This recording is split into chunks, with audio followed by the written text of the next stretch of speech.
3 years after graduating from Hogwarts, Felix once again entered the hallowed halls of the magical institution, but this time he did so in the esteemed role of a professor. What sparks might ignite when the intellect of Muggles intertwines with the art of magic. Chapter 1. Felix Hape.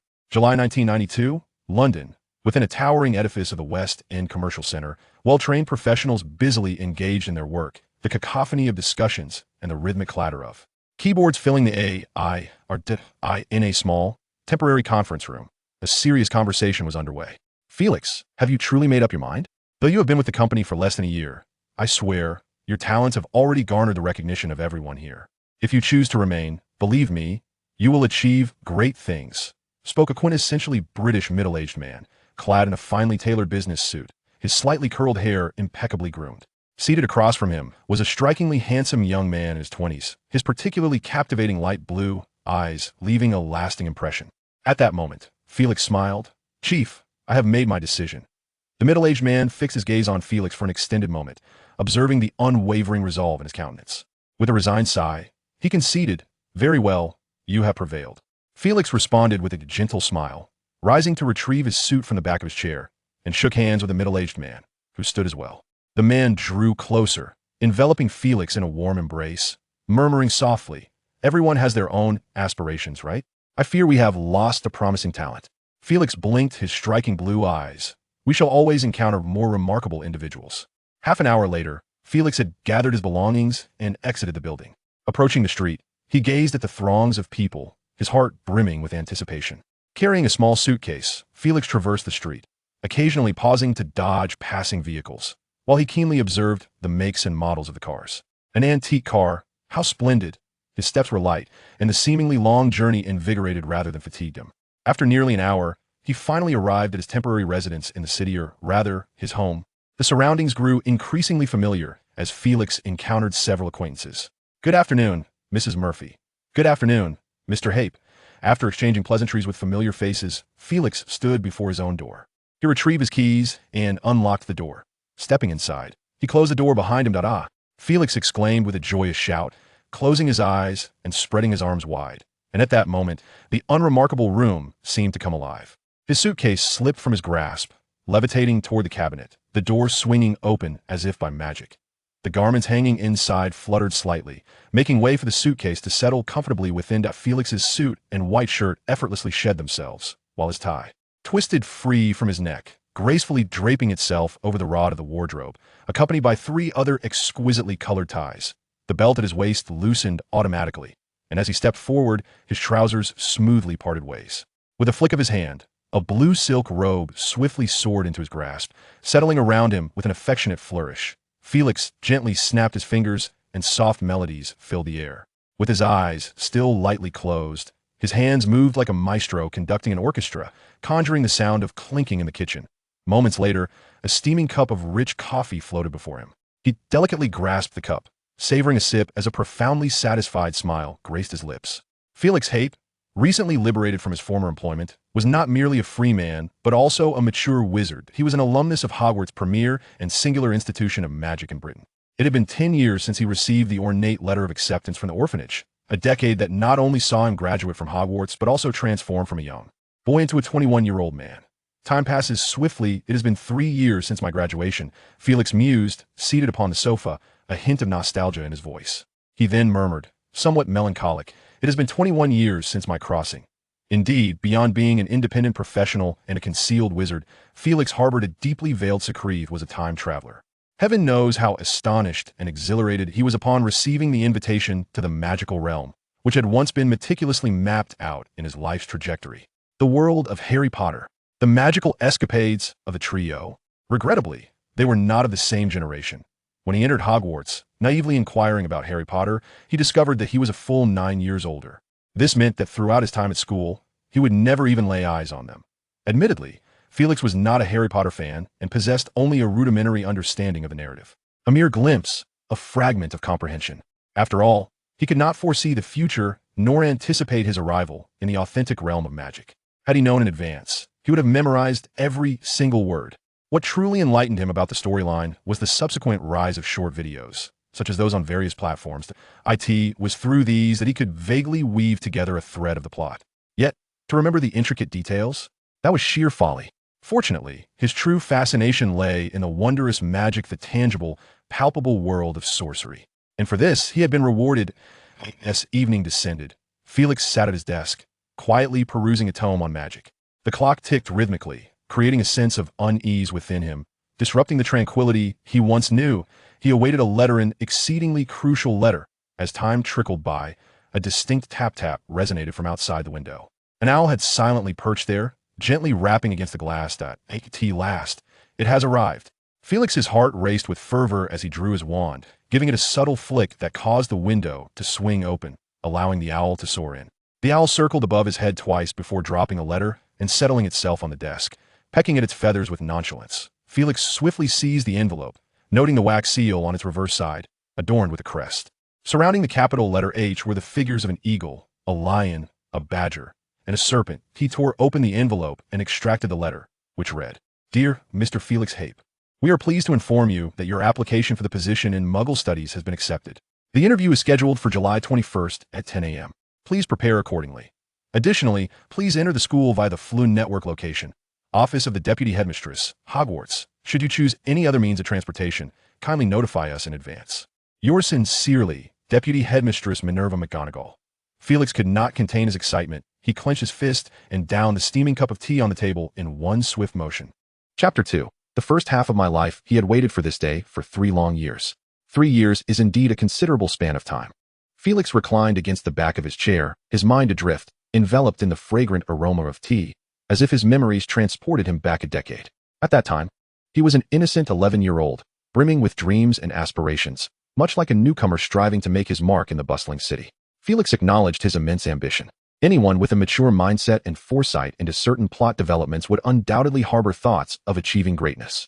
Thus, it was only natural that he found himself sorted into Slytherin House. However, this institution, characterized by ambition, bloodlines, and glory, was not particularly welcoming to him. Not long after the fall of the Dark Lord, remnants of the pureblood ideology still held sway, and as the bastion of pureblood families, Slytherin was rife with internal turbulence. It was during this tumultuous period that a Muggle orphan was assigned to Slytherin, a shock that reverberated throughout the house. In truth, cases like Felix's were not entirely unheard of, though they were exceedingly rare. Had Felix been an ordinary individual, or even a typical transmigrator, his 7-year academic journey might well have been marred by bullying, oppression, and indifference, elements that could have impacted his entire life. Yet, regrettably for them, Felix was no ordinary person. He possessed a unique advantage that allowed him to enhance the potency of certain practical spells through relentless practice, elevating them beyond his current theoretical understanding of magic. Of course, this was not an unfettered ascent. For instance, if his theoretical knowledge was at level 1, he could, through repeated and extensive practice, elevate a specific spell to level 2 or even 3, though the higher he aimed, the more challenging it became. Despite the limitations of his ability, it aided him in navigating the initial awkward phase of his journey. Reflecting on his first 3 years of schooling, one could deem it a remarkable saga of defiance. Prior to enrollment, driven by curiosity about magic and certain adult-like delusions of persecution, he devoted most of his time to mastering 2 spells, the Petrificus Totalis and the Protego. One offensive, one defensive, they epitomized his balanced approach reminiscent of his past gaming experience. Comparatively, Petrificus Totalis proved simpler. After enduring countless tedious casting sessions, Felix forcibly advanced it to level 2, while Protego barely registered at level 1. For someone with an almost non-existent theoretical foundation, this was nothing short of miraculous. The magical community ought to bestow upon him a Merlin badge. With his level 2 Petrificus Totalis, during the first week of school, Felix single-handedly overwhelmed the entire first-year cohort of Slytherin and even bested a second-year student who had cast a hex upon him, leaving the latter to endure a night of humiliation in the bathroom. This act had significant repercussions, causing no small amount of distress for Severus Snape, who had recently become the youngest head of Slytherin House in history. Severus Snape found himself grappling with external pressures from the other parents of Slytherin, while simultaneously navigating the exceedingly intricate internal conflicts within the house. To speak fairly, this posed a considerable test of Professor Snape's managerial skills, particularly as he was still relatively new to the position. However, what truly exacerbated Snape's headaches was Felix, who, at the end of the first year, had overturned the entire second-year cohort of young witches and wizards, resulting in numerous empty seats at that year's House Cup celebration. Consequently, Felix was subjected to enforced labor throughout the entire holiday, a fate he had secretly desired, lest he feared retribution from some parents who might seek to curse him. In the prevailing atmosphere, Such apprehensions were not unfounded. Upon entering his second year, Felix, under Snape's pressing authority, exhibited a notable restraint. He no longer sent Slytherin students en masse to the infirmary, opting instead to dispatch them one by one. By the conclusion of his third year, Felix had ascended to become the de facto strongest student within Slytherin, a reigning king without a crown. This transformation had a profound effect, instilling a sense of reverence among his peers. Yet, beyond the school's walls, certain individuals still brazenly declared their intentions to confront him, vowing to make him pay for hiding within the safety of the institution. Indeed, Felix had remained ensconced within the school for a full 3 years, venturing forth only to Diagon Alley for textbooks, with no excursions elsewhere. A lamentable school life, to be sure. However, every tale possesses its twists, and for Felix, the turning point arrived in his 4th year. During the holiday preceding his 4th year, he finally stepped outside the confines of the school and, within a single vacation, vanquished 7 adult wizards who attempted to assault him, sending them to Azkaban. This was deemed quite the newsworthy event at the time, though an even more significant revelation lay ahead.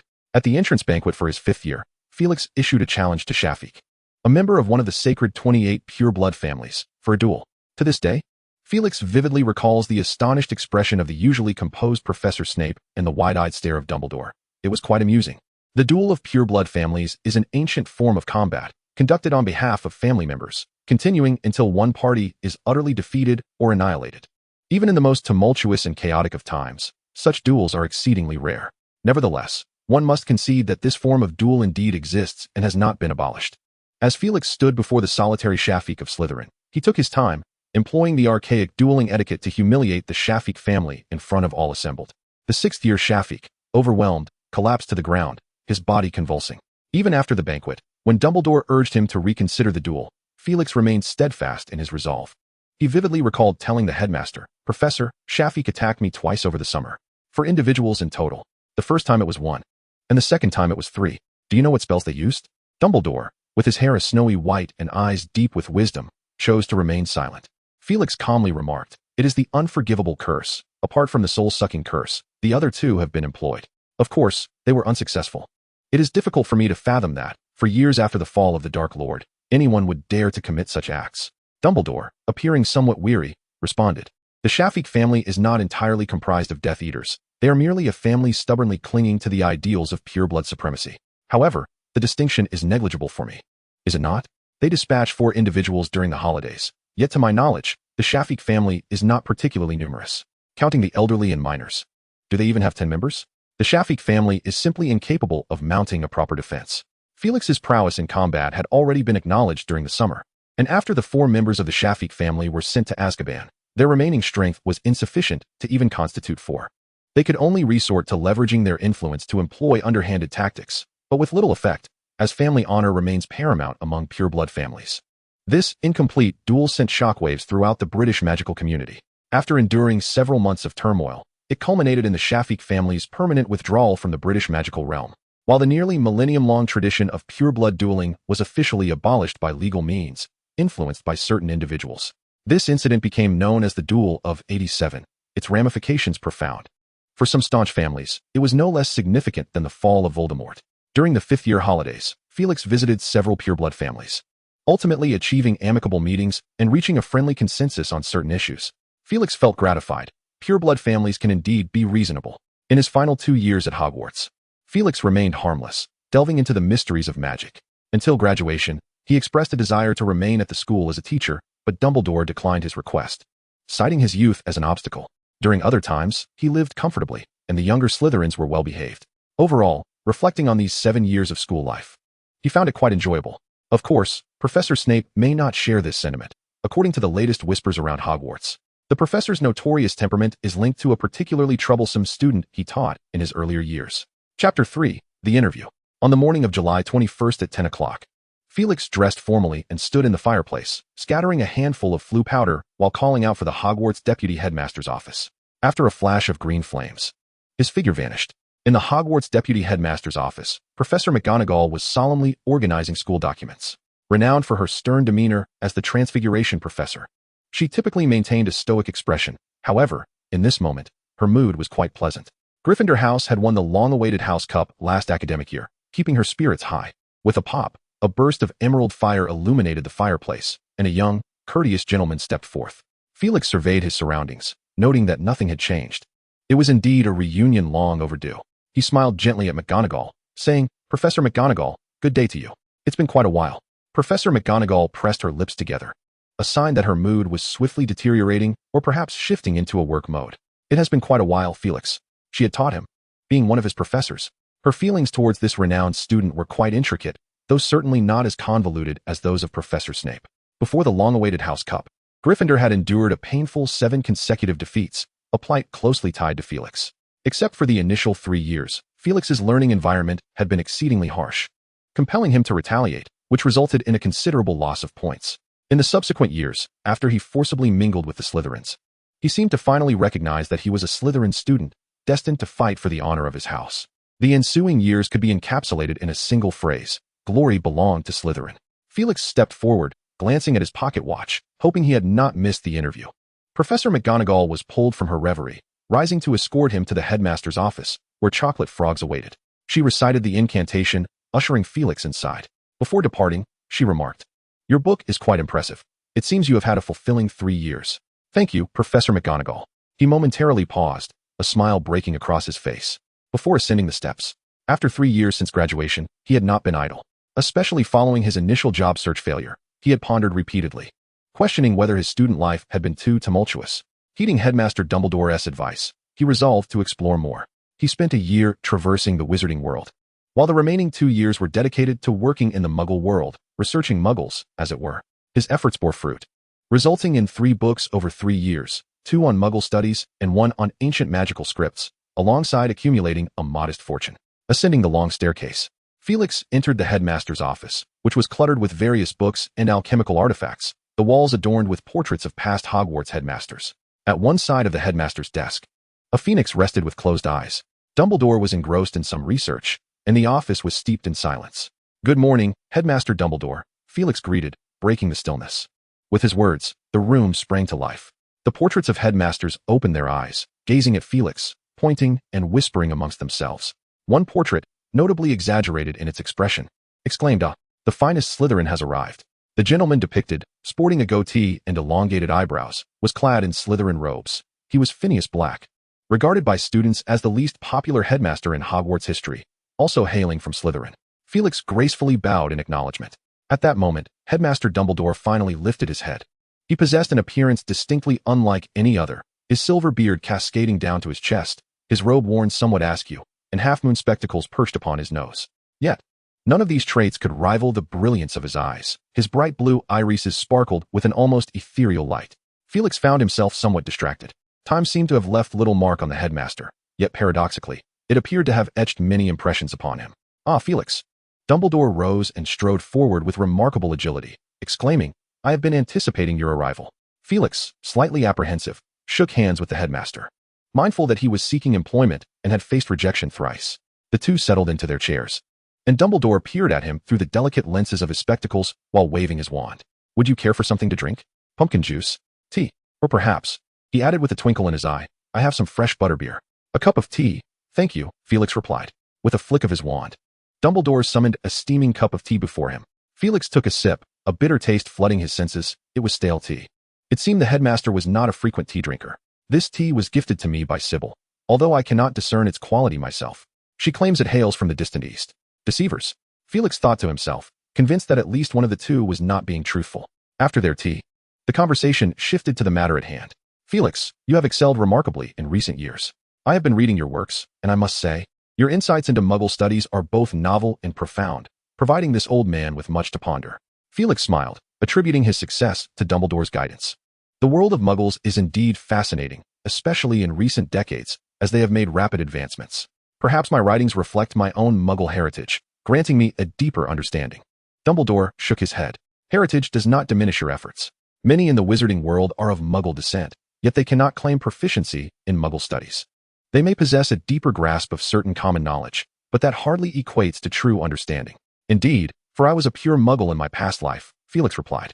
With a wave of his wand, Dumbledore summoned a book from his desk, titled The Struggle of Muggles, A Million-Year Journey, one of Felix's own works. Felix was taken aback, realizing that Dumbledore had been perusing his book all along. "This book has been quite enlightening for me.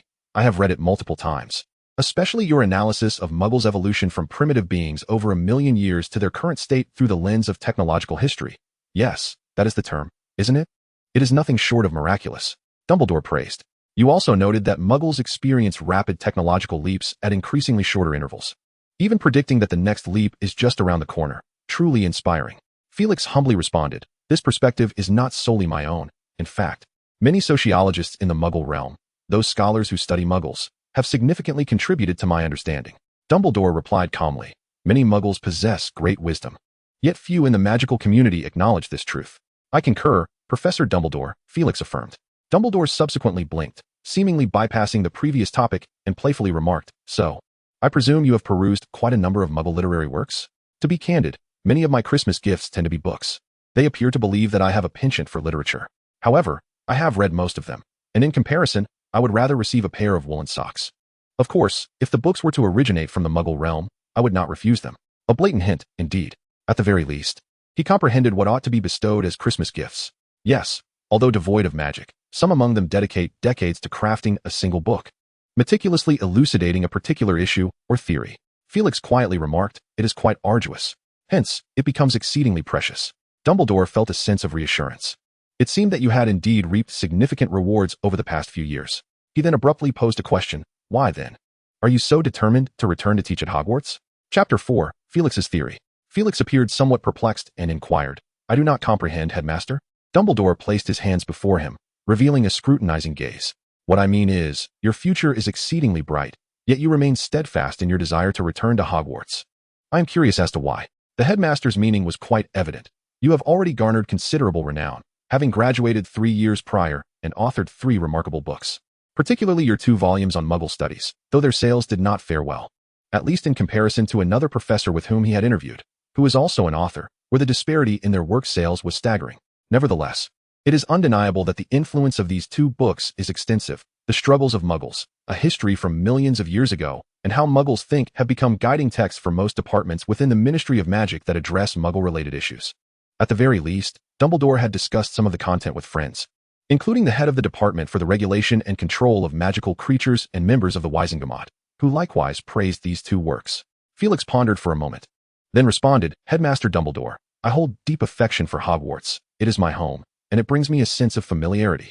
Moreover, I am eager to teach students. It is a profoundly fulfilling endeavor.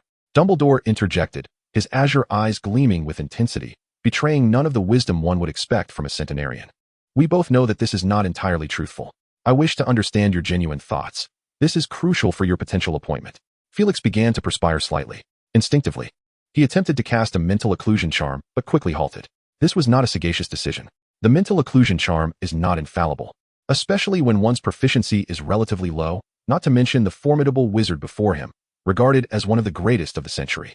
Fortunately, he had devised a contingency plan prior to his arrival and made some minor preparations, such as a few drops of Felix Felicis. After a brief moment of contemplation, he resolved to heed his intuition and speak candidly. Felix finally articulated, to delve deeper into the mysteries of magic. Dumbledore nodded, adopting an attentive demeanor. Headmaster, from the moment I enrolled until my graduation, you have consistently been my guiding figure. Thus you should possess a certain understanding of my experiences. Prior to 5th grade, I devoted an excessive amount of time to the practical applications of magic in order to navigate through various troubles, inadvertently neglecting several theoretical disciplines. This is indeed the truth. Driven by a sense of urgency to avoid physical confrontations and beatings, I focused solely on the pursuit of power and the efficacy of individual spells. However, I was mistaken. It was only during my final 2 years at school, when I finally had the leisure to explore the mysteries of magic, that I realized what I had overlooked. This, too, is true. While my innate talent propelled me towards rapid strength, it also misled me into a narrow pursuit of magical potency, disregarding the significance of theory. Dumbledore nodded slightly, his tone softening with a hint of curiosity. So, your area of research is ancient runes? This was hardly a guess, considering Felix's 3 books. Aside from his studies on Muggles, one was titled Exploration of Ancient Runes, and studies on Muggles hardly qualify as a true exploration of magic. Indeed, the deeper one delves into magic, the more one cannot escape the realm of ancient runes, especially when tracing back to the origins of ancient spells. It was only in 6th and 7th grade that I came to this realization, yet regrettably, ancient runes were merely an examination subject for which I could not pursue further studies, leaving me no option but to self-teach. This is yet another truth. A folly of Felix's youthful ignorance. Felix continued, invigorated by the effects of the Felix Felicis potion, his intuition sharpened, and his speech flowing more smoothly. I admit, I do harbor a personal ambition. Hogwarts possesses the largest library in the world, replete with numerous tomes on ancient runes. However, I have perused all the available books on the market, and regrettably, they are predominantly theoretical with scarce practical applications. It appears that they regard ancient runes merely as a language, solely for the translation of ancestral manuscripts. Moreover, during my studies of Muggles, I unexpectedly stumbled upon a fresh inspiration. I attempted to amalgamate both realms. You see, ancient runes are also indispensable knowledge in the art of alchemy. Dumbledore appeared intrigued. If I am not mistaken, you are suggesting a fusion of alchemy with Muggle artifacts? Felix seemed somewhat exhilarated as he elaborated. Indeed, but this is merely the preliminary stage, which involves transforming Muggle objects into magical products. For instance, an air conditioner is a cooling device that maintains indoor temperatures within a comfortable range. Muggles rely on electricity, a form of energy, to operate it. However, converting it into a magical product is considerably simpler, primarily involving a freezing charm combined with a detection spell. Naturally, one must also consider stability, which necessitates the application of ancient runes. What I am currently undertaking is a further advancement, merging Muggle ingenuity with wizardry. You know, Muggles often possess a plethora of innovative ideas. Their aspirations can be challenging to realize, but with the infusion of magic, the process becomes remarkably effortless. Dumbledore nodded thoughtfully, remarking, "The first step is transformation, and the second step is creation, a brilliant concept." The two engaged in an extensive discussion on this matter for a considerable duration, and it was not until 3 full hours had elapsed that Dumbledore suddenly came to a realization. He had indeed been unknowingly immersed in a dialogue with Felix, who could be regarded as one of the most exceptional students he had encountered in recent decades. Particularly under his guidance, this student had, after 3 years of maturation, ignited a dazzling spark of brilliance. Despite being a Slytherin, how unfortunate it was that he belonged to that house. Dumbledore fell silent, lost in contemplation. As time seemed to rewind 50 years, the resemblance was striking, almost uncanny.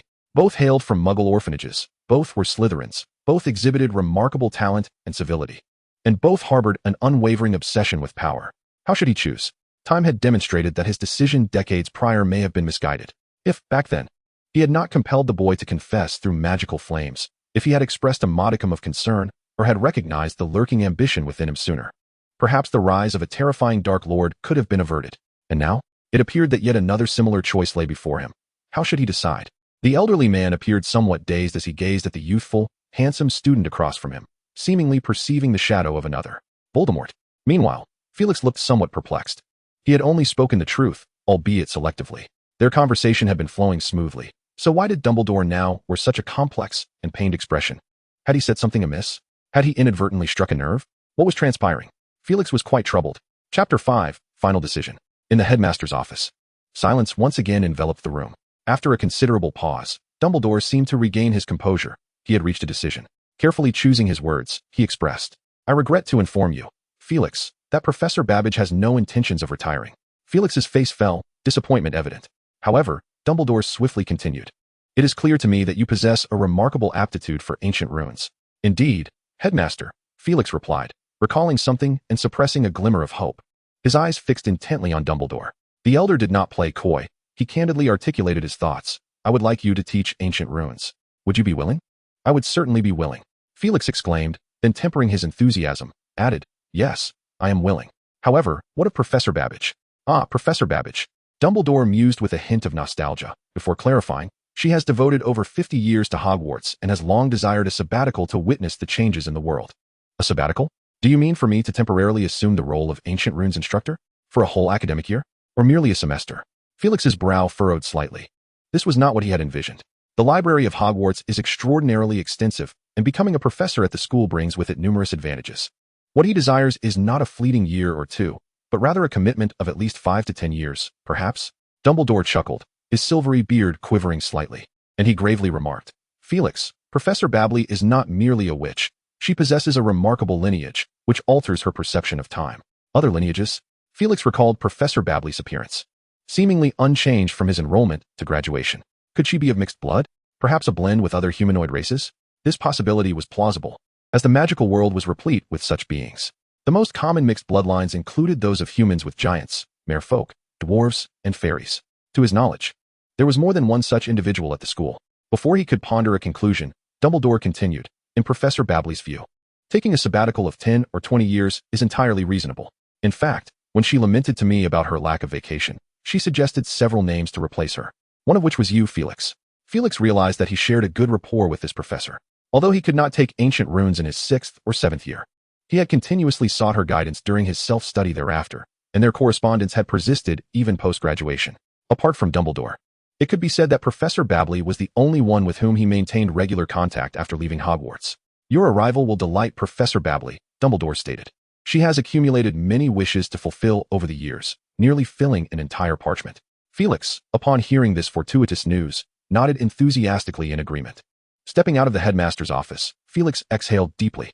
Although the interview had its twists and turns, the outcome was ultimately favorable. He had finally returned to this place, the heart of the British magical community, Hogwarts, this time as a professor. Calming his mind, he returned to Professor McGonagall's office, just in time to witness the silhouette of a Phoenix Patronus dissipating, realizing that Dumbledore had already conveyed the results to Professor McGonagall. Indeed, Professor McGonagall adjusted her glasses and remarked, I have received word from Dumbledore. Felix. No, I should now refer to you as Professor Hape. You may still call me Felix.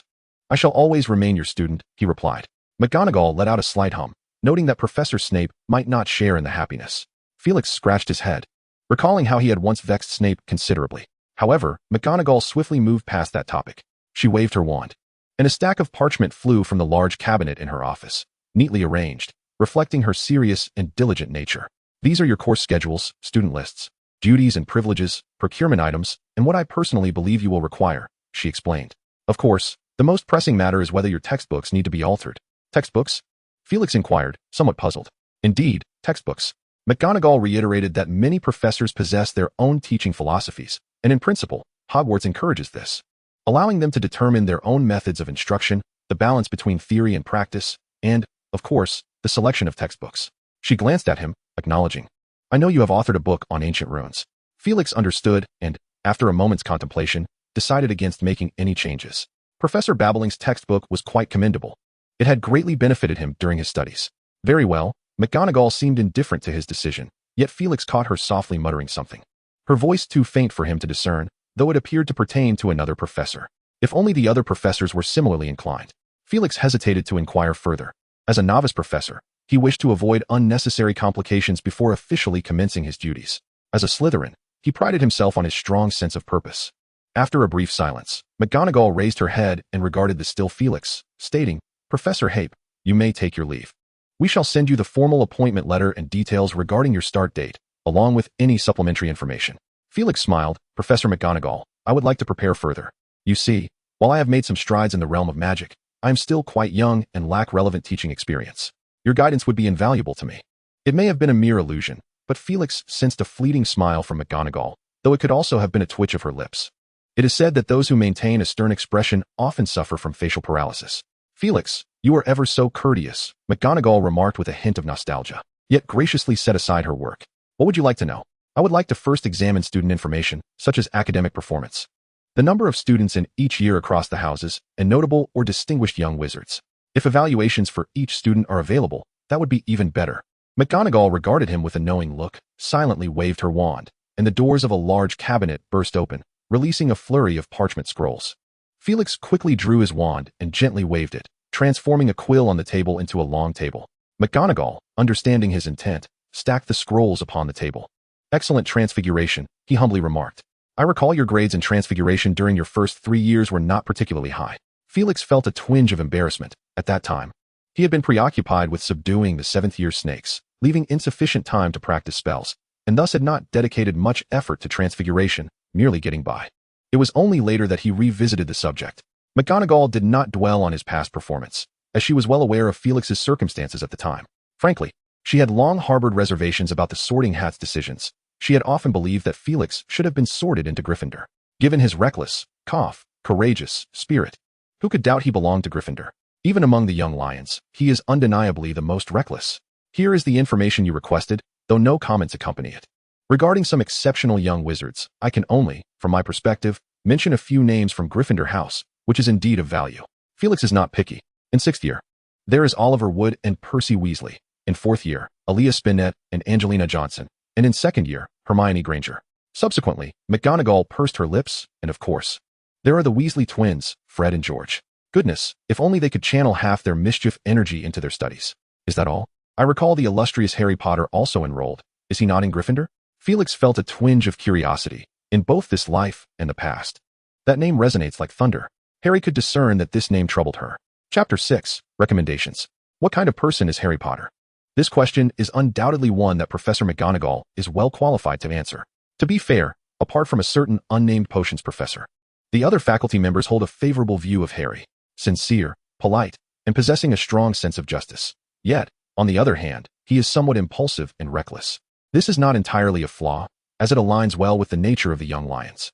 However, these are merely personality assessments. If we consider his academic performance, one can only say, it cannot be discussed in detail. To elaborate would suggest immense potential. It mirrors the typical rhetoric of certain teachers at parent-teacher meetings. Ultimately, Professor McGonagall introduced Harry this way. Harry is a very kind young wizard and excels at Quidditch. This left Felix scratching his head. I inquired about his academic strengths. And you tell me he is kind? Is there nothing else to commend? Yet, excelling in Quidditch does imply a certain athletic prowess. Frankly, Felix felt a hint of envy. Not envy in the sense of basking in the limelight on the Quidditch pitch, but in his eyes, those with athletic talent are at least half a dueling prospect. What does dueling rely upon? The potency of spells, the finesse of casting, mindset, experience, and reflexes. One could argue that he possesses the first 4 traits in abundance. Yet his reflexes are merely average, just enough not to hinder him. But do not mistake Felix for weak, with the help of his unique abilities. His spell power far exceeds what one might expect.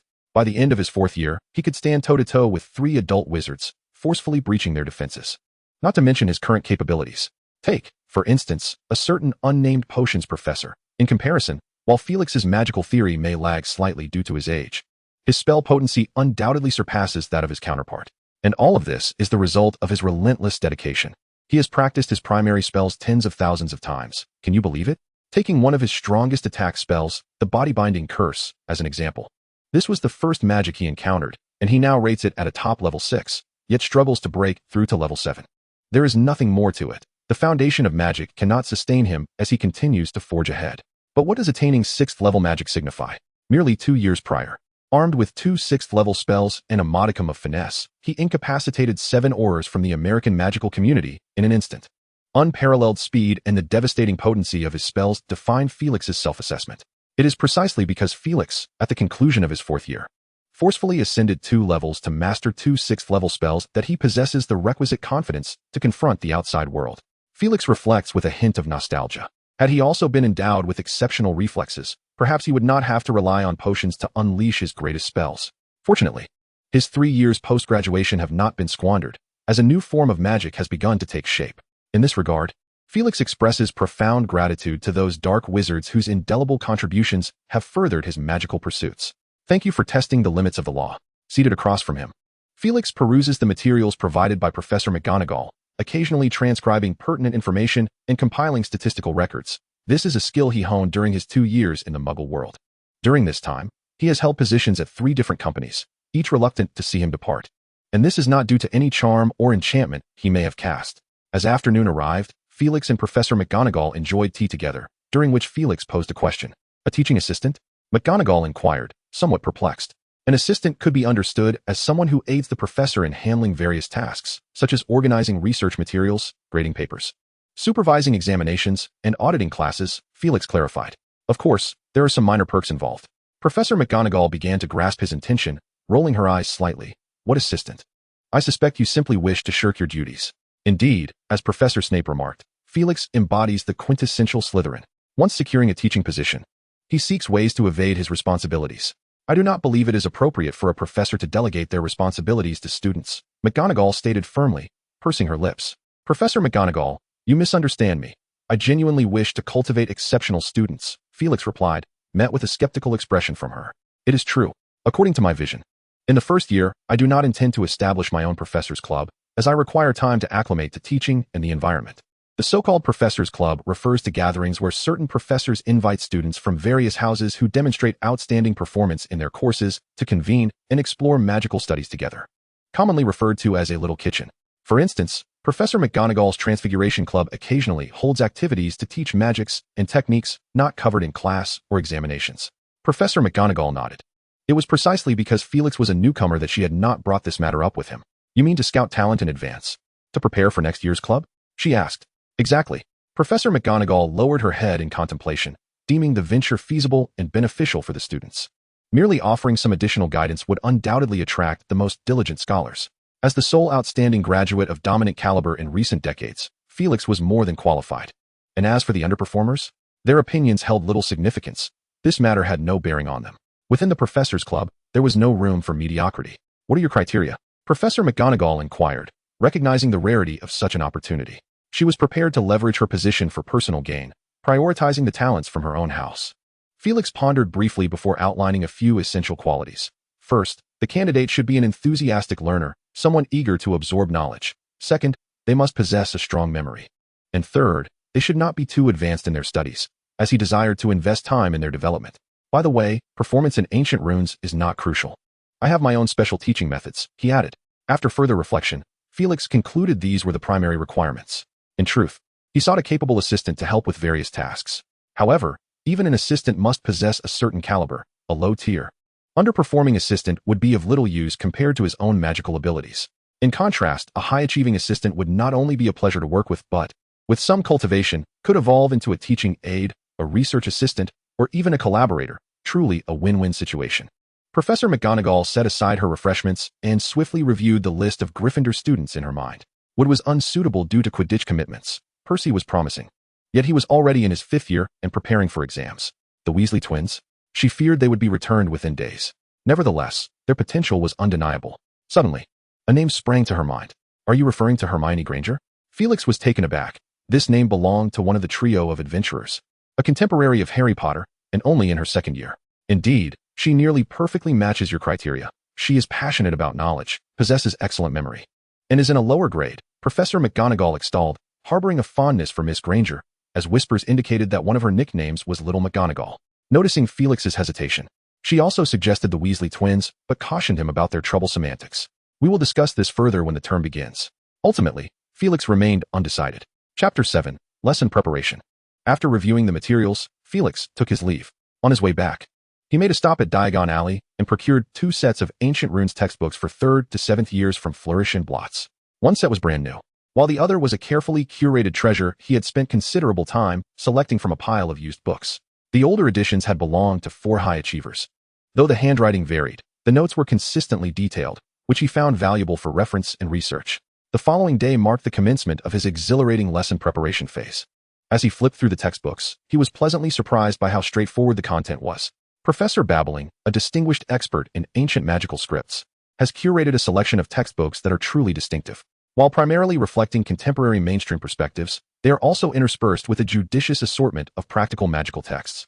The prevailing view today posits that ancient magical scripts are a form of archaic writing employed by ancient wizards to document spells, with the onus on modern scholars to translate the remnants of these magical manuscripts. This, however, is but a fragment of the truth.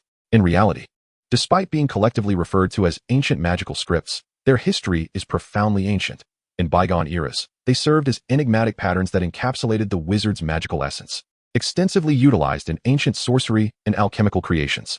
It is these potent ancient magical texts that Felix aspires to master, forming the core of his scholarly pursuits. He soon perused the notes of several academic luminaries, particularly finding inspiration in their insights regarding key challenges, understanding methodologies, and solutions. This would aid him in grasping how budding wizards perceive the subject matter. Thus, he has a penchant for the academically gifted, as like tends to attract like.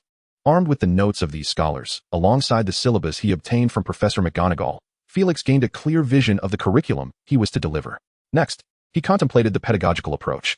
Although he had secured the coveted teaching position, the vast repository of knowledge at Hogwarts had once again opened its doors to him. Yet, as a distinguished alumnus, he could not afford to be criticized for poor teaching. He simply could not bear the humiliation. Coming from Slytherin, he was keenly aware of the importance of maintaining a reputable image. What strategies could he employ to captivate his audience? Felix pondered deeply, and the first notion that sprang to mind was the infamous drill and kill method. At that moment, he felt he was not alone in this battle. The lingering psychological shadows of countless examinees from both his past life and this one weighed upon him. A peculiar cackle echoed through the small room. Returning to the matter at hand, Felix retrieved a piece of parchment and inscribed the words drill and kill upon it, subsequently branching out into 2 categories, one for advantages, noting rapid reinforcement of acquired knowledge, and the other for disadvantages, indicating ease of triggering resistance. Felix was certainly determined to achieve results. Yet he was acutely aware of the caliber of those unruly young wizards. If he wished to avoid eclipsing Professor Binns as the least popular instructor, he had to tread carefully. The crux lay in crafting lessons that were both engaging and substantial. However, engagement and the drill and kill method are inherently contradictory strategies, he mused. Perhaps he could initiate this journey by encouraging journaling or brief essays written in ancient magical script. Time swiftly slipped away in contemplation. The impending final assessments loomed large, prompting thoughts of incorporating practical components. While ancient magical scripts may initially seem dry, they are, in essence, indispensable for delving into the mysteries of magic, linking the ancient arts of sorcery with the revered practices of alchemy. The former symbolizes formidable power, while the latter represents the illustrious creations of bygone magic. Ancient magic may be unattainable. Even now, I find it elusive. However, utilizing the knowledge acquired to create, or at the very least, to refine an alchemical product, constitutes a feasible approach. Felix found himself immersed in a whirlwind of brainstorming, a cascade of thoughts and inspirations erupting forth as his quill danced rapidly across the parchment, leaving behind a flurry of ethereal traces. By evening, he had completed the preliminary design of his course, feeling a sense of pride in his achievement.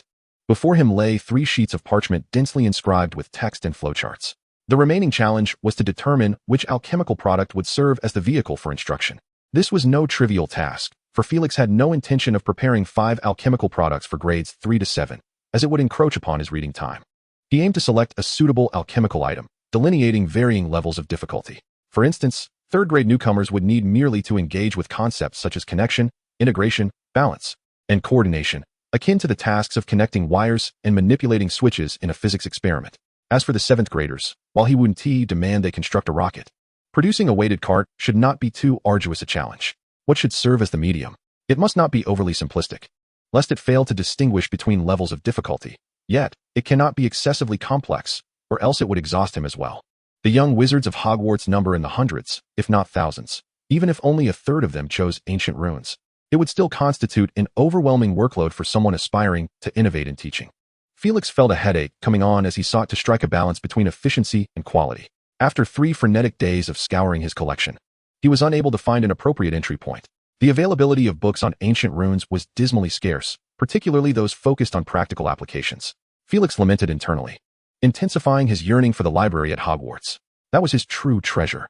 During his school days, he had heard various outlandish legends, such as the mysterious treasures left by the 4 founders of Hogwarts. Yet he believed that mastering all the magical knowledge contained within the library would yield achievements rivaling those of the 4 great founders. The greatest repository lay before him, yet most chose to overlook it. Had he not also missed it before finally awakening to its significance? What had compelled him to plan a return to Hogwarts these past few years, if not the lingering fondness in his heart? After yielding no results, Felix stepped out of his small chamber, intending to clear his mind with a stroll. "Mr. Happ, I haven't seen you around these past few days." An elegant lady chanced upon him. "Linda, I've been preoccupied with preparations for a new job. Have you found employment?" After a brief exchange, the lady departed reluctantly. It is worth mentioning that Felix's genteel demeanor and handsome countenance endeared him to the neighborhood. In the streets of West London, Felix wandered aimlessly, contrasting sharply with the hurried pedestrians around him, exuding an air of leisure that made him appear as though he belonged to an entirely different world. Indeed, one could say this was not far from the truth. As Felix strolled along, he passed by a dental clinic, its immaculate exterior momentarily capturing his gaze. A thought that had lingered in his mind for quite some time resurfaced. No rush, he would return in a few days. Continuing on his way, he finally halted at a youth activity center, drawn in by the familiar sounds of Yafakinda and Goxine. Almost instinctively, Felix stepped inside. The interior was somewhat dimly lit, with a group of adolescents fervently mashing buttons and energetically manipulating joysticks, their mouths uttering bizarre exclamations. Fighting games, indeed. Felix felt a nostalgic pull, not to his current childhood, but to a past life. The characters displayed on the screen felt remarkably familiar, especially the slender young ladies. The fireman's skills were simply captivating, and the Ice Girl's ultimate move covered the entire screen. What do you know about that? Felix chuckled to himself. It seemed the titles of games across the globe shared a certain similarity, as did their signature moves. Just as he was about to turn away, a flash of inspiration struck him. Wait, what was I just contemplating? Fighting? Figurines? Yes, figurines. Felix's eyes sparkled. He had finally discovered the perfect alchemical project suitable for 5th graders, sufficiently intricate, yet not overly complicated. Wasn't this just a figurine? No. It was more akin to a magical puppet. His incessant thoughts of recent days could finally reach a conclusion.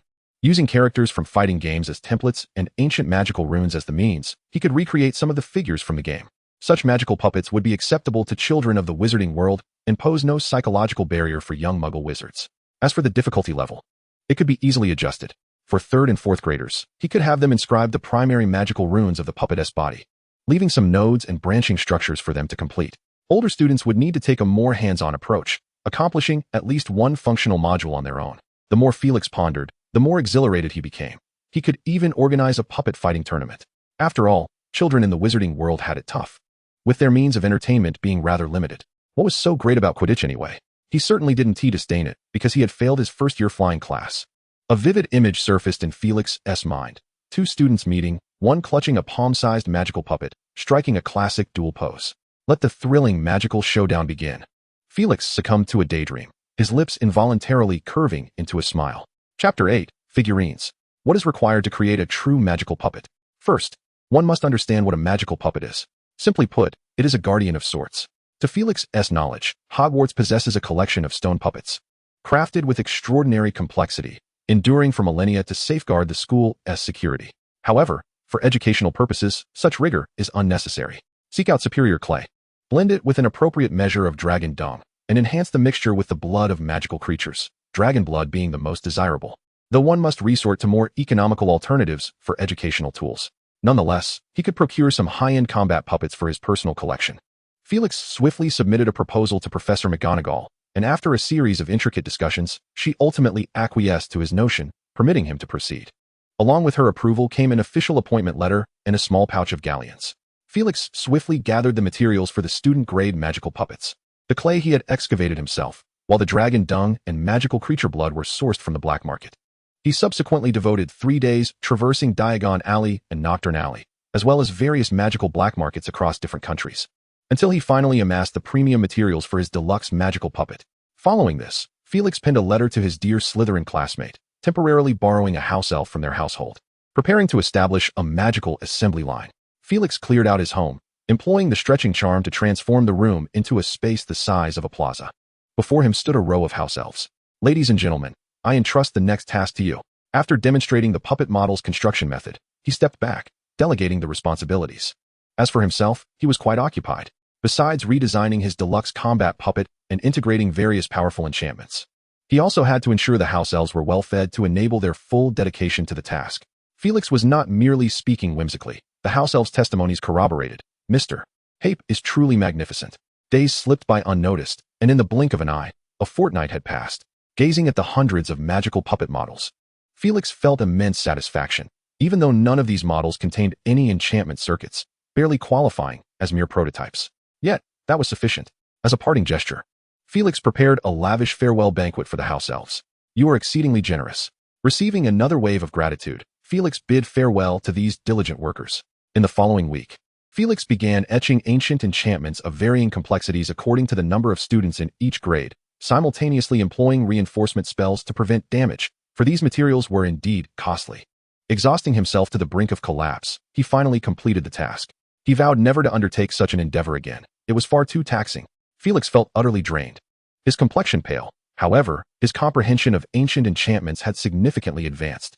Casually picking up a semi-finished magical puppet, he observed it was a palm-sized humanoid figurine, resembling a proportionally reduced young man clad in Eastern-style student attire, adorned with fingerless black gloves. Both the gloves and the back of the jacket were embellished with a golden sun emblem. After a few minutes spent completing the ancient enchantment circuits, he waved his wand, and the magical puppet sprang to life. Initially, he tentatively moved his limbs, kicking and throwing punches, before raising his index finger to assume a classic pose. After a brief pause, he swung his arm vigorously, and a fireball, roughly the size of a soccer ball, was ignited from his fingertip, soaring nearly half a meter away along an ancient magical circuit. Felix's magical puppet, though inspired by a fighting game, was not a mere replica. He had made several modifications in both appearance and techniques. The magical puppets were categorized into 12 distinct forms, featuring handsome men and beautiful women, elderly figures and children, providing ample choices for students to select their preferred types. Each puppet, in addition to basic combat moves, possessed unique external skills. However, considering practicalities, Felix opted for a straightforward classification into 4 elemental types: fire, ice, lightning, and cutting. For instance, in terms of fire, and with safety in mind. The student version of the magical puppet released the most basic form of fire, albeit with a more striking appearance. In this respect, he displayed considerable ingenuity, even modifying one character's skill to transform into a fiery bird, indeed a phoenix. Felix was immensely pleased. Perhaps he could introduce a refreshing trend to Hogwarts. Having finalized his teaching tools, Felix shifted his focus to his deluxe combat puppets. There were 6 in total, if one were to label them to satisfy the imagination. They could be summarized as follows: Fire Master Beautiful Lady, Ice Master Beautiful Lady, Lightning Master Beautiful Lady, Cutting Master Beautiful Lady, Speed Master Beautiful Lady, Transformation Master Beautiful Lady. Quite amusingly, their traits were unexpectedly consistent. Overall, his collection had expanded to include 2 new types, the Speed Assassin and the Transformation Disruptor. These 6 figurines were not mere trinkets. They were alchemical products meticulously crafted from high-quality materials, inscribed with intricate ancient runes and protective enchantments. Taking the Fire Master as an example, she was inscribed with a potent magical flame, capable of reaching extremely high temperatures and shooting up to 20 meters, with enough force to shatter half a wall, sustaining this combat intensity for 10 minutes. Felix estimated that any one of these 6 magical puppets could easily overpower a 7th-year graduate. Moreover, the combination of all 6 offered ranged attacks, melee combat, speed, charging capabilities, powerful assaults, and disruptive abilities. They could fight individually, pair up, or team up in groups of 3, 4, or even 6, with their strength increasing exponentially.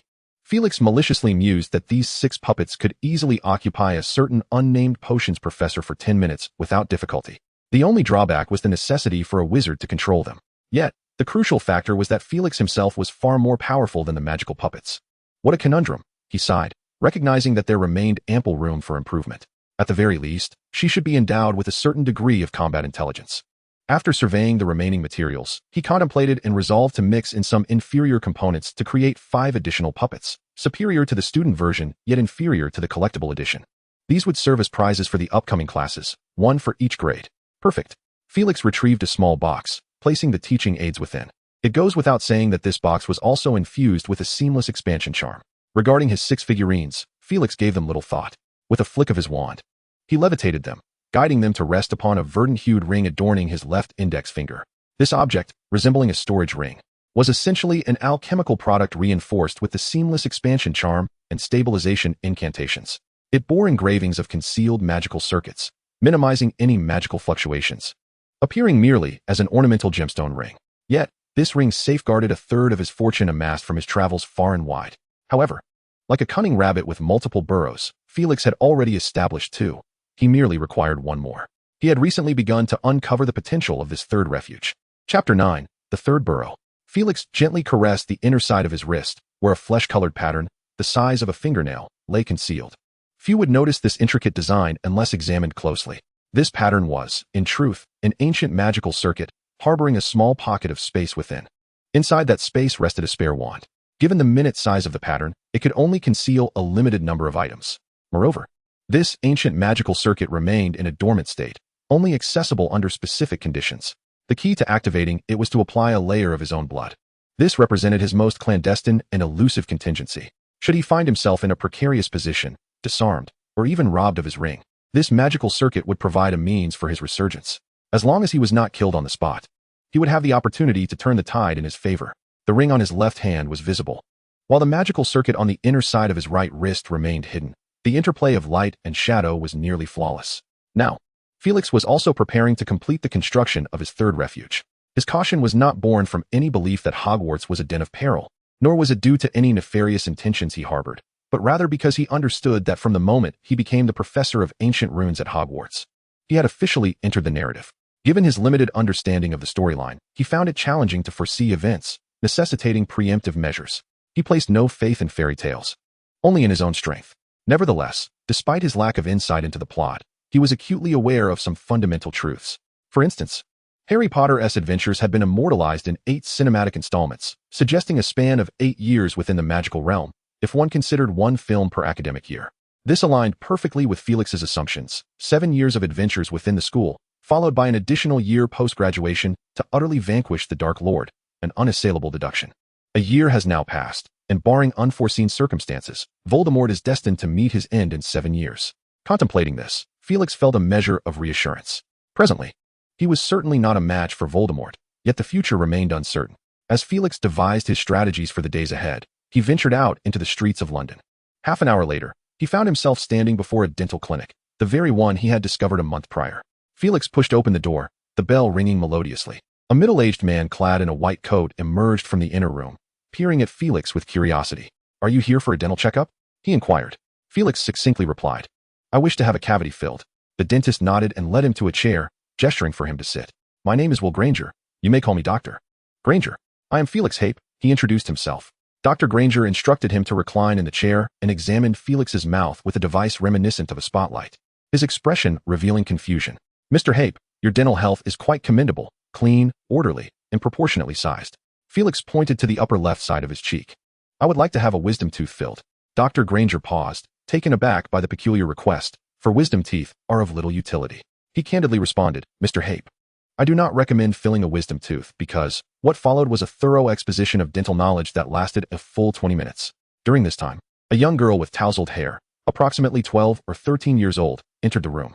She glanced at the two of them, particularly at Dr. Granger's lengthy monologue, wearing an expression of exasperation as if to say, "Not again." Ultimately, Felix felt compelled to interject, "Dr. Granger, how about this? You may create the tooth first, and I will decide afterward whether to proceed with the filling."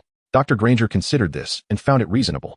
He retrieved paper and pencil to take note of Felix's dental dimensions, quickly determining the size and shape of the wisdom tooth after some calculations. He then retreated to the back room to commence his work. Felix surveyed the clinic's decor with interest, particularly a wall adorned with numerous small cabinets, through which enlarged models of teeth were clearly visible. Just as he became engrossed in his observations, a confident voice emerged from his left. "Filling a tooth is not the optimal choice, especially one as superfluous as a wisdom tooth." Felix turned to face the young girl, who added, "It will be quite painful." "Painful? Just how painful?" he inquired. "First, a small drill will create a hole in your gum. Then a similar incision will be made in your artificial wisdom tooth, followed by connecting them with screws and re-establishing their position." Felix suddenly felt a twinge of discomfort in his teeth. The young girl's scientific explanations continued. "For even after dental repairs, one cannot assume permanence. Rather, once the gum tissue is compromised, it becomes more susceptible to damage. Furthermore, if one's oral habits are lacking, it may lead to gum decay and the formation of plaque, resulting in the loosening and eventual loss of existing teeth, necessitating further restoration." Enough already. He has conjured a vivid image in his mind. Although he could employ magic for repairs and pain relief, his spirit now bore the scars of trauma.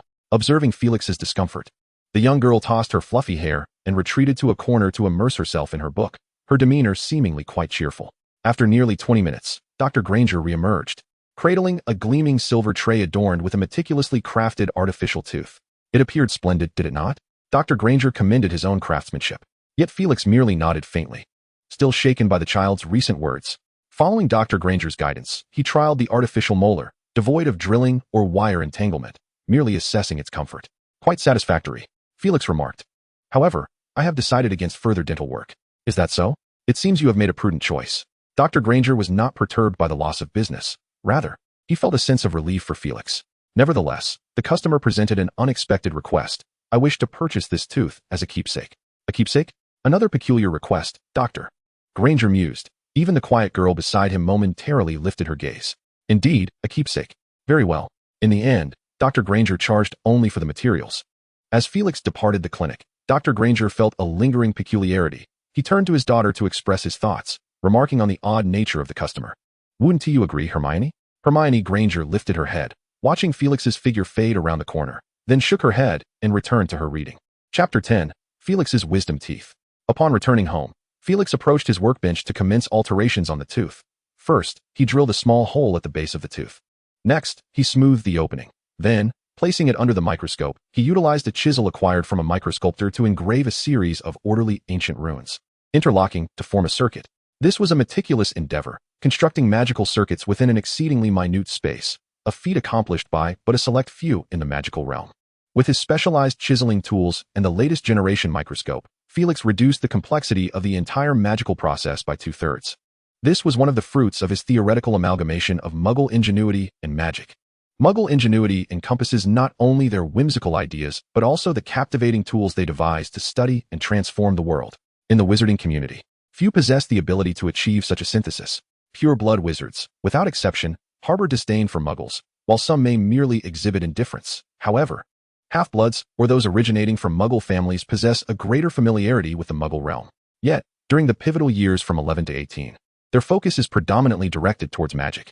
Once they reach adulthood, their thought processes have solidified, rendering the integration of the strengths of both worlds an unattainable endeavor. It was not until the afternoon of the following day that Felix gradually completed the construction of 12 magical circuits. Each circuit consisted of ancient runes, varying in number from a mere 3 or 5 to as many as 10 or more. As the last ancient rune was meticulously established, he cautiously interconnected these 12 circuits, forming a cohesive whole. One by one, the magical circuits illuminated, casting the brilliance of magic within the confined space. With the final circuit aglow, the entire assembly of 12 circuits achieved complete closure, transforming into a vibrant and unified mystical pattern. The small apertures within the teeth began to expand seamlessly, quickly evolving into a compartment the size of a suitcase. This expansion showed no signs of abating, as Felix patiently awaited the fruition of his day-long labor, a satisfied smile gracing his lips. Ultimately, the internal space of the tooth expanded to the size of a small room, and then the concealed circuits activated, swiftly diminishing the surging magical fluctuations to an imperceptible level. The stabilizing circuits fortified the entire magical structure, while the reinforcing circuits rendered the tooth, as a vessel, remarkably durable and resistant to wear. Crucially, the activation circuit would only engage under the conditions he had meticulously specified. Felix smiled contentedly. The third compartment was complete. He retrieved the suitcase and transferred the meticulously prepared items into the tooth cavity. Felix envisioned it as a portable reserve of supplies, containing not only 7 or 8 wands, but also an array of magical potions, a flying broomstick, and a tint among other items. Having accomplished this, Felix secured the tooth within his mouth using magic. He tested it with his tongue, finding no discernible difference. Indeed, it felt much like a natural tooth. Granger's skills were commendable. Felix sat quietly at his desk, his gaze calm and contemplative. Most of his commonly used, less significant items resided within his suitcase, while the essential supplies, serving as his contingency, were divided into 3 compartments, akin to the proverbial 3 burrows of a cunning rabbit. The first compartment housed a gemstone ring on his left hand, containing a portion of his precious materials, potions, books, and some research outcomes, inscribed with concealed runes. Its advantage lay in its portability and convenience for daily use. However, frequent utilization risked detection and made it difficult to evade the scrutiny of adept wizards. Felix regarded it as an everyday item, deliberately placed to draw attention away from more critical assets. The second compartment consisted of a magical circuit located on his right wrist, which merely stored a spare wand. Its greatest advantage was its extreme concealment, rendering it nearly imperceptible to conventional means of detection. Felix regards this as a powerful weapon for a counterattack in dire situations. In the third hideout, Felix's wisdom teeth store a considerable amount of conventional and strategic supplies. Its advantages lie in its extreme concealment. Felix perceives its purpose as a means to provide ample resources when he encounters significant crises and must retreat into hiding. This, he believes, would ensure his safety. Felix is convinced that individuals with such crisis awareness are exceedingly rare in the wizarding world. Perhaps some seasoned aurors share this mindset, but their methods undoubtedly pale in comparison to his. Particularly, his mastery of mental occlusion renders conventional torture utterly ineffective in extracting secrets from him. Of course, this scenario is the worst case. Felix does not anticipate finding himself in such a predicament. However, the unpredictability of life necessitates a degree of preparation. In the coming years, the shadow of Voldemort will loom over the British magical community. Felix never underestimates him. While the second Dark Lord may possess questionable intelligence, he is undeniably a magical genius. Having devoted far more time to the study of magic than Felix, especially in dark and sinister subjects like murder and death. With less than a week until the start of term, Felix intends to indulge himself after a period of significant fatigue. He plans to watch movies, attend concerts, and savor gourmet meals, especially since he still has £100,000 in his account. A considerable portion of his time will be spent in the magical realm, and converting all that money into galleons would be wasteful. Felix splurges on a plethora of Muggle items for leisure during his teaching. Notably, he spends £8,000 on a compact projection device, akin to those used in cinemas, along with copies of classic films. As for the prohibition against using Muggle items at Hogwarts, to him, that hardly poses a problem. Likewise, music is indispensable. Felix considers himself a quintessential Slytherin and intends to enjoy life to the fullest. As the school year approaches, Felix organizes his room, consolidating magical items into a suitcase. If a thief were to break in and make off with 1 or 2 magical objects, it would certainly cause him no small amount of trouble. Is there anything else to prepare? After pondering for a while, he suddenly taps his clever head and recalls books. He remembers the principal's subtle hint during the interview. prompting him to first purchase several pairs of wool socks in various colors, and then embark on a shopping spree at numerous bookstores. He acquires not only books for himself, but also Christmas gifts for the professors. Regardless of their utility, he believes in being prepared. Felix decides to gift his former headmaster a guide on common experimental operations for high school students, the kind replete with illustrations. He hopes it will be well received. He is confident it will be appreciated. After all, he is his most outstanding student. Felix grows increasingly eager about his upcoming position. Chapter 11, Employment. September 1st. The moment of employment. Felix, the quintessential sluggard, undoubtedly continued his leisurely journey to the vice principal's office, adorned in a resplendent emerald robe, his hair meticulously groomed, and a compact briefcase in hand, emerging from the hearth. Professor McGonagall, Felix greeted with a smile playing at the corners of his lips. Professor McGonagall was engrossed in organizing the agenda for the day. The annual opening ceremony was her responsibility, marking one of the busiest periods of her year. Oh, thank heavens. You have finally arrived. Is something amiss? Felix inquired. I require your assistance in alleviating some of my workload. At your service, madam, Felix replied with impeccable charm. After assigning him a series of tasks, Professor McGonagall hurriedly departed, muttering sentiments about how Dumbledore never took responsibility, leaving everything to her, clearly harboring some discontent towards the headmaster. Felix examined the parchment in his hands with keen interest. Let me see, the first task is to adorn the Great Hall. He proceeded to wave his wand, festooning the walls with decorations while meticulously arranging 4 long tables, ensuring each chair was spaced to perfection. Next, he turned his attention to the atmospheric conditions above the hall. To be honest, I've been yearning to play with this, Felix murmured, brandishing his wand. The midday sky above the hall transformed dramatically, dark clouds gathering ominously, pressing down as if they were about to envelop him. Subsequently, Felix continued to wave his wand, dispersing the dense clouds to reveal a sickly green light pouring in from above, casting the entire hall in a hue reminiscent of a cursed realm. Ah, Felix exclaimed, his spirits soaring, even conjuring a large serpent that slithered through the green glow, its gaping maw revealing a grotesque figure, twisting into the likeness of a certain professor. Is this how you perceive the professor who has guided you for 7 years, Felix? Just as Felix was reveling in his mischief, a chilling voice interrupted. Turning around, he beheld his potions professor, the imposing Severus Snape, gliding towards him like a specter. Snape's expression was impassive, his eyes as inscrutable as a still pond, devoid of any emotional fluctuation. He methodically released a venomous retort. Are you expressing dissatisfaction towards me? Or has 3 years post-graduation filled your mind with ill-timed Muggle notions, rendering you arrogant and devoid of decorum? Felix coughed, embarrassed to have been caught in his playful antics. Even more awkwardly, the serpent above him lowered its head, the grotesque professor writhing within its jaws. With a flick of his wand, Felix dispelled the serpent into nothingness. He quickly adjusted his demeanor, feigning surprise as if he were encountering Professor Snape for the first time. He approached with alacrity and greeted Snape with utmost courtesy. Professor, it has been 3 years. Your magic has grown even more profound and formidable. With an impassive expression, Snape scrutinized him for a moment, then mockingly remarked in a rhythmical tone, It has been 3 years, and yet you have truly broadened my horizons. Had I not taught you, I might have mistaken you for a foolish lion. Felix displayed an awkward demeanor, his gaze shifting shyly elsewhere before suddenly looking in surprise behind Snape. Professor McGonagall, when did you arrive? Snape felt a jolt of alarm and quickly turned around, only to find the corridor utterly empty. Turning back, he saw Felix wearing a bewildered expression. Wait, did I just missee that? Snape was rendered speechless with frustration. Once again, this boy had managed to concoct an excuse for escape, interjecting with frivolities and utter nonsense. Nevertheless, Snape knew him well enough to recognize the inherent danger he posed. In fact, upon learning that Felix had come to teach at Hogwarts that morning, he had quarreled fiercely with Dumbledore and had only just exited the headmaster's office. Stepping closer, Snape spoke in a tone audible only to the two of them. Felix Hape. You may call me Felix, Professor. Felix interrupted. Snape retorted, There you go again, always interrupting. Yet, who could blame him? Snape's speech was perpetually measured, delivered in a manner reminiscent of a solemn aria. While others might have felt intimidated by Snape's oppressive presence, Felix was far too familiar with him. Familiar enough to be aware of the deeply buried secrets he harbored. Snape quickened his pace. Felix, I care not for your intentions in coming to Hogwarts, but I shall keep a watchful eye on you, should you attempt to exploit the students here to propagate your perilous ideas.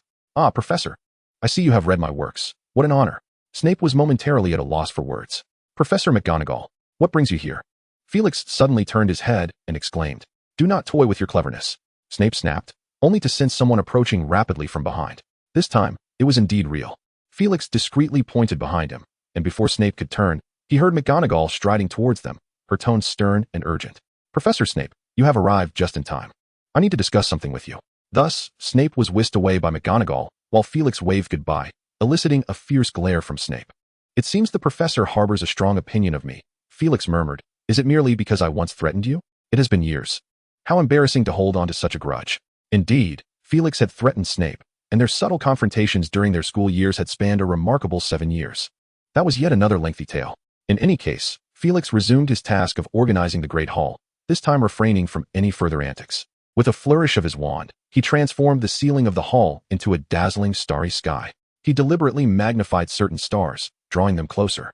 The luminous full moon shining like a disk, the crimson Mars glowing like an ember, and the ochre Saturn, adorned with its rings of shattered stars, stood in the distance. Surrounded by twinkling, flickering tiny stars, transforming the hall into a breathtaking spectacle. An extraordinary spell. A sharp voice emerged, prompting Felix to lift his head and then lower it again. He smiled. "Hello, Professor Flitwick." "Oh, Felix." Professor Flitwick appeared quite exhilarated, almost on the verge of fainting. "The brilliant graduate of Hogwarts returns to the school. How wonderful. I still vividly recall your outstanding performance in the charms examination. Perfect, utterly perfect." Professor Flitwick, despite his diminutive stature, was overflowing with emotion, displaying no bias towards any of the houses. "It is a pleasure to see you, Professor." Chapter 12, Unraveled Conversations. The scene shifts back to 1 hour earlier. Snape strode into the headmaster's office, his face taut with irritation. "Headmaster, Professor Dumbledore." Dumbledore looked up from his desk. "Ah, Severus. What troubles you?" Snape stood before him, refusing to sit, instead kicking aside a bothersome chair, a table separating them as he asked, fuming. "You have invited Felix Happ to teach at this school? What were you thinking?" Dumbledore set aside his book. "Severus, I see no issue here. Mr. Happ is exceptionally gifted. His talents recognized throughout the wizarding world, including by myself." Snape, clearly impatient, retorted, "I am not questioning his abilities. I have taught him. I know what he is like." "Indeed, you have assessed him before. A rather high appraisal for a standard Slytherin," Dumbledore remarked with a smile. Snape's expression darkened. That remark was not a compliment, but rather a mockery. Dumbledore nodded. "We all hold certain understandings of Mr. Happ, and I am aware of your concerns.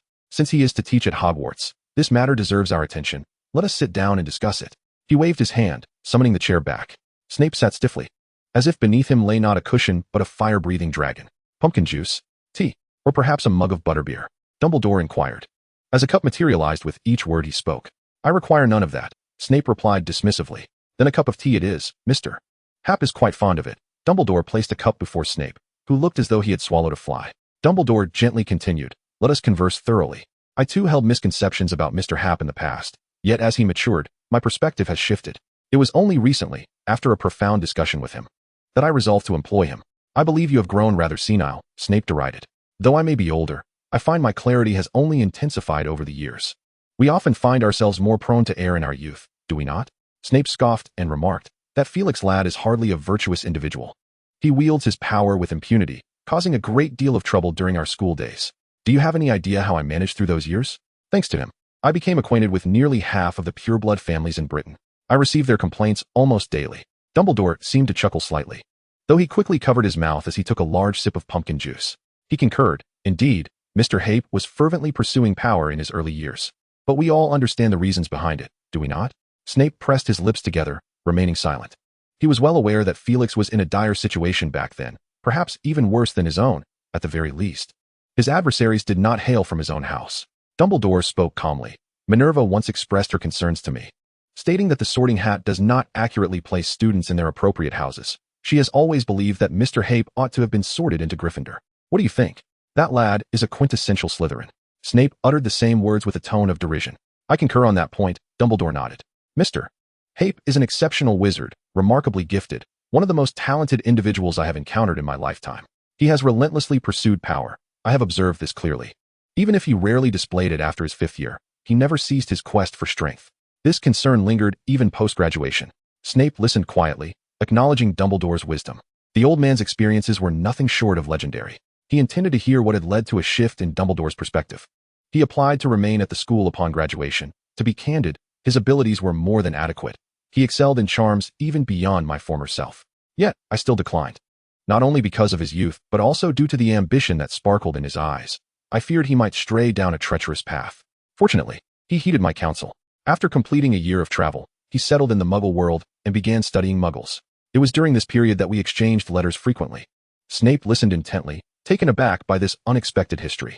It was worth noting that when he learned of Felix's transformation into a Muggle studies expert, his eyes nearly bulged with disbelief. Perhaps he was merely feigning, Snape retorted reluctantly. No, Severus, Dumbledore countered. I possess a certain insight into human nature. Living long has its advantages.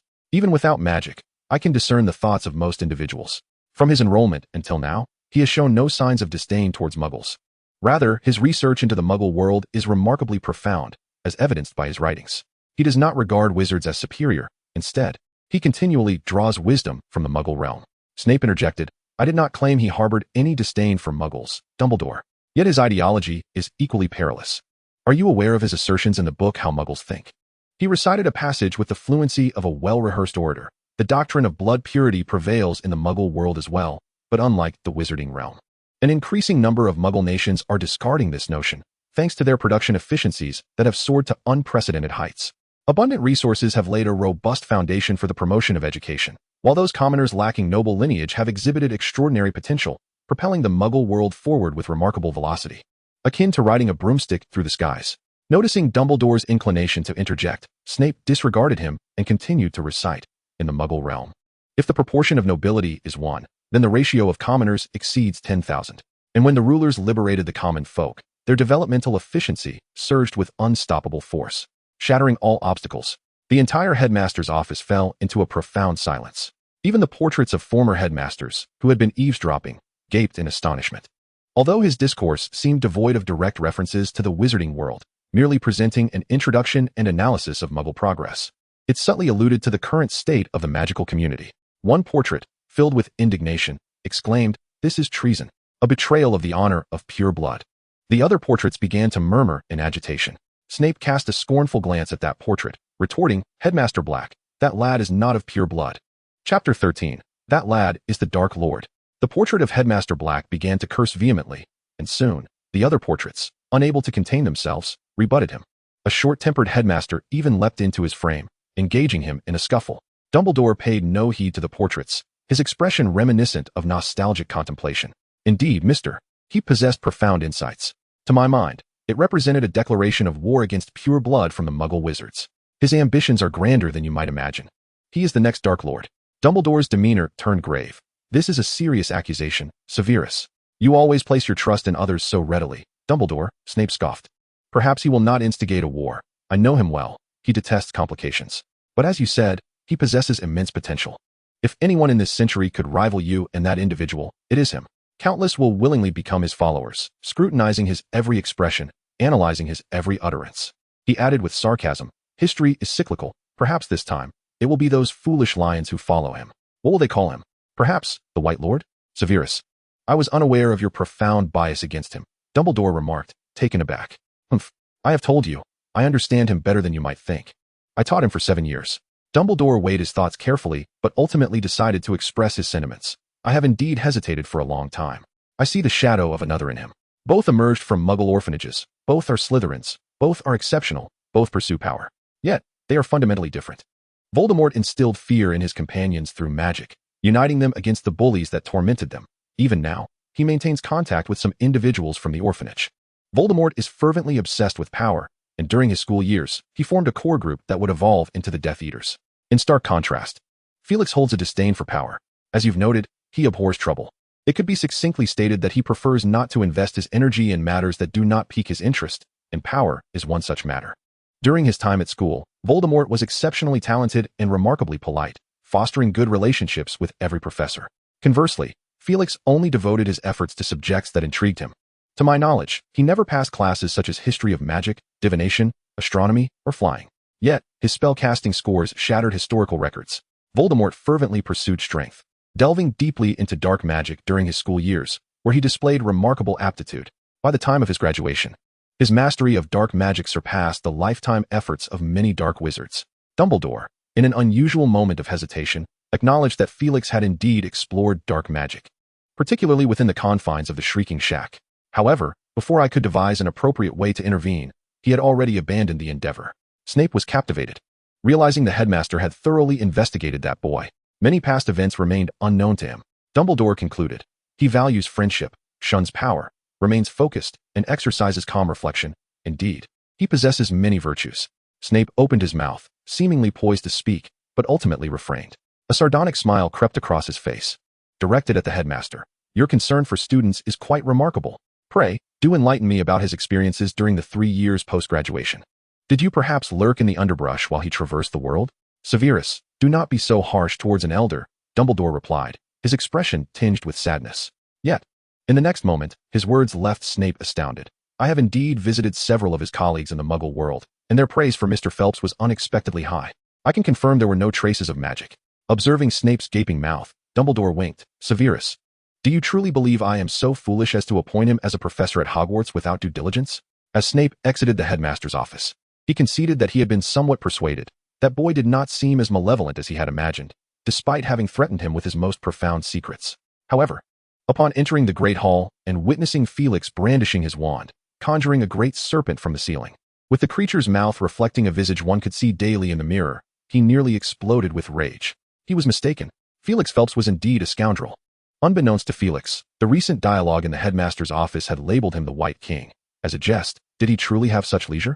He diligently completed his tasks. And during this period, the professors of Hogwarts gradually returned, prompting Felix to greet each one in turn, acknowledging the significance of connections. It was not until a particularly striking wizard appeared, clad in a vibrant green robe that mirrored his own attire, with hair that flowed gracefully and teeth that shone like pearls. Who could this be from Slytherin? Why did he seem so unfamiliar? Felix wished to observe him further. But soon the wizard approached him, exclaiming, Felix, it is a pleasure to finally meet you. I have long awaited this moment. Who are you? Felix replied, sensing a flicker of familiarity about this person, yet struggling to place him. The wizard seemed taken aback, his mouth agape as if petrified for a moment. Before quickly regaining his composure, launching into conversation, Felix, you must be preoccupied with Muggle studies, perhaps neglecting the wizarding world. Fear not. Allow me to reintroduce myself. Believe me, you are worthy of this honor. Please, go ahead, Felix encouraged. The wizard, winking, declared, I am Gilderoy Lockhart, a third-class member of the Order of Merlin, an honorary member of the Society for the Promotion of Elfish Welfare, and a 5-time recipient of the Most Charming Smile Award from the Wizarding Weekly, though I do not boast about that, as I do not rely on my smile to vanquish the Banshee of Malvern. Lockhart. Felix suddenly recalled having read his biography, which chronicled quite the impressive array of adventures, seasoned and resourceful indeed. However, this individual appeared somewhat self-important, often leaving crucial details shrouded in mystery in his writings. Felix felt intrigued, pondering how to extract substantial insights from him. Ah, Mr. Lockhart, I have perused your works. They are truly remarkable, and your experiences are utterly captivating, Felix complimented. And within mere moments, he found himself bonding with the newly appointed Defense Against the Dark Arts professor. Simultaneously, he admired Lockhart's audacity. Did he truly disregard the curse of the Dark Lord? Felix was acutely aware of the perils associated with this subject, and although Hogwarts frequently faced shortages of professors, he dared not covet such a position. Truly, one must possess great skill to be so fearless. Nevertheless, from Lockhart's written accounts, it was evident that he was an exceptionally astute wizard, consistently turning danger into opportunity. It seemed Felix needed to be particularly attentive. What were the professor's preferences? He fell into deep contemplation. Chapter 14, The Opening Feast. As time passed, the sky darkened gradually. Above the Great Hall, thousands of candles flickered, illuminating a ceiling adorned with a breathtaking portrayal of the cosmos, while the tables and chairs were arranged in perfect order. All the professors had gathered, including Dumbledore, though Hagrid had temporarily departed to escort the first-year students. Not far away, Professors Lockhart and Flitwick stood alongside Headmaster Dumbledore, their voices echoing throughout the hall as Lockhart boasted. Indeed, it is quite simple. My badges are most certainly authentic. Ha ha ha. Felix and Snape occupied opposite corners, observing the happenings within the surrounding hall. At this moment, Felix was engulfed in confusion. Just moments ago, he had effortlessly guided Professor Lockhart to express himself freely, who appeared eager to share his adventurous exploits, provided one played the role of a good foil. Yet, the rewards of this endeavor were scant. Did Lockhart harbor a sense of wariness towards him? It certainly did not seem so. Was he merely an actor, gathering information through exaggerated rhetoric and self-aggrandizement? Felix found himself perplexed, as did he regarding another professor. Snape lingered in another corner, a mocking smile gracing his lips, leaving Felix to wonder at whom he directed his derision. What had transformed Professor Snape into this shadow of sarcasm? He had not been so sullen or sardonic during their school days. What transpired in those intervening 3 years? Felix felt his usually sharp intellect faltering, compelling him to exercise greater caution. He then joined Professor Sprout in conversation, discussing magical plants. Felix, it must be noted, had not devoted much attention to herbology during his schooling. "Professor, I was distracted by other subjects. I was simply too busy," he replied. "I do not share your sentiment. You were quite insistent on inquiring about those perilous plants, seeking to uncover their vulnerabilities," Sprout recalled vividly. Ah, a dark chapter indeed. He had indeed found little interest in herbology. Could it provide strength? No. What a ridiculous notion. Thus, his grades in herbology had always languished in mediocrity. Yet he excelled in the art of managing dangerous magical flora, diligently identifying their weaknesses and attempting to address them with minimal effort. This philosophy also permeated his approach to care of magical creatures. One could only say he had become somewhat obsessed during those years. A commotion erupted in the distance. The students had arrived. Professor McGonagall rose hastily and departed, while the other professors took their seats under the guidance of Headmaster Dumbledore. Felix particularly yearned to sit beside Professor Snape in an attempt to discern the undisclosed transformations he had undergone in recent years, but Snape quickly evaded him. Resigned, Felix set his sights on a secondary target, taking a seat beside Lockhart. Professor Flitwick seemed ensnared by Lockhart's incessant chatter. Upon seeing Felix approach, he seized the opportunity to liberate himself and readily offered Felix his seat.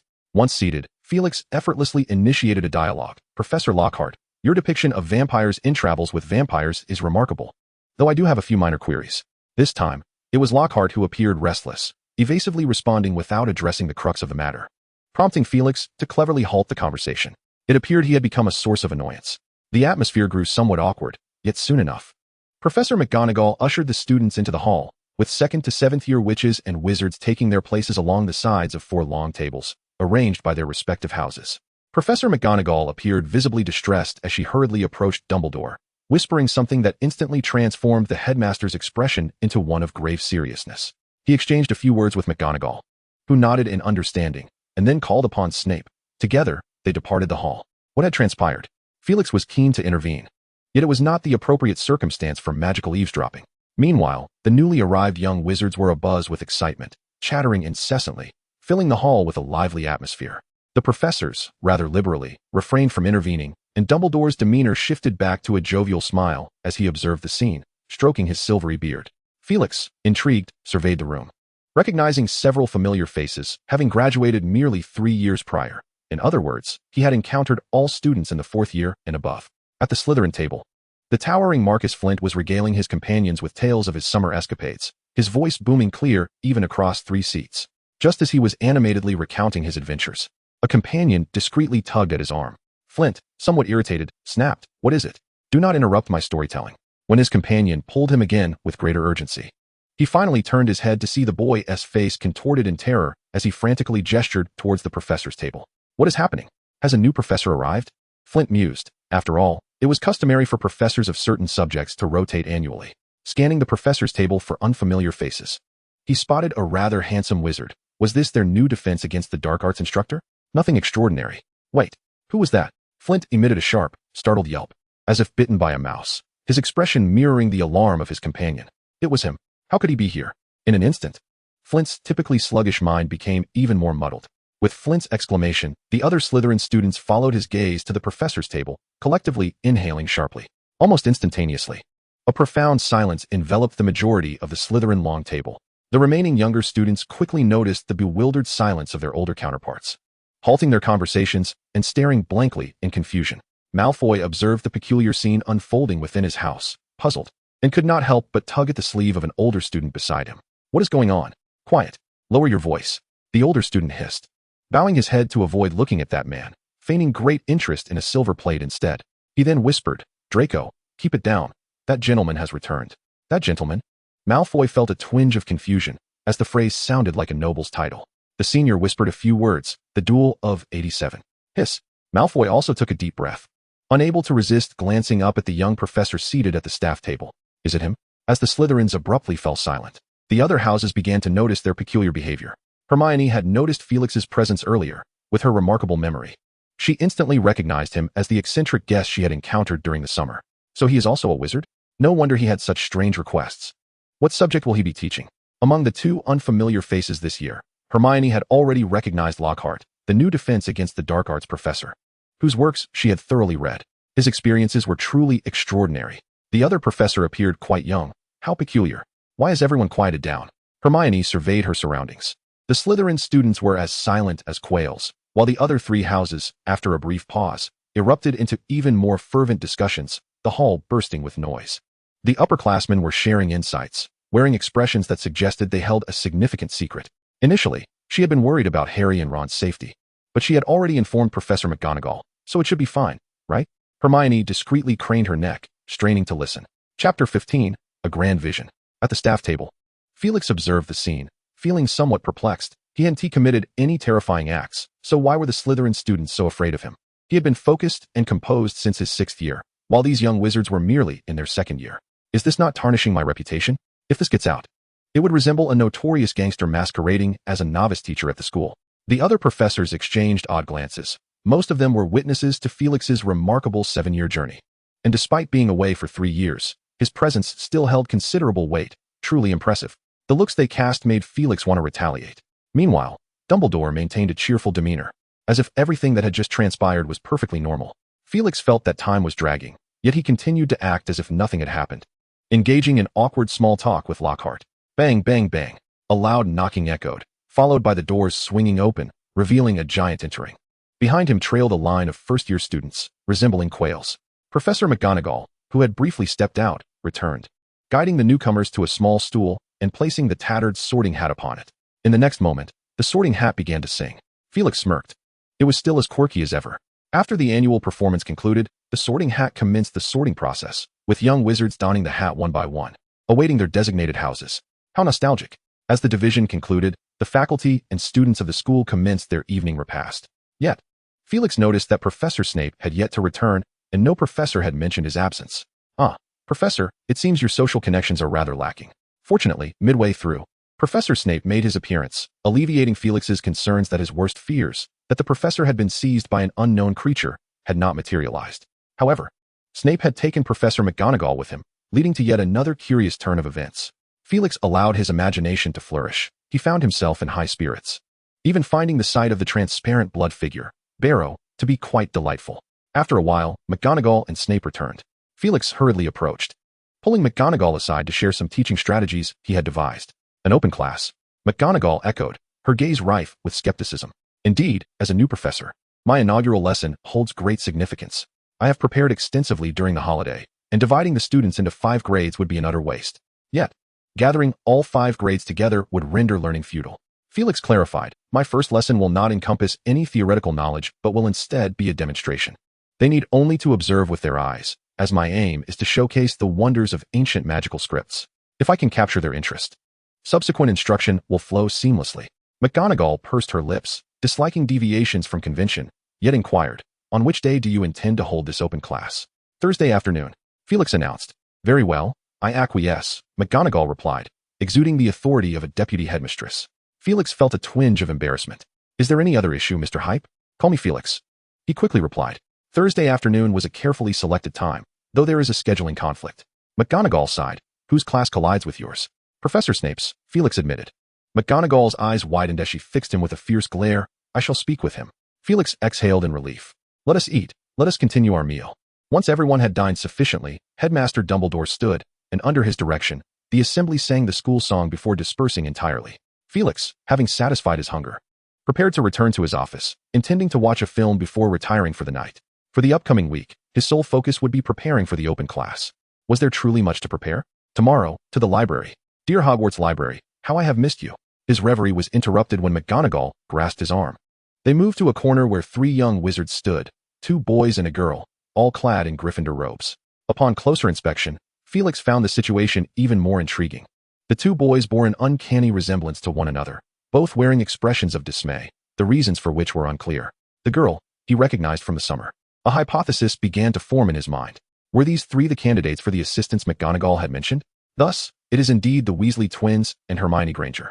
Professor McGonagall first introduced both parties and then mentioned Felix's need for an assistant. Judging by their demeanor, the twins appeared somewhat disinterested, while Hermione seemed intrigued, albeit not overly so. After all, what allure could a temporary position hold? This simply wouldn't do. Felix resolved to articulate something, confident that his words would alter their perceptions entirely. Now, observe my approach. Felix cast a glance at Professor McGonagall, then cleared his throat gently. He regarded the 3 young wizards with a warm expression and said, Greetings, I am your new professor of ancient runes, and perhaps your future instructor. he added with a glance at Hermione. She appeared somewhat shy, while the twins were decidedly bolder. One of them, animated, posed a question. Professor, did you truly defeat the entire Slytherin house during your time at school? Did you also drive away the Shafik family? Felix, being 7 years their senior, had graduated just before they commenced their studies, a seamless transition that left them perfectly out of sync. You possess quite the audacity, Felix thought, somewhat astonished. Yet, he chose not to respond directly, instead dismissing the comment lightly. Hogwarts is often rife with peculiar rumors. I once heard that there was a portal on the 8th floor leading to Hogsmeade. Unexpectedly, the twins seemed somewhat disheartened, while Professor McGonagall discreetly rolled her eyes. Let us return to our previous discussion. For the foreseeable future, at least until your graduation, I will be teaching ancient runes at Hogwarts. Therefore, I am preparing to cultivate an assistant, one who can assist me with various tasks, such as grading assignments. Noticing the twins' lack of enthusiasm, he swiftly bypassed that uncomfortable detail. Of course, with every opportunity comes certain benefits. As my assistant, you shall receive some hidden perks. For instance, my additional guidance, beyond ancient runes. I am quite proficient in charms, as Professor McGonagall can attest. He continued, moreover, there will be extra credit. Since the assistant role will occupy part of your extracurricular time, I have conferred with Professor McGonagall, and each semester will yield an additional 50 points. The twins exchanged glances, 100 points over an academic year. Hermione's eyes also sparkled with interest, for she had been captivated the moment she heard the first benefit. Thirdly, you will have the opportunity to partake in my research.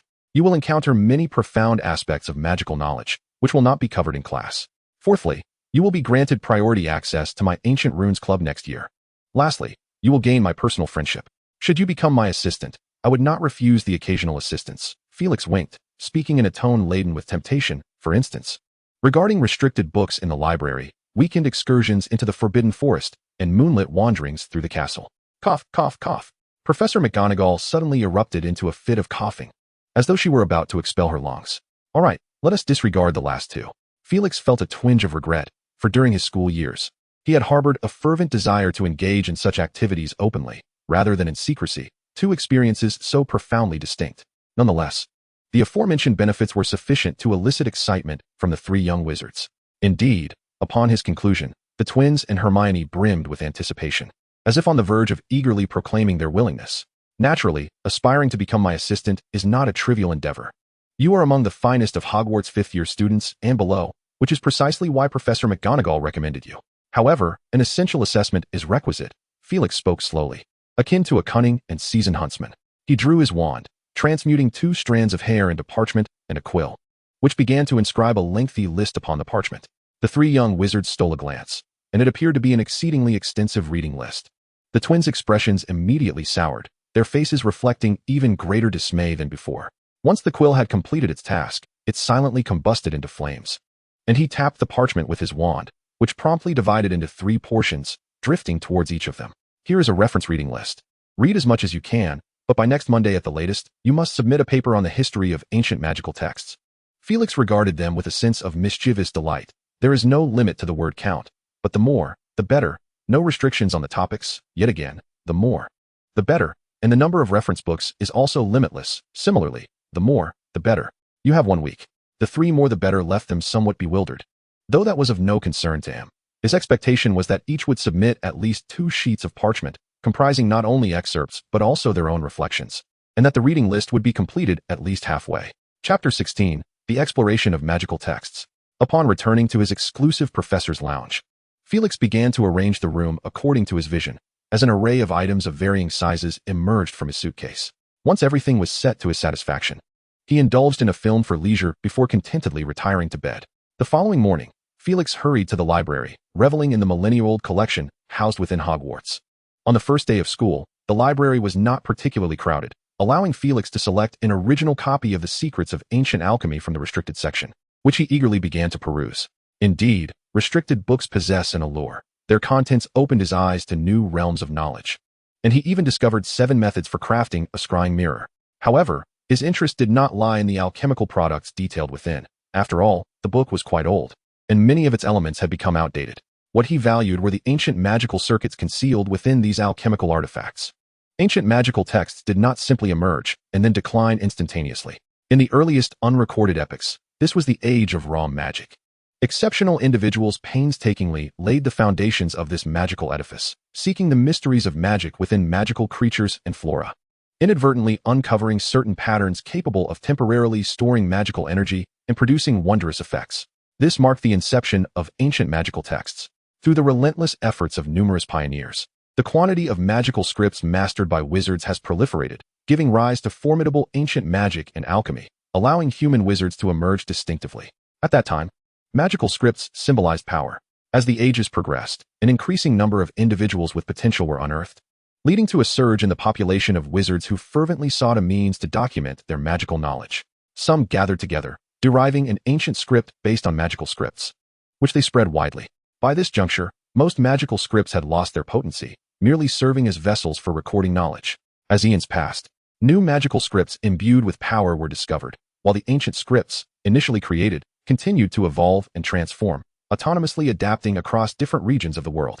This evolution birthed a plethora of homonyms, synonyms, mistranslations, and irregular writings, presenting countless challenges for future scholars. Subsequently, two significant developments profoundly impacted all wizards. The first was the invention of the wand, which rendered spellcasting more stable and straightforward. The second was the emergence of simplified magic, derived from ancient spells. Though perhaps less potent, its amplification through the wand proved beneficial. Most importantly, this simplified magic was easier to learn and safer. As time wore on, an increasing number of wizards began to abandon magical scripts, which gradually faded into legend. In contemporary times, magical scripts are collectively referred to as ancient magical scripts, with many wizards viewing them merely as a form of writing, serving the singular purpose of translating the magical manuscripts of predecessors. Felix harbored no interest in the study of ancient history. What he desired were potent ancient magical scripts, or rather, the original scripts. Everything else was of little consequence to him. However, having studied them, he could at least use this knowledge to instruct students, could he not?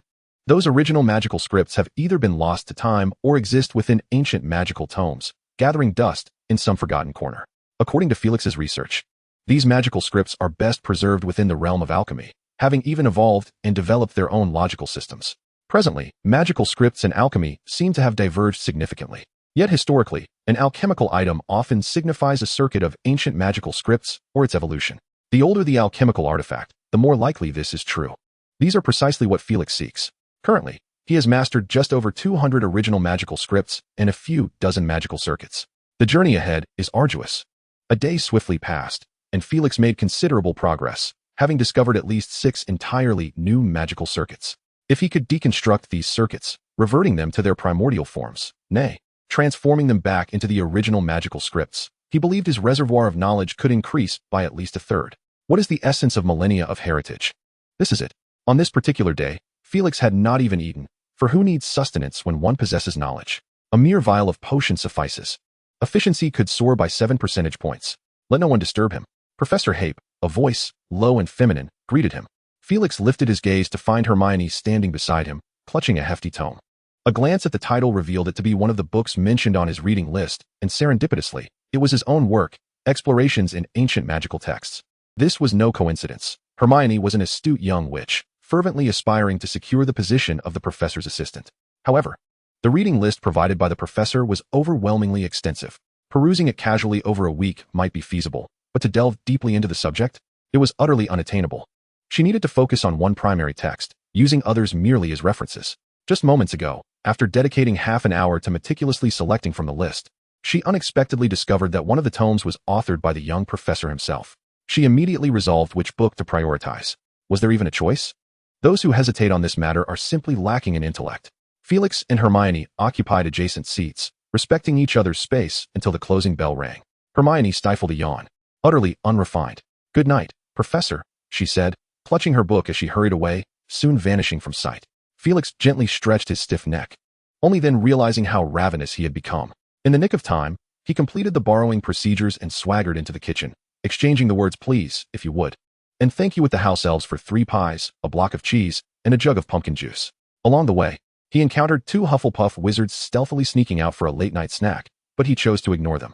Upon returning to the common room, he hastily consumed his meal before collapsing into slumber. The following day mirrored this routine, the day after, similarly so. Before long, Thursday morning arrived, signaling Transfiguration class.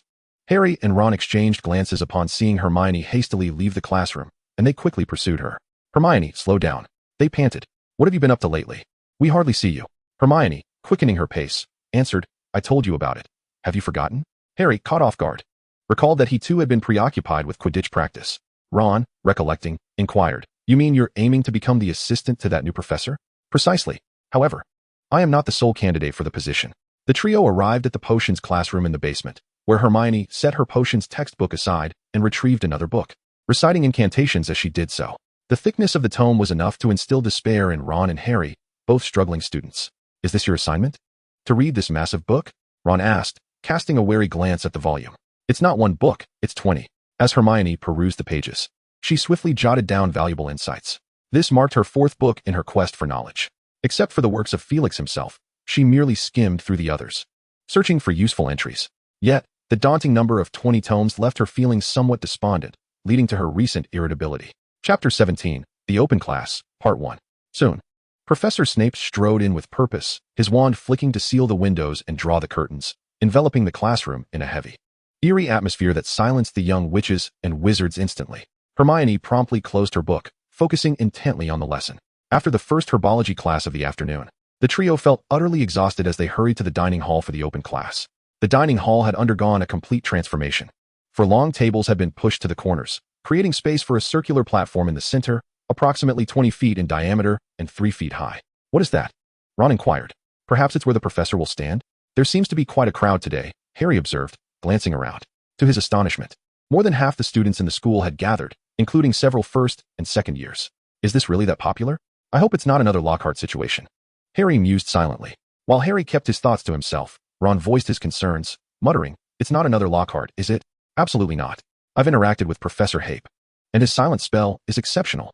Hermione stammered, momentarily at a loss for words. "What spell?" Harry asked, not catching her drift. "The silent spell. Some particularly skilled wizards can cast various charms without uttering the incantations, making it especially convenient for hexing," Ron elucidated. Both of them overlooked Hermione's disparaging remark about Lockhart. "Is there even a need to discuss that?" Hermione shot Ron a disapproving glance. Harry pondered further, thinking that perhaps this professor might indeed be quite impressive, heightening his anticipation for the forthcoming open class. In truth, both he and Ron were reluctant to attend. They felt no connection to it. They had been practically dragged here by Hermione, who insisted that understanding a chosen elective was imperative as they were entering their 3rd year. Moreover, she was eager to assess Felix's teaching prowess, having already read his exploration of ancient magic, which bolstered her confidence in the new professor. Well, much like her confidence in Professor Lockhart.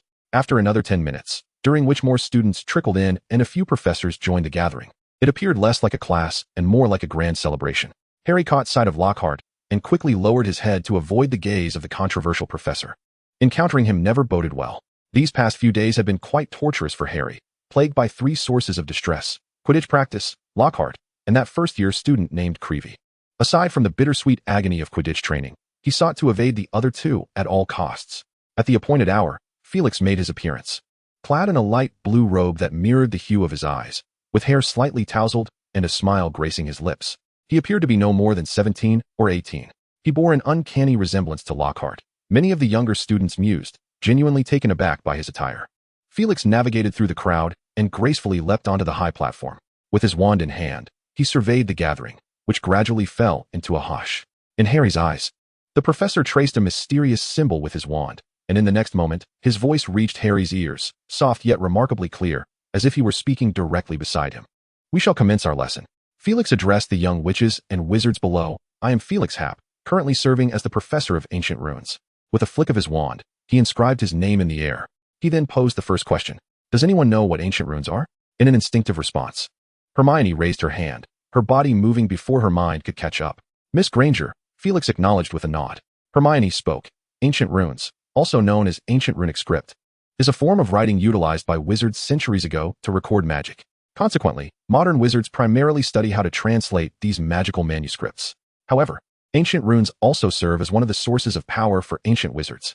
The final remark was a reflection from her reading of Exploration of Ancient Runes. "Excellent. Gryffindor earns 5 points." Felix proceeded to elaborate on the history and evolution of ancient runes, advancing swiftly, for he deemed this information of little significance, at least in his view. The young wizards would scarcely retain it. "You need only remember this. Ancient runes are a bridge that connects ancient magic with modern magic, as well as ancient alchemy with contemporary alchemy." Observing the lively discussions among the young witches and wizards below, Felix nodded in satisfaction. "However, Professor, Why do we only learn how to translate ancient runes? Inquired a Ravenclaw upperclasswoman, raising her hand. Felix regarded her thoughtfully. There are two primary reasons. The first reason is that translation has indeed become the prevailing viewpoint in the current magical community. In my perspective, ancient runes can be divided into two categories: the runic script itself and the magic it embodies. The former is a form of writing used by ancient wizards, while the latter represents a power mastered by them. Over the long course of time, these two aspects have intertwined, making it difficult for later generations to distinguish between them. The former represents the mainstream viewpoint, as they dedicate themselves to the inheritance and study of ancient magical manuscripts. In truth, this approach is quite beneficial, for much of our knowledge about ancient wizards has been gleaned from their efforts. This path is relatively straightforward, and even you today can embark upon it. However, if one wishes to directly harness the powers of ancient wizards through arcane inscriptions, it is an exceedingly formidable endeavor. Not only must one possess exceptional magical aptitude, but also remarkable research capabilities. The young sorcerers listened with a sense of vague comprehension, grasping the overarching concept. The study of ancient incantations essentially unfolds into two branches. One primarily focused on translation, which is relatively accessible, requiring minimal personal qualifications from the wizard. Even a novice could manage. Yet, to unravel its complexities, one must invest a significant amount of time. The magical community is replete with seasoned wizards who have devoted decades to such studies, ultimately leaving themselves in a state of confusion. The other branch emphasizes mastering the powers of ancient wizards, presenting a far more arduous initiation. If one is not a distinguished scholar, it is advisable to abandon such aspirations early on. Felix paused momentarily to allow everyone to absorb this information, then with a smile remarked, returning to the earlier question. As for the second reason, it is simply that it is not part of the examination syllabus. The young wizards were momentarily speechless, acknowledging the formidable nature of that rationale. However, I personally believe, Felix continued, that engaging you in a practical exploration of ancient inscriptions will effectively ignite your enthusiasm for this subject. Are you going to teach us ancient magic? One of the twins exclaimed. Felix shook his head. No, ancient magic is renowned for its formidable power and difficulty in mastery. I do not intend to impart such knowledge to you. Moreover, my research in this area is merely in its infancy. Very well. The theoretical portion concludes here. As this is a public lecture, I shall refrain from delving too deeply into specialized knowledge. Now, it is time for the demonstration. Chapter 18, Public Lecture, Part 2. Upon hearing Felix's words, the young sorcerers were filled with excitement, their curiosity thoroughly piqued. Even the professors present were brimming with intrigue. Professor Snape lingered in the corner, eager to discover what this young man had unearthed that warranted intruding upon his class. Professor Flitwick was equally enthusiastic. His passion for spells was genuine, though his research into ancient inscriptions was not profound. As for Felix's views on ancient magic, Flitwick resonated with them, having mastered a few potent ancient spells himself, albeit rarely employing them. Gilderoy Lockhart gazed enviously at Felix standing in the center of the hall, pondering how hosting a public lecture could garner him greater attention. If only he could incorporate this scene into his new book. But what could he do? Perform a stage play? Amidst the diverse thoughts of the assembly, Felix decisively waved his wand, extinguishing all the candles in the hall, while the celestial ceiling was entirely obscured. The entire hall was enveloped in darkness. A flickering glow emerged, and Felix's voice resonated clearly in the ears of all present, calming the restless young sorcerers. This was a commonly used spell, designed to illuminate the surroundings, very straightforward. Even those not yet enrolled in school could master it through self-study. Illuminated by the flickering light, the audience could faintly discern Felix's silhouette. Once you have fully mastered this incantation, you may alter it in various ways. For instance, you can amplify the brilliance. As Felix spoke, the radiance from the tip of his wand expanded to envelop the entire platform. You may also change its hue, as the luminous orb transitioned from white to red, green, yellow, and blue. Alternatively, you can cast it forth. Felix waved his wand, and the glowing sphere soared from the wand's tip, tracing an arc through the air. The hall was once again shrouded in darkness, akin to its ancient magical origins.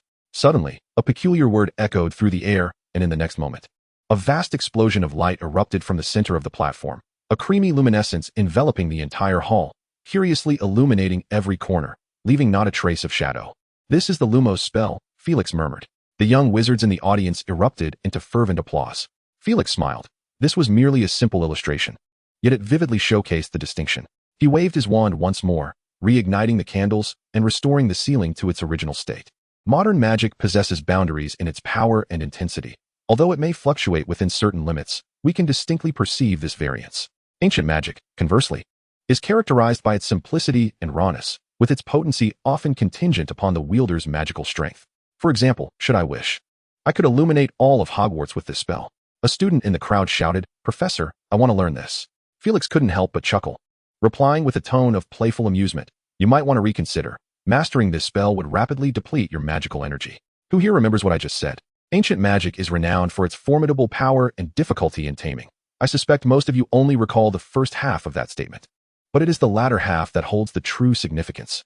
Below the platform, students buzzed with excitement, their faces alight with eagerness, as if they could grasp the formidable ancient magic in the next moment. Alas, the tomes chronicling ancient magic reside in the restricted section. Ron's face lit up with a peculiar glow. "I want to learn this. I must master this spell. It's simply too cool." Harry too was captivated, pondering how a simple flickering charm, when replaced by ancient magic, would wield such power. What of other spells? For instance, Hermione's Petrificus Totalis. Would it not render one entirely to stone? Snape maintained his usual stoic demeanor, yet the implications of such power lingered. Does this mean that Dumbledore and the Dark Lord wielded powerful ancient magic? Felix waved his wand, sending forth a cascade of red sparks to recapture the students' attention. Now, we shall proceed to our next demonstration, which is the focal point of today's public lesson and also a component of this year's Ancient Runes course assessment. He paused deliberately, rekindling the students' excitement. Is it truly so progressive, an open book examination? At that moment, Felix leapt down from the platform, and a suitcase soared through the air. With a flick of his wand, the suitcase swiftly descended, landing on the ground with a resounding thud before springing open to reveal a dozen figures that emerged and came to a standstill atop the platform. It was then that the crowd realized that the figures on the platform were diminutive dolls, scarcely half a foot tall. Each doll bore a unique appearance, some male, some female, some young, and some aged. Yet every one was distinctly characterized. "Hey, I've played that game," exclaimed Justin, the Muggle-born wizard, his face flushed with excitement at the unexpected sight of animated figurines at Hogwarts. Harry, too, felt a flicker of familiarity, as if his cousin Dudley had mentioned them before. "What is this?" inquired Ron, a pureblood who was entirely perplexed by the spectacle. "Aren't they just moving dolls? What's so remarkable about that?" "They're characters from a fighting game in the Muggle world," Harry attempted to elaborate, though he realized he lacked first-hand experience to provide further details. "A fighting game?" Ron's interest was piqued by the term. Felix, with a smile, remarked, "It seems some of you have recognized them. The design of these dolls is indeed inspired by a Muggle game, but our focus today is not on that." With a flourish of his wand, Felix summoned 2 dolls to leap high into the air, positioning them at the center of the platform, while the others retreated to the edges. "Does anyone know their names?" "Fireman and Ice Woman," Justin shouted, clearly in his element. Felix continued, "And do you know their abilities?"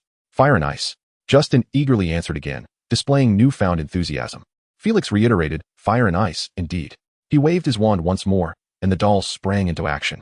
The fireman's right finger ignited with brilliant yellow flames, and with a vigorous sweep, the flames expanded to the size of a bludger, shooting out half a meter before exploding with a thunderous clap. The nearby young wizards instinctively took a couple of steps back, only relaxing when they saw the flames remained contained on the platform, their eyes now fervently fixed on the dolls, yearning for more. On the other side, the Ice Woman executed a swift kick, her movements both fierce and graceful, sending a barrage of ice-blue icicles shooting forth, eliciting gleeful gasps from several young witches. "Oh my goodness, how adorable. I want to hold one." Felix beamed with satisfaction, orchestrating the spectacle. "Next, we shall have a battle." Chapter 19, Open Class, Part 3. In the school auditorium, silence enveloped the students, their eyes glued to the platform, eager not to miss a single detail. An intense battle was unfolding. The palm-sized dolls darted about with remarkable agility, each punch and kick accompanied by bursts of flames and showers of ice crystals. Occasionally, one of them would unleash a signature move, such as the fireman's fireball or the Ice Woman's icicle spikes, escalating the already fervent atmosphere to new heights. 3 minutes had elapsed when the battle concluded, with the fire mage executing a series of fiery combos, augmented by the concealed magic of transformation into a phoenix, thereby vanquishing the ice sorceress. A collective sigh emanated from the young wizards, who longed to witness the adorably enchanting ice sorceress. Felix's voice cut through the murmurs, elucidating that what they were observing was a product of alchemy, a branch that evolved from ancient magical scripts. The magical puppet they beheld was not defined by its exterior, but rather by the ancient magical circuit concealed within. This circuit, at its core, represents a playful amalgamation of magical scripts. Your practical examination for the semester will revolve around this concept. The initially eager young wizards appeared somewhat bewildered. Were they truly expected to undertake such a task? "Professor, do you perhaps overestimate our capabilities? You have only just arrived and may not be fully aware of our circumstances." A student, perhaps less academically inclined, gestured for the professor to demonstrate his prowess. Indeed, Felix continued. This magical puppet may seem rather complex for you at this stage. However, the ancient magical scripts involved in its creation essentially encompass the material from the 5 grades. I shall adjust the difficulty according to each grade level, and I will elaborate on the specific requirements in subsequent classes. A sigh of relief swept through the young wizards. Yet, one Hufflepuff girl raised her hand, inquiring, "But Professor, I am a 5th-year student, and my previous studies in ancient magical scripts have primarily focused on translation. Will I need to relearn new material? I have exams this year." Felix responded calmly. "First and foremost, there is no need to relearn new knowledge. I have reviewed your textbooks, so please maintain a modicum of faith in your professor." He then added with a light-hearted jest, "Moreover, I must commend Professor Babbling, a remarkable expert in ancient magical scripts. Her chosen textbooks are exceptionally suitable, encompassing both theoretical translation and a sprinkling of practical scripts." Perhaps Professor Babbling considered that the ancient magical scripts course is not akin to the alchemy class, hence the lack of detailed exploration in that area. However, this serves as a prologue, should you aspire to delve into more profound subjects in the future. This foundation will guide you past initial hurdles. Many young wizards felt a sense of reassurance. Furthermore, I assure you that, at least for this year, the practical examination will primarily focus on extra credit. I will also take into account the need for more theoretical instruction in the 5th and 7th grades. The audience of young wizards responded with mixed reactions. Some expressed joy, while others lamented in disappointment. Additionally, some students may worry that practical exercises might consume excessive time. However, these two aspects are inherently complementary, and you may inadvertently acquire greater knowledge through engaging with the game. That is my response, Felix concluded with a bow, prompting a thunderous applause from the audience. Next, we have approximately half an hour remaining. Would anyone like to personally attempt to control these magical puppets in battle? Felix inquired. This was hardly a question. The exuberant shouts from the young wizards were enough to rattle the ceiling. "Oh, you may find it challenging to accurately manipulate puppets with a wand, which is precisely why you require this." Felix waved his wand, and from his suitcase emerged 12 peculiar devices, which were essentially game controllers. "You can use these to control the puppets. Allow me to demonstrate." Before long, the students eagerly began to engage with the devices. Felix, employing transfiguration, conjured 6 elevated platforms, yet with hundreds in attendance, it was impossible for everyone to have a turn. Among them, Ron and Harry were fortunate enough to draw an opportunity.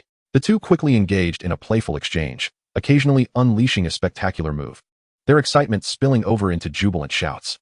No one mocked them. Even the young witches were caught up in the fervor, their exaggerated shrieks echoing around the room. Felix stood to the side, discussing the public lesson with Flitwick. "Absolutely splendid," was Flitwick's appraisal. Meanwhile, Professor Snape had silently slipped away, his departure as unnoticed as his arrival. Lockhart, on the other hand, wore a pensive expression, lost in his thoughts. Alas, joyful moments are fleeting. And as the lesson drew to a close, some students, mindful of mealtime, ventured into the hall. They were greeted by the thrilling spectacle of dueling, and after a fleeting glance, they quickly forgot their initial intentions and joined the throng of spectators. Consequently, dinner was delayed by half an hour, prompting Felix to reluctantly conclude the lesson and restore the hall to its former state. Throughout dinner, the young wizards animatedly discussed the recent public lesson, particularly those fortunate enough to have participated in the duel, whose faces were alight with enthusiasm as they recounted their experiences, their forks and knives gesticulating wildly, as if they were reliving the events. It must be said, the entertainment options for the young wizards were indeed limited. At the Gryffindor table, Ron was still animatedly recounting his epic duel with Harry. Despite losing by a narrow margin, his enthusiasm remained undiminished. "Harry, the fireman I just used was absolutely brilliant, whoosh. Bang," Ron exclaimed, flinging a piece of pumpkin pie that struck Neville squarely on the head. While Harry did not share Ron's exuberance, he too felt a swell of excitement. However, a thought began to surface within him. Rather than controlling magical puppets, he yearned to stand on the stage himself, to partake in the duel firsthand. Hermione, on the other hand, felt a twinge of disappointment as she had not had a turn. She adored the Ice Woman. She was incredibly charming, reminiscent of a doll from her childhood. Yet, there would be another chance. If she could become Professor Hape's assistant, she would surely have the opportunity to interact with that puppet. Hermione encouraged herself. Perhaps she could even create a magical puppet of her own, modeled after herself, though she would need to scale down the teeth and ensure the hair was more manageable. This innovative public lesson was undoubtedly a resounding success, catapulting Felix to newfound fame, basking in the limelight. The discourse surrounding this public lecture is likely to endure for an extended period, perhaps even evolving into a campus legend, much like countless rumors that drift and morph over time. Chapter 20, The Popular Professor. Friday, a new day dawns, and the young wizards are still animatedly discussing the previous day's public lecture, their enthusiasm surging like a mighty wave. infusing the otherwise mundane campus life with a potent sense of vitality. What had been the topic of their discussions a few days prior? The impeccably handsome Professor Lockhart. Yet now, that topic has been swept away by the winds of change. Not only due to Lockhart's disappointing performance in class, but also as a consequence of his fervent admirers' biased reviews. More importantly, Professor Hagrid has emerged as the new idol among professors, subtly threatening to usurp Lockhart's title as the beloved figure of the masses. This development has incited considerable ire in a certain professor of defense against the dark arts. Lockhart paces in his office, his once lustrous golden locks now appearing rather lackluster. While the numerous portraits adorning the walls exhibit similar expressions of vexation. "I must devise a strategy indeed," he exclaims. He truly knows how to steal the limelight.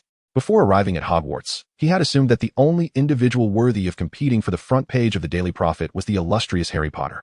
And he had prepared himself for that. However, he now finds himself facing a formidable rival. This reminds him of that insufferable Rita Skeeter, with whom he had once vied for the title of best-selling author. Although he ultimately lost, it was due to her unscrupulous tactics, as she had exposed his less than flattering history during his school days. Yet, he is no pushover himself. Did Skeeter not realize how poor his social standing had been during his own academic years? Lockhart loosens the tightness of his robe at the chest. Reflecting on those fiery years of passion, his fighting spirit rekindles. A troublesome adversary, is it? He pauses before a full-length mirror, rallying himself. "Gilderoy, you are now in the midst of a battle. Someone seeks to overshadow you. You must take action." Gazing at his reflection, he feels a sense of relaxation wash over him. With such a handsome visage, how could he possibly lose? Meanwhile, in the broader community of young wizards, Felix's popularity has soared to unprecedented heights, and everyone eagerly anticipates his official lessons. Perhaps he will continue the magical puppet duels in class? It should be noted that many did not get a turn yesterday. Ron clutches a meat pie in his left hand and spears a piece of potato with his fork in his right, his mouth never idle. "Perhaps. But we are only in our second year, remember, Ron? We'll have to wait at least a year to attend his class," Harry pragmatically remarks. Ron's eyes widen. "Harry, you've just shattered my very first dream of the year." He nudges Harry with his elbow. "Do you know what I was thinking? I recently indulged in a fantasy of using a magical puppet to send Malfoy into a state of utter disarray." Ron closed his eyes, donning a look of imaginative delight as Malfoy's robes were ignited by a blazing fireball. He attempted to evade the flames, but it was futile. "The speed of my magical puppet was unparalleled." He sought to cast a dark curse, yet it proved ineffective, as the puppet was too diminutive for him to aim accurately. Meanwhile, Harry sat quietly, savoring his pie, convinced that only Ron would miss, considering his wand had been snapped in two. Hermione, who was reading while having her breakfast, lifted her gaze and interjected. "Ron, I must remind you that Professor Hape mentioned in his lecture that, for the safety of the young wizards, the fire released by magical puppets is merely the most basic flame, far less potent than the fiend fire curse we can conjure ourselves." Ron seemed suddenly choked by his meat pie, rendered speechless. He couldn't recall Professor Hape making such a statement, yet Hermione was invariably correct in these matters. He muttered under his breath, "That's your fiend fire curse. Neither Harry nor I can perform it." "I think you've forgotten." Hermione huffed. "Aren't you supposed to be reading? Haven't you finished yet? I believe I mentioned yesterday that my reading list consists of 20 titles." Ron fell silent. Harry, intrigued by Hermione's words, couldn't resist asking, "Hermione, how much do you know about this professor?" "Ron and I missed the start of term feast." He referred to the incident where he and Ron had traversed much of England in Mr. Weasley's car. Consequently, they had to endure a tense time in Snape's dungeon, fearing expulsion. Fortunately, they were neither expelled from school nor penalized with points, and Professor McGonagall even prepared food for them. However, due to such events, it was impossible to return to the feast in a dignified manner, causing Ron to miss the sorting ceremony of his sister, Ginny. Hermione swiftly and fluently relayed the information she had overheard during the feast. Professor Hape graduated from Slytherin House at Hogwarts. "Slytherin?" Ron suddenly exclaimed, but a fierce glare from Hermione made him lower his head to nibble on his pie. "Indeed, Slytherin. He is 9 years our senior and graduated only 3 years ago. His reputation is quite formidable. Even the older students at school are familiar with him. Professor Hape specializes in ancient runes, charms, transfiguration, and Muggle studies, not to mention dueling." "Dueling?" Harry asked, somewhat astonished. In his recollection, Professor Hape was clearly not a charlatan like Lockhart, yet he appeared to be quite genteel, reminiscent of a teacher he had at Muggle school. It was difficult for him to associate the term dueling with Professor Hape. "Indeed," Hermione said, glancing around cautiously. Lowering her voice, "It is said that he comes from a Muggle background, and when he enrolled, Voldemort had just fallen. The Slytherin students were not particularly welcoming. However, what? However, he fiercely retaliated with spells, and the older Slytherin students feared him because they had been taught a lesson." Harry and Ron exchanged looks of sheer fascination. To speak candidly, They too harbored a desire to confront a few Slytherins. However, the rumors Hermione had heard were evidently misguided. The current 7th-year students had entered Hogwarts when Felix was already in his 5th year. Did he truly need to impart lessons to them? Surely. Others would teach them the ways of the world. During potions class, the young wizards were still chattering about the public lesson from the previous day. Harry distinctly observed Draco Malfoy amidst a throng of Slytherin students, boasting loudly of his close association with Professor Snape, claiming that his cousin shared a profound bond with the professor. Harry could not help but think that such camaraderie might have been forged through conflict. Ron was also animatedly recounting his experience of dueling with a magical puppet during the public lesson, making it seem as though he and Harry were the ones engaged in a live performance rather than mere puppets. Silence, came Snape's voice from the rear of the classroom, instantly silencing the young wizards. The professor strode in with an air of authority, his black robes billowing ominously, exuding an aura of intimidation. He surveyed the room, his gaze landing upon Harry Potter, causing him to tense involuntarily. Yet, Snape soon averted his gaze, this time fixing it upon Ron and mockingly intoning in his characteristic low voice. "Ah, Ronald Weasley, indeed you have garnered quite a bit of attention these past few days. However, you ought to focus on improving your abysmal potions grade. I have no desire to see yet another failing mark on your final exam." The Slytherin students erupted in laughter. Ron's face turned a vivid shade of crimson as he clutched his broken wand, hastily mended with tape, wishing fervently to cast a hex upon Snape. "And Miss Granger, kindly stow that extracurricular book of yours. This is a potions class, not a course on ancient runes. You still have a year before you can select electives." Hermione, fuming, packed her book away. Chapter 21. The Dark Lord's relic lies within Hogwarts. In the library, Felix was engrossed in his reading, oblivious to the world outside. The previous day's public lesson seemed to have had no effect on him, despite being the catalyst for such a commotion. With his left hand turning the pages and his right hand deftly wielding his wand, ancient runes materialized in the air before dissipating into nothingness. Madame Pants, the librarian, had been eyeing him with suspicion for over half an hour. A gaunt and elderly woman. She appeared somewhat malnourished, yet was remarkably suited for her role as librarian, possessing an unwavering love for books and an acute sense of discipline, always quick to identify and punish those who violated the rules. Should any student dare to brandish their wand in the library, she would promptly eject them, but Felix, being a professor, made her hesitate. Fortunately, he soon departed with 2 books in hand, alleviating her internal conflict. Returning to his office, Felix retrieved a piece of chestnut wood from his briefcase. As his magic flowed through the carving tool, it etched ancient runes upon the surface of the wood. Chestnut wood, a common material for wand making, is akin to a blank canvas, devoid of any inherent biases and reasonably priced. Felix had discovered its potential as an ideal medium for practicing ancient runes. The enchanted carving knife inscribed arcane symbols upon the surface of the chestnut wood. With each complete etching of a magical rune, it would erupt in a searing crimson glow, only to quietly extinguish, leaving behind a dark imprint. Felix carved the runes with remarkable speed, causing the wood to shimmer incessantly. The knife danced through the air, as if he were not merely inscribing runes, but penning an immortal chapter destined for the annals of history. Minutes later, the surface of the chestnut wood was entirely filled. He withdrew his wand and brushed it across the wood's surface, causing a thin layer of wood to detach and glide gracefully to the opposite side of the table.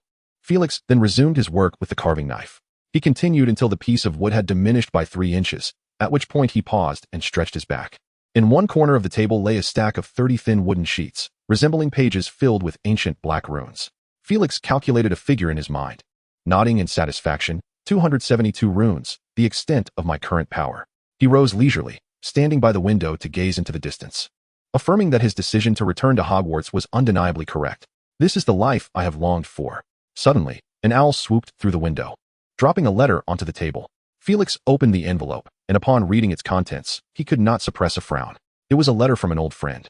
Though he had only graduated 3 years prior, and had truly roamed for just 1 year, that year had been rich with experiences, broadening his horizons and allowing him to forge connections. No matter where he was in the world, he could easily name the nearest magical black market with his eyes closed. The letter was from a friend he had met at the black market. Felix pulled out a piece of parchment and hastily scribbled a note, inviting him to meet at the Hog's Head Inn on Saturday. Even as the owl departed, he pondered the purpose of his friend's message. He recalled their first encounter vividly. The man, who introduced himself as Clyan, always wore a hood that concealed his face in a veil of mist, obscuring his true identity. Clyan adhered to the principle of equivalent exchange, possessing connections for rare magical manuscripts, wondrous potions, magical creatures, and more. Felix had traded with him 7 times, and both had honored their agreements. Thus, he was curious about Clyan's intentions in seeking him out, and even more so about what new stock his friend might have. At 10 o'clock on Saturday morning, Felix arrived at the Hogshead Inn. The hour was still early, with only one patron present. He approached the table of the familiar figure, greeted by the enigmatic mist that shrouded Client's visage, and sat down with a smile. As he took his seat, their figures became faint, their voices completely isolated from the outside world. Client. Felix. The voice was neutral, indistinguishable in gender or age. A reminder of the many mysterious entities that populate the magical realm, each with their own myriad of reasons. For instance, it could be a dark sorcerer, or perhaps someone evading the pursuit of enemies, or it might simply stem from a peculiar penchant for malevolence. What brings you to me? To inquire about information. What information? The relics of the second Dark Lord. Felix fell silent for several seconds, his mind racing. Very well, but you must first disclose the source of your information. Klein tapped his fingers against the edge of the table, seemingly weighing his options, yet he swiftly uttered a single word, Wagadoo. Have you sought out that group of mad sorcerers? Felix was somewhat taken aback. Wagadoo is a magical school in Africa, where wizards did not begin utilizing wands until the 20th century, resulting in a developmental trajectory distinct from that of other nations. For instance, they still preserve a branch of prophetic magic known as the sorceress, though outsiders refer to them as mad sorcerers. This is because such prophetic magic is, in essence, a form of dark magic, with each prophecy exacting a toll, such as the loss of a limb. Most crucially, the prophecies are not necessarily accurate. When Klein mentioned Wagadoo, Felix could only think of this, for Africa and Britain are worlds apart, with no intersection between them. Continue, Felix urged, intrigued. Given Klein's character, he could not have sought out a mere charlatan among the sorcerers. To engage a skilled sorceress for a prophecy, he must have paid a substantial price. The prophecy states that the Dark Lord's relic will linger in Hogwarts for a year. Felix felt a chill run down his spine. What precisely is the relic? Uncertain. Only that it is exceedingly malevolent. Felix was somewhat exasperated, pondering the futility of the effort. Malevolent? Do you think you are an Auror? Seemingly sensing Felix's skepticism, Klein added. The prophecy I requested is the secret to transcending death. In an instant, Felix engaged his mind fully, employing his mental barriers. He exclaimed, could you repeat that? Transcending death. But the Dark Lord is already dead. Such is the nature of prophecy. You can verify it yourself. Hogwarts has Dumbledore. Are you afraid of him? Klein chuckled softly. Although Felix could not decipher the fog on his face, he knew the other's expression was not one of ease. Feigning contemplation, Felix took a long time before finally speaking. Thank you for your information, but I cannot guarantee the acquisition of the relic. I can only promise that I will not betray you and will not face the Dark Lord's secrets alone. Klein pondered for a moment before replying, agreed. The two extended their hands, fingertips touching, as a golden line of energy blossomed forth. This was a temporary magical contract, lasting 1 year, should it be violated. No punishment would befall Felix, yet Klein would always be aware of his whereabouts. If you are unafraid of the retribution from a mysterious sorcerer, you may freely breach the contract. Chapter 22, Seeking Counsel. Felix stepped out of the Hogshead Inn, exhaling a long breath. One must never underestimate anyone. Observe. A dark sorcerer harbors ambitions to pry into the secrets of the Dark Lord, yet his aspirations to uncover the essence of magic seem rather modest. Felix pondered deeply and ultimately concluded that his own ideals were far more grandiose. As for the pact with Klein, what a triviality. To engage in such mischief beneath Dumbledore's very nose. Does he truly believe himself invincible? Moreover, he was already well aware of the answer to the dilemma. What lies behind the Dark Lord's resurrection? Horcruxes, of course, this concept was not lost on him. Thus, as long as he refrained from studying Horcruxes, this contract would naturally dissolve after a year. For the prophecy foretold that the Dark Lord's relics would linger at Hogwarts for but a single year, indicating their transient nature. Hence, Klein's belief that their contract need only endure for 1 year was well-founded. Felix surmised that the relic would likely be destroyed by the protagonists, who could not find peace during their years at school. Perhaps only upon their graduation would he finally attain tranquility. However, this also served as a reminder that this year's narrative crisis stemmed from the Dark Lord's relics, namely the Horcruxes. Which one could it be? This question lingered in Felix's mind upon his return to the office. He vaguely recalled that there were 7 Horcruxes, most of which were the relics of the 4 founders of Hogwarts, perfectly aligning with Harry and his companion's 7-year academic journey. Was it possible that one was to be destroyed each year? The diadem of Ravenclaw, the locket of Slytherin, the cup of Hufflepuff, he was familiar with them all. By that logic, could the sword of Gryffindor also be a Horcrux? Which one had been destroyed last year? The first installment seemed to be titled Harry Potter and the Philosopher's Stone. Thus, was the Philosopher's Stone a Horcrux? Felix speculated irresponsibly. The information at his disposal was rather inconsequential. Firstly, there was no way to substantiate his claims, as he was unaware of where the Dark Lord had hidden the Horcruxes. Secondly, it was a highly sensitive subject. Given his dubious background, casually mentioning Horcruxes to Dumbledore could lead to an inquiry. So you have been studying Horcruxes, have you? Therefore, he resolved to let things unfold naturally, merely offering a gentle nudge. This could also be considered a boon for his assistant, Miss Hermione Granger. Indeed, the position of assistant had already been reserved for her, for reasons that were complex. The other two candidates had already withdrawn. The Weasley twins had approached him the previous day, voluntarily opting out. They were preoccupied with Quidditch practice for the entire week, and anticipated that each weekend for the coming year would be consumed by this endeavor. Felix gathered that they were subtly suggesting he confine that fellow wood, and for an entire academic year at that, so they could pursue other interests. Could he acquiesce to such a request? Would a professor truly exploit his authority in such a manner? The primary issue lay in the terms. They were demanding an excessive duration. To unjustly imprison a student for an entire year, even Snape would not stoop to such a level. This left Felix somewhat speechless. He had initially intended to return a favor to Professor McGonagall, and yet it had spiraled into this predicament.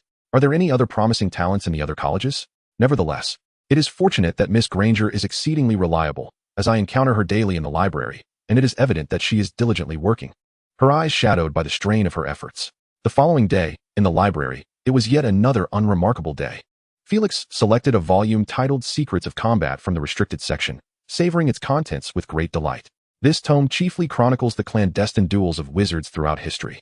Its placement in the restricted section owed to the numerous graphic depictions it contains.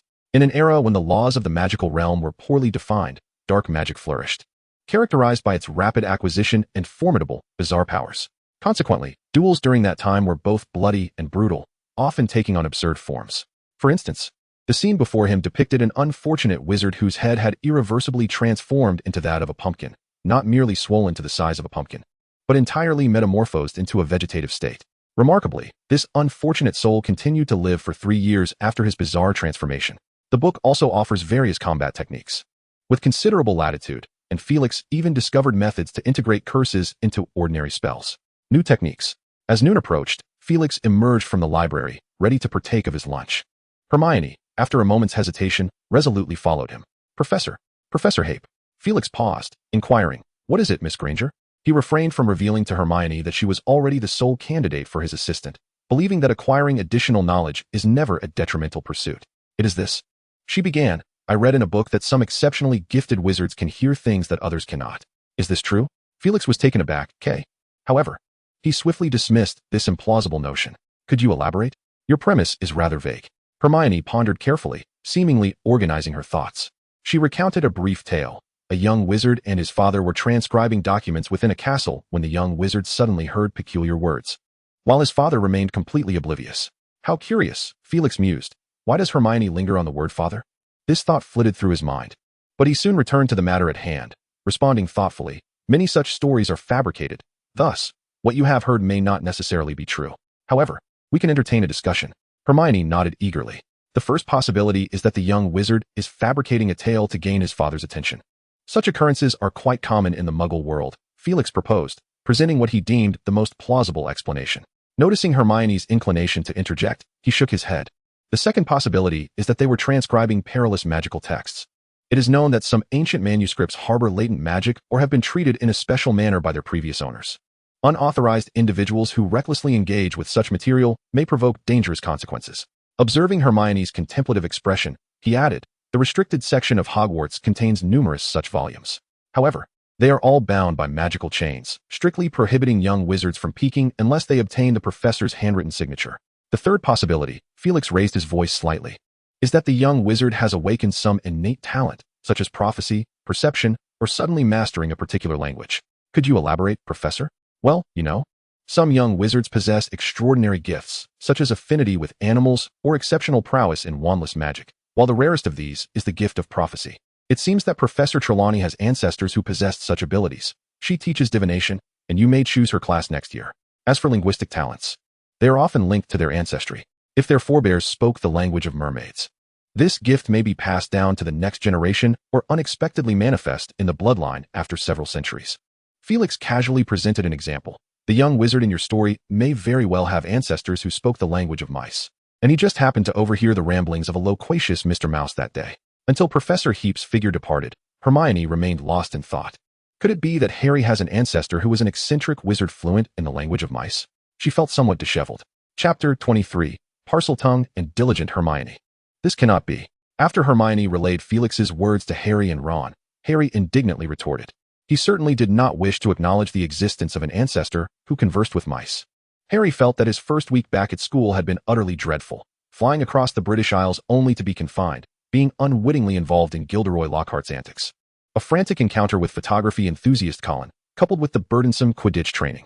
Additionally, he had been grounded yesterday, forced to write responses to Lockhart's fans, one after another, for an interminable 4 hours. Yet, that was not even the worst of it. In Lockhart's office, he had heard fragmented voices, uttering phrases about death and destruction. When he shared this with the others that morning, their expressions suggested they thought he had finally lost his mind.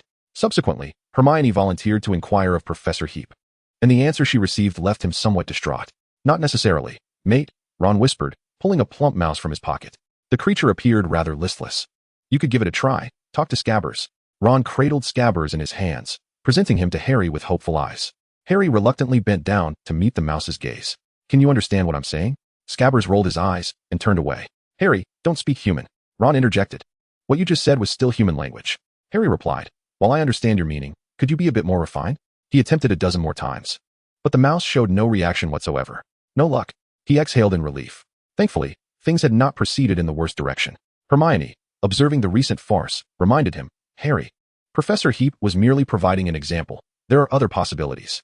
Ron, however, held a different perspective. What else could possibly inhabit the castle besides rats? Surely not insects. Such conjecture was even more terrifying. Harry shivered slightly, quickly racking his brain for a diversion. Perhaps it was a snake. A snake? Ron and Hermione fell silent, exchanging bewildered glances. You mean to say you can converse with snakes? Ron gulped. Harry, oblivious to this realization, excitedly recounted his experience at the zoo before enrolling, where he had spoken to a snake. A large python told you it had never been to Brazil. Ron's voice was notably weak. What of it? I bet many people can do that. It's the talent Professor Hagrid mentioned. Ron remained silent, and Hermione softly interjected, Harry, speaking to snakes is a mark of Salazar Slytherin. This ability is known as Parseltongue, which is why Slytherin House's symbol is a serpent. But I'm not, Harry exclaimed, a hint of confusion in his voice. Yet, he suddenly recalled how the Sorting Hat had strongly urged him to choose Slytherin during his first year. With that thought, Harry promptly closed his mouth. It's all right, mate, Ron feigned nonchalance as he patted Harry's shoulder. Pure-blood wizards often intermarry. Perhaps you are a distant descendant of Slytherin.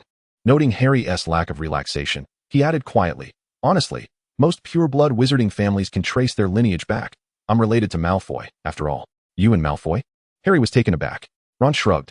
There are only so many pure-bloods. Intermarriage is quite common. If you ask me, the true pure-bloods are long extinct. Their lineages cannot survive to this day. Harry finally calmed down. Harry, you'd best keep this matter to yourself, Hermione advised. Harry nodded. He would never divulge such information, as he had no desire to claim kinship with Slytherin. Hermione then steered the conversation back on course. Since you are a Parselmouth, the voice you heard that day was likely a snake. It may have been slithering along the wall-less crevices. In her mind, a snake could only be as thick as a wrist. But I heard it uttering words like death, slaughter, and tear you apart. Perhaps it was hunting? Ron speculated. You know, catching some mice or little bugs. With no evidence to pursue, the trio had to abandon their musings. In any case, it's not a significant matter. Hermione, how is your essay coming along? Harry inquired. Blimey, Hermione exclaimed, quickly departing, leaving the two in a state of astonishment. Has Hermione gone daft from reading too much lately? I've never seen her like this, Ron remarked. Harry shrugged. The library. Hermione occupied a large table alone, strewn with thick tomes, with a piece of parchment before her as she fervently wrote. With less than 10 hours until the library closed, it appeared she would be pulling an all-nighter. Hang in there, Hermione, she encouraged herself. Until now, she had painstakingly managed to complete nearly 12 books, and even then, it was only a cursory reading. She had merely skimmed through them, retaining less than 50% of the content, which was markedly divergent from her usual habits, as she had not memorized any of it. In pursuit of her thesis, she had to make the heart-wrenching decision to relinquish her reading routine. However, she had resolved that once she submitted her paper, she would revisit her reading list and memorize the contents thoroughly. She was fervently flipping through the pages, simultaneously jotting down pertinent arguments and evidence with a quill, exhibiting a frenzied demeanor, so much so that even Mrs. Pants passed by her several times without noticing. She remained until the library closed, ultimately finishing 16 books, and, with 4 remaining and a hefty stack of parchment, she yawned and staggered back to the common room. That night, she planned to burn the midnight oil. Upon pushing open the door to the common room, she discovered that the other young wizards had already returned, leaving only 2 individuals behind. Harry, Ron? Hermione was somewhat surprised. Hi, We didn't see you at dinner and thought you might not have come. This is for you. Ron indicated towards the table before him, which was laden with food wrapped in parchment, the outer layer soaked and stained with grease. Hermione covered her mouth, desperately suppressing tears. Harry smiled and said, "We can't assist you with your paper, but this is all we could manage. Keep it up, Hermione. You are the brightest person I have ever known." Hermione nodded earnestly. As they departed, she unwrapped the parchment to reveal 2 pies, which she devoured hungrily. In the quiet common room, she was entirely alone. The following day, Monday, Hermione felt dazed throughout, and while practicing transfiguration, she nearly mistook Harry for a transformation subject. By noon, she found it necessary to visit the infirmary. During the second period in the afternoon, with no classes, she intended to finish the last 2 books. Having pulled an all-nighter, she had completed her thesis. Yet she remained convinced that she must read the books to possibly enrich her paper with new insights. However, she was utterly fatigued, and when Harry concluded Quidditch practice, he discovered Hermione asleep in the common room. Hermione, Harry? Hermione awoke with bleary eyes, her hair more tousled than ever, appearing quite disheveled. She quickly regained her composure and exclaimed, "What time is it? Harry, what time is it?"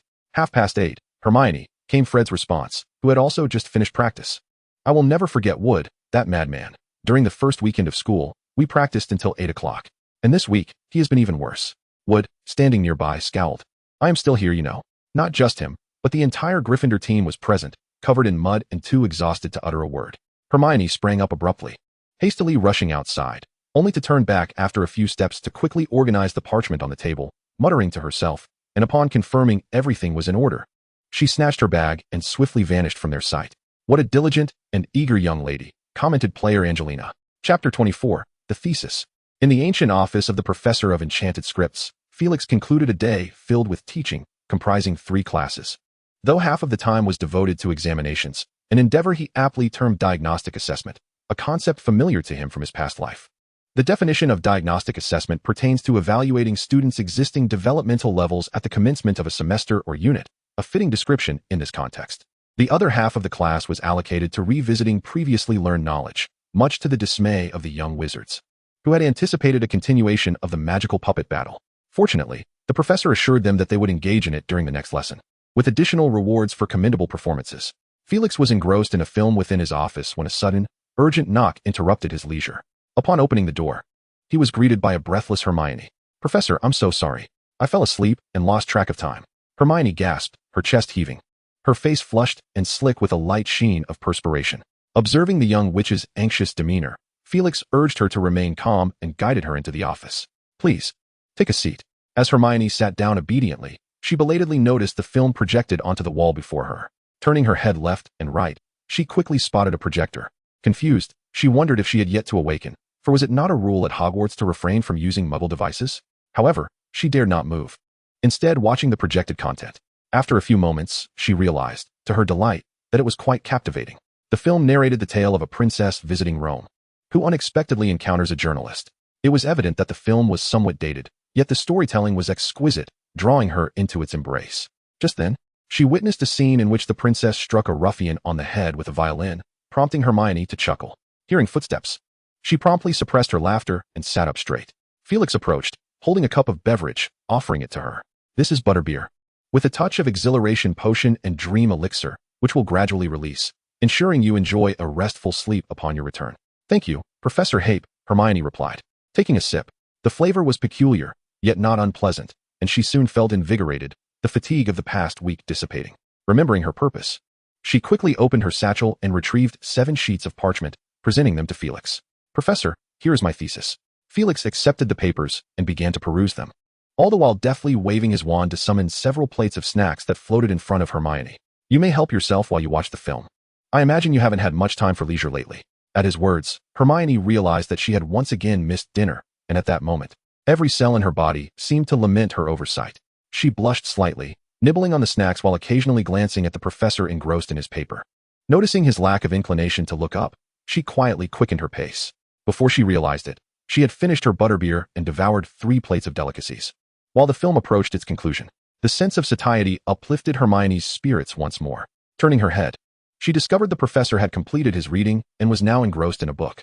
"Professor, I apologize." Felix raised his head, his eyes sparkling with mirth. "I thought you were quite fond of this film." "All right, let us discuss your paper," Hermione replied. Sensing the young lady's delicate disposition, Felix swiftly shifted the topic, picking up Hermione's manuscript and exclaiming, "An exceptional paper. The logic is rigorous, the prose flows seamlessly, and you've referenced 18 books, each piece of evidence impeccably chosen." Hermione lowered her gaze, feeling a tinge of embarrassment from the praise. "Congratulations, you are now my assistant," Felix stated, rising to stand before her. A brilliant light ignited in Hermione's eyes. "Really? Oh, Professor, I am so thrilled." "This is well-deserved," Felix replied gently. "You have exerted tremendous effort, far exceeding my expectations." Hermione felt tears welling up. The past week had been exceedingly arduous. "As my assistant, you will inevitably need to dedicate extra time." "Professor, I will do my utmost." "No, you have misunderstood my intent," Felix chuckled. "With effort comes reward. For this, Gryffindor earns 50 points every semester." Dazed, Hermione returned to the common room where Harry and Ron were engrossed in a game of wizard's chess. The twins huddled in a corner, poring over a piece of parchment, murmuring to themselves. Upon Hermione's entrance, several young wizards looked up as rumors spread swiftly. They were already aware of her potential role as the new professor's assistant. Felix, fresh from delivering a public lecture, was currently in high spirits. Harry quickly jumped up, carelessly pushing aside pieces on the board. "Hermione, what was the outcome?" "Hey, I'm about to checkmate," Ron grumbled, though his mind was clearly elsewhere. "I succeeded," Hermione proclaimed without hesitation. "Bravo. Cheers for Gryffindor's walking encyclopedia. She has become Hogwarts' youngest assistant." The twins erupted in celebration, mimicking airplane gestures as they dashed around the common room. Fireworks erupted with a series of bangs, enveloping the space in a jubilant atmosphere. A throng of young wizards gathered around Hermione, showering her with congratulations, disregarding her soft corrections that she was not an assistant, but an aide. The twins mysteriously disappeared for a moment, returning with a large assortment of treats, further igniting the cheerful ambience of the room. They even managed to summon Professor McGonagall, who remained tight-lipped, seemingly contemplating how many points to deduct from Gryffindor. "Professor McGonagall, we are celebrating Hermione's appointment as a teaching assistant," the twins hurriedly explained. Professor McGonagall quickly cast a glance at Hermione, who nodded in affirmation, and a smile crept onto her face. "Well, that is indeed delightful. But you must keep your voices down," she readily conceded. "Is this your paper?"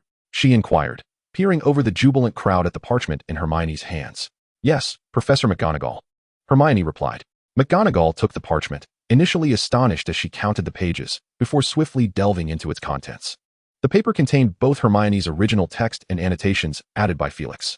At first, McGonagall flipped through the pages rapidly, but soon she slowed her pace. Although Hermione's paper resembled a review, it was remarkably concise and clear, nearly retracing the entire evolution of ancient runes. Essentially, anyone who perused Hermione's work would gain a comprehensive understanding of the subject. "This is an outstanding paper. I believe it is worthy of publication in a journal," she remarked. "I'm still quite far from perfection. Professor Hape has guided me on numerous aspects," Hermione murmured. McGonagall found herself somewhat speechless. In her view, Hermione's paper was already exceptional. However, Felix's additional comments demonstrated the depth of this exemplary graduate's expertise in ancient runes. Yet, Felix's notes were not merely corrections. They resembled suggestions such as, "Refer to pages 172 to 174 of A Study of Ancient Runes for deeper understanding," implying that Hermione's reflections could be more profound. "He is rather stringent," McGonagall mused. Even she, known for her severity, found herself siding with Hermione. "Professor Hape believes I am qualified. His annotations outline the next steps for me," Hermione explained. McGonagall nodded, her appreciation for the paper growing with each glance. "Here's what we shall do.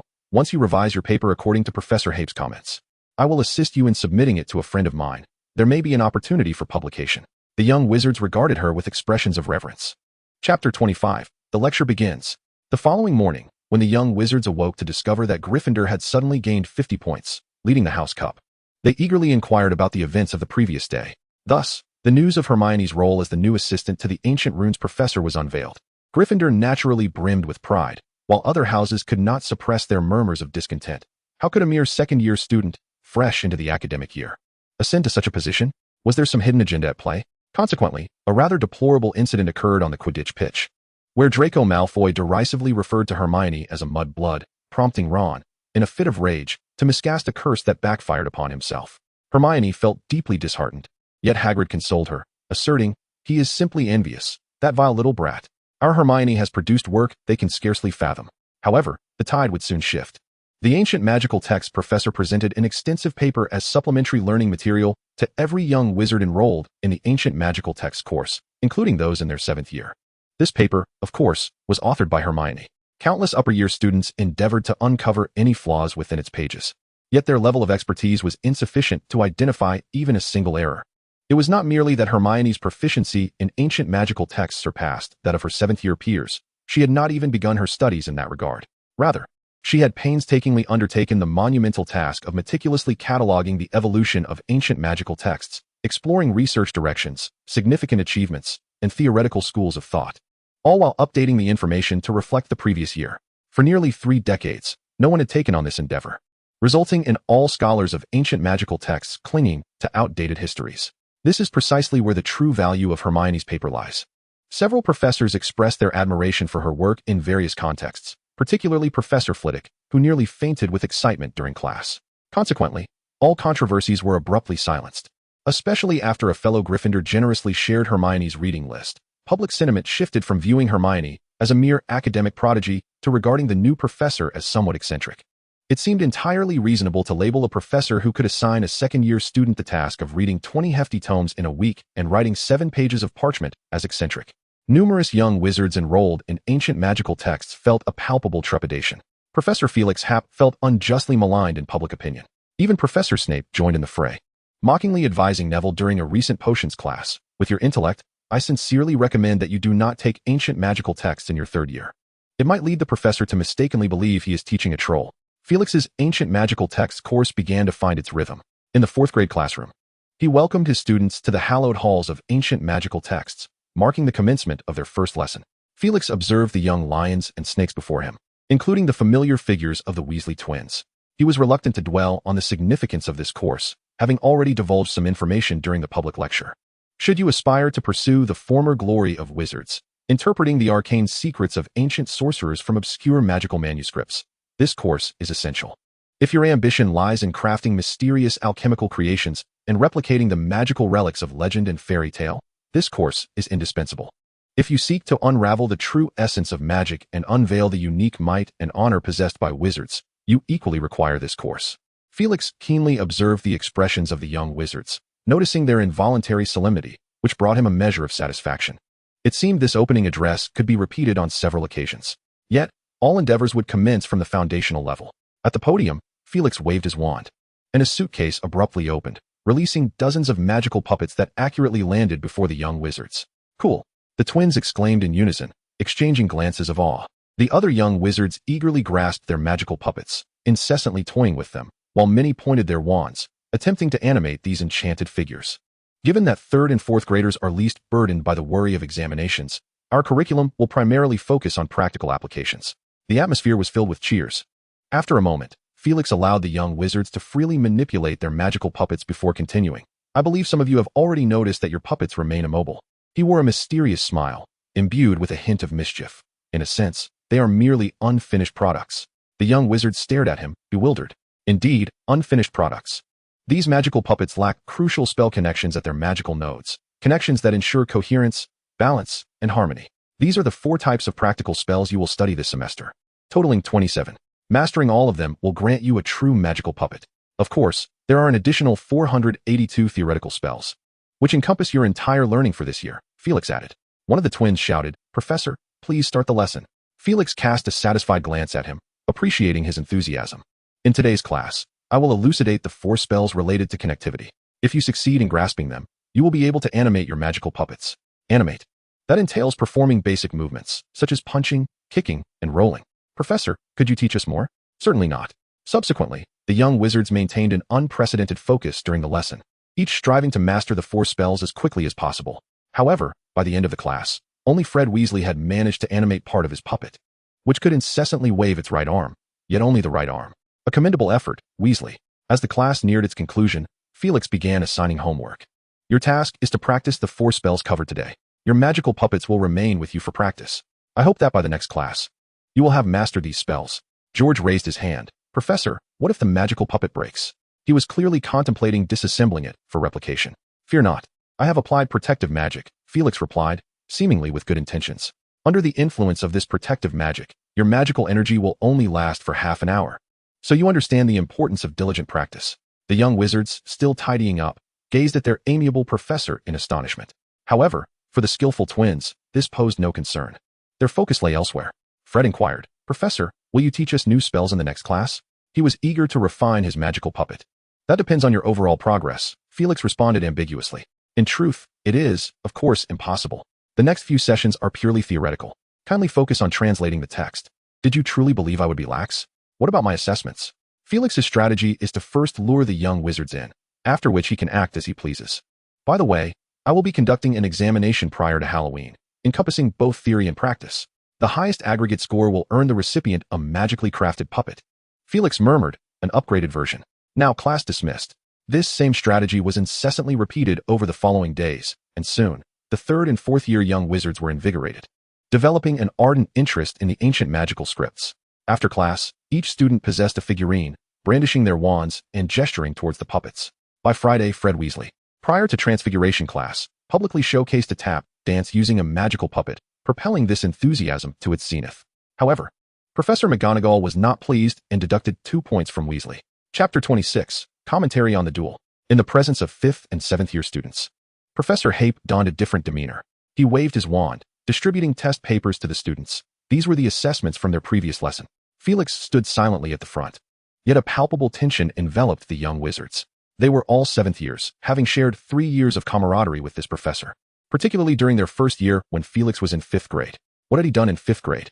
Well, he merely issued a duel invitation to a certain Shafik family, leaving these students to bear witness to a rather ferocious side of someone upon their arrival, which left them with severe psychological scars.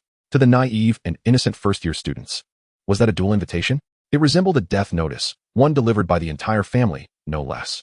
Felix toyed with his wand, sensing the atmosphere was ripe for conversation, and finally spoke. "These are the results from your last test.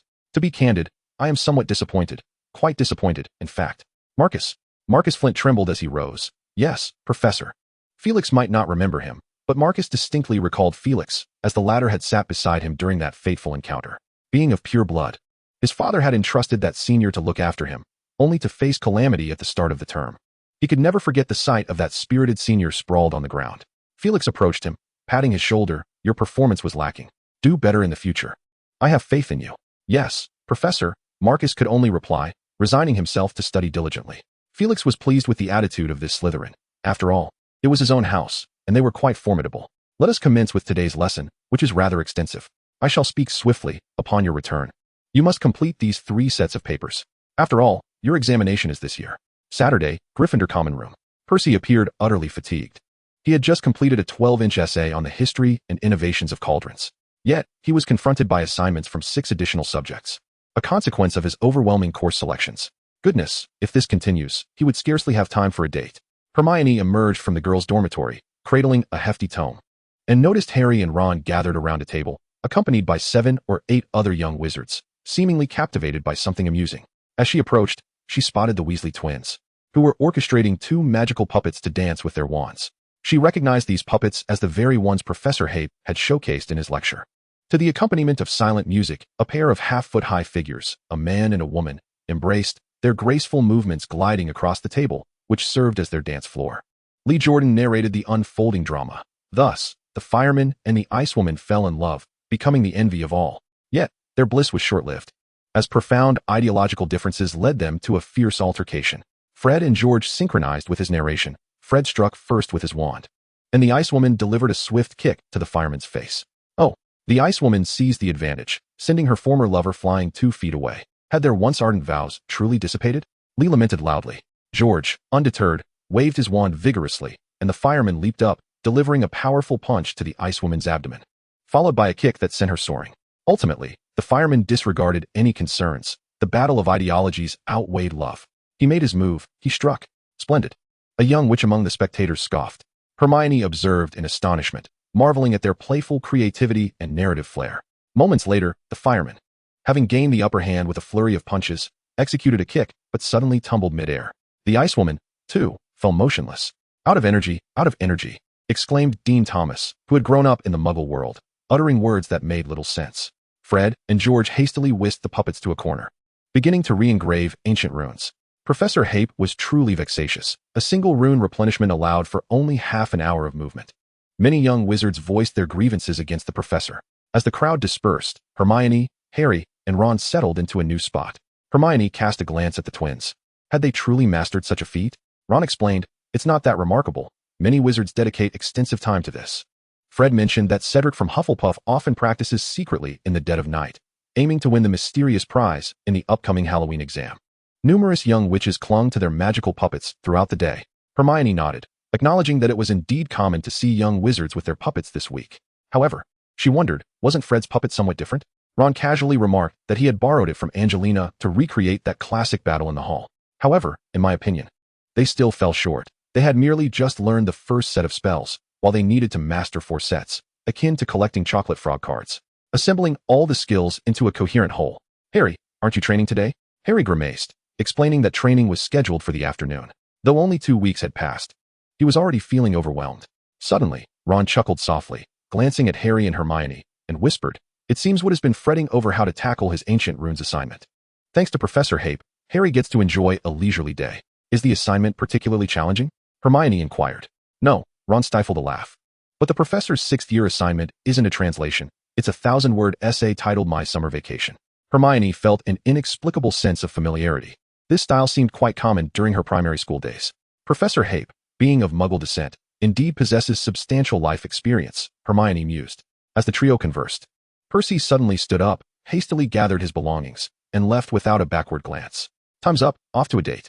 Observing Percy's retreating figure, Harry appeared contemplative. Sensing a hint of agitation, Ron shrugged, noting that Percy had taken on too many classes, having passed 12 exams and intending to enroll in another 12 this year.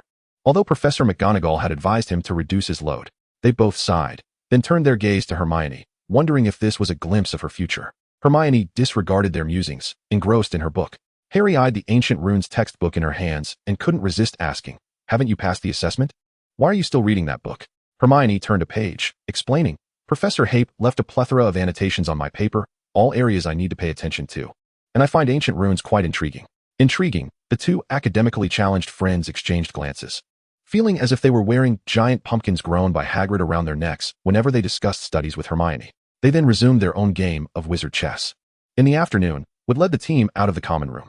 Harry contemplated inquiring about his ancient runes assignment, but ultimately silenced himself, realizing that not even the apocalypse could dampen his enthusiasm for training.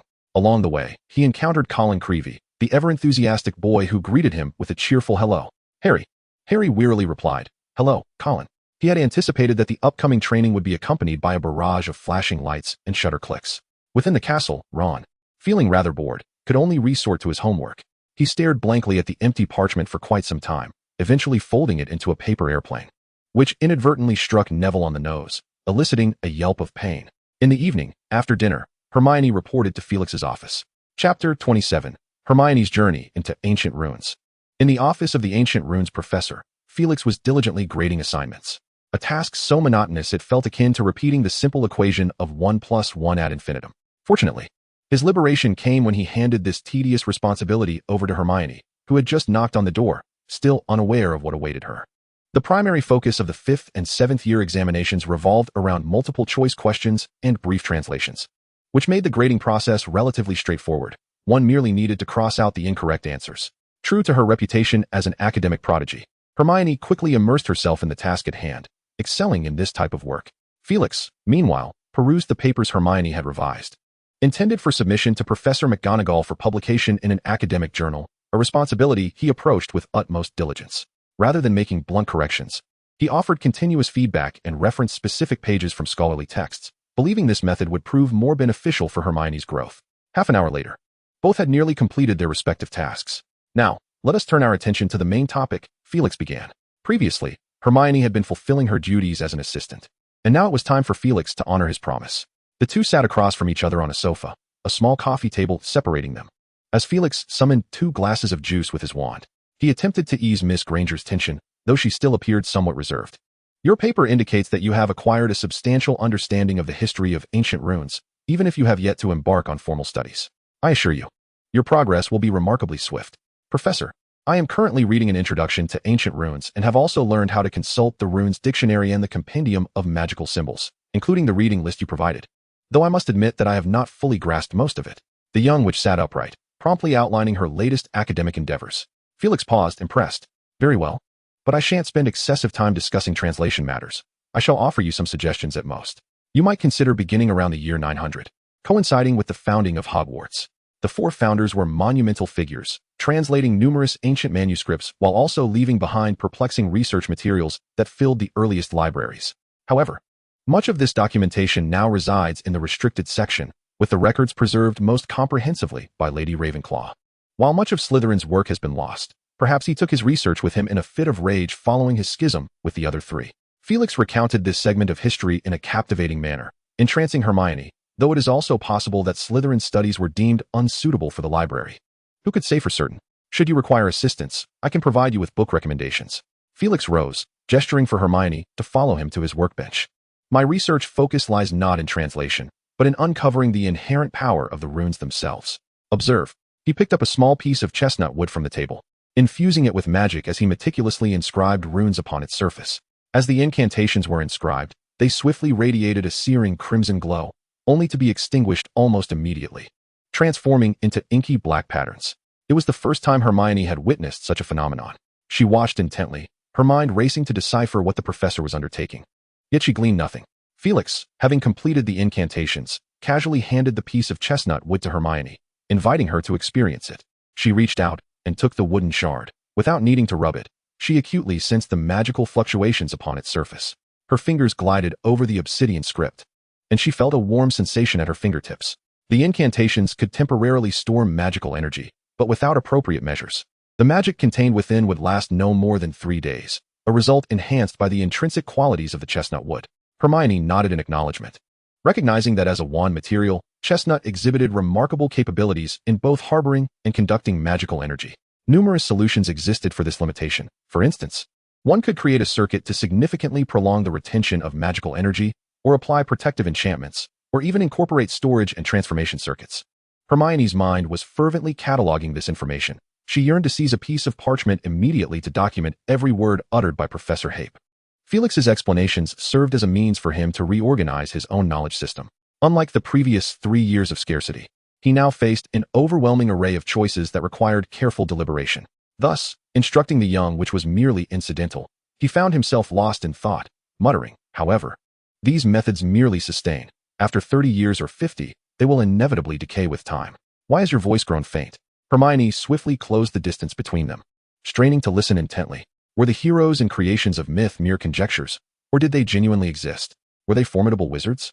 If so, how did those magical artifacts, which had endured for millennia, achieve immortality?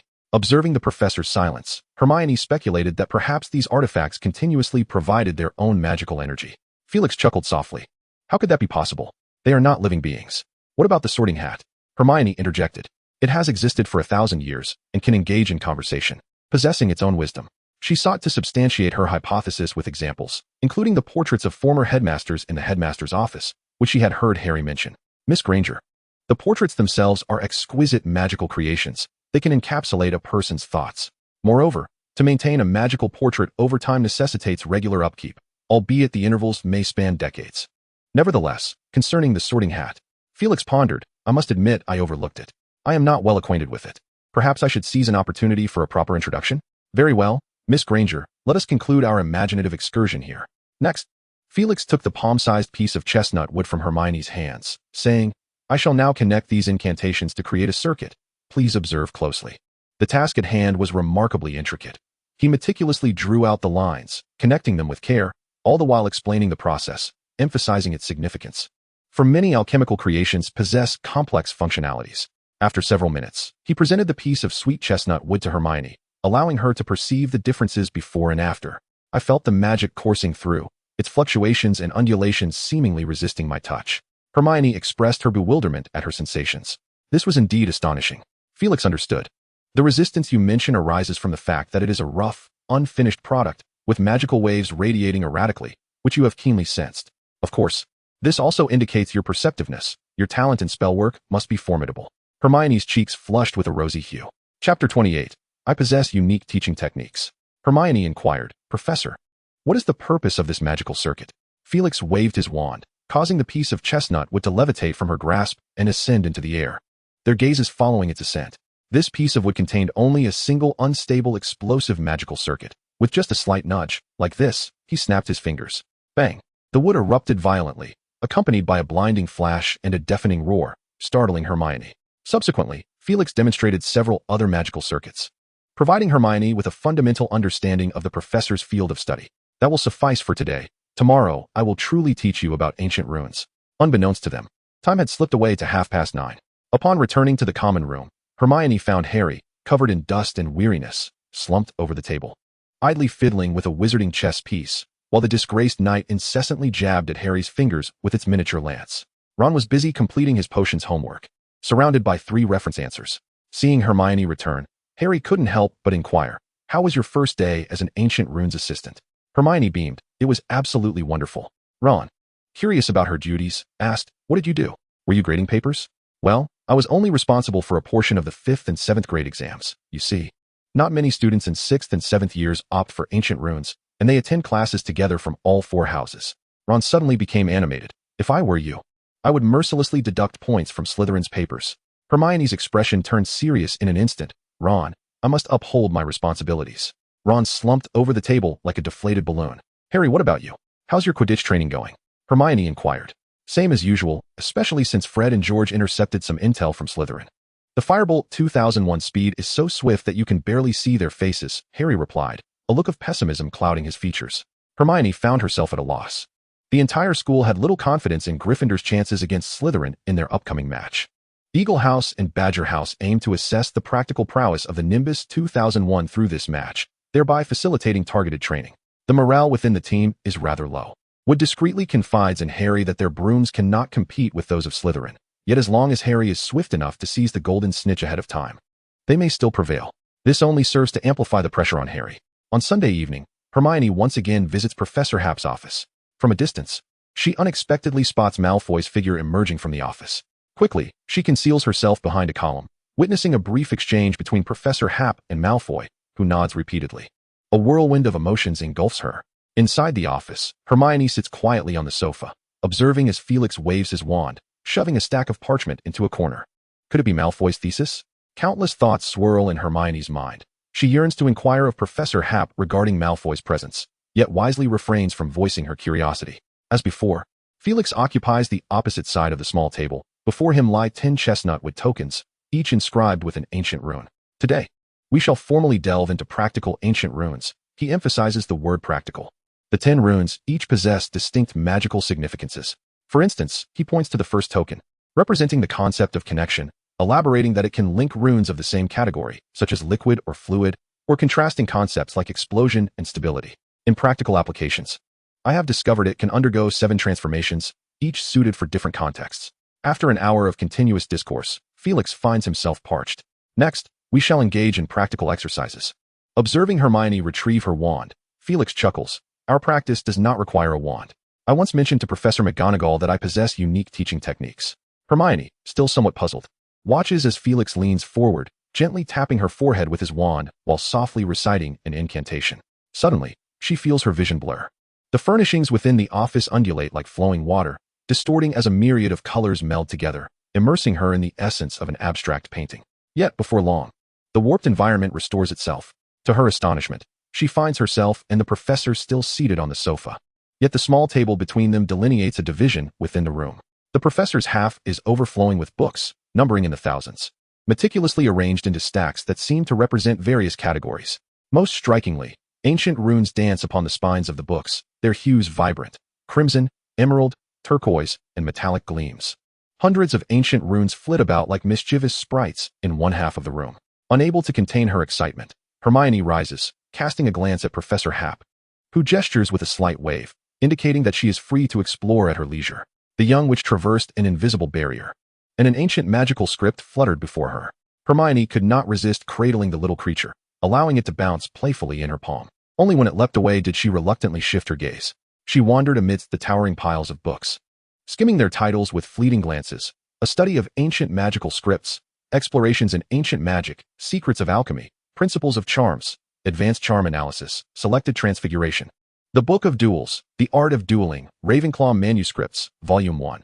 A compendium of dangerous magical creatures, magical energy, advanced ancient magic, the allure of alchemy. There were countless tomes, most substantial in size. Hermione even spotted a book towering 2 feet high, its thickness a remarkable half-foot. Even as an academic prodigy, She felt a pang of inadequacy, silently resolving to delve into such a plethora of texts in the future. She stepped over a high stack of books, evading the motionless, deep green drapery, only to find herself before a collection of Muggle books, thought experiments, the secrets of the human brain, mind analysis, the world-esque collection of jokes. To her delight, she even discovered a complete set of the Encyclopedia Britannica, a cherished treasure from her childhood. Alongside these relatively conventional works, in a corner of the room, lay a scattered assortment of 7 or 8 books, exuding a sinister aura. If one focused intently, they could faintly hear the wailing of a male wizard. Surely, these must be tomes of dark magic? The young witch was momentarily taken aback, casting a furtive glance at the professor. Chapter 29, The Thought Chamber. Felix had evidently noticed Hermione's gaze. Ah, those are indeed books on dark magic. However, there is a saying, to defend against dark magic, one must possess a certain understanding of it. As far as I know, the Aurors at the Ministry of Magic specialize in teaching aspects of dark magic. Yet, I seldom encounter them. Some wizards refrain from using dark magic, but that does not imply they lack knowledge of it. Felix smiled gently at her, recounting, I once traveled the world for a year, and I must say, dark magic can prove more effective in addressing specific troubles. Upon hearing Professor Hape's explanation, she quickly pondered it and deemed it a somewhat acceptable rationale. Though she maintained a serious expression as she replied, Professor, I still advise you to use dark magic sparingly. I once read in a book that dark magic quietly seeps into your soul, insidiously corrupting you. Many young wizards have strayed down this path. And for underage witches and wizards, dark magic is a particularly inescapable poison of the heart. Felix nodded in agreement with Hermione's words. Observing her surprise, he winked. I have read that book as well. Nevertheless, I appreciate your counsel. Hermione pressed her lips together, her demeanor reminiscent of Professor McGonagall. Noticing his assistant's slight irritation, Felix discreetly shifted the subject, complimenting her. I am quite astonished by the number of books you have read. It is indeed a remarkable achievement for someone of your age.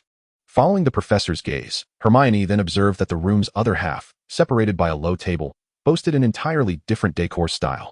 Warm sunlight poured in, casting large patches of brightness across the space, where a light brown carpet and soft yellow curtains created an exceedingly comfortable atmosphere. At the center stood a small round table adorned with 2 potted plants. Opposite the table was a tall bookshelf, filled neatly with hundreds of books. And on the second shelf from the top, 7 or 8 picture frames displayed family portraits alongside Hermione's photographs from her childhood to the present. Adjacent to the bookshelf was an ivory-colored door. Hermione gasped in surprise, covering her mouth. This half of the space bore a striking resemblance to her own room. She turned to Professor Hape, her mind swirling with questions, realizing he was the only one who could elucidate her confusion. Professor Hape indeed provided the answer. This is the realm of thought, the abode of imagination. You may call it whatever you wish. Of course, none of this is real. We merely exist in consciousness here.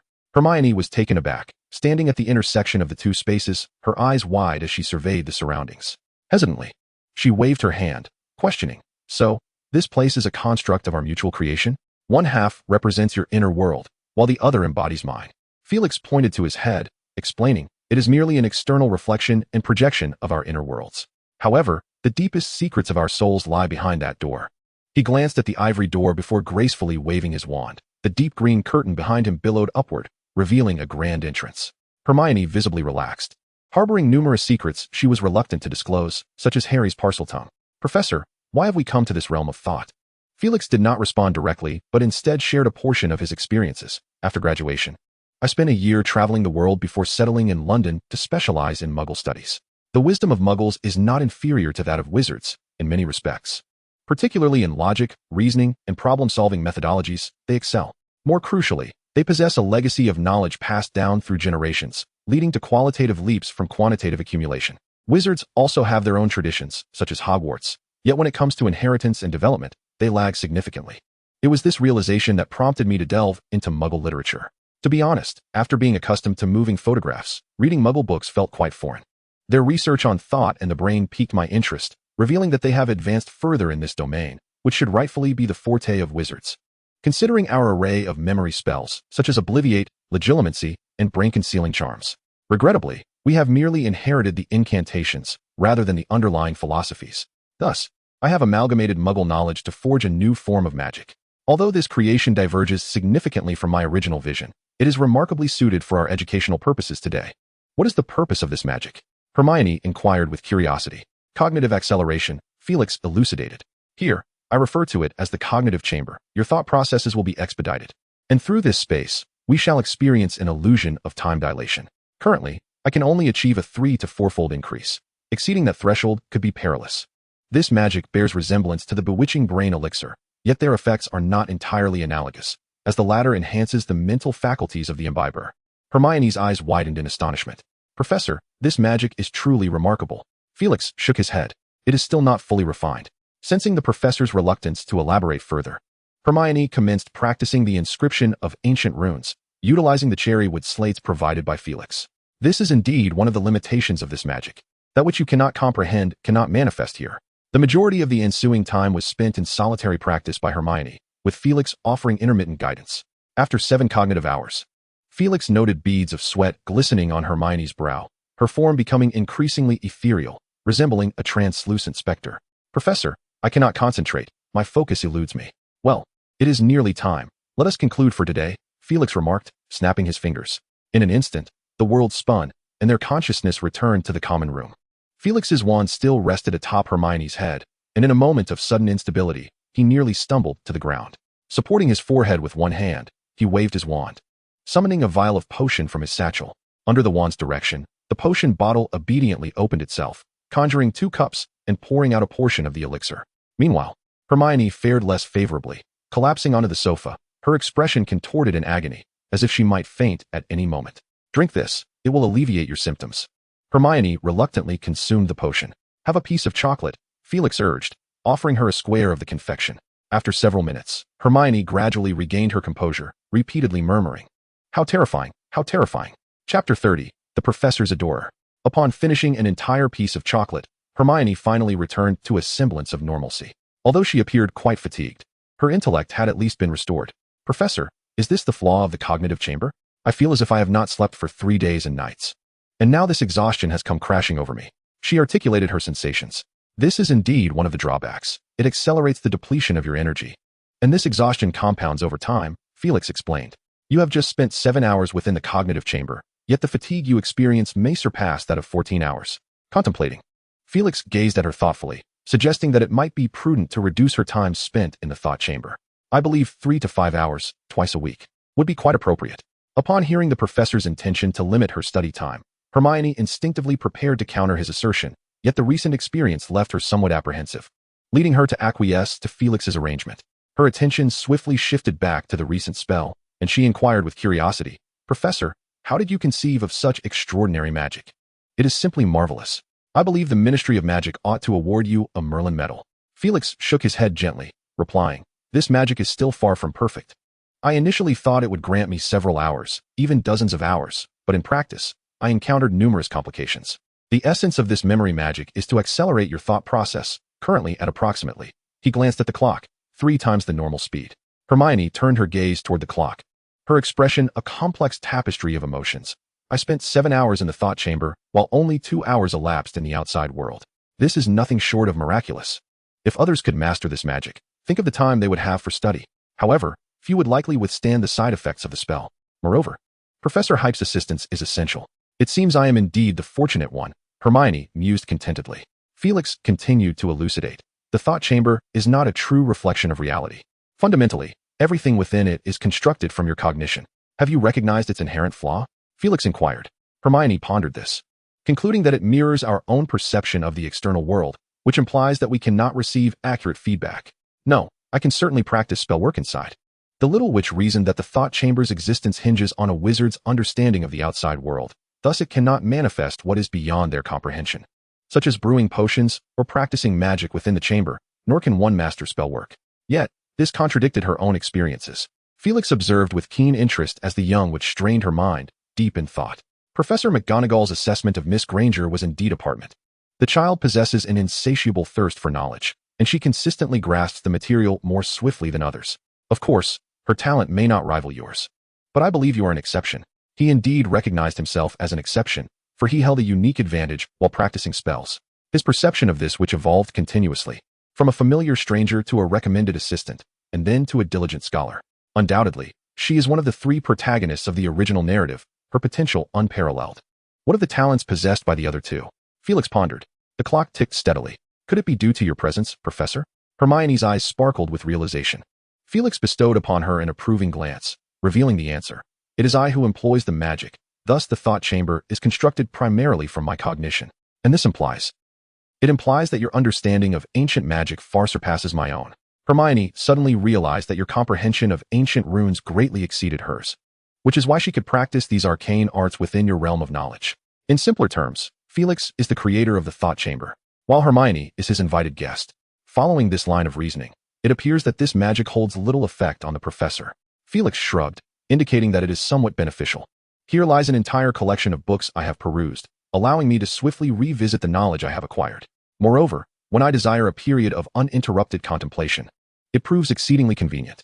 In fact, Felix initially developed it as a combat spell to attain remarkable dynamic vision and reflexes. Combined with his 6th level apparition and stupefy spells, he could glide with remarkable agility. This notion first emerged during his 5th year, but he had no clear direction until graduation. Left with no choice, he resorted to carrying a vial of potion to enhance his reaction speed. It was only after delving into numerous studies on the brain and cognition in the Muggle world that he found some success, though regrettably, this discovery was applied to teaching. The journey ahead is arduous. Setting aside these thoughts, Felix advised her that the thought chamber differs significantly from the real world. She must persistently practice over the coming week to transform the ephemeral sensations into tangible reality. Hermione's current state resembled that of someone who had just played a game and acquired the skill of cooking. If she returned to reality and began to learn culinary arts, it would be akin to activating a tenfold experience boost. However, without additional effort, that somewhat illusory experience would swiftly dissipate. Today is not suitable. She is far too fatigued. Professor Hermione bit her lip in contemplation, seemingly on the verge of speaking. What is it? Nothing, Hermione quickly replied. On her way here, she had seen Malfoy emerge from Professor Hape's office. Could it be that Malfoy also received the professor's assistance in training within the thought chamber? She wished to inquire, yet could not find an appropriate excuse. Perhaps Ron would know? Since the incident with the slug, Ron had taken a particular interest in Malfoy, especially regarding his misfortunes. After a brief intermission, Hermione still appeared somewhat unwell, but it was not a significant concern. A good night's sleep would suffice. That evening, in the common room, Hermione posed the question to Ron, only to discover that he indeed had information. Ron grinned broadly, clearly delighted, for he had been confined by Professor Hape. It was already the 3rd day, as Professor Hape believed he had shown disrespect towards his classmates, thus penalizing him with the task of copying texts. Copying texts? Harry inquired, amused by his rival's misfortune and eagerly seeking more details. Indeed, entirely handwritten. I happened to overhear him lamenting to Crabbe and Goyle about a certain matter. It concerned 2 hefty tomes, stacked together measuring at least 3 inches in thickness, upon which he would expend an entire month of his time. What books, you ask? I caught a fleeting glimpse at the titles, which appeared to be something about Muggles. Ron furrowed his brow in thought, and then it struck him. I recall now, Malfoy had mentioned in passing his grievance that Professor Hape's book was utterly unmarketable, serving solely as a tool for punishing students. Were those not how Muggles think in the struggle of Muggles, from 1,000,000 years ago? Hermione exclaimed, rattling off the titles. Ron scratched his head, seemingly perplexed. But how do you know? Hermione refrained from answering. Instead, she dashed back to the dormitory, returning shortly with the 2 books in hand. Indeed, they were substantial volumes, Harry mused. Upon inspecting the spines, he confirmed they were the very titles Hermione had mentioned. Ron gaped in astonishment. Hermione, don't tell me you also use these as a form of entertainment? Do you have a problem with that? Hermione retorted, her brow knitted in defiance. Harry picked up one of the books, flipping it open to the middle, only to be met with dense paragraphs that made his head spin. Hermione, do you truly need to read such books? I mean, we have lived in Muggle households all our lives. Hermione appeared quite pleased, asserting that viewing the Muggle world from a wizard's perspective was indeed fascinating. Moreover, Professor Hape's writing was exceptional. He approached issues from angles I had never contemplated.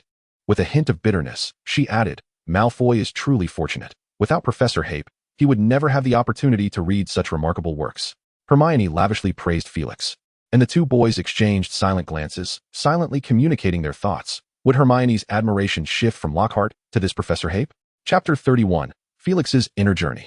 Felix watched the young witch depart, standing by the window, where he could vaguely discern through the darkness a pair of little wizards seated together, hand in hand, relishing their leisurely weekend. In this era of peace, he found himself reflecting on the term until he returned to Hogwarts, where he belatedly came to realize the impact of war. During the reign of the Dark Lord, Felix had been at the Muggle orphanage, rallying the older children to fend off the local ruffians, and one could say he was quite content. By the time he enrolled in Hogwarts, the Dark Lord had been dead for nearly a year. At that time, the Wizarding world was in turmoil. Death Eaters were scrambling to absolve themselves of guilt. Ambitious individuals rushed to seize the power vacuum, Victims incessantly clamored for restitution, and the unrepentant fugitives plotted their retaliation from the shadows. Naturally, none of this affected him. What concerned him were the little wizards within Hogwarts. The pureblood families in the magical realm were doing everything possible to distance themselves from the Dark Lord. Discrimination? Absolutely not. Wizards and Muggles were one big, happy family. Yet, what transpired at home and how the next generation was educated could be entirely different. It was in such a climate that he entered Hogwarts, only to be met with hushed whispers. Shh, keep quiet. Look what we've discovered. A Slytherin of Muggle descent. Let us go and bully him. This encapsulates the prevailing sentiments of the majority of Slytherin students at the time. As the banquet concluded, Felix prepared to leverage his talents to forge friendships with his roommates, only to be met with the disdainful retort of a Slytherin who scornfully exclaimed, "Get lost, filthy mudblood." It was not until Felix instinctively retaliated with a petrification spell that he grasped the true meaning of the insult. What was happening? Both parties were momentarily bewildered. Fortunately, he was not the only one caught off guard. His other two roommates displayed a shocking lack of decorum, engaging in a volley of questions and answers. Thus, as he lay in bed that night, he began to assess his future circumstances. He realized that this confrontation was not the conclusion of events, but rather the inception of a larger saga. The ensuing developments unfolded as he had anticipated. However, fortuitously, within a mere week, he had managed to charm his way into friendships with the newcomers, who publicly proclaimed on numerous occasions that Felix was a good person, gifted and eager to assist others. Although he was temporarily outmatched by the upperclassmen, the presence of professors and school regulations safeguarded him from malevolent curses. After all, skirmishes among peers could be dismissed as mere frictions. Yet assaults by upperclassmen upon their juniors could lead to expulsion. As he began to reveal his formidable magical prowess, the number of those seeking trouble dwindled significantly. It must be said that Slytherin did not lack for intelligence. Yet, danger lurked beyond the school's walls. Felix could scarcely recall the multitude of death threats he received during his time at Hogwarts. But he distinctly remembered the first, a scathing anonymous letter received at the Christmas feast of his first year. He later speculated that it might have been sent by the parent of a first-year student he had bested in a confrontation. Nevertheless, he prudently chose to remain at school, justifying his actions by claiming self-defense against the second-year Slytherins who initiated hostilities. However, he did not foresee the escalation of the death threat incidents. At the beginning of his second year, a barrage of crimson letters filled with vitriol hurled towards him, proclaiming, "You filthy mudblood, get out of Slytherin, or do not let me see you, or I shall personally erase the stain of Slytherin." The young wizards dining at the time were left in shock, and Headmaster Dumbledore appeared particularly grave as he personally examined the remnants of the letters. Yet, tracing the origins of such missives proved elusive. The owls were rented, and the voices had been disguised. Frankly, Felix found himself in a predicament. He yearned to immerse himself in the study of magic, yet events perpetually defied his expectations. Reluctantly, he continued his quest for friendships, striving to amass allies while minimizing adversaries. This endeavor often led to misunderstandings, with some perceiving his actions as acts of retribution. Before long, he sought out a particularly disdainful third-year Slytherin under the pretense of seeking guidance, resulting in the unfortunate incident that sent the student to the hospital for 3 weeks. Following this, he diligently visited his ailing companion, lamenting his error, for it had indeed been an accident. "Professor, I am truly remorseful. Will you deduct points?" "Go ahead. I can bear it." Felix suddenly realized that provoking Slytherin was remarkably easy. All it took was to insult their lineage as worthless in a secluded area. This method of baiting had proven effective time and again. After several attempts, the third-year Slytherins had surrendered to the most stubborn of his roommates. Yet, even one as obstinate as this eventually embraced his friendship after a week spent on the floor. In his third year, he managed to pacify the last obstinate seventh-year Slytherin. And upon accomplishing this, he experienced a thrilling sense of leveling up, akin to completing a challenging quest. Nevertheless, he still dared not venture beyond the school grounds, continually facing annual death threats. Thus, he toiled relentlessly for an entire year to master 2 6th-level spells, despite his theoretical knowledge being merely at a 4th level. Thankfully, all his efforts proved worthwhile. With his newly acquired 6th-level spell, the Stunning Spell, and his protective armor charm, he thwarted 7 fools attempting to attack him during the summer of his 4th year, all of whom are currently residing in Azkaban. As the 5th year commenced, initiating a family duel was a trivial matter for him. The day after a formal duel was proposed, Shafik was whisked away. From that point until graduation, he lived quite comfortably. After graduating, Felix did not opt for positions within the Ministry of Magic or Gringotts, as he held no interest in working there. A promising future? High salaries? He could finally assert with conviction that he had no interest in wealth. He wished to remain at Hogwarts, but unfortunately, Headmaster Dumbledore declined his request. "You are still young. Explore the world or work steadily for a couple of years." Ultimately, Felix chose to travel the world. experiencing the magical customs of various countries as if ticking them off a checklist, particularly the black markets, which were replete with ancient magical manuscripts and alchemical products that he desperately needed. This journey also introduced him to intriguing, dark wizards, all of whom concealed their faces, ensuring that judgments were not based on appearances but rather on mutual benefit. When encountering a situation of betrayal, he would delightfully experiment with his self-conceived spells on them. It is essential to note that he had never personally ended a life. Rather, he had merely left behind a host of fools hoping their friends or family would come to retrieve them for treatment. His conceptual haven of thought gradually began to take shape.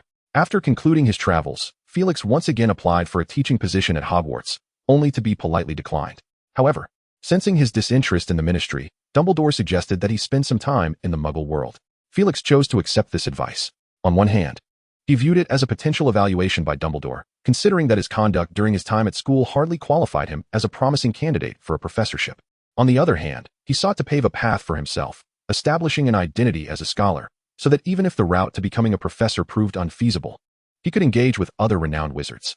He was confident in this endeavor. When it came to Muggle studies, he could indeed excel rapidly. Were it not for the fear of astonishing the Wizarding world, he could easily pen 10 books on Muggle studies in a single year. Ultimately, he resolved to exercise patience and render his actions more rational.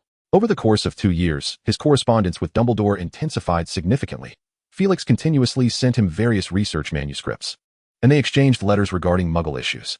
This communication instilled in him a glimmer of hope for returning to Hogwarts, despite experiencing yet another setback in his job search, which left him feeling despondent as he reflected on his journey. He discerned a subtle shift in Dumbledore's attitude through their correspondence. The next step was publication.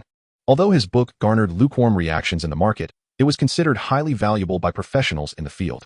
Felix Happ's name began to be associated with the title of an expert in Muggle studies. As a result, in the 3rd year following his graduation, he established pen-pal relationships with numerous renowned wizards, which proved to be immensely beneficial. He received invitations from several small countries' ministries of magic to oversee departments related to Muggle affairs, all of which he graciously declined. Exactly 3 years after graduation, he finally received an interview invitation from Hogwarts. Thus, everything commenced anew. Felix stood by the window, gazing at the sun descending, a soft twilight resting on the horizon. Chapter 32, Transition.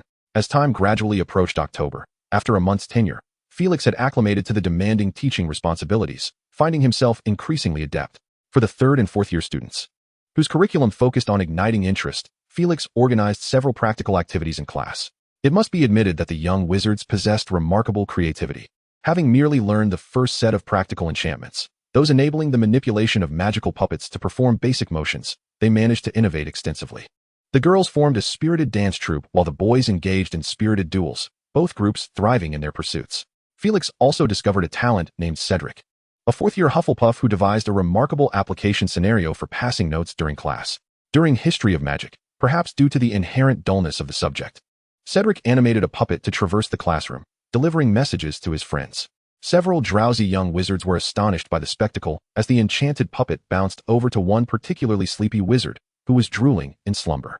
Cedric subtly flicked his wand, prompting the puppet to leap and deliver a gentle tap on the wizard's knee. Bang! The slumbering wizard suddenly awoke, instinctively kicking out, sending the puppet soaring through Professor Binns' incorporeal form and crashing to the ground. For decades, Professor Binns, immersed in his own pedagogical realm, rarely displayed anger. However, he erupted in rare fury, admonishing, Longbottom, disrupting class order, Ravenclaw loses 10 points. The honest Hufflepuff stood to clarify that he was neither Longbottom nor a Ravenclaw, resulting in his confinement. This piece of gossip swiftly permeated the school, and by the following day, some individuals were eagerly attempting to replicate this remarkable feat, only to be promptly suppressed by the nefarious forces led by Professor McGonagall, Professor Snape, and Professor Flitwick. The twin brothers found themselves in a dire predicament when they were penalized by Professor McGonagall with a deduction of 50 points and an additional 3 weeks of detention for orchestrating a battle between magical puppets and a lizard during Transfiguration class. At the dining table, Professor McGonagall subtly reminded Felix not to indulge the students, compelling him to reiterate in class that, aside from his own lessons, no magic puppetry should be practiced elsewhere, or he would retract the teaching materials. The 6th-year wizards continued to grapple with their flawed magical puppets. Unlike their younger counterparts, their materials were far from refined. They were required to sketch 30% of the enchantments themselves. This led to a rather peculiar atmosphere in the 6th year, where one could frequently observe bizarre magical puppets struggling to move, relying solely on their hands due to their disability. Many young witches, in their quest to borrow beloved dolls from younger students, found themselves signing a series of unequal treaties, such as offering to complete assignments in exchange. 5th and 7th year students, on the other hand, wielded the most comprehensive magical puppets, albeit in a trial version, where theoretical performance dictated the duration of their usage, a privilege not afforded to all. Yet, when they manipulated their puppets, they did so with unparalleled flair. Every weekend, the top students encountered one another in various locales around the school, exchanging knowing glances before engaging in battles with their magical puppets. The icy elegance, rampant flames, and crackling thunder, along with stealthy maneuvers, were executed with remarkable finesse, undoubtedly the result of rigorous clandestine training. During these moments, a throng of younger wizards would quickly gather to observe and comment. Some 1st and 2nd year students, despite lacking magical puppets, were fervently engrossed in the spectacle, with several Muggle-born wizards solemnly analyzing the strengths and weaknesses, attempting to predict the outcomes of the battles. The strongest among them was undoubtedly the Fire Boy, whose transformation into a phoenix was an unparalleled spectacle. Who could withstand such a force? The Ice Girl's freezing moment was equally formidable, capable of encasing her opponent in ice. I must remind you all, one 2nd year wizard noted, that lightning is at its most potent in its natural state. Yet, I believe the cutting-type magical puppets are truly insidious, a sentiment that garnered unanimous agreement. In early October, temperatures began to fluctuate dramatically, with alternating bouts of heat and cold, leading to an abrupt influenza outbreak sweeping through Hogwarts. Young wizards formed lines at the school hospital, leaving Madame Pomfrey overwhelmed as her invigorating potions were in high demand, despite their propensity to make one's ears smoke. An amusing sight, indeed. As Halloween approached, the professor's lessons naturally gravitated towards the festive theme. Professor Flitwick spontaneously introduced a special Halloween class, imparting a spell for banishing female ghosts, while Professor McGonagall's transfiguration lesson featured a vampire mask, which a student promptly took with them that very day. Professor Snape's lectures remained unchanged, focusing on a conventional antidote. However, he hinted during one class that he might accidentally drop expired poison into a student's pumpkin juice at the Halloween feast. Harry and Ron trembled in fear. The ever-popular Professor Hagrid also succumbed to the occasion, showcasing a new creation in class, a magical puppet resembling a ghostly doll, characterized by an oversized head, a diminutive body, and a pale visage adorned with deep black circles and jagged teeth. Its appearance was oddly endearing yet grotesque. With a flick of his wand, Felix animated the doll, causing it to expel a cloud of black smoke that soiled the faces of the front-row students. At the beginning of the school year, I had announced that there would be an examination before Halloween, with the top student from each year receiving a mysterious prize. It is now revealed that the reward will be a selection from my private collection of magical puppets, limited edition, exclusive, and enhanced in power. So what are you waiting for? You have half a month left. Strive for excellence. A chorus of young witches and wizards eagerly began to review ancient runes. When Hermione heard the news, she felt a twinge of regret, as she was only in her 2nd year and thus ineligible for the exam. Yet, she had witnessed the professor create this ghostly doll, marking her first experience of observing an alchemical product come to fruition, from raw materials to completed masterpiece. To secure a chance to observe the exam, she had to bring her assistant duties back to the common room. Seeing Hermione diligently grading a substantial stack of papers, the young witches and wizards were in awe. A few Gryffindors, particularly Wood, approached her with a mixture of trepidation, pleading for her leniency. Hermione, however, maintained a stern demeanor and firmly declined their request. In just over a month, this young witch had garnered a measure of respect throughout the school, especially among the older students who had chosen ancient runes, as her neat corrections frequently adorned their papers. Conversely, Professor Hagrid's markings appeared less often. Harry and Ron observed the papers beside her, feeling a sense of relief. Although most of the content consisted of multiple-choice questions and short translations, grading them was no simple task. Nonetheless, Hermione found joy in the work, exclaiming, "I can learn so much from this." With her remarkable memory, she could ingrain the content into her mind after grading a paper dozens of times. Is this truly the world of top scholars?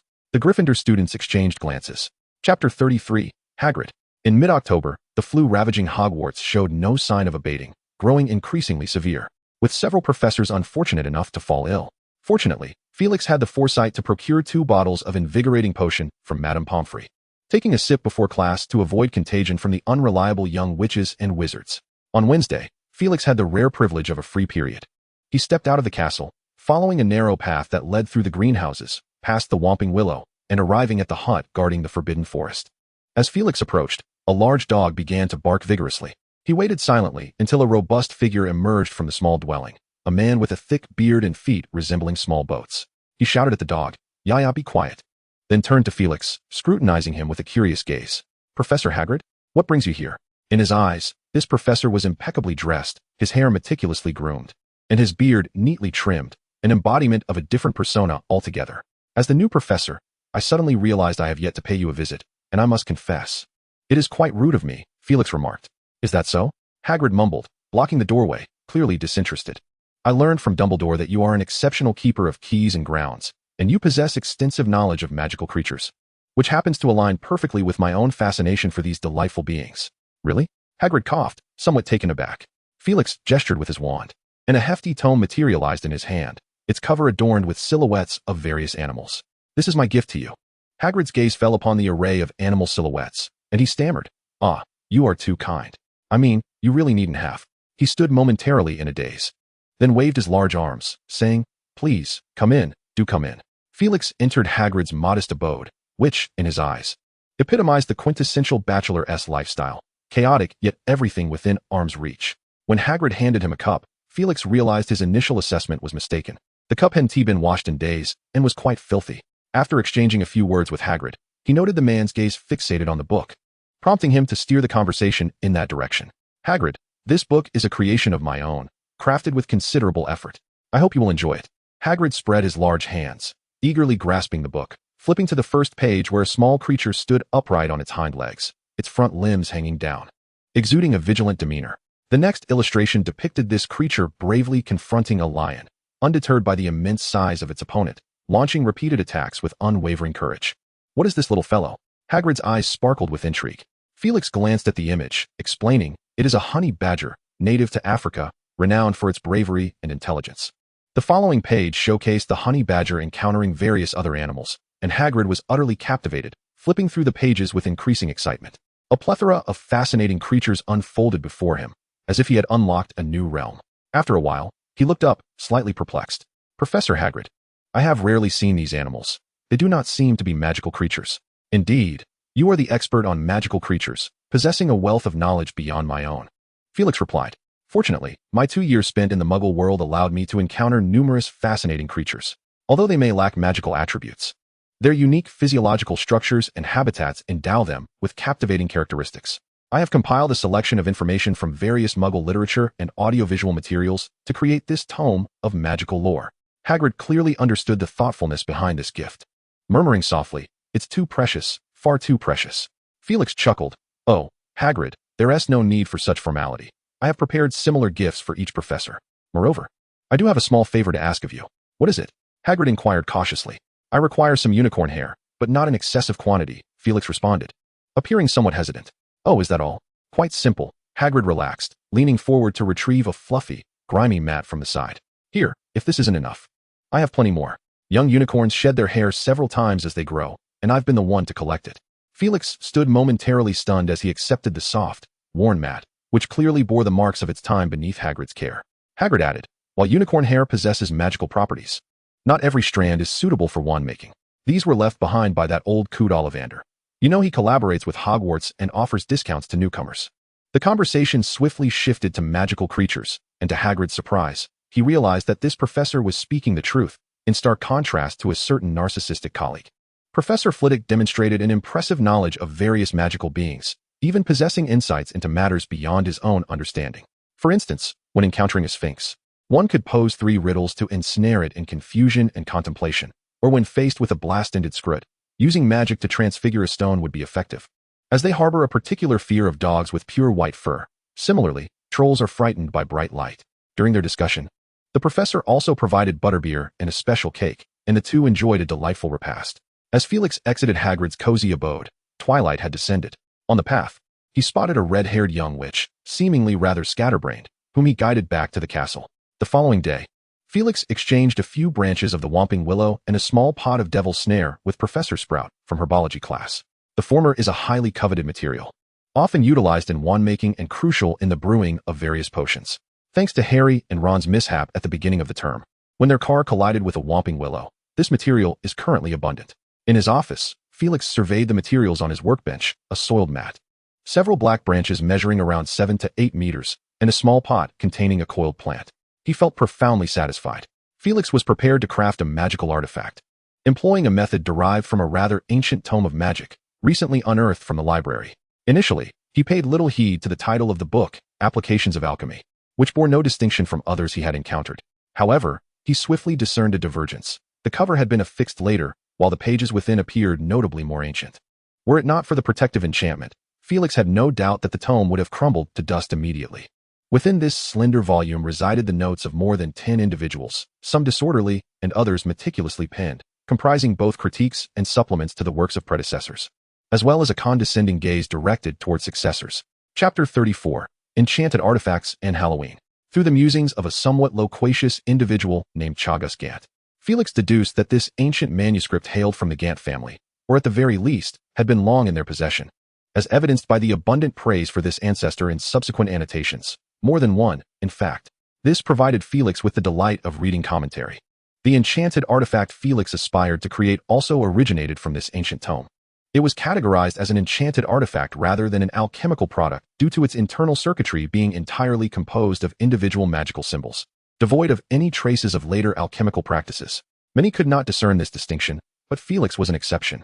Magical symbols could be employed in ancient spells or inscribed upon objects, as they constituted a language imbued with magical properties. Their essence lay in the ancient wizard's exploration and summation of magic. In contrast, alchemy partially inherited ancient magical symbols, evolving independently with the aim of imbuing objects with magical potency and bestowing them with unique functionalities. Thus, the symbols used in alchemy could not be classified as a language, but merely as magical sigils. Nonetheless, they possessed their own merits. In their quest to imbue various objects with magic, numerous great wizards experimented with a plethora of methods, resulting in an array of astonishing enchanting techniques. The epitome of this endeavor was the French alchemist Nicolas Flamel. Compared to alchemy, enchanted artifacts could be considered antiquated, which was one reason Felix believed the notes dated back a considerable time. The enchanted artifact Felix sought to complete was named the Binding Vines, utilizing the natural growth characteristics of magical vine plants to execute surprise attacks, with the advantage of requiring no incantation and maintaining stable activation without interference. However, when it came to assessing its potency, opinions varied. At least in Felix's mind, a question mark lingered. Yet, he did not prioritize sheer power. Rather, he valued the ideas encapsulated within. Firstly, the methodology behind crafting enchanted artifacts. Secondly, the techniques for deeply integrating opposing magical properties. The unicorn, emblematic of purity and goodness, contrasted sharply with the devil's snare, an aggressively magical plant that instinctively attacked various small creatures and unfortunate humans, driven by its predatory nature. Under ordinary circumstances, the magical properties of these two entities were difficult to amalgamate. Following the ancient text's guidance, Felix sought to reconcile this opposition by employing the Whomping Willow, which, despite its violent tendencies, was unequivocally a neutral plant. Felix waved his wand, scattering the mat woven from unicorn hair and immersing it in clear water. Almost instantaneously, the water turned pitch black. He changed the waters several times before finally cleansing the unicorn hair. Afterward, he used magic to dry it. Only then did the unicorn hair reveal its true form, the long, silky white strands flowing gracefully, shimmering with a gentle light reminiscent of solidified mercury. The other two primary materials required time to mature. The devil's snare needed to grow a little more, while the willow branches required infusing with magical energy to enhance their flexibility for easier transformation. Felix estimated that the preparatory work would not be completed until at least the end of November. Nevertheless, he could contemplate ways to optimize the magical circuit in advance. As days passed, Felix completed the first large-scale examination for the fifth-year students, an assessment he had promised at the start of the term. The weekend before Halloween found him busy grading papers. Fortunately, he was not alone. Another assistant was there to keep him company. At 10 o'clock in the evening, Hermione stifled a yawn, casting a furtive glance at Professor Hape. "Professor, I have finished grading," she announced. Felix looked up. "I still have some left. You may head back. Enjoy a splendid Halloween celebration." Hermione bid him good night and departed from the office. As she walked down the corridor, anticipation for the upcoming festivities filled her. However, she was not preparing for the school-organized party. Instead, she was looking forward to the 500th anniversary celebration hosted by nearly headless Nick, the ghost of Gryffindor. Upon returning to the common room, many young Gryffindors were still diligently working on their assignments. Ron let out a lament. "I still need 8 inches for my potions paper and a foot for my history of magic essay. Why is there so much homework before Halloween?" His outcry resonated with many young witches and wizards, who nodded in agreement before returning to their tasks. Hermione, seated beside Harry and Ron, remarked without preamble, "If you had completed your assignments earlier, you wouldn't be in this predicament." She was considerably busier than the others, in addition to her own homework. She had to fulfill her duties as an assistant for ancient runes and practice the spells taught by Professor Hape. So far, she had mastered 19 spells. Professor Hape had indicated that she might have the opportunity to independently create an alchemical product this year. With a pained expression, Ron urged, "Stop rambling and lend me your history of magic essay. You must complete your own work." Hermione insisted. "I just need it for reference, right, Harry?" Harry quickly nodded in agreement. Eventually, Hermione agreed to lend them her assignment. In the following 2 days, the festive atmosphere on campus intensified. Despite the torrential rain outside and the ink-black sky, the interior was bright and cheerful. Professor Flitwick adorned the great hall with live bats. Professor McGonagall transformed into magnificent colorful decorations, and Hagrid's enormous pumpkins finally found their purpose, carved into lanterns spacious enough to accommodate 3 or 4 people seated within. A gentle breeze wafted through the campus, heralding the arrival of a skeleton dance troupe, summoned by Dumbledore to enliven the festivities. Anticipation filled the air as everyone eagerly awaited the Halloween soiree. Yet, Harry and Ron wore somber expressions, burdened by the weight of obligation. Harry had reluctantly agreed to attend nearly headless Nick's 500th Death Day celebration, and Ron, steadfast in his loyalty, chose to accompany his friend. The more they beheld the hall bedecked in festive splendor, the more their smiles turned bittersweet. This bitterness reached its zenith on the afternoon of Halloween. At 7 o'clock, the trio made their way through the corridors, preparing for the feast. As they passed the hall, vibrant decorations and flickering candlelight greeted them. Enormous pumpkin lanterns, each the size of a carriage, illuminated the scene, where young witches and wizards merrily exchanged banter. While navigating the crowd, Harry spotted one of the Weasley twins orchestrating a puppet ghost that chased after unsuspecting children, spouting black smoke and emitting eerie creaks. Just the day before, Felix had distributed grades, fulfilling his promise by awarding each top student from every year a bespoke magical puppet, imbued with greater power and more intricate spells. Surprisingly, the top student of the 4th year was not one of the twins, but Cedric Diggory of Hufflepuff, who consistently held the first position. However, in a moment of mischief, he was persuaded by the twins to select the ghost puppet as his prize. Now seated among his friends, Cedric's gaze drifted towards a 3rd-year Ravenclaw girl, a flicker of regret igniting within him. Had he chosen a beautiful doll to present to her instead, perhaps things would be different. As Cedric's thoughts swirled, Harry, Ron, and Hermione traversed a winding path leading to the dungeon, the jubilant sounds behind them fading into a distant echo, mirroring their own somber spirits. Passing through a cold corridor adorned with black candles, they encountered nearly headless Nick, resplendent in a black velvet cloak, greeting guests at the door. "Welcome, my dear friends. It is splendid to see you here." Almost simultaneously, Dumbledore announced the official commencement of the Halloween festivities, eliciting a resounding cheer from the young wizards and witches. Harry, Ron, and Hermione exchanged glances, their faces cast in a ghostly hue under the blue candlelight, and with a steely resolve, they stepped inside. Chapter 35, The Attack. The atmosphere in the hall was exuberant, as Dumbledore delivered on his promise, presenting the skeleton dance troupe. The performers played cheerful melodies on instruments crafted from bones, executing whimsical dances that were nothing short of unforgettable. The young wizards beamed with delight, savoring the unique culinary offerings of the holiday within their pumpkin lanterns. Felix observed that while the flavors remained largely unchanged, the presentation was refreshingly innovative and delightfully unconventional. He took a piece of black, tombstone-shaped caramel cake and indulged in its rich taste. The auditorium's ceiling was adorned with an array of colorful ribbons and monstrous masks. He even glimpsed 3 large black dogs, notorious in the Wizarding World. However, upon closer inspection, he realized it was a 3-headed canine. Felix remarked, "It seems the 3-headed dog has been unjustly maligned." Before he knew it, time had slipped past 10 o'clock, inching toward 11. The young wizards gradually set down their utensils, their faces illuminated with the satisfaction of a hearty meal. Felix dabbed his mouth with a napkin and began to engage Professor Flitwick in a discussion about spells, while Professor Lockhart attempted to interject but was disregarded by the two. After 2 months of school, it was evident to anyone with a modicum of intelligence what Lockhart truly represented. Felix could not help but cast a reproachful glance at Dumbledore, lamenting the squandered trust he had placed in him. Was this the best he could procure as a professor? He had foolishly believed in the man's genuine talents. Felix felt that his investment of time was in vain. Ultimately, the skeleton dance troupe concluded their performance with an unconventional, soothing melody, and the audience generously applauded until the dancers bowed and dissipated into a cloud of black smoke. As the soiree came to a close, the young wizards jostled to exit the auditorium, leaving a few professors to wield their wands and tidy up the remnants. At that moment, a young wizard hurried back, his lips trembling. "Professors, I think you need to see what has transpired." Without his prompting, the professors had already heard the gasps of young wizards outside the auditorium. Dumbledore strode forward, parting the crowd with ease. Felix exchanged a glance with Professor Flitwick before swiftly following suit. They ascended the stairs to the third floor. Following the gaze of the young wizards, they turned a corner to find a desolate corridor. At first glance, Felix spotted Harry, Ron, and Hermione standing isolated. A notable space cleared around them. Yet, in the next moment, his attention was drawn to the cat hanging from the torch bracket. It was Mrs. Norris. She appeared exceedingly rigid, as if lifeless. Beside her, on the wall a foot above the ground, some writing was scrawled. Shimmering ominously in the flickering light of the burning torches, the chamber has been opened. Beware of the heir of Slytherin. Filch was shouting something, and Dumbledore swiftly navigated through the crowd to lower Mrs. Norris. His expression turned grave as his cerulean eyes, magnified by crescent-shaped spectacles, scrutinized the scene. Come with me, Filch, he instructed, and you as well, Mr. Potter, Mr. Weasley, Miss Granger. Lockhart hastily suggested his office as a refuge, trailing behind Dumbledore, followed closely by Professors McGonagall, Snape, and Felix, while Professor Flitwick remained to reassure the frightened young wizards. In Lockhart's office, the professors gathered around a polished table, examining the stiff form of Mrs. Norris. Dumbledore's elongated, hooked nose nearly grazed the fur of Madame Loris.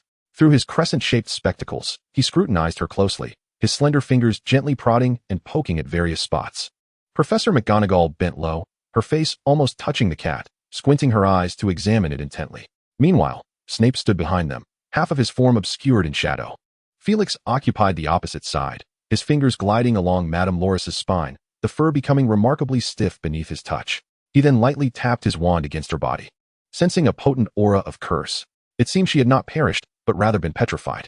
Almost simultaneously, Headmaster Dumbledore straightened up and softly remarked, "She is not dead, Filch. She has been petrified." However, the headmaster's words did little to alleviate Filch's resentment, as he immediately directed his suspicions toward Harry, even revealing his own identity as a squib.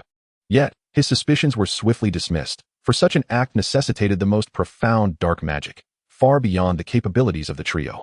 Moreover, there was the bizarre inscription on the wall, the chamber. Felix fell into contemplation, the name strikingly familiar. Next, it was Snape's domain, who interrogated Harry and his companions with a mocking tone. Harry stammered his explanations, prompting a sigh from Felix. The boy was inept at lying, revealing his lack of composure. Nevertheless, Felix soon found himself pondering what they were concealing. After attending the somber gathering in the basement, they ought to have returned to the Great Hall. Yet they had not. Perhaps an opportunity would arise to query his assistant. After the trio departed, several professors exchanged information. Potter did not tell the whole truth, Headmaster. That is my opinion, Snape reiterated. No professor countered this assertion, they all perceived it as evident. Yet Professor McGonagall, ever the defender of her students, insisted. We have no evidence that they have done anything wrong. In fact, they may have merely heard some strange noises. This possibility was not dismissed by Dumbledore, who inquired, "What say you, Felix?" The gazes of those present fell upon Felix, even the portrait of Lockhart on the wall peeking out from the shadows. I am still contemplating the inscriptions upon the wall. The chamber has been opened. Whose chamber? By whom? And who stands opposed to this so-called heir? He posed 3 questions in quick succession. Professor McGonagall pursed her lips and dryly remarked, "It sounds as though it is yet another tale of the chamber of Slytherin. But no evidence has ever substantiated it.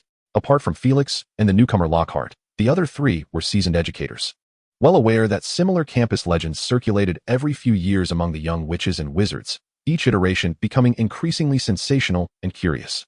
However, to my knowledge, the names most commonly associated with the term chamber were those of Ravenclaw and Slytherin. The implications of the recent attack have become exceedingly clear. The others comprehended Felix's meaning. The chamber is undeniably linked to Slytherin. Such an act could not possibly be attributed to Ravenclaw.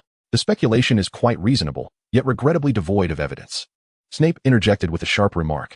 Ultimately, Dumbledore decisively declared that in the forthcoming days, we shall conduct a thorough search of the castle to uncover any potential clues. Chapter 36. By chance the next day, Felix ventured into the corridor where the attack had transpired, and it was no surprise to encounter Filch. The corridor had evidently been tidied, with all traces of water vanished from the floor. Leaning against a chair was the wall inscribed with the words indicating that the chamber had been opened. At that moment, Filch had his back turned to Felix, laboriously scrubbing the writing off the wall with a cleaning agent, though it appeared to be a futile endeavor. "Mr. Filch," Felix addressed him. Filch turned around, his eyes bulging and his face flushed with an unusual hue. He mumbled to himself, but upon seeing Felix, he politely greeted, "Professor Happ, I've come to examine the scene. Perhaps I might discover some lingering clues," Felix replied. During his school years, he had little interaction with Filch at that time. He lacked the assistance of Madame Loris and had rendered himself immune to Filch's threats through his exceptional disillusionment charm. Filch stepped aside, somewhat flustered. As he stood awkwardly to the side, having recently revealed his identity as a squib, he had no desire to linger in the presence of such a brilliant professor. Well, I shall take my leave, Professor. I have some matters to attend to. Do carry on, Felix acknowledged, then added, oh, by the way. He waved his wand, and the inscriptions on the wall began to fade.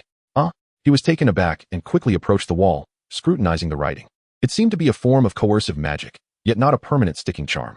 Felix pointed his wand at the wall, and soon the writing vanished entirely. Thank you. Filch stammered, his face reddening. He hastily departed, leaving even his cleaning tools behind. Felix commenced his examination of the surroundings and soon discerned a clue. He crouched down, tapping his ring with his wand, causing a large magnifying glass to materialize in his hand. Felix meticulously inspected the ground, where he noticed a charred mark. What is this? How did it come to be? Felix mused, lifting his gaze to the girl's lavatory directly across from him. Without further deliberation, he swiftly pushed open the brass doorknob and entered. The place was rather dim and damp, with stained walls and puddles on the floor. The tiles above the sinks were peeling, and the only source of light came from a few dark candles. Suppressing his discomfort, Felix's eyes roamed the area. Suddenly, a voice emerged from the innermost stall. Who is there? Almost immediately, a sullen-faced ghost emerged, her pearlescent glasses obscuring much of her face. She turned to Felix, clearly recognizing the esteemed professor. The ghost stood in stunned silence, momentarily incredulous as he cast a glance behind him. Indeed, this was his domain, the girls' restroom. Professor? Hello, Myrtle. Felix's voice was remarkably composed. He was here to investigate, armed with a legitimate excuse. Myrtle gawked at him for several seconds before emitting a high-pitched scream, her entire apparition retreating into the toilet with a distinct splash. Was that really necessary? I merely wished to ask you a question. I was even trying to suppress my embarrassment, Felix remarked. Myrtle, I know you're here. Did you witness the attack yesterday? No, I saw nothing, Myrtle shouted from her stall. Just then, he heard footsteps approaching, sending a chill down his spine. He hastily cast a disillusionment charm upon himself and swiftly exited the restroom, narrowly avoiding a red-haired girl. Being discovered by a ghost was one thing, but being caught by a student would tarnish his reputation irrevocably. In the following days, during his free periods, he collaborated with several professors to scour the entirety of the castle, but naturally, they uncovered nothing. One day, while having lunch in the Great Hall, Felix continued to ponder the matter. The root of it all was the Dark Lord's Horcruxes, yet knowing this seemed futile. He was oblivious to the identity of the heir, the location of the chamber, or the hiding place of the Horcrux. Chamber, Slytherin, heir, petrification, these were evidently key terms. But how could they be interconnected? Felix felt he was perilously close to the truth, yet an impenetrable fog obscured his path. The Serpent of Slytherin? He strained to recall, attempting to unearth long-buried memories. He seemed to glimpse something, Harry battling a massive serpent. However, the memory was rather hazy, and he was uncertain if he had conflated events. He recalled that Harry had also single-handedly dealt with a swarm of Dementors. How could that be possible? An ordinary adult wizard could hardly achieve such feats. Moreover, how could Dementors breach the school's defenses? Yet, Felix quickly reminded himself that in the realm of magic, anything was possible, especially with a protagonist in play. Thus, it was entirely plausible that a great serpent had been responsible for Mrs. Norris's petrification. Felix followed this line of reasoning further. However, he soon encountered another dilemma. What serpent possessed the power of petrification? The only creature that came to his mind was Medusa, but such magical beings were long extinct. It was conceivable that Slytherin had engaged in bloodline grafting. From his remaining notes, it was evident that he had conducted extensive research into extraordinary bloodlines. By the time he finished his lunch, he had yet to draw any conclusions. Nevertheless, a new idea sparked within him. He would gather the myriad rumors surrounding the Chamber of Secrets at Hogwarts and scrutinize them one by one. Perhaps the truth lay hidden within the fabric of these tales. 3 days later, Felix found himself standing before a tapestry depicting a giant troll befuddling a hapless student on the 8th floor of the castle. His expression peculiar as he observed a silver door materializing slowly before him. At last he found it. Hesitating slightly, he gently tapped his chest, wrist, and ankle with his wand. A fleeting glow illuminated his chest, and he then stepped inside. It was an enormous storage room filled with discarded items.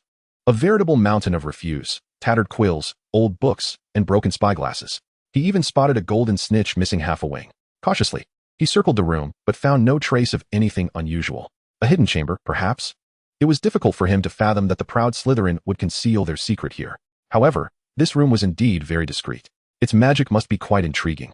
He resolved to study it further another day. Felix exited the room, casting a lingering glance at the grand silver door, which had quietly vanished. Meanwhile, the trio was diligently investigating the secrets of the chamber, with Hermione Granger leading their efforts. After days of fruitless research, The borrowing list for Hogwarts, a history extended to 2 weeks in the future. Finally, during a history of magic class, Hermione raised her hand, benefiting everyone with invaluable information about the chamber. Poor Professor Binns had to deviate from the lesson plan, and under the eager gaze of the class, he recounted myths and legends, which greatly irritated him. Following this interruption, his originally slow and monotonous voice quickened, enhancing the hypnotic effect of his lecture. The previously alert young witches and wizards slumped once more, their faces quickly becoming blank and dazed. Chapter 37. The trio's investigation after class. Harry, Ron, and Hermione exited the classroom, discussing the information they had just received from Professor Binns. I always knew Salazar Slytherin was a twisted old madman, Ron said with disdain. Hermione was still organizing the information. Professor Binns mentioned the monster in the chamber. No one knows what it is, but Harry, we now have a lead. She cast a deep glance at Harry. He astonishingly comprehended her implication and quickly glanced around before whispering, "You mean, my parcel Tom?" Ron looked at the two with a face full of terror. Exactly. The trio squeezed through the crowded corridor and soon arrived at the site of the attack. The scene before them had changed significantly since that fateful night. The standing water had been cleared away, the petrified cat no longer hung from the torch bracket, and the message declaring the chamber had been opened had been erased. However, an empty chair leaned against the wall. "Filch has been stationed here," Ron whispered. "He's been quite irritable lately, often finding excuses to deduct points, like for talking too loudly or being too cheerful. But that doesn't concern us. We just need to examine the scene for any overlooked clues," Hermione replied. The three quickly sprang into action. Harry knelt on the ground, his glasses nearly touching the floor, and soon discovered scorch marks. Meanwhile, Hermione noticed a spectacular sight of spiders fleeing the castle in droves. "What does this mean?" Harry asked, somewhat puzzled. Ron stood at a distance from the spider, his face etched with terror. "This reveals many issues, such as the spider's fear of that creature." Hermione meticulously pieced together the clues. Thus, the attacker is a serpent, characterized by its petrifying capabilities, and it is the natural enemy of spiders. This clue draws us ever closer to the truth. The young witch exclaimed, "Give me a week, at most 2, and I shall uncover its details." "Ron, to be frank, why are you still trembling?" she inquired. Consequently, Ron recounted a childhood incident where he had clutched a teddy bear, only to have his twin brothers use clumsy magic to sprout numerous legs from it, prompting her to giggle. "If you had experienced such a thing, it would not seem so amusing," Ron retorted in annoyance. "Imagine holding your teddy bear, calling its name, and suddenly it sprouts many legs." "The puddle on the floor has vanished," Harry suddenly remarked. "Perhaps someone cleaned the floor, like Filch. That's his job," Ron replied without hesitation. "But where did the water come from?" Harry intuitively sensed that this could be a clue. "Ah, I have an idea," Hermione exclaimed. "What is it?" "I have thought of a potential witness. She resides next door and may have witnessed the entire attack." Following her gaze, the two boys looked at the sign for the girls' restroom and gulped in unison. After dinner, they exited the castle and made their way along the path to Hagrid's hut, continuing their debate about the day's events. "In my opinion, we should not have gone to the girls' restroom. That Myrtle and that place is a complete nightmare. Plus, Percy caught us," Ron muttered throughout the journey. "Yet we learned that she died 50 years ago, having seen a pair of large, terrifying yellow eyes before her demise." "What does that signify?" "Those are the eyes of a serpent." Hermione, disregarding Ron's mutterings, added, "Your information is quite valuable. We also learned the name Tom Riddle, who received a special award for contributions to the school 50 years ago. Perhaps this is no coincidence." Harry's eyes widened. "Are you suggesting that Tom was the last heir of the Chamber of Secrets?" "Precisely." The trio knocked on Hagrid's door, and he warmly welcomed the 3 young witches and wizards inside. Ron, astonished, remarked, "Hagrid, your home is remarkably tidy." Indeed, the 3 beheld Hagrid's hut, which was noticeably cleaner. The once blackened floor had transformed into a deep brown hue. "Oh, you're referring to this?" Hagrid casually replied. "Professor Kettleburn visited me last time and helped tidy up before he left. It was a simple task for him, just a flick of his wand." "Professor Kettleburn?" Hermione asked, astonished. "Yes, Professor Kettleburn. Dumbledore recommended him. He needed some advice on magical creatures, and I am an expert in that area. However, he is quite competent himself, possessing keen insights in some obscure fields, indeed, very insightful." Hagrid presented a plate of crisp biscuits, a jug of pumpkin juice, and 3 cups, expressing his pride as he remarked, "Professor Hufflepuff is an exceptional wizard, although I didn't interact much with him during our school days. Look at that book on the chair. It is a gift from him." The 3 of them eagerly opened the book, and Hermione discovered that it bore a resemblance to the Muggle comic strips, predominantly composed of photographs, with brief descriptions beneath each page. "Are these all magical creatures?" Ron inquired curiously, noting that they were entirely different from what he had seen in his childhood. "No, these are creatures from the Muggle world," Harry excitedly replied. "Look, this is a lion, and this is a giraffe with an exceptionally long neck. I've seen one at the zoo." This is a badger, somewhat akin to the Hufflepuff emblem, but certainly not the same. Hermione was quite familiar with these animals, having perused the complete set of the Encyclopedia Britannica, which contained a chapter on animals. However, the images in Muggle books do not move. Thus, Hermione inquired, did Professor Hufflepuff create this book himself? Hagrid took a hearty gulp of butterbeer and let out a loud belch. Yes, I assent it thoughtful. I feel I owe him a favor. After a considerable time, the trio finally remembered their purpose. The Chamber of Secrets? The heir? The monster? Hagrid's face drained of color. Yes, we have uncovered some clues. 50 years ago, Harry was about to reveal their findings when Hagrid abruptly interrupted him. Listen, there is no Chamber of Secrets, nor is there a monster. It was merely an accident. Hagrid seemed agitated, waving his large hands. Then his voice softened as he muttered, it truly was an accident.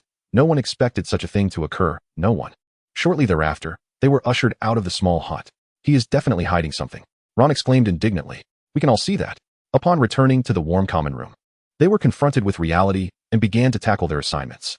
After a while, Hermione suddenly closed the book, startling the two boys. Who do you think the heir could be? She quietly asked, almost to herself. It must be a Slytherin. I suspect it's Malfoy, Ron quickly suggested.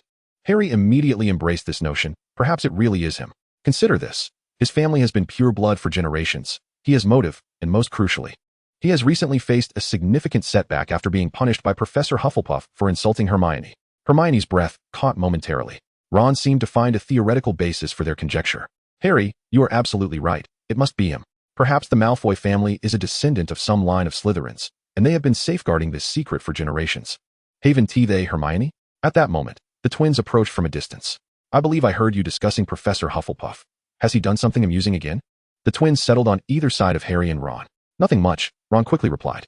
Beside him, Fred wrapped an arm around his shoulder and exchanged knowing glances with the three individuals, urging, let us not be like that. We can share information. We hold Professor Hape in high esteem. George, sitting next to Harry, chuckled and added, indeed, we admire him greatly. We could hardly restrain ourselves from dissecting his brain for a thorough study. Fred sighed. George, your tone suggests we harbor some ill intentions towards Professor Hape. Do we? George retorted, of course not. At most, we merely attempt to replicate his magical puppetry. The two engaged in a playful banter, ultimately speaking in unison. Harry pondered for a moment and said, all right, we'll visit Hagrid's hut this evening. We came across a magical book gifted by Professor Hape. What is it about? Muggle creatures. As you know, Hagrid is quite fascinated by them. Cool. The twins exchanged glances and chimed together. Ron interjected, now it's your turn. We agreed to exchange information. Fred winked. Our little Ron has gained some wisdom. You're not easily fooled anymore. George added, but then again, who can resist being our brother? Fred teased, whispering, we can provide intelligence. You know, we're fans of Professor Hape. If anyone is interested in tracking his whereabouts, say, to orchestrate a chance encounter. Ron exclaimed in surprise, you've been following the professor? Let us not put it that way. We've merely gathered a bit of intel, like the fact that Professor Hape has been frequenting the Forbidden Forest lately. Fred shrugged, casually revealing this significant piece of news. The Forbidden Forest? Hermione gasped. The three exchanged glances. Chapter 38, The Pursuit. Nightfall at the edge of the Forbidden Forest. Harry, Ron, and Hermione concealed themselves in the underbrush, casting furtive glances toward the castle. Hermione, feeling somewhat anxious, remarked, I don't believe we should be suspicious of the professor. Ron quickly countered, Hermione. We've suffered from this before. Remember Professor Quirrell in our first year? Who could have imagined that the timid and cowardly man had a dark lord clinging to the back of his head? But that doesn't mean all professors are untrustworthy. Hermione argued, striving to defend her esteemed professor. Consider Gilderoy Lockhart. He may not be a dark wizard, but he certainly does not qualify as a competent teacher. Harry, have you forgotten your role as a vampire in defense against the dark arts? Harry contemplated this and suddenly felt a wave of nausea. He then softly advised, we're not being suspicious. We're merely curious to see what he is doing in the Forbidden Forest. This way, we can eliminate a suspect and perhaps even seek Professor Hape's assistance. Hermione fell silent. The trio remained hidden in the grass, the November night bringing a chill, the thin mist amplifying the sensation of cold. Ron, now feeling somewhat stiff from the chill, shivered and suggested, perhaps he won't come tonight. Should we head back? Let us wait a little longer, Harry responded patiently. After a while, as midnight approached, a tall figure emerged from the castle. Professor Hape has arrived, and the three individuals are filled with excitement. Their wait has not been in vain. Meanwhile, Felix departs from the castle, heading toward the Forbidden Forest. A gentle evening breeze caresses his face, a sensation most refreshing. Upon reaching the edge of the forest, he senses an unseen presence observing him. Perhaps a small creature? Or a being from the Forbidden Forest. Yet, such entities ought not to linger at the forest's periphery. Felix draws his wand, its tip emitting a radiant glow as a dozen pearly orbs burst forth, illuminating a radius of 100 meters within the forest. But there is nothing there. Puzzled, he follows his intuition to a grand tree, scrutinizing it closely. After a moment, a soft chuckle escapes his lips. Concealed beneath Harry's invisibility cloak, the trio remains utterly still, their breaths held in anxious anticipation as they gaze at the professor. Harry can even feel his legs trembling, while Ron's hot breath brushes against his face. Fortunately, the professor does not suddenly lift their cloak. Instead, he walks past them and enters the forbidden forest. Phew. The three exhale heavily. Did he notice us? Surely not. Perhaps we should retreat, Ron suggests hesitantly. No, we shall press on, Hermione counters, deciding to persist. Thus, the trio, clutching the invisibility cloak, cautiously trails behind the professor. Felix's pace is leisurely as he fiddles with his wand, a strange thought bubbling up within him. The trio, the protagonists, what drama is destined to unfold today? The signs are all too evident. The chaotic footprints beside the tree, subtle whispers of breath, and an instinctive feeling that betrays their presence. Yet, it is the scent of his assistant's shampoo that truly reveals their presence to him, and this is why Felix chooses not to expose them at that moment. Continuing toward his predetermined destination, Felix notices the trio has followed him, which surprises him. Are they pursuing me? Perhaps this is a fortuitous opportunity to become acquainted with the other two protagonists. After approximately half an hour, Felix arrives at a clearing deep within the forbidden forest and halts. Concealed behind a large tree, at a distance of 30 or 40 meters, are Harry, Ron, and Hermione. What is he planning? Hush. Felix raises his wand, his wrist flicking deftly. 3 crimson spells strike the stones, and to the astonished gazes of the trio, 3 stones transform into 3 large black dogs. Towering at half a man's height, their sleek coats glisten like the finest black velvet. The dogs shift slightly, then fix their gaze upon Felix, their forelimbs lowered, bared teeth glinting with aggression. What an impressive feat of transfiguration. They appear almost lifelike, Hermione whispers in awe. I am not concerned with his transfiguration prowess. I only wish to ascertain his purpose in the forbidden forest, Ron mutters, though his eyes remain riveted on the spectacle. However, in the next moment, what transpired left them utterly astonished. 3 large black dogs simultaneously charged at Professor Hypoo, launching an assault against him. Their speed was astonishing, covering a distance of several meters in the blink of an eye. Hermione could not contain a scream. From her perspective, the dog's sharp fangs were less than 3 feet from Professor Hypoo. Yet, Felix did not evade. Instead, he deftly uttered a spell. Hermione was in a state of frantic anxiety. Even if he managed to fend off one of the dogs, there were still 2 more.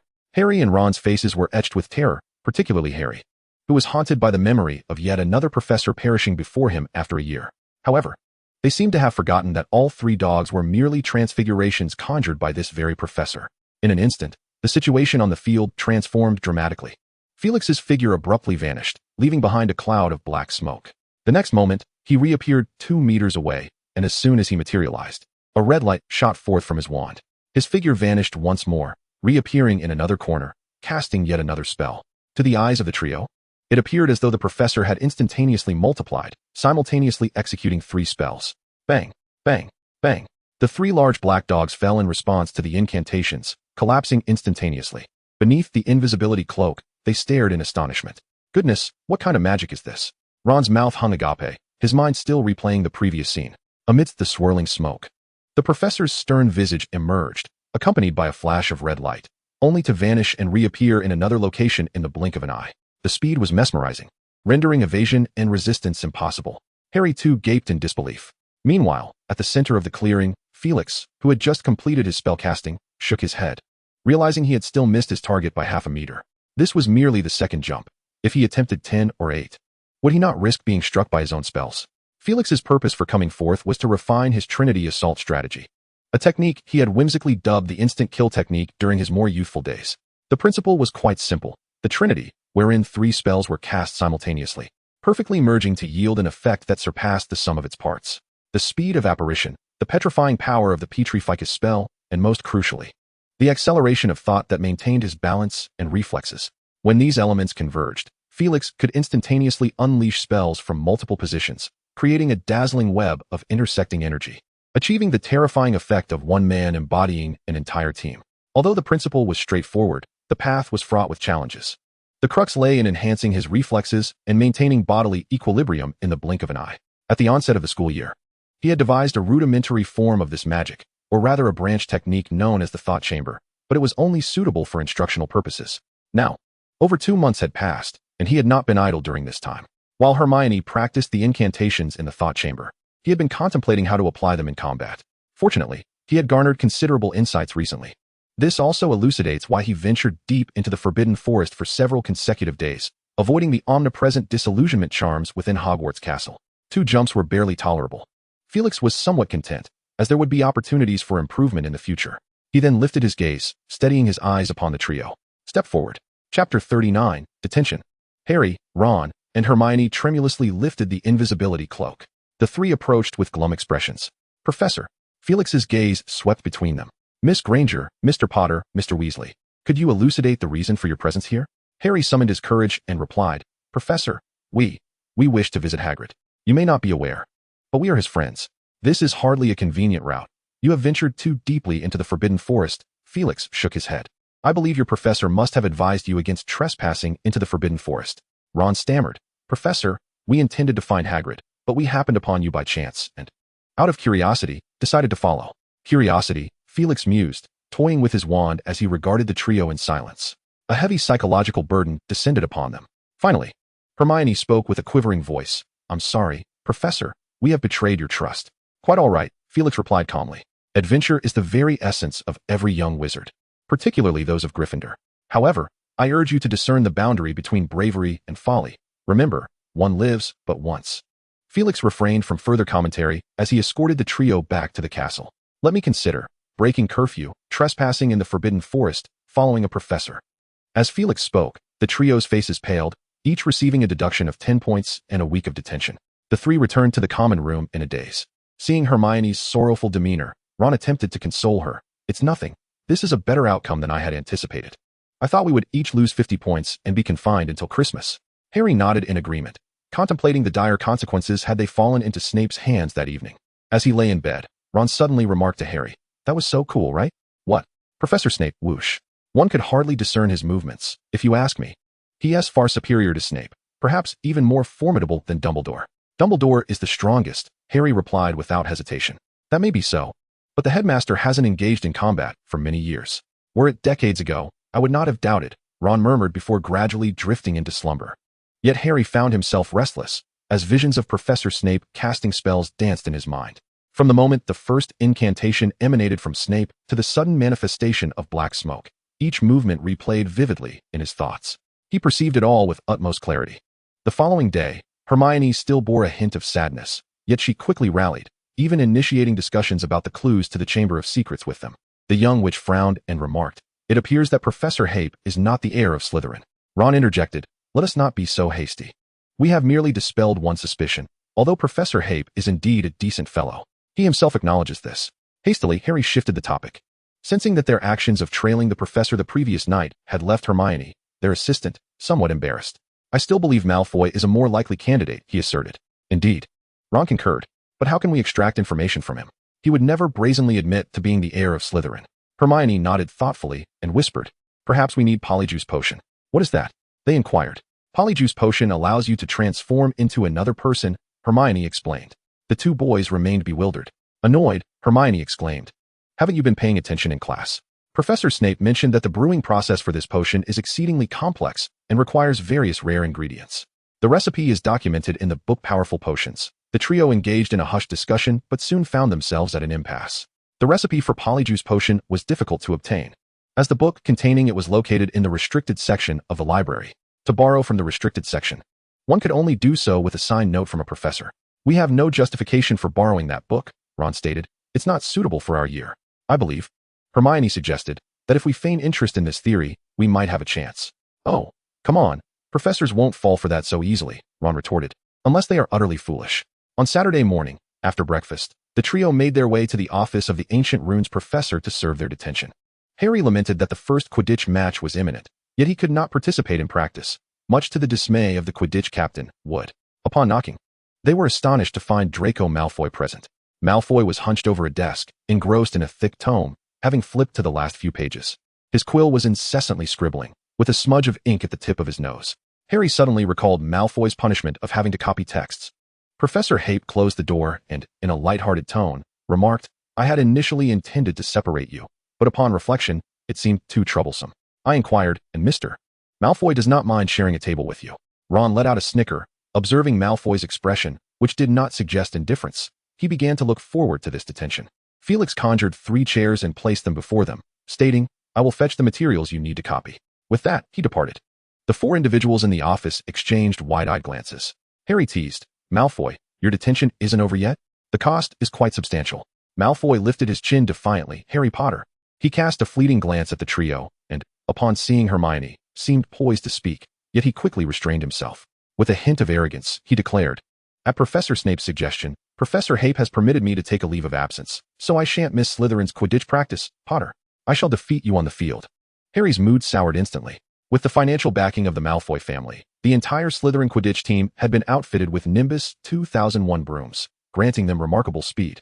Darting across the pitch like 7 pale green shadows, Ron provocatively retorted, "In a true match, it's all about skill. Even if you wangle your way into becoming a seeker, you'll merely become a laughingstock, a wastrel. Shut your mouth, Weasley. Is there even a single galleon left in your family's vault?" Ron's face flushed crimson, even his ears burning with anger. He brandished his wand and shouted, "Say that again, Malfoy. I dare you." Harry and Hermione hurried to restrain him. Regardless of what consequences might arise from fighting in the professor's office, what good would it do to let Ron act out? Would he only end up sniffling all afternoon? Felix returned, cradling a thick stack of parchment. As Harry and Ron beheld the towering pile, all thoughts of their quarrel dissipated. "I consulted Professor McGonagall. She has a batch of outdated materials that require updating, so I took it upon myself to handle it," Felix said cheerfully. "And it conveniently pertains to the list of prohibited student behaviors and their corresponding penalties." He placed the documents on the table with a thud, sending a thick cloud of dust into the air. With a flick of his wand, he cleared the mess away, and a gust of wind whisked the dust aside. "Let us begin, children." Felix settled in a corner of the office, a good 7 or 8 meters away, donned his earplugs, and pointed his wand at himself before opening a hefty tome, relishing his leisurely weekend. Meanwhile, Harry, Ron, and Hermione resignedly took their seats. Ron vehemently refused to sit next to Malfoy, leaving Harry no choice but to sit closely beside him. Harry unfolded a piece of parchment, dipped his quill into the ink, and began transcribing the materials. Malfoy whispered, "Potter, you know you will lose." "Shut up, Malfoy," Harry hissed back. Chapter 40, Malfoy. Harry found detention utterly unbearable, as Malfoy incessantly murmured provocations in his ear, causing his efficiency to plummet. Approaching noon, he had only managed to transcribe 10 sheets of parchment, their thickness hardly surpassing that of a pinky finger. During lunch, Harry lamented this predicament to Hermione and Ron, expressing his frustration. "I never imagined he could be so talkative." Buzzing incessantly, Ron suggested, "You could always annoy him back." Harry was at a loss for words. He had little to say to Malfoy. Hermione pondered thoughtfully. "Perhaps you could provoke him, using the opportunity to inquire if he is the heir of Slytherin." "Don't be ridiculous. He would never divulge such information unless it were to someone close to him," Ron countered. Harry also deemed the idea implausible, fearing it might easily alert the serpent in the grass. "By the way, Hermione, what shall we do about the signature matter? Perhaps you could consult Professor Hippo?" Ron proposed. "That is not a wise suggestion," Hermione sighed. "He is not like Professor Lockhart, who is rather foolish." Ron interjected, receiving a sharp glare from Hermione. "However, I can make an attempt tonight, though I can only say it may be a trial." Hermione did not provide a definitive answer. After lunch, they returned to the Ancient Runes office to continue their transcription tasks. Meanwhile, Harry had to endure Malfoy's taunting gaze. He contemplated drawing his wand to cast a curse upon him. One curse would not suffice. Ideally, he would unleash 3 spells in a flash, rendering Malfoy utterly defenseless. By afternoon, Felix glanced at their progress, nodding in satisfaction. "Not bad. You 3 should complete your tasks by tomorrow afternoon. As for Mr. Malfoy, your progress is even swifter, with only 7 or 8 pages remaining." Draco Malfoy nearly wept, lamenting the hefty price he paid for his momentary lapse of judgment. 2 substantial tomes, entirely transcribed by hand. Over nearly 2 months, despite having escaped numerous detentions to attend Quidditch practice, he had finally caught up. Malfoy furiously scribbled, paying no mind to Harry, and managed to finish all the content just before dinner. Felix could not help but commend him, saying, "Very well done, Mr. Malfoy. Your detention is hereby concluded." "Yes, Professor," Malfoy replied softly. As he organized his stationery, Harry and the others felt a pang of envy. They still had a full day of detention ahead. "Oh, by the way, Mr. Malfoy," Felix called out, causing Malfoy to jump. Surely, wouldn't he assign him more books? Fortunately, Felix had no such intention. He waved his wand, and a thick stack of parchment flew from the corner, covered in densely packed writing. With a flick of his magic, the parchment split in 2 and rapidly bound itself together in midair. 2 book covers emerged from his briefcase, enveloping the parchment, and golden lettering gradually appeared on the covers. Resembling 2 books, Mr. Malfoy, this is your labor's fruit, a gift for you. The 2 volumes landed before him, leaving Malfoy momentarily speechless. Felix continued. Though you hail from a prestigious pure-blood lineage and possess remarkable talent, Muggles are not without merit, as I trust you have come to realize. He gestured to the 2 handwritten books before Malfoy. Through this detention, I hope you will remember that neither weakness nor strength obstructs survival. Rather, it is arrogance that does. Cradling the 2 books, Malfoy's lips moved, yet no words escaped. Once he departed, Felix addressed the remaining trio. Well, your tasks for today have concluded. We shall continue tomorrow. Hermione quietly inquired of Felix. Professor, may I continue to study runes with you tonight? Felix appeared somewhat taken aback. After a moment's thought, he replied. In principle, I do not oppose it, but what about your assignments? Hermione exclaimed with delight. It's all right. I've completed all my assignments. Her expression resembled that of a lottery winner. As the trio exited the office and made their way to the dining hall, Ron gazed at Hermione in disbelief. You truly finished your work? Of course, she replied. When did you do that? Ron questioned, harboring serious doubts that his time differed from Hermione's. Did she somehow manage to possess extra hours each day? In high spirits, Hermione, somewhat haughtily, responded, knowing we would be confined over the weekend. It was only common sense to finish my assignments in advance. Ron muttered in silence, while Harry felt a wave of shame wash over him. Draco Malfoy returned to the Slytherin common room and set his bag down. He sat gloomily in a chair, his gaze drifting through the green-hued light of the room to the dark lake outside, where a fish occasionally swam past the window. 2 of his followers approached. Draco, are you going to have dinner? Crabbe and Goyle shrugged and quickly departed after Malfoy scrutinized them. Cocooned in his chair, Malfoy's pale face and light blonde hair were half hidden in shadow. He found himself reflecting on Professor Snape's recent remarks. Despite his attempts to refute the absurd notion, the 2 months of tedious copying had ingrained portions of the text into his mind. This recollection transported him back to a childhood visit with his mother to a pure-blood wizard, where they unexpectedly encountered an aunt. This aunt, his mother's younger sister, had been disowned by the family for marrying a foolish Muggle wizard. The 2 had argued fiercely, with his mother urging her to apologize, only to be met with a cold refusal. His memory of that encounter was faint, yet one phrase echoed clearly. What do you have that makes you superior? Aside from magic? He vividly recalled her contorted expression. Somehow, he suddenly picked up his bag, retrieved 2 books, and stared at their covers. One titled The Struggles of Muggles, A History Since Millennia, and the other, How Muggles Think. The covers were familiar, having copied from them for 2 months. Yet they appeared slightly different now. Beneath the author's name, a new inscription read, Transcriber, Draco Malfoy. Malfoy opened How Muggles Think and began to read. His preconceptions momentarily set aside, as he absorbed the familiar text with newfound seriousness. Chapter 41, Potions. At 7 o'clock in the evening, Hermione walked into Professor Snape's office punctually, as she had for the past 2 months. However, this time, a sense of unease fluttered within her. Felix glanced up and, noticing the young witch's discomfort, smiled. Please, take a seat. I had thought you might take a week off, considering you spend most of your days here. With a surge of courage, Hermione addressed the professor. I apologize, Professor, but we have been following you in pursuit of clues regarding the Chamber of Secrets, and we happened to find you in the Forbidden Forest. Felix began to comprehend the situation. It appeared he was the subject of suspicion. Not at all, Professor. Hermione hurriedly clarified. You are truly exceptional. It is we who have been overly sensitive. Last academic year, we encountered a professor who was a dark wizard and sought to steal the Philosopher's Stone hidden within the school. Having experienced such an ordeal, it is no wonder you are on high alert, Felix replied. However, I must advise you that while your intentions may be noble, one must also recognize their own limitations. Many dangers are not contingent upon whether a person is vile or virtuous. Hermione nodded obediently. The 2 spent 5 thought-provoking moments in the thinking hut, during which Felix imparted 3 spells to her. This duration had been carefully calculated to prevent fatigue while ensuring effective learning. Hermione even had the energy to practice for an additional 10 minutes upon returning to reality, managing to sketch out the 3 spells with considerable effort. Simply splendid. Felix couldn't help but applaud her. Were their roles reversed, he mused. Without his unique abilities, he might not have excelled beyond her. Yet, he also discerned a shortcoming in the young witch. Her magical prowess seemed to adhere closely to the norm, lacking significant fluctuation.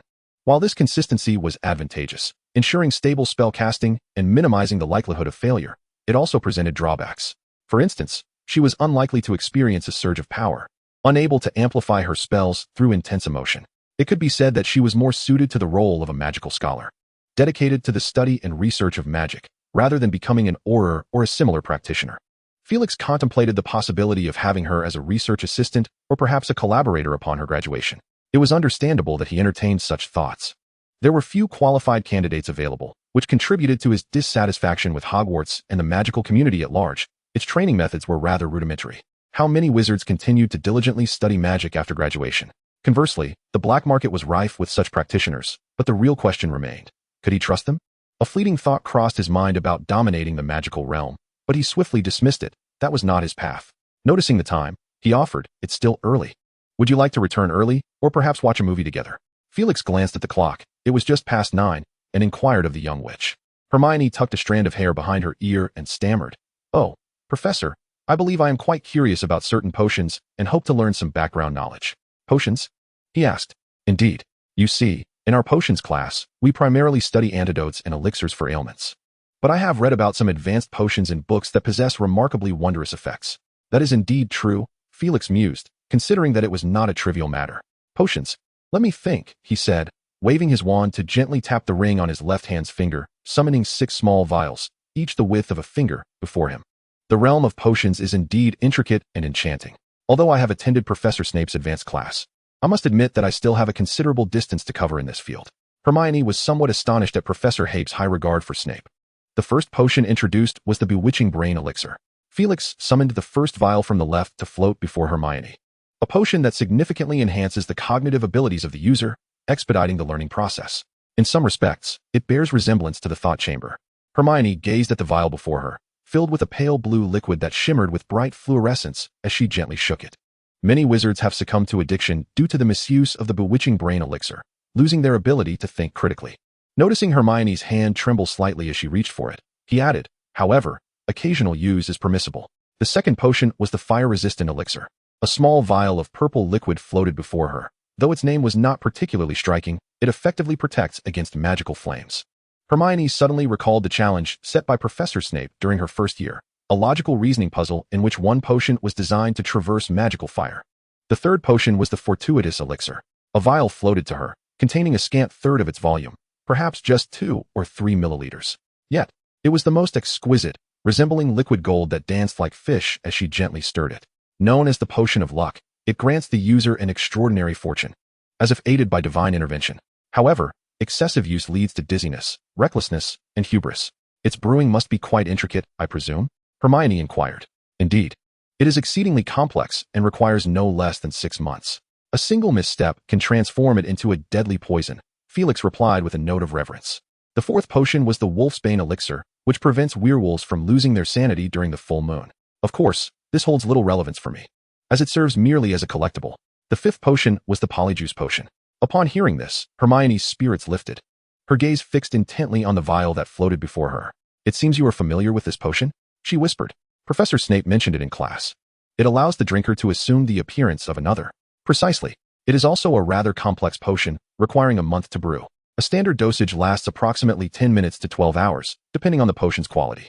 "And how long does yours last?" "Mine? It should suffice for one person's transformation for about half an hour," Felix responded. Hermione felt a tinge of disappointment. It appeared she would need to brew it herself. The issue circled back to the beginning. How would she obtain the professor's signature to acquire the recipe? Felix continued his explanation, waving his wand to summon the final vial before her. The sixth potion was the Amortentia, also known as the love potion. Once consumed, the drinker would fall passionately in love with the person who administered the potion. Hermione could not contain her astonishment, her mouth agape.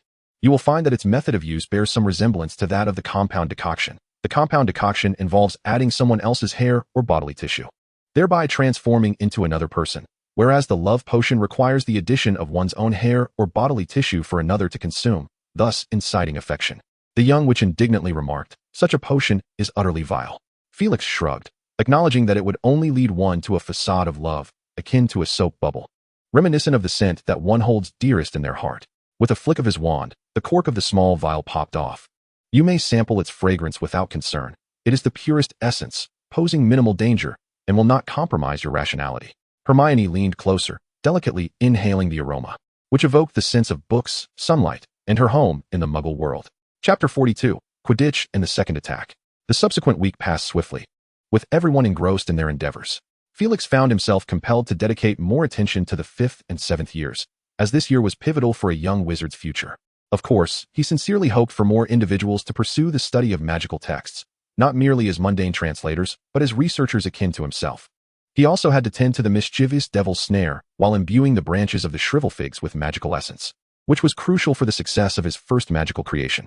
Additionally, he could not afford to neglect the instant kill technique. The numerous forbidden tomes in the library awaited his careful selection and reading. Others were equally occupied. Harry was preoccupied with Quidditch training, and as the first match approached, the entire Gryffindor Quidditch team grew increasingly anxious, utilizing their evenings post-classes for extra practice. Aside from her daily magical exercises and researching the Chamber of Secrets monster, Hermione also sought to obtain a signature from a certain professor. She successfully acquired an autograph from Professor Lockhart, who, swayed by his own exaggerated flattery, signed his name without even glancing at the note's contents.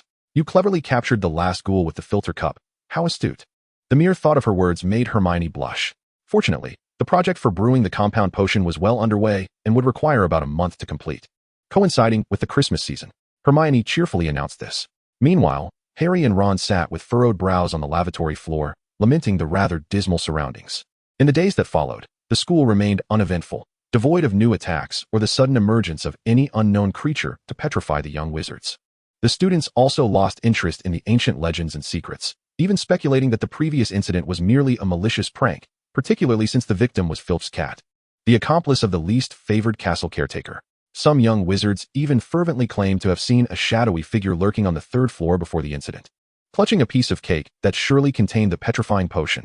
The speed at which this rumor spread surpassed that of the truth, and within a week, everyone was engaged in discussions about which potion of a petrifying nature could achieve similar effects, leaving Dumbledore utterly perplexed, forced to await the maturation of Mandrake to concoct an antidote. However, the professors of Hogwarts were privy to the actual circumstances. They scoured the castle for an entire week, yet to no avail. Consequently, they instructed the house heads to take responsibility and manage the dissemination of information. During a gathering of Gryffindor, Percy cited his own brother's loitering near the abandoned girls' restroom as an example to illustrate the irrationality and peril of such behavior. The atmosphere was charged, with Ron nearly coming to blows with his brother. "You shameless, ambitious fool, only concerned with your own power. I am your brother, you power-hungry beast," Ron exclaimed, his ears aflame with indignation. "I am the head of Gryffindor. I must consider the badge upon my chest. Do you understand, you fool?" Percy retorted, equally flushed with emotion. "You have been there too. You have wandered into the girls' restroom. I was fulfilling my duties as head." Gryffindor loses 10 points. Nonetheless, Hogwarts remained a bastion of harmony and camaraderie. This tranquility persisted until Saturday, when the first Quidditch match of the academic year commenced. This match garnered significant attention, primarily due to the rivalry between Gryffindor and Slytherin, coupled with Slytherin's brazen acquisition of external assistance, as they all rode the world's most advanced broom, the Nimbus 2001. The other teams were eager to witness the prowess of the Nimbus 2001 in action. Felix did not attend. He merely stood outside the tower, casting a distant glance. His disinterest in Quidditch was not rooted in his failure during the first-year flying lessons. There was no causal relationship between the two. He simply preferred tranquility over tumult and was not particularly fond of excessively boisterous settings. However, Felix did wish to express his grievances regarding the curriculum at Hogwarts. Why was flying class only available in the first year? This left him devoid of opportunities to improve his skills. He was now flying quite steadily. "Thank you very much." That afternoon, he heard a significant piece of news. Harry Potter had sustained an injury on the pitch, suffering a compound fracture in his arm, shattered to pieces. Fortunately, Professor Lockhart, undeterred by the crisis, utilized powerful magic to extract the shattered bone fragments from Harry's arm, thus salvaging the career of Gryffindor's talented seeker. It was all nonsense. In the evening, Hermione expressed her outrage, declaring that this incident had irrevocably shattered her admiration for Lockhart, marking him as a lifelong adversary.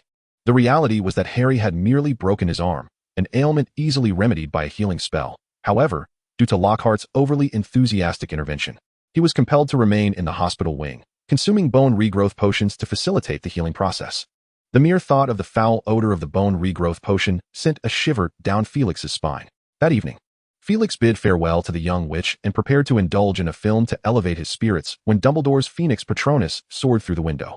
The Patronus materialized before him, conveying Dumbledore's grave voice. "Felix, come to the common room at once. An urgent matter has arisen." Upon Felix's swift arrival, he found a considerable number of professors already gathered in the office, evidently in haste, with a few still clad in their pajamas. Dumbledore sat solemnly at the table, his eyes half closed, while Professor McGonagall anxiously rubbed her hands together. "What has transpired?" Felix inquired softly as he stepped closer to Snape. Snape cast a brief glance at him before replying in a hushed tone, "Another attack has occurred, the second one." Felix's expression hardened. Who is it? Colin Creevy, that fervent admirer of Potter. Felix had no recollection of him, but Professor McGonagall's sorrowful demeanor spoke volumes. He just enrolled this year and has always idolized Harry. He carries a camera with him everywhere. I recall he has already sent home 3 albums. Oh dear. Felix exclaimed as he picked up the damaged camera from the table. A strong scent of burnt material wafting towards him. Moments later, a jovial voice pushed open the door. Did I miss something? Gilderoy Lockhart, clad in golden pajamas, entered the room, momentarily taken aback by the crowd. However, his next remark drew scornful glares from the professors. Are we having a pajama party? I'm quite the expert at this, you know. Lockhart winked, flashing his signature toothy grin. Chapter 43, The Meeting. Felix found it challenging to comprehend Professor Lockhart. He had discerned the man's true nature, a merchant who relied on fabricating tales and self-promotion to sell books. As for his magical prowess, it had long since been returned to his teachers upon graduation. This author's tactic involved appropriating the adventures of others, shamelessly presenting them as his own under the guise of autobiography for profit. Such occurrences were not uncommon in the Muggle world, yet the wizarding realm remained relatively insular, verging on naivete. When one claims personal adventures in a book, the public tends to believe, which borders on deceit. Once exposed, it typically results in utter disgrace. Did he not realize this? If he did, why did he continue to prance about, especially in front of some of the finest wizards in the British magical community? To be honest, Felix found him utterly perplexing. He and Lockhart were entirely different beings. Silence fell. With Lockhart's arrival, Dumbledore commenced the meeting. The second attack occurred just an hour ago, with the victim petrified, much like Mrs. Norris, Dumbledore stated gravely. However, the nature of this incident is entirely different. The victim is a young wizard, a first-year student. His piercing azure eyes scanned the surroundings with an air of intimidation, confirming that the Chamber of Secrets had indeed been opened. Hogwarts now faces a grave crisis. All the professors adopted a solemn demeanor. Professor McGonagall proceeded to recount the details of the last occurrence of the chamber's opening. She pursed her lips and began to narrate that segment of history. 50 years ago, the chamber had been opened once before. A student lost her life as a result. Her name was Moaning Myrtle Elizabeth Warren. Indeed, she still lingers at Hogwarts as a ghost on campus.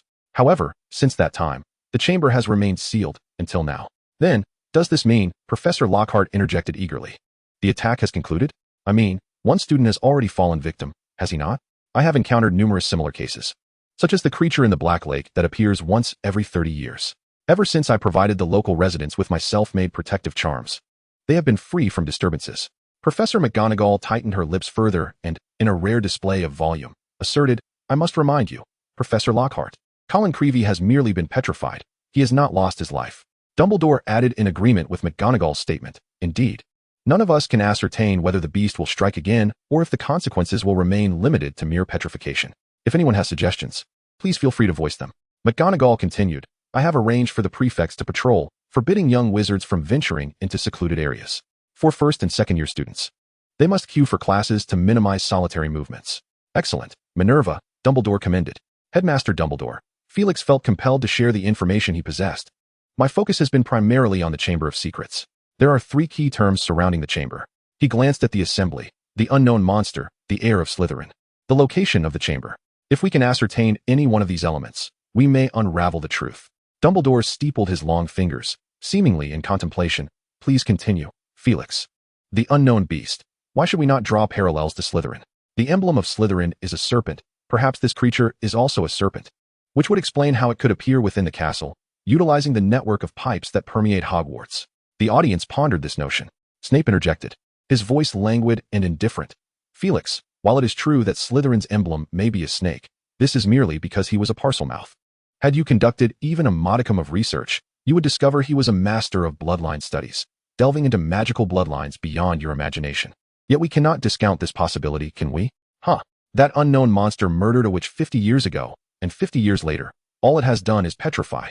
Snape fixed Felix with his ice-cold gaze. If I am understanding correctly, Felix, does that not suggest it is not the same creature? Felix shook his head, admitting his inability to elucidate the matter. Thus his opinion could only serve as a reference for others. He continued, regarding the heir of Slytherin. 2 possibilities came to mind, active and passive. Perhaps this heir was fully aware of his actions, such as embracing Slytherin's will and purging Muggle-born wizards. Conversely, it is conceivable that he inadvertently acquired a relic of Slytherin, becoming ensnared by its influence. Dumbledore lifted his gaze, offering a perceptive observation that broadened their perspective. He pondered aloud, reflecting on how this aspect had been previously overlooked, indicating a need for enhanced ideological education among the students. Felix's theory on control sparked considerable discussion among the professors. After a brief pause, he continued, "As for the location of the Chamber of Secrets, I am at a loss. Perhaps we could inquire with the portraits and ghosts of the castle?" After a moment of silence, an elderly professor hesitantly spoke up. "I shouldn't be saying this, but I believe Hogwarts is at a pivotal juncture, and any clue is of utmost importance." Felix regarded the venerable professor, Sylvanus Kettleburn, who had once been his care of magical creatures instructor and was rumored to be contemplating retirement. Known for his passion for studying and safeguarding dangerous creatures, he had set an unprecedented record, having endured 62 inspections during his tenure. Felix could liken him to an alternate version of Hagrid. At that moment, Kettleburn asserted, "That boy is certainly not malevolent. However, if he, like me, succumbed to curiosity and erred." He paused, uttering a name. "Rubius Hagrid." "Not him, Sylvanus," Dumbledore asserted firmly. "I was the Transfiguration professor during his time at school. I know he is innocent. Yet, due to a lack of evidence and external pressures, Headmaster Dippet expelled him. This was a grave misjudgment. We have yet to apprehend the true culprit." As the meeting concluded, Dumbledore assigned a series of tasks, emphasizing a preventive approach. In addition to routine patrols, he urged the young wizards in class not to trust the fanciful tales surrounding any magical artifacts. As Felix exited, he observed Lockhart engaged in conversation with Dumbledore, the latter's expression intriguingly enigmatic. Chapter 44. Influence on the second day of the weekend. News of Colin Creevy's attack spread throughout Hogwarts. This incident was markedly different from the previous one, which involved merely a cat. This time, a student was harmed. Had it not been for the hope of his recovery, widespread panic would likely have ensued. On another front, the professors' and prefects' regular patrols inadvertently heightened anxiety among the students, despite the necessity of such measures. After the evening class on magical texts concluded, Felix shared some information with Hermione, assuring her that the professors would guarantee the safety of the young wizards, encouraging her to disseminate this reassurance. Hermione readily agreed. "However, Professor, why do you suspect the creature in the chamber is a serpent?" Hermione inquired cautiously. Felix, of course, would not speak the truth. He could only share the trivial tales that Slytherin and serpents are compelled to tell. Slytherin controlling snakes to serve him? Indeed, for he is renowned as the most famous Parseltongue known. Felix replied. From the fragments left by Ravenclaw, it is evident that Slytherin was often accompanied by various serpents, obedient to his command, which greatly enhanced his reputation at the time. Hermione gasped, "Professor, are you suggesting that Parseltongue can control snakes?" Her heart raced. "I can only speculate. For the number of Parseltongues is exceedingly rare, and there are not many samples to study. However, since this ability can be inherited, it indicates that it is not merely a foreign language, but is imbued with magic." In a corner of the common room, the trio was embroiled in a fierce debate. "Harry, I think you should inform Dumbledore or Professor Snape about your ability as a Parseltongue." "Don't say that," Ron interjected without hesitation. "Ron, you still do not grasp the severity of the situation." Hermione glared at him. Ron lowered his head and murmured, "Harry, what I mean is, do not disclose this secret publicly. If you reveal your Parseltongue ability, you will be doomed, undoubtedly regarded as the heir of Slytherin." "We could just tell Professor Dumbledore and ask him to keep it confidential," Hermione argued passionately. Harry rubbed his forehead. "But that would be rather meaningless, wouldn't it? You all know I am not the one who opened the Chamber of Secrets, which implies that there is still another Parseltongue hidden within the school. If I expose myself, it would only drive him deeper into concealment." Harry was reluctant to reveal his secret, not only due to the negative connotations associated with being a Parseltongue, but also because of a lingering subconscious resistance during his first year. The Sorting Hat had strongly urged him to enter Slytherin House. Did this signify something? Had the Sorting Hat perceived his true nature? Harry said to Hermione, "Moreover, we cannot ascertain whether the monster is indeed a snake, can we? Perhaps what I heard that day was merely the ramblings of a passing serpent." As Professor Snape himself acknowledged, "You have searched the library for so many days, yet you have not found any corresponding snake species, have you?" Hermione had no retort. For the closest creature she had discovered was a basilisk, known for its lethal gaze, though it did not petrify people. Finally, Ron offered a compromise. "Let us brew the polyjuice potion swiftly and question Malfoy for clarity. And that house elf named Dobby is rather peculiar as well." In the new week, aside from soothing the young wizards in class, Felix particularly cautioned, "Do not trust any magical creatures that can speak unless you can discern where their brains are concealed." "Professor, are you referring to the Sorting Hat?" one of the twins, Fred, inquired. "No, it has withstood the test of millennia, and we can trust it," Felix said gravely. "However, other items, such as those you might find in the library's mezzanine or the abandoned, dilapidated broom cupboard, these chance acquisitions warrant caution. If you discover that you can engage in conversation with them, you must be wary. They may be exceedingly dangerous creations of dark magic." I could recount hundreds of similar examples. Throughout the remainder of the lesson, Felix continuously intimidated the group of unreliable young wizards with real cases from various countries. And from their expressions, it was evident he had achieved his objective. By evening, when the twins recounted the tales they had heard to everyone, the audience was utterly captivated. I never imagined Professor Hipper to be so erudite, Fred and George remarked to Ron in a corner of the common room. He winked at the glum Ginny beside him, saying, "Ginny, I have many more stories to share if you wish to hear." "Not necessary," Ginny replied tersely. The twins exchanged glances and began to perform dramatically, mimicking a hapless soul who had stumbled upon a dark magic book, only to have eyes sprout from the pages. Ginny trembled at the sight. "All right, you two. Stop frightening Ginny," Hermione said, taking the young girl's hand in a comforting gesture. "The professor will keep us safe, as long as we do not let our curiosity run rampant." Ginny nodded in agreement. The next afternoon, Ginny discreetly glanced around, then slipped away from the main group to a secluded spot. She retrieved a black notebook from her bag and hurled it away with force. After their potions class concluded, the trio stealthily made their way to the abandoned lavatory to brew the polyjuice potion. "So far, everything is progressing splendidly," Hermione announced with delight, inspecting the potion's hue. "Wait," Harry said, glancing towards a shadowy corner of the lavatory where something seemed to lurk, but it was too dark to discern. Just as he moved closer, footsteps echoed from outside the door. The three exchanged terrified glances. "Who is there?" Harry called out. The footsteps hurriedly retreated. Gritting his teeth, Harry flung open the door and chased after the sound. After a moment, he returned, fuming. "It was Malfoy," he exclaimed. "He must have been following us. Did he notice us?" "Unclear, but this place is no longer safe." In unison, Harry, Ron, and Hermione agreed to relocate, choosing a deserted classroom underground this time. The new location was quite remote, and they were thoroughly pleased with it. As evening fell, a young wizard stealthily approached the spot where Harry and the others had previously brewed their potion. Hesitating slightly, he entered the girls' lavatory. After a while, he emerged and departed swiftly, concealing something within his robes. Chapter 45, A Brief Stint as a Psychologist. With the unfolding of the Crivens incident, the young wizards of Hogwarts exhibited a decidedly unreliable demeanor, furtively exchanging talismans, protective charms, and other trinkets to safeguard themselves from harm. During this period, this practice rapidly gained popularity within the school. Neville Longbottom procured a foul-smelling onion, a sharp amethyst, and a decaying tail of a newt. Consequently, the other boys in Gryffindor informed him that he was, in fact, not in danger. Being of pure blood, he would not be attacked. "They first targeted Filch," Neville remarked, his round face filled with terror, "as everyone knew that I was nearly a mute." The professors had to repeatedly emphasize in class that these items were utterly ineffective. Among them, Felix garnered a considerable following among the young wizards due to his esteemed reputation and gentle demeanor. Indeed, numerous younger students sought him out for psychological guidance. "Professor, may I speak with you?" inquired a curly-haired Hufflepuff boy as Felix patrolled the corridors. Of course, Felix sighed inwardly, noting this was the fourth such encounter of the week. The burden of fame. The two moved to a column, the young wizard appearing somewhat apprehensive. However, Felix's high regard within the young wizard community quickly calmed him. "Professor, I am facing some difficulties," he continued. Felix gestured for him to proceed. "I am Justin Finch Fletchley, hailing from a Muggle family." Felix understood immediately. "When I received my acceptance letter, I was uncertain about attending Hogwarts. However, you see, I was originally destined for Eton, my father being an alumnus." Felix nodded in agreement, acknowledging the school's notable reputation in the Muggle world. "Yes, indeed," Justin replied, his enthusiasm growing.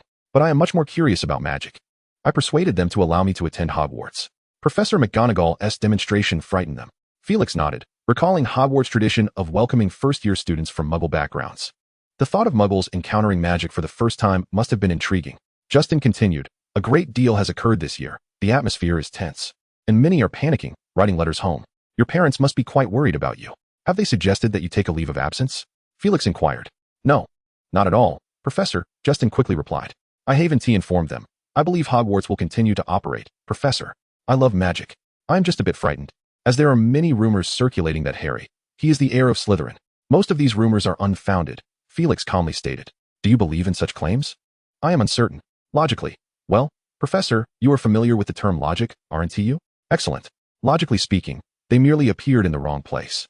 But I am not well versed in magical matters. Do not worry, it is not he. I can assure you of that." The professors possess ample wisdom to distinguish between fact and fiction. Justin visibly relaxed. "Is there anything else on your mind?" "Yes, Professor, I heard that you too come from a Muggle background and were sorted into Slytherin." "Indeed. Surely, you must have faced considerable difficulties from numerous individuals, haven't you? Did you retaliate fiercely against them?" "Oh, one might say that." Justin's expression brightened with excitement. Professor, many young wizards, particularly those from Muggle families, admire you greatly. You are their idol. Am I truly to become the idol of common wizards? Everyone aspires to be as courageous as you. After bidding farewell to this initially shy, yet quickly loquacious young wizard, Felix felt a twinge of surprise within him. After a moment, he chuckled softly. This sentiment was rather pleasant. As December arrived, under the tireless efforts of the professors, the young wizards finally discarded their unreliable protective charms in favor of seeking more practical trinkets, such as mirrors capable of detecting potential dangers in advance. A notion circulated among the girls to carry a small mirror, glancing into it at every corner. Yet this practice was swiftly abandoned, with few able to persist. The devil's snare that Felix had nurtured for a long time also thrived and became usable. The branches of the Whomping Willow, nourished by over a month's diligent magical infusion, shimmered with Felix's own magic, retaining a vibrant vitality. Felix tested its effectiveness, drawing his wand and swiftly shrinking the branch. The 7 to 8 meter long branch rapidly contracted, transforming in an instant into a long, serpentine shape. However, it remained somewhat thick. He continued to cast spells, making the branch smaller, though the process grew increasingly challenging. Fortunately, the branch was infused with his magic and did not reject him. Employing techniques from several ancient tomes, he successfully transformed it into a slender, emerald-hued, flexible cord. Without pausing for rest, he quickly inscribed dense magical runes on its surface to maintain the spell's effect. It appeared rather impressive. However, he soon encountered a dilemma. According to his design, he intended to use the Whomping Willow cord as a framework and weave in unicorn hair to fashion a small pouch-like object. Yet he was stymied at the first step: how to appropriately intertwine them together. I can help with that. I learned to knit with my mother. In the end, it was his assistant who provided assistance. Hermione offered 7 distinct knitting patterns, which greatly impressed Felix. After 3 days of diligent effort, the young witch completed her task remarkably. And even with Professor Hape's permission, she fashioned a small beaded pouch for herself from the leftover scraps. The beads were readily available, crafted from the practice runes of a chestnut block that Hermione had used. The reason for the embellishment with beads was due to a shortage of original materials, necessitating a compromise. The final product consisted of Felix's exquisite gentleman's wallet and Hermione's beaded pouch. The remaining work involved inscribing the magical rune circuit, relocating the devil's snare, and mistakenly believing it was still thriving and required adjustments, which would likely take 1 to 2 weeks. When danger arises, you can summon the devil's vine to launch an attack with your magical prowess. Of course, Felix explained that the materials in your beaded pouch may not be of sufficient quality to accommodate many branches of the devil's vine. That is enough for me, Hermione cheerfully remarked. Professor, may I construct the spell on my own? You are not yet capable of that, but you can assist me. On Thursday afternoon, a small group gathered around the bulletin board, engrossed in reading the words inscribed on a freshly pinned parchment. The top few words shimmered, continually drawing the attention of passers-by. It read, Dueling Club. Chapter 46, Poor Professor Hape. The term dueling club spread like wildfire throughout Hogwarts within mere hours. During this peculiar time, learning to protect oneself struck a chord with every young wizard. Apart from the first-year novices, every other year group had their share of woes regarding this topic. Hogwarts is unreliable. The course intended to teach young wizards how to defend against dark arts had long been considered lackluster, yet it still offered some value. This year, however, it had devolved into mere theatrics. Consequently, young wizards exhibited an ardent interest in the dueling club, which promised to enhance their abilities. Seamus Finnegan appeared exhilarated. They had finally conceived the idea of a dueling club. It was long overdue. Which professor would be teaching? Ron squeezed through the throng, his eyes scanning the parchment in search of a professor's name or two. A Ravenclaw girl nearby remarked that it did not specify, but she hoped it would be Professor Flitwick, who was a champion duelist in his youth. Professor Hape is even more formidable, Ron swiftly retorted. Ever since that night in the Forbidden Forest, he harbored an inexplicable confidence in Professor Hape's abilities, believing he could easily best Snape. And as for Headmaster Dumbledore, well, at the very least, it would be a fair match. Harry instinctively nodded in agreement until he caught sight of the girl who had spoken, causing him to halt his movement. Cho Chang noticed Harry's gaze and flashed him a friendly smile, making his breath momentarily falter. What do you think, Harry? Ron inquired. What? Harry, nudged by Ron's elbow, felt no pain but mumbled. Oh, yes, you're right. The young wizards buzzed with conversation, exchanging their opinions. The first gathering is tonight. Are you going, mate? I wouldn't mind learning some dueling techniques. They may prove useful someday. I think we could use them right now. Did they really believe they would duel with the beasts of Slytherin? Although Ron grumbled, he eagerly finished reading the notice. Harry, what do you think? That girl is quite what did you say?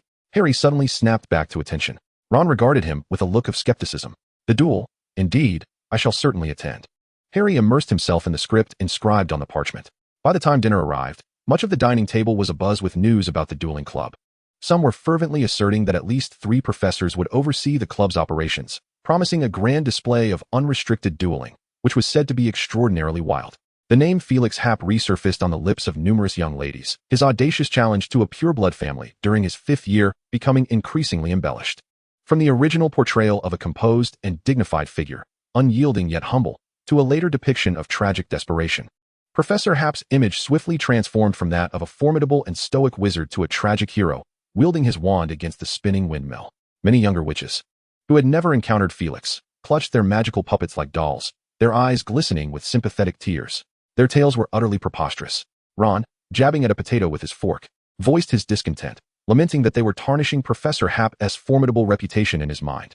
Turning to seek affirmation, he was taken aback to find a glimmer of moisture in Hermione's eyes. He truly suffered, the young witch remarked sentimentally. Who? Professor Happ? Ron inquired, puzzled. Are we speaking of the same individual? Harry remained absorbed in his meal, speaking little throughout, save for the occasional glance upward. Harry, you seem off, Ron noted. I'm perfectly fine. Ever since you returned, something's been amiss. Ron leaned in, whispering. Have you heard that voice again? No, I'm done eating. See you in the common room, Harry replied, hastily departing. On his way, he gently tapped his head, pondering what was the matter with him. Yet, he caught a glimpse of a friend calling out her name. Autumn, such a lovely sound. After a while, Ron returned alone. Where's Hermione? Not sure. She said she had something to attend to and asked us to wait for her in the hall. Ron shrugged.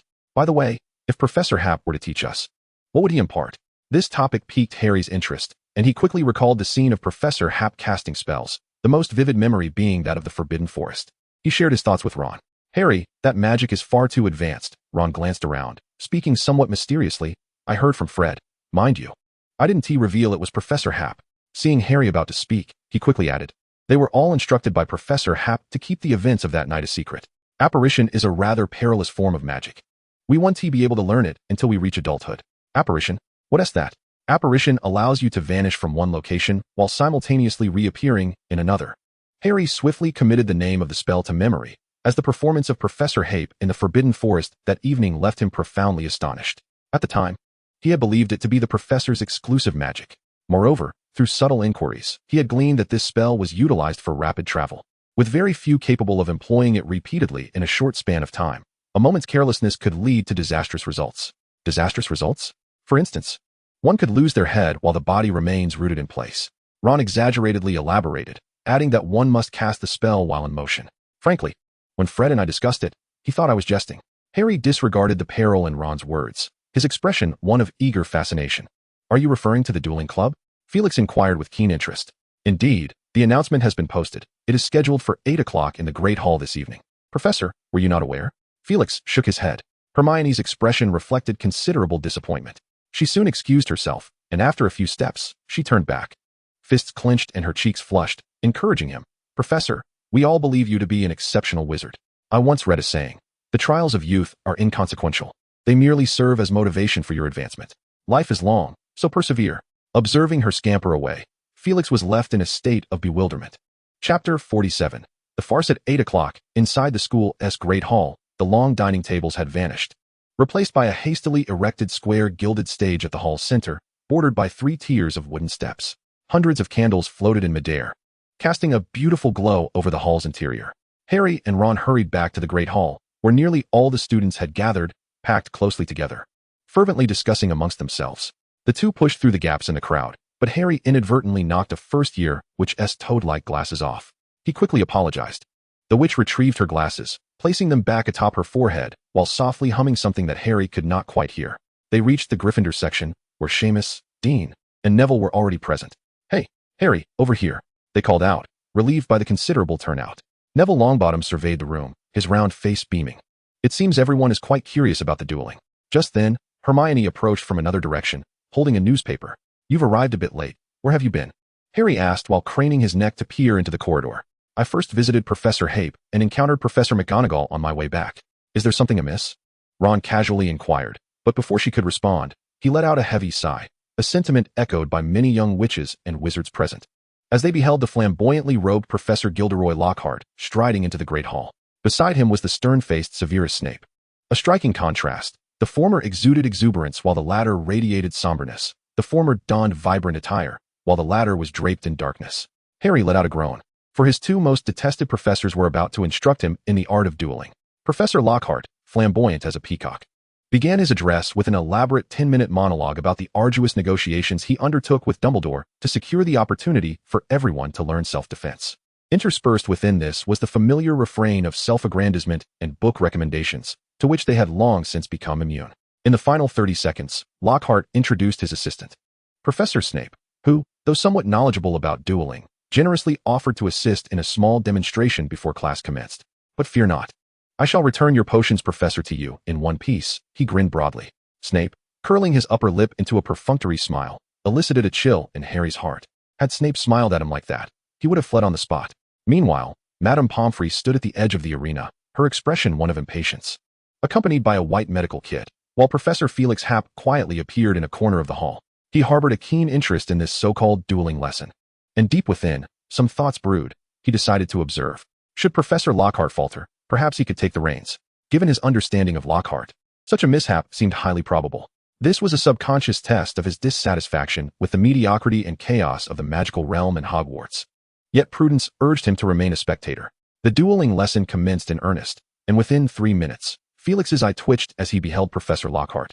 Disarmed and sent sprawling by a spell, he clumsily regained his footing, his lavish purple robes now rent with a long tear. You may be a wizard, but could you not possess a modicum of self-awareness? Lockhart was assisted to his feet by several young witches and wizards, staggering back to the center of the stage. Well, as you can see, his wavy hair stood on end due to the spell, rendering him quite comical, yet what followed was even more absurd. This illustrates the application of the disarming charm. I hope my demonstration has left a lasting impression.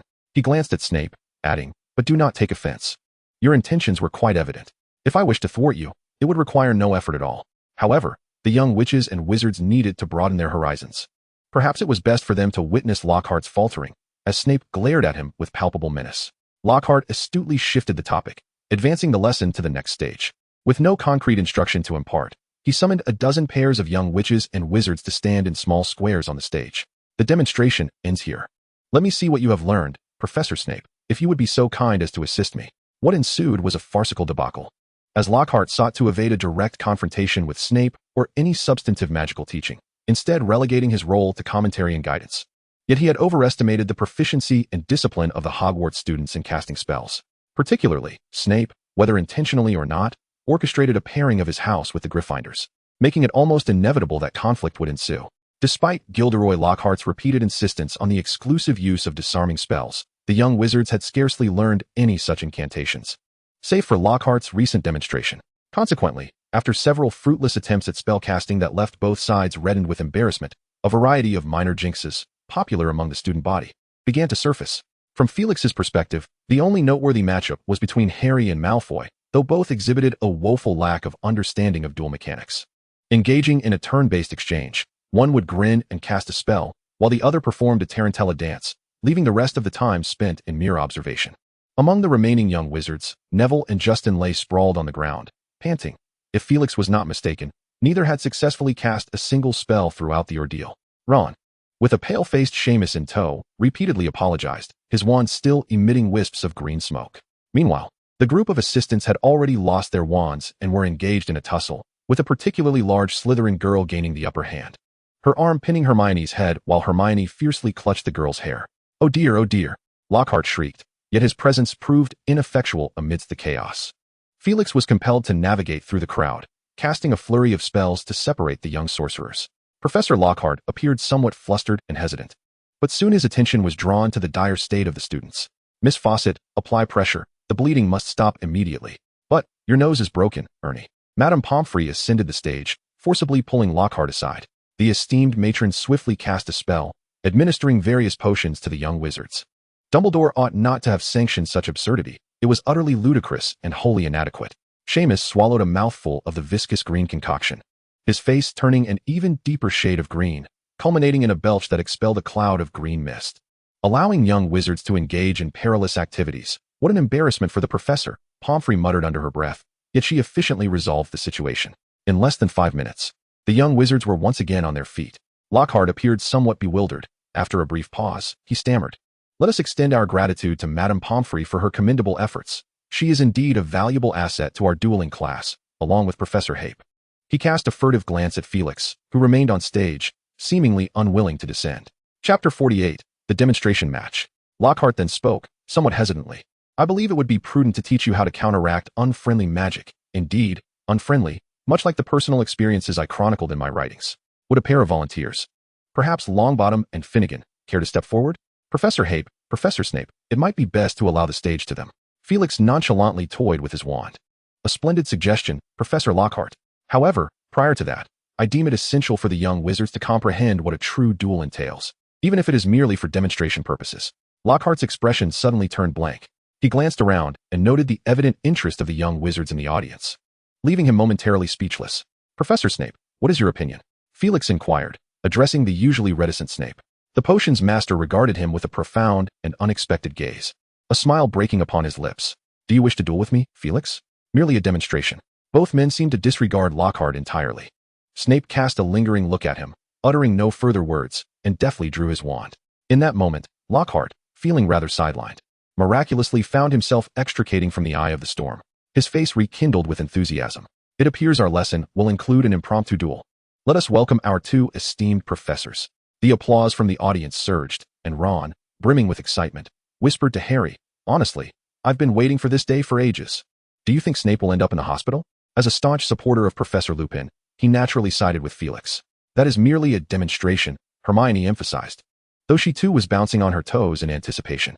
Lockhart retreated to the edge of the stage, casting a sonorous charm for his signing speech, a spell he executed with remarkable finesse. Allow me to offer some commentary.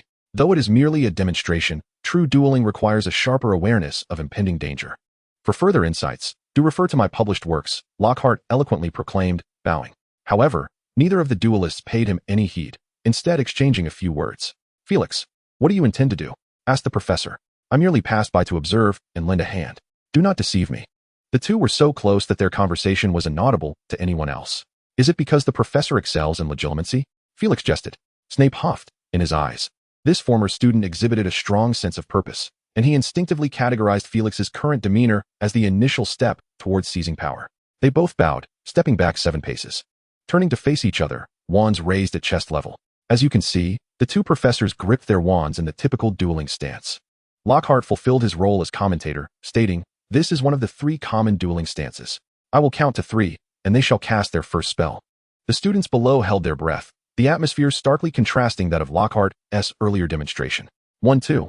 Ron exclaimed, Snape won't be defeated instantly, will he? I don't think so, Hermione began to say, as she considered how much Professor Lupin respected Snape, but she was quickly captivated by the dazzling scene unfolding on stage. 3. Snape shouted, Expelliarmus. A brilliant red light surged forth, the spell swiftly hurtling towards Felix. Felix twirled his wand, effortlessly conjuring a shield charm that materialized as an invisible barrier before him, deflecting Severus's spell with a flourish. With a subtle flick of his wrist, the magical barrier emitted a brilliant white light, surging forward with great haste. Severus hastily unleashed 2 incantations in succession to dismantle Felix's shield charm, causing the barrier to dissipate rapidly. Yet, the blinding radiance obscured Severus's vision. Instinctively shifting his position, a habit honed over years, he narrowly avoided 3 dim bolts of black light that whizzed past him, the closest one grazing his nose. This entire exchange transpired in the blink of an eye, from Severus's initial aggressive stance to Felix's defensive counterattack, followed by a swift release of 3 spells concealed within the dazzling light, all within a mere 3 seconds. Gilderoy Lockhart, observing the duel, urged the young wizards to pay close attention. The duel continued with Severus remaining vigilant. It had been nearly a decade since he had engaged in such combat. Although he had never ceased his studies in magic, his primary focus had been on the refinement of potions. Nonetheless, he was rapidly reacquiring his former combat expertise. And after several harrowing close calls, he finally commenced his counteroffensive. The spells exchanged between the 2 men flew chaotically through the air. Yet both displayed an unspoken understanding to avoid harming the students. Various defensive, offensive, and disarming spells cut through the atmosphere, emitting sharp whistles as the distance between them fluctuated, with both parties making subtle adjustments in their stances. After a spell narrowly missed his hair, Lockhart wisely leaped off the stage, continuing to commentate loudly. The duel is quite intense. Did you see their footwork? Move, move, don't just stand there like a fool. Lockhart's eloquence was commendable. Through his commentary, many young wizards began to grasp the intricacies of the duel, somewhat salvaging his reputation. However, Severus regarded this with disdain, deftly deflecting a spell and seizing the opportunity to retaliate. He sensed Felix's spells growing increasingly potent, intensifying the pressure upon him. Damn it, this boy is applying pressure, he thought, noting how Professor Hype's spells seemed to be gaining strength. Even several young wizards remarked upon this, but lacking experience. They could only assess the strength of the spells by their appearance. Severus's wand trembled violently as he conjured an enhanced shield charm before him. 2 searing red beams crashing against it with a resounding thud, tearing a gaping hole in the magical barrier. The display of formidable magical prowess was remarkable. A sheen of sweat began to form on Severus's brow. The young wizards below were mesmerized, realizing for the first time that dueling was not merely a matter of casting spells face-to-face. The speed of casting, timing, defensive strategies, footwork, and awareness all played pivotal roles. Yet, unbeknownst to them, neither combatant was exerting their full strength. Felix, appearing somewhat at ease, sidestepped a red beam, seizing the fleeting opportunity to cast a spell while swiftly assessing the limits of the potion's master before him. Severus's capabilities should not be so diminished. In the next moment, a surge of alertness surged within Felix, prompting him to cast 3 ironclad charms in quick succession, sending them flying far away to block the path ahead. A crimson, formidable spell sliced through the air, swiftly penetrating the first and second barriers, before hurtling fiercely towards the third. The young wizards widened their eyes. While they may not have been able to discern the strength of the spell, they clearly observed Snape's incantation leaving a trail of scorched air, effortlessly breaching the protective shield of armor. A resounding boom reverberated through the hall.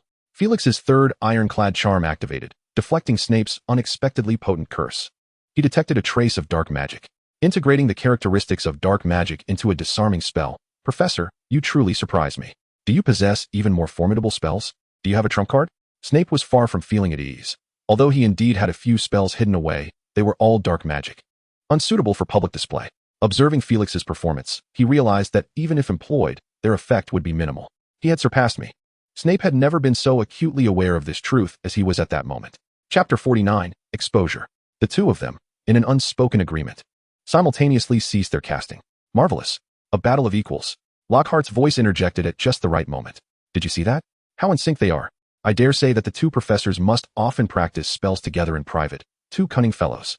Snape's expression was dark as he silently descended from the stage. Yet he did not leave entirely. Instead, he stood shrouded in shadow. Their confrontation was less a duel and more a test of each other's capabilities. He indeed harbored several dark spells, but those were learned from the Dark Lord and had not been utilized since that incident, rendering them rather insignificant. And what of Felix's ancient magic? His alchemical creations? His dark magic? Throughout the duel, his magical prowess had been continuously amplifying. Would that be his limit by the time the duel concluded? Snape attempted to articulate Felix's strength, yet he found his perception clouded. Felix calmly descended the stage. The crowd parting to make way, their awestruck gazes flitting between Snape and Felix. To the eyes of the young wizards, this duel appeared evenly matched, with no clear victor. Although Professor Hape maintained an air of composure, had not Snape's spell pierced through 2 ironclad charms? That was, after all, the most potent defensive magic known to most of the young wizards. Snape was indeed formidable. Ron was visibly taken aback. Professor Hape held Snape in high regard. Hermione whispered, her brow furrowed with concern. To concoct the polyjuice potion, they would likely need to trespass into Snape's private collection. What if they were caught? Harry remained silent, the recent duel igniting a fervor within him, wishing he could take the place of either combatant. Yet he realized that although he might be able to perceive every incantation clearly, if the roles were reversed, he might not even evade the first spell. At that moment, Professor Lockhart returned to the center of the stage, exuding confidence as he delivered a speech. It appeared that the recent exhibition had yielded favorable results, and he presumed that the audience was eager to cast spells as fluidly as the 3 professors. However, he cautioned them against overreaching, for they were still far from such heights. Ron muttered something from below, and though Harry did not catch the words, he instinctively believed it to be a disparaging remark about Professor Lockhart, as his sentiments were rather similar. Next, we shall proceed according to our predetermined plan, selecting 2 representatives to demonstrate for everyone. As I mentioned earlier, how about Longbottom and Finnegan? I find this arrangement unsuitable, Professor Lockhart. Snape, regaining his composure, swiftly ascended the steps, his robes billowing like a bat gliding effortlessly across the stage. Even Longbottom could wreak unexpected havoc with the simplest incantations. Allowing him to take the stage would be ill-advised. Snape's gaze was chilling as it swept over Finnegan, and we would merely be left with the remnants of his spell in a matchbox. The Slytherin students erupted in laughter. What about Malfoy and Potter? Excellent. Lockhart readily agreed. Regardless of Snape's proposal, he gestured for Harry and Malfoy to step to the forefront. Observing Snape and Malfoy whispering to one another, Harry glanced at Professor Hape on the opposite side of the stage, who seemed lost in thought. He then turned back to Lockhart and asked, "Professor, could you demonstrate the disarming spell for me once more?" Lockhart leaned in, closely beside Harry, paused for several seconds, then straightened up and patted him on the shoulder, saying, "Just do as I instruct." "What?" Harry asked in astonishment, only to realize that Malfoy had already taken his position across from him. 1, 2, 3, begin. Lockhart called out swiftly. "Serpent surprise," Malfoy shouted, and his wand erupted, releasing a cloud of black smoke that swiftly morphed into a long, sinuous black serpent. The serpent landed with a thud on the floor, slithering its way toward Harry. The young wizards clustered close to the stage shrieked in terror, retreating to create some space. Finnegan glanced at the scene, then lost interest, deeming it merely a trivial hex. Snape languidly drew his wand, admonishing, "Do not move." Potter, taking pleasure in Harry's expression. His previously dismal mood lifted remarkably after being momentarily overshadowed by Finnegan. At that juncture, Lockhart perceived an opportunity. He believed he must intervene to salvage the situation. Thus, he stepped forward, exclaiming, "Allow me, I shall rectify this predicament." Yet, he quickly noticed that Harry's expression had grown even more alarmed. Lockhart's magic invariably signified trouble. A simple understanding Harry had formed over the past few months, evidenced by the bones he had lost on the Quidditch pitch. Indeed, as Lockhart unleashed a powerful spell upon the black serpent, the entire hall reverberated with a resounding bang. Rather than vanishing, the serpent rapidly swelled into a massive python. Furthermore, this great python, as if under the influence of a potent stimulant, became exceedingly agitated. It raised its head high, exposing its venomous fangs, and assumed a menacing stance. Felix and Snape both raised their wands. Yet in the following moment, a chilling voice echoed, reminiscent of a serpent's hiss, yet far more terrifying, sending shivers down their spines. They turned simultaneously to behold the young wizard Harry Potter, who uttered bizarre incantations. The black serpent writhed as if in spasms, its form becoming increasingly grotesque. But it soon collapsed onto the ground, creating a significant crater as it nearly swept Justin away in its wake. Although Harry was still grappling with the situation, he recognized that he had thwarted the serpent's attack and offered Justin a radiant smile. However, he quickly sensed an unsettling change. The hall fell abruptly silent. The gaze of those around him transformed into something peculiar, and Justin trembled, exclaiming, "What trickery is this?" He fled the hall like a startled rabbit. Snape stepped forward, transforming the collapsed serpent back into a wisp of black smoke, his eyes reflecting a profound depth, laden with ungraspable complexities that Harry could not comprehend. The crowd began to murmur, casting furtive glances in his direction, a foreboding sign that sent chills through Harry. At that moment, he felt someone grasping the back of his robes. "Let us go," Ron whispered urgently. "We should leave." "But why?" "Don't ask. Harry, we need to go." Ron and Hermione nearly dragged him out of the hall. The crowd parted instinctively as they exited, and the murmurs behind them erupted into a cacophony. Felix remained rooted in place, fragments of recent events flooding his mind. Parseltongue. Harry Potter was, in fact, a Parselmouth. The once obscure connections now coalesced. Hermione's several hesitations, her inquiries about the incomprehensible murmurs that other wizards could not hear, and her peculiar interest in magical serpents following the attack. Chapter 50. I want to learn Parseltongue. The trio emerged from the hall, traversing a cobblestone path to an open space. It was past 9 o'clock, and the sky had fully darkened. "What is happening? Why are you both acting so strangely?" Harry exclaimed, breaking free from their grasp in frustration. "Harry, you've revealed something," Ron stated, casting a glance at him. "What?" Harry gasped, a wave of dread tightening around his heart. "Are you referring to Parseltongue? We heard you speaking to that great black serpent just now, in a different language," Ron replied, causing Harry's heart to plummet. He desperately sought justification for his actions. "But I was saving Justin's life. If I hadn't told that serpent not to attack him, is that truly what you meant?" Ron interjected. "Of course. You were there, mate. Your expression when you speak is somewhat terrifying, as if you are commanding it, urging it to attack incessantly," Hermione said with a hint of sadness. "Harry, I believe the reason lies in the fact that Parseltongue sounds inherently sinister." Your voice at that moment was a hoarse hiss, accompanied by a chilling echo that sent shivers down one's spine. Professor Hape remarked that Slytherin was perceived as a dark wizard due to his ruthless manipulation of snakes through Parseltongue, compelling them to serve his whims. Meanwhile, Felix sought out Dumbledore later that evening, and they engaged in a lengthy discussion. "Felix, your astuteness never ceases to amaze me. I shall inform the portraits of the castle and the professors to endure a little longer. Come Christmas break, most young witches and wizards will return home, leaving the castle considerably vacant. We can conduct a thorough search. Dumbledore, have you considered the implications of Parseltongue?" Felix inquired. "Indeed, it may serve as the key to unlocking the Chamber of Secrets, but I trust you will find a solution." "Felix?" "Of course. However, regarding the dueling club, Dumbledore remained noncommittal. If Professor Lockhart has no objections, I have no qualms." "Would Lockhart object?" The dueling club is already his endeavor. Felix rose with satisfaction, took a few steps, then suddenly halted. Pardon my candor, Headmaster Dumbledore, but have you considered directly informing Harry Potter? He and his friends have been diligently pursuing clues about the chamber. Dumbledore fell into contemplative silence. I cannot ascertain that yet, Felix. Harry's parcel tongue evokes certain associations in my mind that I must clarify. That night, Harry tossed and turned, unable to sleep, through the gaps in the curtains. He gazed at the snowflakes drifting past the castle windows, feeling utterly bewildered. He recalled the Sorting Hat's advice. I belong to Gryffindor, he reaffirmed to himself. Harry had initially thought that day would be the second most arduous of the academic year, the first being the day Ron received Mrs. Weasley's howler. But he soon realized he was mistaken. By the following morning, the news had spread throughout Hogwarts, and all eyes were cast upon him with a peculiar gaze, as if anticipating that he might suddenly reveal a maw filled with fangs and bite off their heads. For most of the afternoon, Harry concealed himself in the abandoned underground classroom, observing Hermione as she brewed Polyjuice Potion alongside Ron. As he watched Hermione toss bundles of fluxweed into the cauldron, a thought struck him. Hermione, you mentioned yesterday that Professor McGonagall sought you out. What was that about? Ron lifted his head, roused from his drowsiness. Hermione's expression brightened instantly as she joyfully announced, my paper has finally been published. Harry had almost forgotten about it. He had initially been eagerly anticipating the news. But with more than 3 months having passed, the matter had completely slipped from his mind. It is quite strange that it took so long for publication, Ron remarked.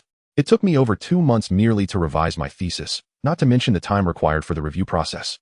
Yesterday, I received a letter of acceptance for my manuscript, along with a copy of the Daily Prophet and a sample issue of Who Decides Ancient Runes, delivered by Professor McGonagall. The young witch was in high spirits, as she busily stirred some leeches directly into the bottom of the cauldron. Why are there 2 publications? Ron inquired, perplexed. The main body of the thesis is featured in Who Decides Ancient Runes. Although the Daily Prophet also reported on the matter, Hermione replied, her eyes narrowing in satisfaction. She had meticulously preserved both the Daily Prophet and Who Decides Ancient Runes, intending to take them home during the summer break. Having endured the week, the weekend finally arrived. On Saturday morning, the trio concealed themselves in a corner of the common room. Harry's agitation heightened. He felt that every passerby deliberately cast a glance in his direction, and even the conversations around him seemed to quieten. However, the demeanor of the Gryffindor wizards was not entirely unkind. Harry's mere presence could clear a corridor, his intimidating aura rivaling that of Argus Filch, the castle's caretaker. Recently, due to the petrification of his cat, Filch had adopted a different strategy, lurking in the shadows, waiting for the wayward young witches and wizards to present themselves. Drawing on his familiarity with the castle, he had successfully caught 3 pairs of couples sneaking away for secret rendezvous, instilling fear among Hogwarts students. As noon approached, Professor McGonagall made her rounds to collect the list of students remaining at school for Christmas, a routine she followed every second week of December. The trio discovered Draco Malfoy's name on the list and unanimously decided to stay behind. After McGonagall departed, Harry and Ron idly engaged in a game of wizard's chess, occasionally sighing in boredom. Just as Hermione could no longer contain herself, an owl swooped in and perched upon her shoulder. Hermione unfurled the letter from the owl's leg. It was a note from Professor Snape. She glanced at Harry and Ron, her tone oddly tinged. He has invited Harry to join him in his office tonight for some important matter. Harry was taken aback. At 7 in the evening, the 3 made their way toward the Ancient Runes office. Ron, suddenly anxious, asked, can I come too? I mean, Professor Snape is looking for Harry. You've asked that 3 times now. Professor Snape mentioned you as well, saying he would be pleased to welcome you if you were interested, Hermione replied, exasperated. Standing at the door, she knocked gently before entering. Professor Snape was bent over his desk, engrossed in a book, a rare sardonic smile gracing his face. Such an expression was uncommon. Hermione quickly glanced at the title of the book, Amando D. Pet, Master or Fool? By Rita Skeeter. The little witch discovered a copy of the Daily Prophet beside the table, featuring a photograph of Professor Dumbledore on the front page. The headline read Dumbledore's Great Blunder. Her curiosity was piqued, yet Professor Snape pressed the book down atop the newspaper. Good evening, Professor Snape, Hermione greeted. Harry greeted him timidly. Come, the 3 of you. Please take a seat. Felix reclined on a sofa, facing the trio of young wizards. Professor, did you summon me for a specific reason? Harry asked, his heart racing, hoping the topic of Parseltongue would not arise. Potter, you are a Parselmouth. Professor, I swear, it was not I who opened the Chamber of Secrets. There is another Parselmouth in the castle, who is truly the heir of Slytherin. Harry exclaimed excitedly, nearly revealing his involvement with Polyjuice Potion and Malfoy. Calm down. Felix conjured 3 glasses of orange juice with his wand. No one has accused you of opening the chamber. Then why did you call for me? Harry questioned, somewhat perplexed. However, Professor Snape gestured toward the orange juice hovering before him, prompting Harry to take a sip. Hermione and Ron followed suit, drinking cautiously. My purpose in summoning you is quite simple. I wish to learn your parcel tongue. Uft. Cough cough. What did you say? Harry felt incredulous. If it meant ridding him of his parcel tongue ability, he would pay any price. Yet now, someone was actively seeking to learn it? Chapter 51, Persuasion and Research. The prejudices of the human heart are like a towering mountain, Harry. As Harry dazedly exited the ancient rune's office, Professor Snape's words echoed in his mind. 2 hours earlier, he had endeavored to dissuade the professor from his daunting notion, yet now, he held a scroll of magic and began contemplating how to translate the sinister language of Parseltongue. He even believed he was serving the greater good of the magical community. Harry, I think Professor Snape's perspective is quite valid. One's innate talent does not define them, but rather, it is the choices they make that shape who they become. Ron chimed in, having listened to the entire conversation. Moreover, Professor Snape's gift was exceedingly generous. Ron added, casting an envious glance at the magical puppet in Harry's hand, a puppet with ice blue hair. This was one of the most exquisite puppets from Snape's private collection, and according to the professor, it could easily defeat a 7th-year graduate. Harry's thoughts drifted back to 2 hours prior. Harry, we often hastily label others and unfamiliar things. But with a little understanding, we find such actions to be rather one-dimensional. Take Headmaster Armando Dipet, for example. During his tenure, he accomplished numerous tangible deeds. Yet what remains in the public consciousness are merely absurd rumors, distorted by those with ulterior motives. Professor Hypoo summoned the book titled Armando D. Pipette, Master or Fool, from the table, and its pages fluttered open to reveal content that captivated the 3 onlookers. Principal Dipet had ameliorated the regulations at Hogwarts by abolishing the majority of corporal punishment and had declined the Dark Lord's employment offer, thus shielding the students from his malign influence. This is the prevailing perception, yet is it indeed the case? The author, driven by a quest for truth, discerned an entirely different logic, one steeped in a concealed history rife with political corruption. Felix calmly remarked, this tome, laden with falsehoods and distorted truths, has lingered on the bestseller list for quite some time. Harry harbored a deep aversion towards the woman named Rita Skeeter, while empathizing with Principal Dipet's plight. Both had been misunderstood, albeit for different reasons, his due to Parseltongue. In a spirit of shared enmity, he readily acquiesced to Professor Hypoo's proposal. The professor then tossed him a dictionary, instructing him to translate accordingly. Ron and Hermione observed with keen curiosity. After an initial shock, they became intensely interested in the matter at hand. As Ron aptly put it, this is the process of unveiling Parseltongue. We are witnessing history. However, this task proved to be quite formidable. As Harry opened the first page of the dictionary, he struggled for an extended moment, unable to utter a single word. Professor, I cannot do it. Felix pondered for a moment. Your Parseltongue lacks refinement. Perhaps it requires direct stimulation. He waved his wand, casting a detection feedback charm upon the magical dictionary. The effect was that when one read the book, they would feel as though facing a serpent. With this, Harry swiftly entered a focused state, and after bypassing the first 2 superfluous words, he emitted a hoarse, sinister sound that startled Ron and Hermione. That voice is exceedingly malevolent. Ron shivered, feeling a chill. This is serious magical research. Hermione was equally unnerved. Which word is it? Felix inquired. Harry pointed to the 3rd word in the dictionary. It is this one, stay away. How many sounds can you produce from this page? Harry attempted once more, his fingers gliding over the dictionary, enabling the other 3 to gauge his progress. Yet thereafter, Harry either struggled to articulate any sound or inadvertently uttered regular English words. Ron repeatedly reminded him, Harry, you're speaking in plain language. We can understand you. It was not until the last word on that page that Harry finally articulated it in Parseltongue. The word was eat. He exclaimed, I am quite familiar with this word. I heard it on Halloween. Felix, resting his chin on his hand, mused, thus, from 1 page, more precisely. From the 2 pages, comprising 23 words, only 2 can be transformed into serpentine language. Professor, what does this signify? Harry inquired. Oh, the languages of animals are invariably less rich than those of humans, and they often remain ambiguous. For instance, when it comes to the concept of eating, we possess a plethora of synonyms, over a dozen in fact, something rather rare in the languages of other intelligent beings. Felix pondered for a moment and suggested a pause. He expressed the need to renovate the dictionary. The 3 followed Professor Hape to a grand, concave work table, its surface adorned with a smooth wooden grain and polished to a shine. Through Harry's perspective, he observed Professor Hape tapping the dictionary with his wand, the tip emanating a kaleidoscope of colors, at times silent and at others reciting softly. The professor continued for a solid 10 minutes before finally ceasing his efforts. Professor? Harry began to inquire about what he had been doing, only to find himself gasping in astonishment. The words within the dictionary suddenly came to life, quite literally. The pale yellow pages rippled as if disturbed by water, and the titles of each entry began to wriggle as though endowed with limbs. Subsequently, they burst forth from the confines of the dictionary, manifesting in a three-dimensional realm. The dictionary then flipped its pages with a cacophony, casting forth title words that landed upon the worktable's surface, their black, filigree outlines wobbling and bouncing. In less than a minute, the number reached into the thousands. This spectacle was immensely awe-inspiring. Entities from a two-dimensional plane had abruptly materialized in the tangible world. "Professor, am I dreaming?" Harry asked, his voice tinged with disbelief. "This is magic," Felix replied calmly. Hermione's eyes sparkled with fervor. This was the essence of magic. She had always perceived magic as something concrete, spells, potions, or animated portraits. But Professor Hape's actions demonstrated that magic encompasses far more than that. Magic embodies the unknown and endless possibilities. Felix surveyed the temporarily animated legion of words with satisfaction. With a vigorous flick of his wand, a suitcase in the corner burst open, releasing a flurry of parchment. Felix raised his wand, tracing a circle to connect them end to end, and under the enchantment, the parchments adhered together.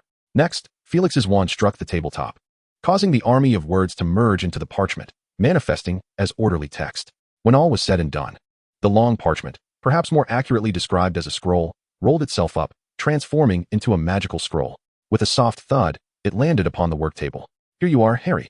Luckily, I am well versed in some obscure magic," Felix beamed. "How do I use this, Professor?" "It can store your Parseltongue pronunciation, of course, but you must tap the corresponding content with your wand before use. Additionally, I have eliminated a portion of the English vocabulary.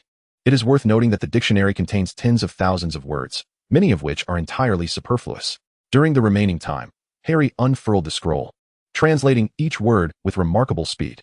Within the entire office, every few seconds, a raspy, eerie voice echoed forth. Ron and Hermione transitioned from initial discomfort to familiarity, and ultimately to numbness, all within the span of less than an hour. At 9 o'clock, Professor Hape escorted the three of them out, advising Harry that he could find secluded places to document his observations and encouraging him to seek assistance should any issues arise. He then informed Hermione that their magical literature study for the following day would be temporarily cancelled due to an urgent matter he needed to attend to, as he had to meet someone. The next day, a weekend morning, Harry and Ron stumbled out of their dormitory to find Hermione already seated in a chair in the common room. As they settled beside her, Hermione slammed a newspaper onto the table with a resounding thud. "I knew it," she exclaimed furiously. Instantly alert, Harry and Ron exchanged glances, with Harry inquiring, "What happened, Hermione? Do you remember the book the professor showed us? The one about Principal Dippet?" There was a copy of the Daily Prophet on Professor Hape's desk at that time, and I sensed something was amiss. This morning, I sought out the recent newspapers, and that woman, Rita Skeeter, she dares to slander Professor Dumbledore. Hermione trembled with rage. Harry swiftly grabbed the newspaper, while Ron plopped down beside him, leaning in to see. It was yesterday's edition of the Daily Prophet, featuring a striking image of Dumbledore. His white hair tousled, gazing upwards, appearing both aged and ominous. The headline boldly proclaimed, "Dumbledore's grave mistake." A sense of foreboding washed over Harry as he began to read. Special correspondent Rita Skeeter reports that the headmaster of Hogwarts, the eccentric Albus Dumbledore, has always been a figure of controversy, acknowledged as the most formidable wizard of our time. Dumbledore has remained largely hidden within the walls of Hogwarts since he vanquished the dark wizard Grindelwald in 1945, seldom appearing in public. Many have praised him, believing he safeguards the hopes of the British magical community and continuously nurtures various magical talents. But is this the whole truth? Recently, I have received alarming letters from concerned parents regarding horrific attacks occurring within the school, with the perpetrators still at large. Mrs. Farian from Top Mountain Road. My child is terrified at school, fearing for their life, while the professors remain helpless and inactive. I had no choice but to let my child return home for Christmas. Driven by indignation, I sought out this concerned parent for an interview. The situation is far more grave than imagined. This was not the first attack. Over a month ago, an incident had already taken place, albeit the victim was a cat, and the news was tightly suppressed. To mitigate the fallout and avert external scrutiny and criticism, this headmaster resorted to fabricating a sensational lie, attributing it all to Hogwarts' ancient legend, the Chamber of Secrets. Ironically, 50 years ago, he engaged in a similar affair when he was merely a professor of Transfiguration. During that period, a poor Ravenclaw which met a tragic end, Hogwarts apprehended a suspect, yet Dumbledore wielded considerable influence over the then headmaster, Armando Dippet, and through his intervention, the matter was ultimately swept under the rug, with the suspect being expelled from the school instead. As I pen these words, it has been 2 weeks since the second student attack, yet the outside world remains oblivious, and the perpetrator continues to roam free. We cannot help but worry. Has the omnipotent Dumbledore truly grown old? I shall pursue this story further, striving to unveil the truth. In our next issue, we will delve into the headmaster's work, revealing a more authentic portrayal of Dumbledore. The main text concludes here, however, at the bottom of the page. A brief line hints at the forthcoming report. It reads, Dumbledore has always dared to appoint controversial faculty, such as this year's Gilderoy Lockhart and Felix Happ. But are these two truly suitable? Let us await the outcome. Insiders are welcome to share insights. Contact Rita Skeeter, Chief Editor of the Daily Prophet, 12-time best-selling author. Holder of best-selling records. How can she say such things about Dumbledore? Harry exclaimed angrily. And regarding the Chamber of Secrets, what we witnessed cannot possibly be a lie. One cannot trust a single word from Rita Skeeter. She frequently concocts scandalous rumors about celebrities, Ron wisely noted. A few years ago, her public spat with Lockhart made quite the headlines, and my mother despises her.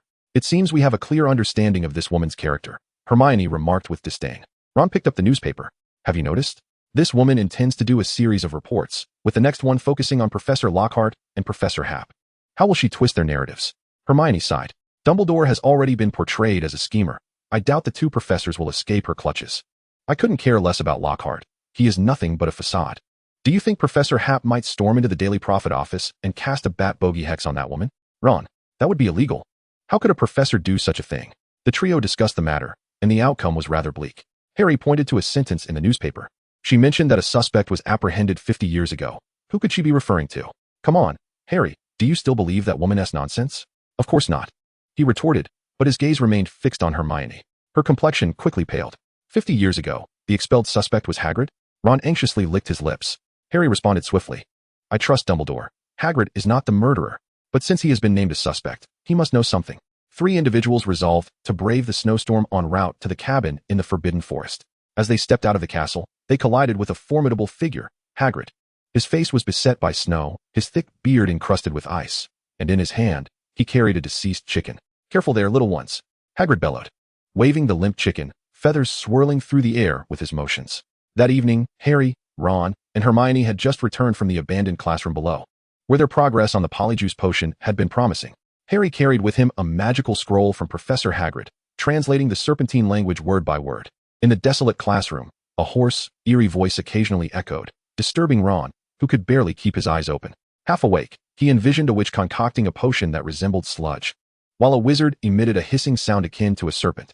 Earlier that afternoon, they had finally gleaned first-hand information about the Chamber of Secrets from Hagrid. Now, they huddled in a corner of the common room. Everything seems to align. Hermione exclaimed suddenly. What? The monster of the chamber. Hermione's mind was clearly racing as she hurried back to her dormitory, soon returning with a piece of parchment. The trio gathered around, scrutinizing the text, which detailed a terrifying magical creature known as the basilisk. Upon finishing the material, Hermione recounted the clues she had gathered over the past days. The basilisk could remain dormant for long periods. Its gaze was lethal. It was the natural enemy of spiders, and it feared the crowing of a rooster. What does this make you think? So, the monster of the chamber is indeed a basilisk? Ron asked with excitement. Absolutely, Harry declared, slamming his fist on the table. The information they had received from Hagrid included 2 significant points. First, his chickens had been inexplicably dying. Second, he had once raised acromantulas, which were utterly terrified of the creature in the chamber and had divulged nothing.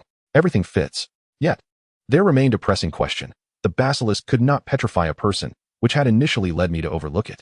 However, the circumstantial evidence is now quite compelling. Hermione stated with utmost seriousness. Perhaps I should find a moment to consult Professor Hagrid about ways to mitigate the basilisk's deadly gaze. She pounded her head lightly in frustration. It's strange. I feel something is just out of reach, yet I cannot grasp it. Harry swallowed hard. Hermione, I think I might have an idea. Chapter 53. Rita Skeeter. Meanwhile, Felix was impeccably dressed, standing in front of the fireplace in his office. He sprinkled a handful of flue powder and clearly and loudly uttered Diagon Alley, vanishing from Hogwarts. Upon arriving in Diagon Alley, Felix emerged from the public fireplace, shaking off the dust from his clothes, and rummaged through his pocket to produce a slip of paper bearing an address. In the next moment, Felix vanished with a disapparition. In the suburbs of London, a tall figure abruptly materialized before a detached house. Felix glanced at the house number and ascended the steps through the swirling snow, tapping his wand against the door. Moments later, a refined woman opened the door, her gaze scrutinizing the stranger before her through a pair of jewel-encrusted glasses. Felix gently introduced himself, stating, I am Felix Happ, currently the professor of ancient runes at Hogwarts. You mentioned me in your newspaper, Miss Skit. You are Felix Happ? Rita Skit exclaimed, her eyes brightening. In an instant, her fingers, painted with vibrant red nail polish, grasped Felix's arm and pulled him into the room. Do come in. The furnishings in the living room were meticulously arranged, and the air was infused with the scent of magical incense.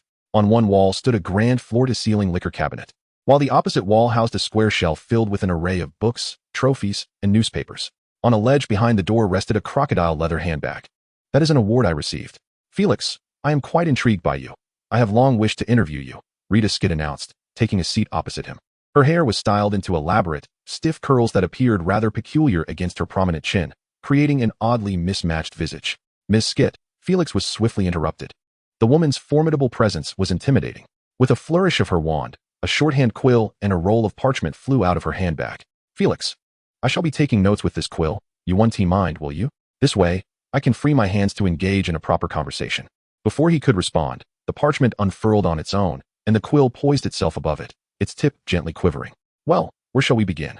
Let us start with the purpose of your visit today, she suggested, a sudden laugh escaping her lips, revealing 3 golden teeth. You are here on someone else's behalf, aren't you? The long, green shorthand quill danced rapidly across the parchment, producing a stream of fluid text. The late-night visitor was laden with concerns, displaying profound dissatisfaction in response to the interviewer's inquiries, though it was not directed at her, but rather at the shadow lurking behind the entire affair. Felix chuckled softly, glancing at the wall clock which indicated it was just 7 o'clock. He refrained from answering, instead taking an interest in the room's decor. The liquor cabinet dominated 1/3 of the wall, filled with an array of exquisitely crafted bottles and assorted trinkets. Rita Skeet raised an eyebrow, heavily drawn. Are you apprehensive, Felix? Fear not. Our readers have an affinity for those with rebellious spirits. They will protect you. Rebellious spirits? Felix echoed. Indeed, those who defy authority and stand against power. If you feel threatened, do not hesitate to speak. We will ensure you receive fair treatment. The shorthand quill continued its relentless recording, yet Felix had lost interest in it. He rose from his seat and approached the shelf of honors opposite the liquor cabinet. The shelves were laden with the personal accolades of Rita Skeeter, including her published articles, newspapers, bestsellers, and certificates of their sales figures, a veritable array of such accolades. For instance, he spotted the book titled Amando D. Pet, Master or Fool. He sighed, remarking that if even half of its contents were true, it could serve as an adequate reading material for the restroom. Rita Skeeter's brows knitted together, her thick fingers gripping her wand tightly, the 2-inch-long crimson nails digging into her skin. She swiftly rose and approached Felix, her gaze fixed intently upon him. Felix, I am aware of you. A colleague advised me against dismissing your absurd remarks. He graduated only a few years ago and entered the journalistic realm due to his family background, she insinuated. In my view, our readers deserve the truth. For instance, the truth? Felix interjected. Indeed, the truth. She emphasized deliberately. Let us discuss you, your experiences, your childhood. Such topics might provide you with a clearer understanding of yourself. I believe that is unnecessary. I am well aware of who I am. Yet Rita Skeeter did not relent. The parchment and quill on the table flew before her. Felix, you hail from a Muggle orphanage, yet you were sorted into Slytherin upon your arrival. You must have faced considerable bullying. Would you care to share? I believe many readers would find it quite intriguing. Rita, do you truly know me? Of course. Her gaze remained fixated on him, akin to that of a collector admiring a rare treasure. Felix, you possess a certain notoriety within the wizarding world, adorned with many labels, a Slytherin from a Muggle orphanage. Having endured numerous death threats during your schooling, and under Dumbledore's protection, you vanquished one of the 28 pure-blooded families, the Shafiq clan, along with a cadre of dark wizards. After graduation, you became an expert in the Muggle realm and have now returned to teach at Hogwarts. As Rita spoke, her quill recorded swiftly, observing Felix's non-committal demeanor. She provocatively added, your experiences are nothing short of legendary. If you consent, I would gladly pen a biography for you, which would translate to untold galleons and immense fame. However, the label of Muggle expert seems rather feeble. Our readers favor formidable wizards, ideally with connections to celebrities. Let me ponder how to approach this. Felix chuckled at this, gesturing towards the book before him. Like this kind of biography? Art requires a certain latitude for imagination, she replied slyly, growing somewhat impatient. Felix resolved to expedite the resolution of this predicament and returned to his seat. This action was misinterpreted by Rita Skeeter as tacit agreement, prompting her to plop down on the couch, eagerly and imperiously directing, let us begin with your relationship with Dumbledore. Miss Skeet, I implore you to cease your dissemination of falsehoods.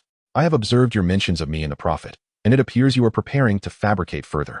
I do not engage in fabrication. Rather, I present differing perspectives. Felix nodded, allowing me to elucidate what constitutes a different viewpoint. His fingers gently tapped upon the table, the rhythmic sound resonating in crisp clarity. You are suggesting. Suddenly, Shalita Skeet found herself at a loss for words, her perception of the world around her drastically altered. Colors rapidly faded. The exquisite purple vase, the deep crimson robe enveloping her, the golden trophies nestled in the cabinet, the dark brown crocodile skin handbag, the pale yellow parchment. The green sketching quill, every hue diminished to mere shades of black, white, and gray. Chapter 54, You Blocked My Path. The world was stripped of vibrancy, leaving only monochrome tones. Rita Skit, her body rigid, struggled to watch Felix's fingers tapping the table. Their alabaster length and healthy pale pink nails were the sole colors in her field of vision. With each tap, ripples of black and gray emanated from his fingertips, silently expanding outward, permeating the space between them. You, woman, she stammered, clutching her wand yet unable to lift it even a fraction. You see, I occasionally adopt this perspective to observe the world and magic. It is quite intriguing, Felix remarked, his demeanor unwavering. However, Rita Skit held an opposing view. What you are doing is illegal, Azkaban. She managed to articulate, each word a laborious effort. Oh, Rita, do you truly believe I would wish you harm? Felix chuckled. I merely inquired whether you genuinely comprehend me. Clearly, you do not. Did one of your colleagues advise you against pursuing me? I presume he must be a Slytherin. Rita Skit's gaze remained fixed upon him. Felix continued calmly. During my 5th year, I took the opportunity to visit several obstinate pureblood families, after which they ceased discussing my affairs in public. Do you know why? Her eyes widened in disbelief. Do you truly think I require the backing of anyone to confront the threats posed by extreme pureblood families? No, Rita, he whispered. I merely presented them with a possibility. As Felix's emotions fluctuated, the world around them swiftly transformed into an inky blackness, a profound and oppressive darkness. Rita Skit's body trembled slightly. Indeed, a possibility. Had I become the Dark Lord, he left the thought unvoiced. The darkness receded, restoring the stark black and white contrast, reminiscent of a faded, antiquated photograph. Upon reflection, I find myself rather amenable. As long as you do not provoke me, I have no time to concern myself with you. Yet, regrettably, you have. You blocked my path. Disregarding her, Felix summoned the parchment from the table and began to read it with a casual demeanor. Unbeknownst to him, this parchment had filled an entire foot of content, leaving him both amused and perplexed. If the young wizards of Hogwarts possessed such a talent for fabrication, they would surely be laughing in their dreams. Goodness, this is excessive. Did I really say that? Maintaining a close relationship with Dumbledore? Who, me? He shook his head. The colors in the room gradually returned, an equally magical sight, reminiscent of a child discovering faded photographs in an old storage room and whimsically doodling on them with crayons. The world came alive once more.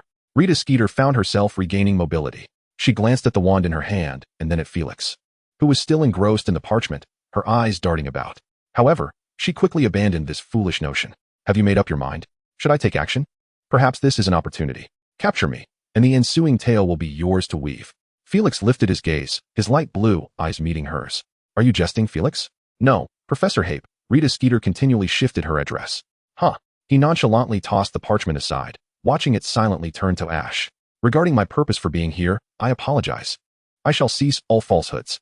She quickly exclaimed, a pleading smile gracing her face. Thank you, Rita. Felix rose, a subtle smile adorning his features as he bowed politely before pushing open the door and blending into the night. The sky was now completely dark, and the north wind whipped the snowflakes, causing his robes to rustle. Felix took 2 steps into the storm, and in the next moment, he vanished from sight. After a while, Rita Skeeter quietly opened the door, glancing around. The space outside was empty, prompting her to swiftly close the door. A torrent of venomous curses erupted from her mouth, as she unleashed the most vile words she knew upon a certain individual. Felix Hape. She spat with venomous rage. I shall take my revenge. Retribution for his secretive actions. Indeed, the wretched fool does not yet know I am an animagus. Or perhaps, no, that would be too reckless. After cursing for an extended period, Rita's throat grew parched, and she finally ceased her tirade. Approaching the liquor cabinet, she intended to retrieve a bottle to quench her thirst. However, as her fingers brushed the handle, the exquisite silver piece transformed into fine sand in her grasp. Rita stood there, stunned.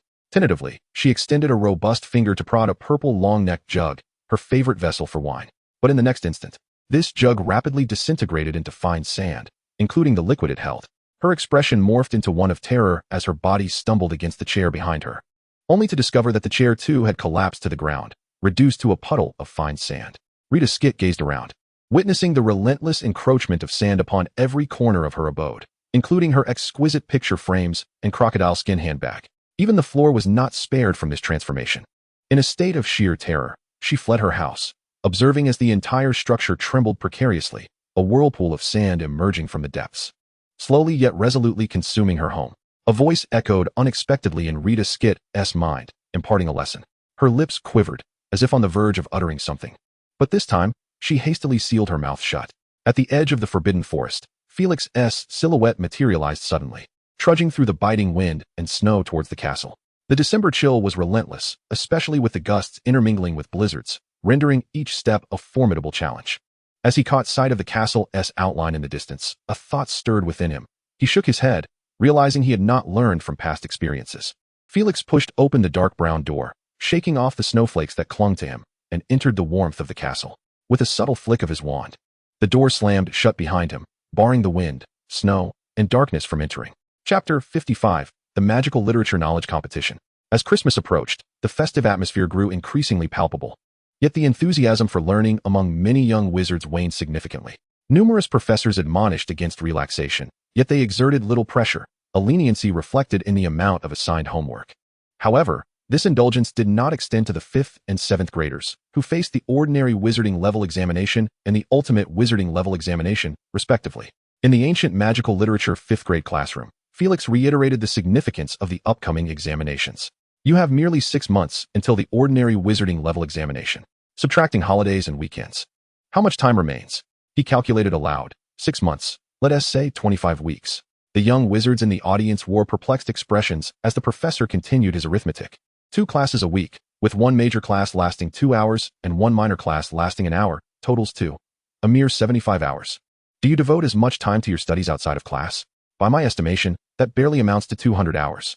Observing the look of regret on Professor Hape's face, the young wizards fell into a hushed silence. Nevertheless, Felix was in a good mood today and decided to conduct a student survey. Which subject do you consider your weakest? A timid young witch spoke up. Does ancient magical literature count? It does not, replied Felix. Then it's history of magic, interjected a Hufflepuff girl. Professor Binns always makes us memorize so much. And my memory isn't great. He never highlights the key points. Other professors at least provide some guidance. A Ravenclaw chimed in indignantly. Professor Binns is the type who claims everything he says is essential. Everything mentioned in class is a potential exam point. His delivery is monotonous and devoid of any inflection, akin to reciting a chant. The hypnotic effect is remarkable. The study of magical history is quite captivating. Miss Selden and Mr. Parties. Is there more? I must admit, my astronomy lessons are rather challenging. I often confuse the positions of the planets. The practical sessions in herbology are delightful. Yet I struggle to retain the characteristics of magical plants. Don't you find arithmancy to be rather intricate? The divination class is nothing short of a nightmare. Immediately, someone retorts. Nonsense. Divination is the easiest subject. Trelawney is simply deranged. Professor McGonagall is exceedingly strict, and Professor Kettleburn's classes are perpetually fraught with perilous magical creatures. Professor Snape is utterly terrifying. The young wizards engaged in fervent discussion, and soon the dialogue veered off course. Felix hurriedly interjected, wondering how the conversation had devolved into criticizing various professors. He summarized the young wizard's sentiments. Thus, in courses that lean heavily on theory and require extensive memorization, such as ancient runes, the history of magic, and astronomy, their performance is generally lacking. An idea suddenly struck Felix. He decided to initiate an experiment. How about we play a game? I will need the cooperation of 2 students. Yes, Miss Selden and Mr. Parties. The 2 young wizards curiously stepped forward, and the classroom buzzed with renewed energy. Draw forth your wands. Selden and Parties eagerly brandished their wands, their eyes fixed upon Felix. Professor Kettleburn's lessons are renowned for their myriad of innovative approaches, a reputation that resonates throughout the other grades, though 5th and 7th years encounter it less frequently. Let me ponder, Felix mused, waving his wand. Before the 2 students materialized a grid of 9 squares, each adorned with flickering, spark-laden runic vocabulary. Above their heads, 2 gilded names shone, Petter Selden and Warren Parties. Professor, what is this? Inquired Petter Selden from Hufflepuff. Her curiosity piqued as a friend pointed at the name hovering above her, discovering the curious numeral 0 beside it. We shall engage in a competition of runic knowledge. I will articulate the definitions of runes, and you must swiftly identify the corresponding rune by touching its square with your wand. You must outpace your opponent to earn a point. The competition concludes when one of you reaches 100 points. Felix regarded the 2 with anticipation. Let us begin with a trial. He enunciated a series of definitions. Light, illuminating the path ahead, also symbolizes the brilliance of knowledge. Petter Selden and Warren Parties stared intently at the runes suspended before them. As Professor Kettleburn articulated the second phrase, Petter's eyes sparkled with recognition. She swiftly tapped her wand on the lower left square of the grid. I know it. Yes. As her wand made contact with the rune, That section instantly transformed into a brilliant gold, and concurrently, a numeral 1 appeared above her head, lingering for 2 seconds before vanishing. Petter, belatedly aware, gazed at the number above her head as it transitioned from a 0 to a 1. She glanced at the professor. Have I won? In a certain sense, Felix replied. I believe you now comprehend the rules of the competition, correct? Both nodded simultaneously, finding the gameplay exceedingly engaging. Warren, nearby, could not suppress his eagerness, gripping his wand tightly. He had faltered momentarily. Felix waved his wand, causing the first grid to vanish, revealing a second grid before them. The next word was reward, symbolizing victory and satisfaction. Without hesitation, Warren thrust his wand towards the center of the grid, watching as that area transformed into a brilliant gold. His face flushed with excitement. Yes, Professor. Correct. Felix nodded, and a 1 appeared above Warren's head, his score now reflected as 1. The competition continued, with poverty and difficulty representing certain misfortunes. Without a second thought, Warren struck the left corner with his wand, but this time, the area quickly turned a dismal gray. Incorrect, Mr. Warren, Felix announced, conjuring a 1 above his head, resetting his score to 0. Frustrated, Warren shook his fist. At this moment, the young sorcerers fully grasped the game's rules. Points were awarded for correct answers and deducted for incorrect ones, with the first to reach 100 declared the victor. Harvest, crops, or growth cycle. Warren swiftly waved his wand. Correct, plus 1 point. Next. Very well done, Miss Petter. The upcoming rounds will prove more challenging. The initial sets had consisted of relatively simple enchantments. However, the difficulty escalated at a visible pace. The duo's pace slowed, their contemplation time increasing, as the score precariously climbed to 73, 71. Acquisition of skill or mere chance, revealing hidden secrets, nurturing life. Petter bit her lip, while Warren fidgeted with the joints of his fingers. Yes, the bystanding young sorcerers could no longer contain themselves, and someone quietly uttered the answer. Petter's eyes brightened as her wand pointed to the correct response. Felix remained noncommittal. He neither halted the reminders from the audience nor awarded the pair any points. Instead, he presented a new grid. It dawned upon both that the professor intended for them to compete against the entire class of young sorcerers. They exchanged pained expressions. Yet the onlooking sorcerers grew exhilarated, collaborating enthusiastically in the following rounds, each contributing to the chatter, while the two contestants managed only a single point. The class bell rang. Yet no one moved. The score was stuck at 99-98. The young sorcerers fell silent, refraining from further commentary. Felix quickly asserted, the power of the sun conquers devils and darkness. Indeed, Petter's wand tip struck the center of the grid, shimmering with golden light. I have won. I have won. Amidst her piercing screams, Professor Hape waved his wand, causing resplendent fireworks to erupt within the classroom, in appreciation of the outstanding performances of 2 students. Hufflepuff was awarded 10 points, while Ravenclaw received 5. Now class is dismissed. Chapter 56. Harry, show us your skills. The young wizards fervently discussed the lesson, as fifth-year students. They seldom encountered such captivating courses, with each professor striving to elicit their potential. Indeed, to some extent, this was a dead ode from the previous 4 years. In the corridor, Warren Paldus expressed his frustration to a friend, saying, I could have won. It was merely a stroke of bad luck. You were far too aggressive. You answered at least 10 questions incorrectly, his friend retorted. The young wizards bustled out of the classroom, while Felix rubbed his sore fingers. The stunning visual effects of the quiz were all crafted by him, each spell meticulously conjured, from the grid layout to the score changes, and the color feedback for correct and incorrect answers. He had orchestrated it all. A miscalculation. Next time, I shall adopt a 10-point system. In the afternoon, Felix conducted similar sessions with the 6th and 7th grades, yielding remarkably positive results. Even the students struggling in ancient runes remained sufficiently alert during the lesson. This clarity of thought prompted him to consider incorporating more game-based teaching methods in the future, provided ample preparation was undertaken. In the evening dining hall, Felix lethargically poked at a potato drenched in black sauce. After a long day, he felt somewhat drained. The cumulative exertion from his numerous spells today had evidently exceeded the limit. In the common room, Fred and George, the inseparable twins, were engaged in a duel with their enchanted puppets, having completed the 2nd and 3rd sets of practical spells. Their duel was a sight to behold. Fred's puppet unleashed vibrant electric sparks with every punch, crackling in the air, causing Lee Jordan, who stood too close, to have his hair stand on end. Meanwhile, George's equally popular fire-themed puppet garnered admiration whenever it executed its signature fireball attack. At that moment, Percy Weasley entered the common room, having just completed his patrol duty. Upon seeing him, Ron promptly averted his gaze from the corner, as the two were still in a cold war. Ron, have you not reconciled yet?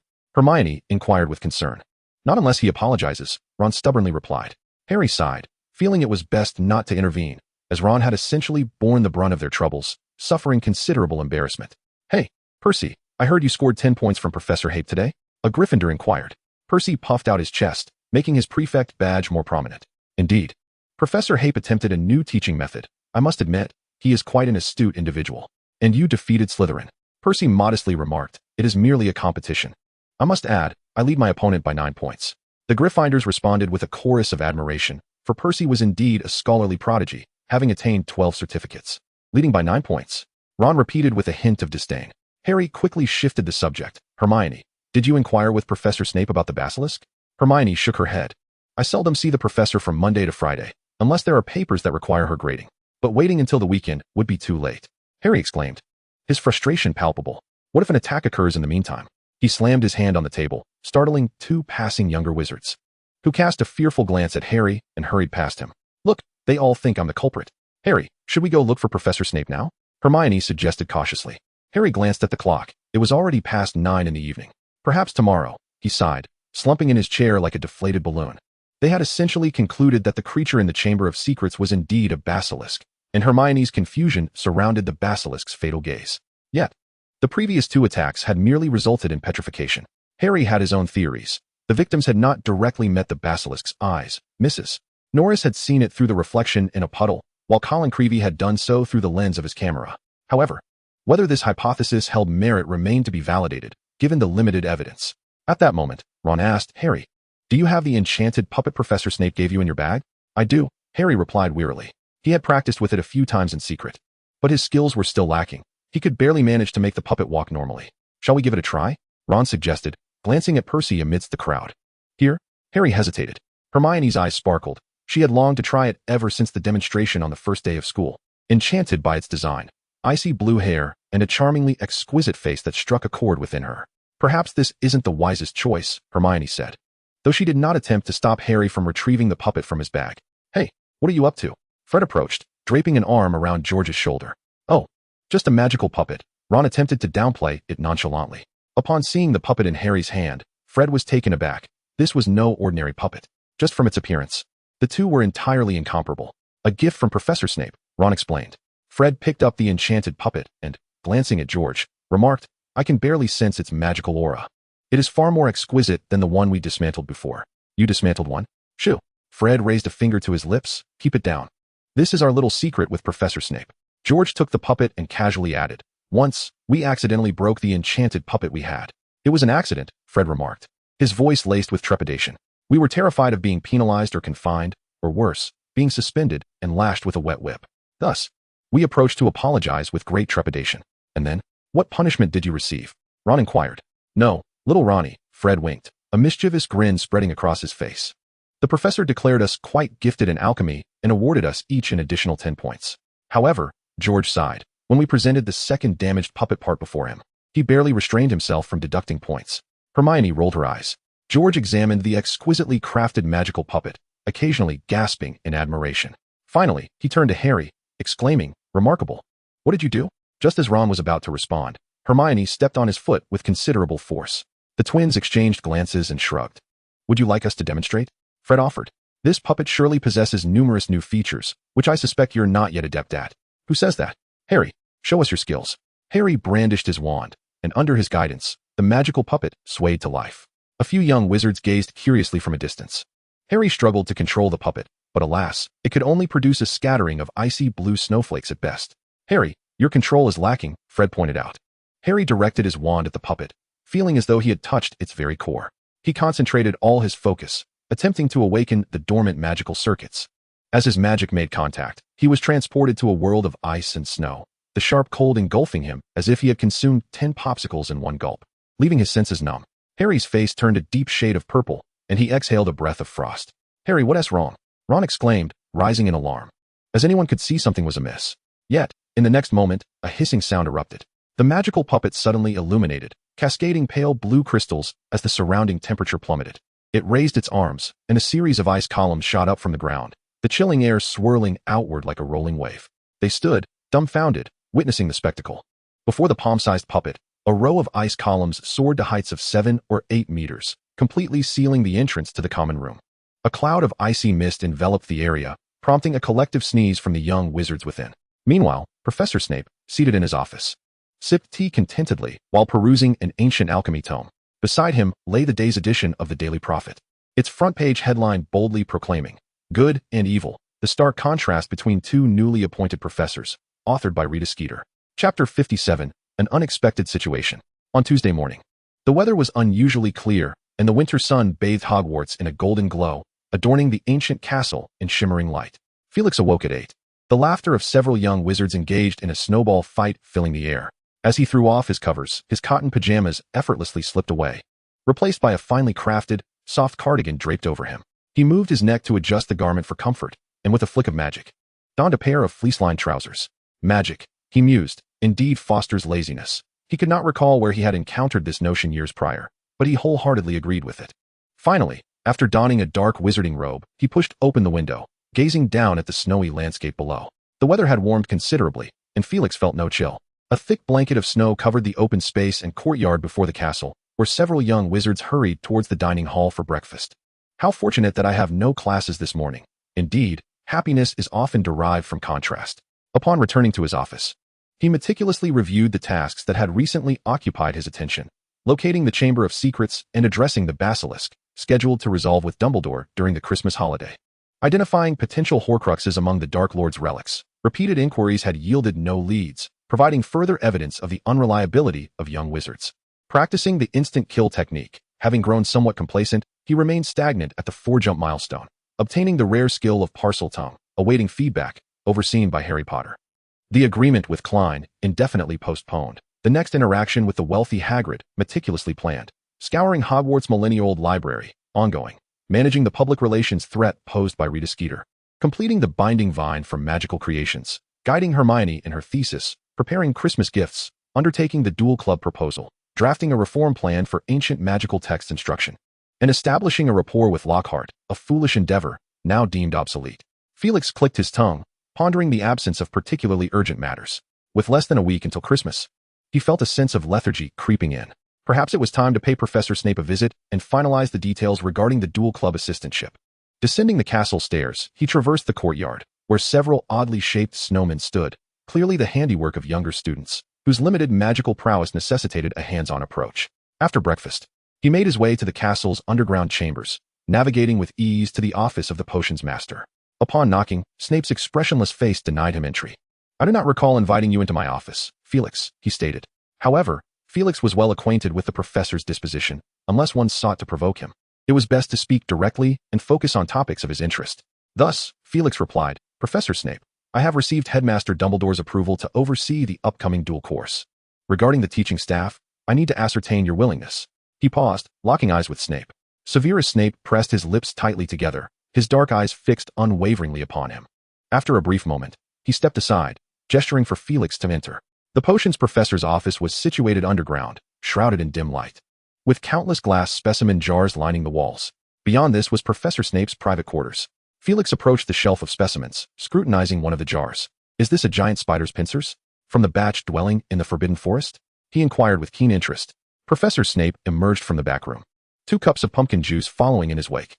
"No," he replied coldly, handing 1 cup to Felix. Their dialogue shifted to more pressing matters. "Felix, when did you usurp the dueling club from Lockhart?"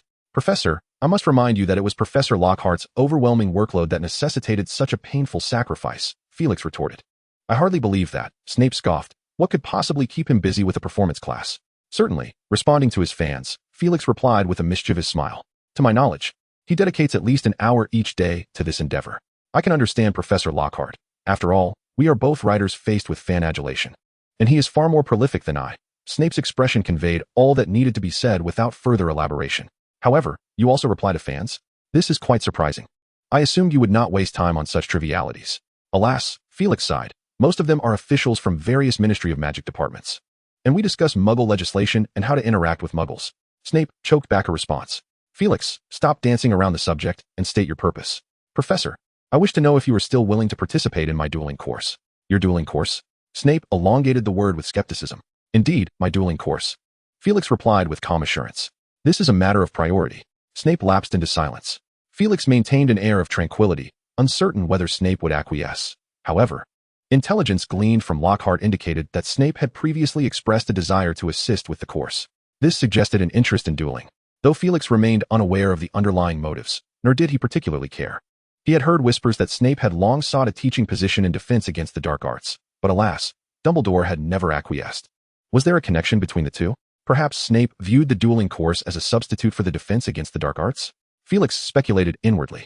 I require involvement in the selection of course content, Snape stipulated. Felix beamed. Of course, your expertise is invaluable, he replied. Felix placed the cup filled with pumpkin juice back on the table and stood up. Professor, the next duel class will commence after the Christmas holiday. I shall communicate the course content with you then. Have a pleasant day. No need for farewells, Snape replied, his expression impassive. Just as Felix was about to step out, he suddenly paused. Ah, Professor Snape, I have already prepared your Christmas gift in advance. I trust you will be pleased. A smile, albeit faint, flickered across Snape's face as he responded. I shall prepare a gift for you as well, Felix. In the evening, Felix switched shifts with Professor Flitwick to oversee the routine patrol of the castle. There were always a few young wizards who, for various legitimate and illegitimate reasons, slipped out of the professor's and prefect's sight to venture alone. However, he was taken aback when he encountered a hurried and breathless Miss Hermione Granger. Professor, she exclaimed, oh my goodness. I finally found a professor. Miss Granger, what has transpired? Felix inquired, noting her distress. Hermione struggled to catch her breath. It's the monster in the Chamber of Secrets. She gasped. Has there been another attack? Felix's demeanor turned serious. Could it truly be so? An incident occurring just days before Christmas? His assistant nodded, then shook her head. An attack did occur, but no one was harmed. However, Harry, he pursued the basilisk. Chapter 58, The Basilisk and Parseltongue. Calm down, Miss Granger, Felix urged. You must tell me how much time has elapsed since you last saw Harry. Can you ascertain his location? How is he tracking the basilisk? Hermione quickly replied. No more than 5 minutes, Professor. We suspect the entrance to the chamber is in Moaning Myrtle's lavatory, so we agreed to meet there. Harry is using Parseltongue to locate the basilisk. Excellent, Felix interrupted, waving his wand.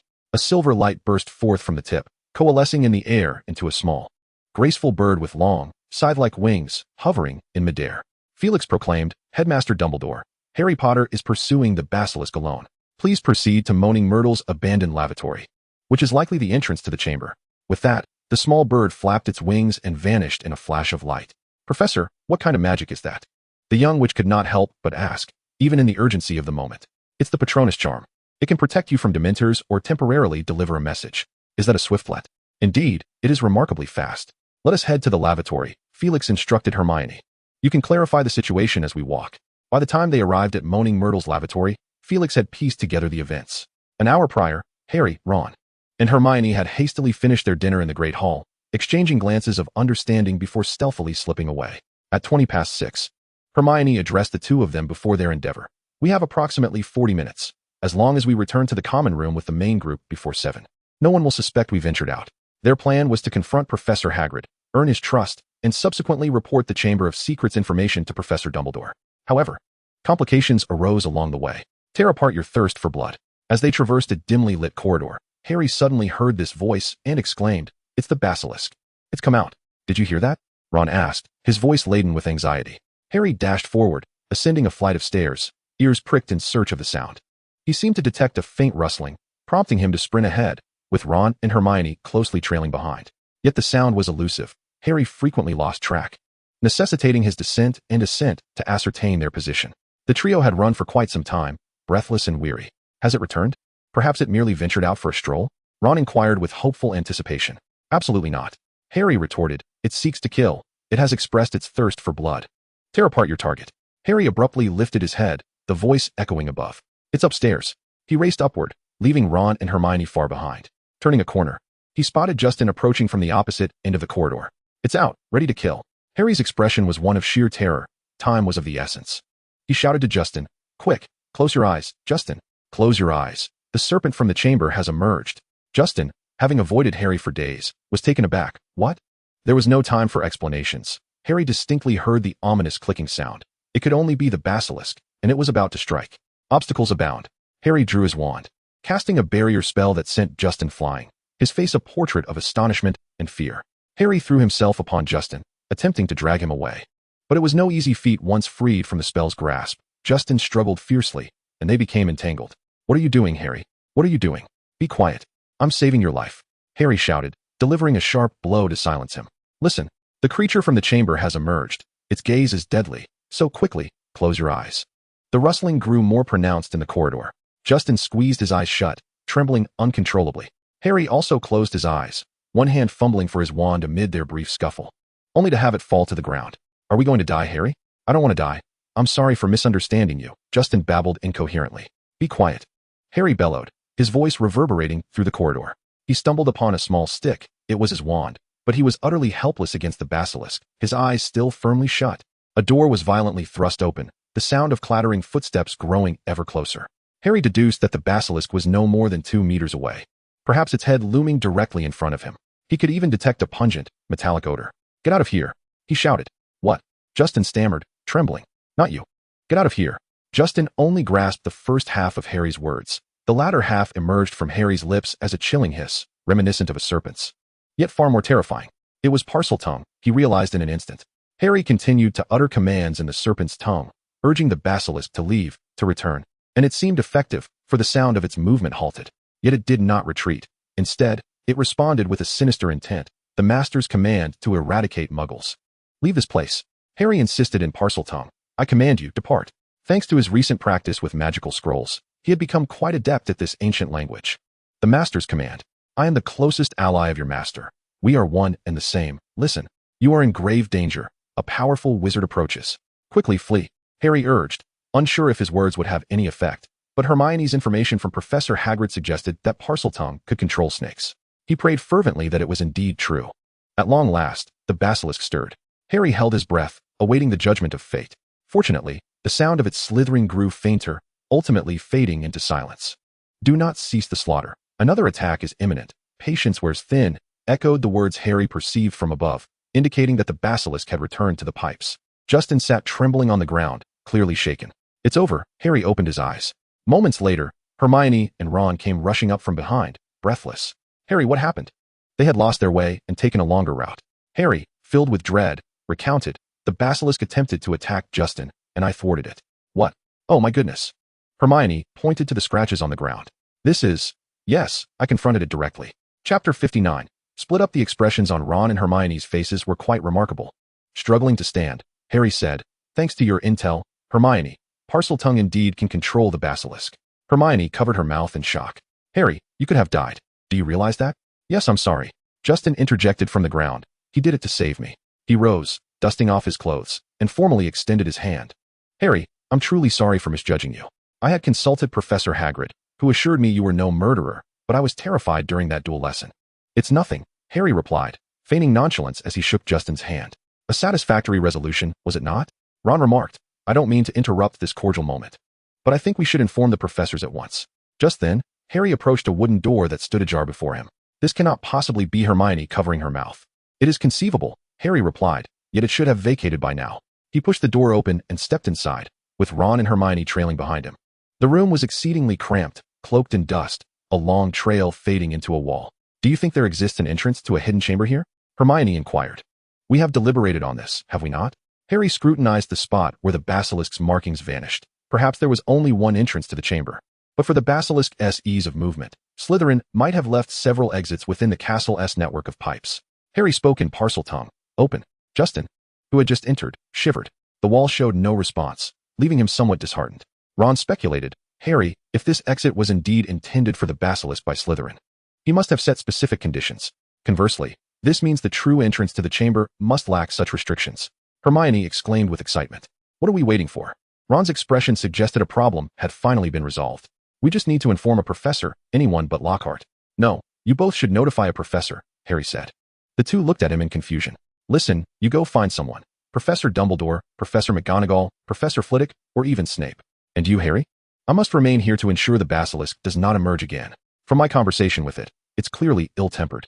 If it were to attack, Harry cast a meaningful glance at them. We have deduced the true entrance to the chamber, have we not? We shall meet there. He took a deep breath and hurried away. Let us go. Ron and Hermione sprang into action. Wait. Justin stood up. I'll help too. Hermione and Ron exchanged glances. All right. If you find any professor, direct them to the abandoned girls' bathroom where Moaning Myrtle usually resides. The creature in the chamber is a basilisk. And make sure to warn the professor to avoid looking into its eyes. The three dispersed.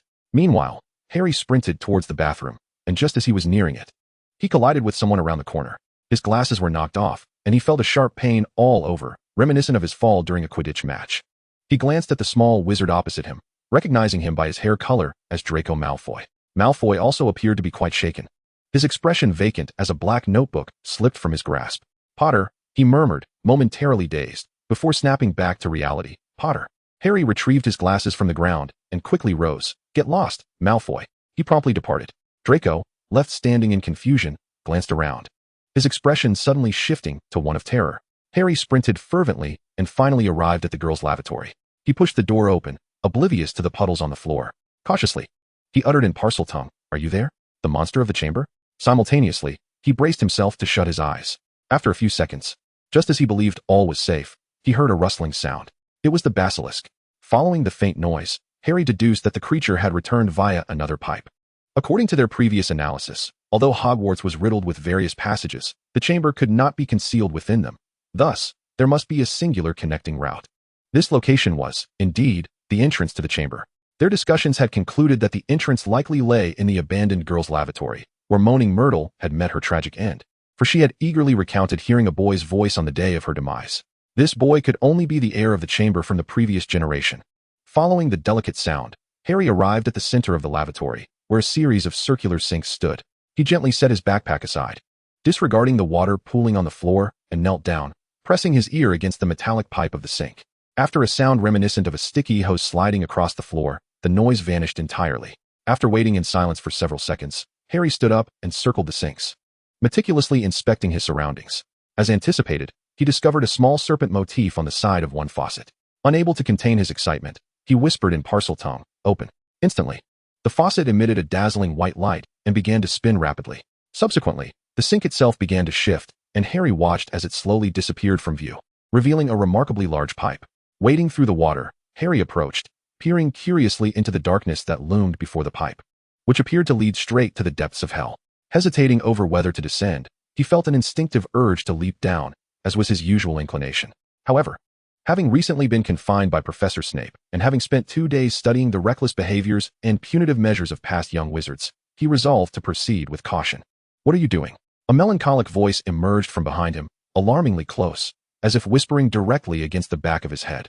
Startled, Harry slipped and tumbled into the passage, disappearing into the darkness. His last glimpse was of Moaning Myrtle's face, which bore a look of utter astonishment. "My backpack. There's Professor Snape's magical puppet in there." Chapter 60, Ron's Adventure. Meanwhile, Ron, Hermione, and Justin each searched for traces of the professors. After 7 o'clock, the young wizards, led by the prefects, returned to their respective common rooms, leaving the castle eerily empty. Moments later, Ron was the first to encounter a professor. He hurried over in delight, only to reveal a look of despair upon recognizing Gilderoy Lockhart. Lockhart was also on patrol that evening. "Huh, look what I've caught. A night-strolling young wizard. Acting against the wind. What was your name again?" Lockhart's face registered surprise as he stepped forward, seizing Ron's arm. "Come now, my boy. Surely you belong to Gryffindor?" Professor McGonagall would not be pleased. "In any case, accompany me back to my office." "No, let go of me. Harry is in danger. We've encountered a basilisk." Ron struggled fiercely, attempting to free himself from Lockhart's grasp. "A basilisk? The creature from the Chamber of Secrets," Ron shouted, his frustration boiling over. Lockhart grew anxious at the mention of the basilisk, reaching into his pocket with his free hand to retrieve a crimson handkerchief, wiping the sweat from his brow. "What are you talking about? Do not expect to deceive me with lies." "I am not lying." Ron nearly exploded with anger, shoving Lockhart aside and deftly retrieving a wand from the pocket of his robes. "Hey, my wand." Lockhart fell to the ground, exclaiming in dismay. Their quarrel soon attracted the attention of another resident of the castle, Peeves the Poltergeist, who floated through a wall and caught sight of Ron and Lockhart in their scuffle. "Students and professors fighting. Students and professors fighting."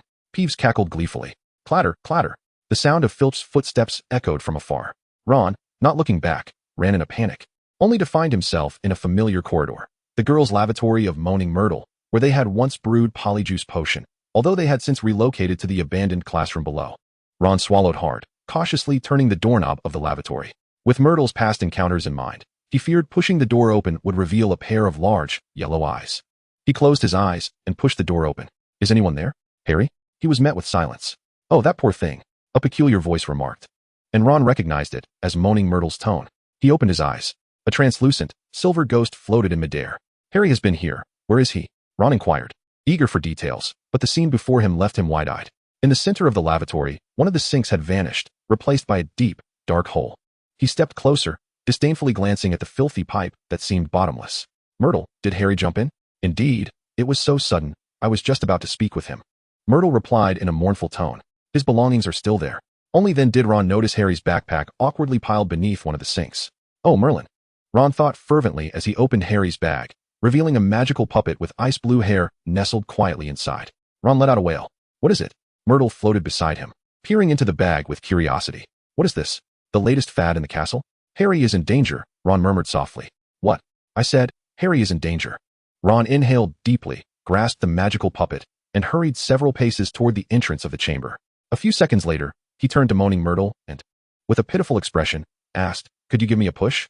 Before she could respond, Ron leaped into the water pipe with reckless abandon. Ah! His exaggerated shriek echoed from within.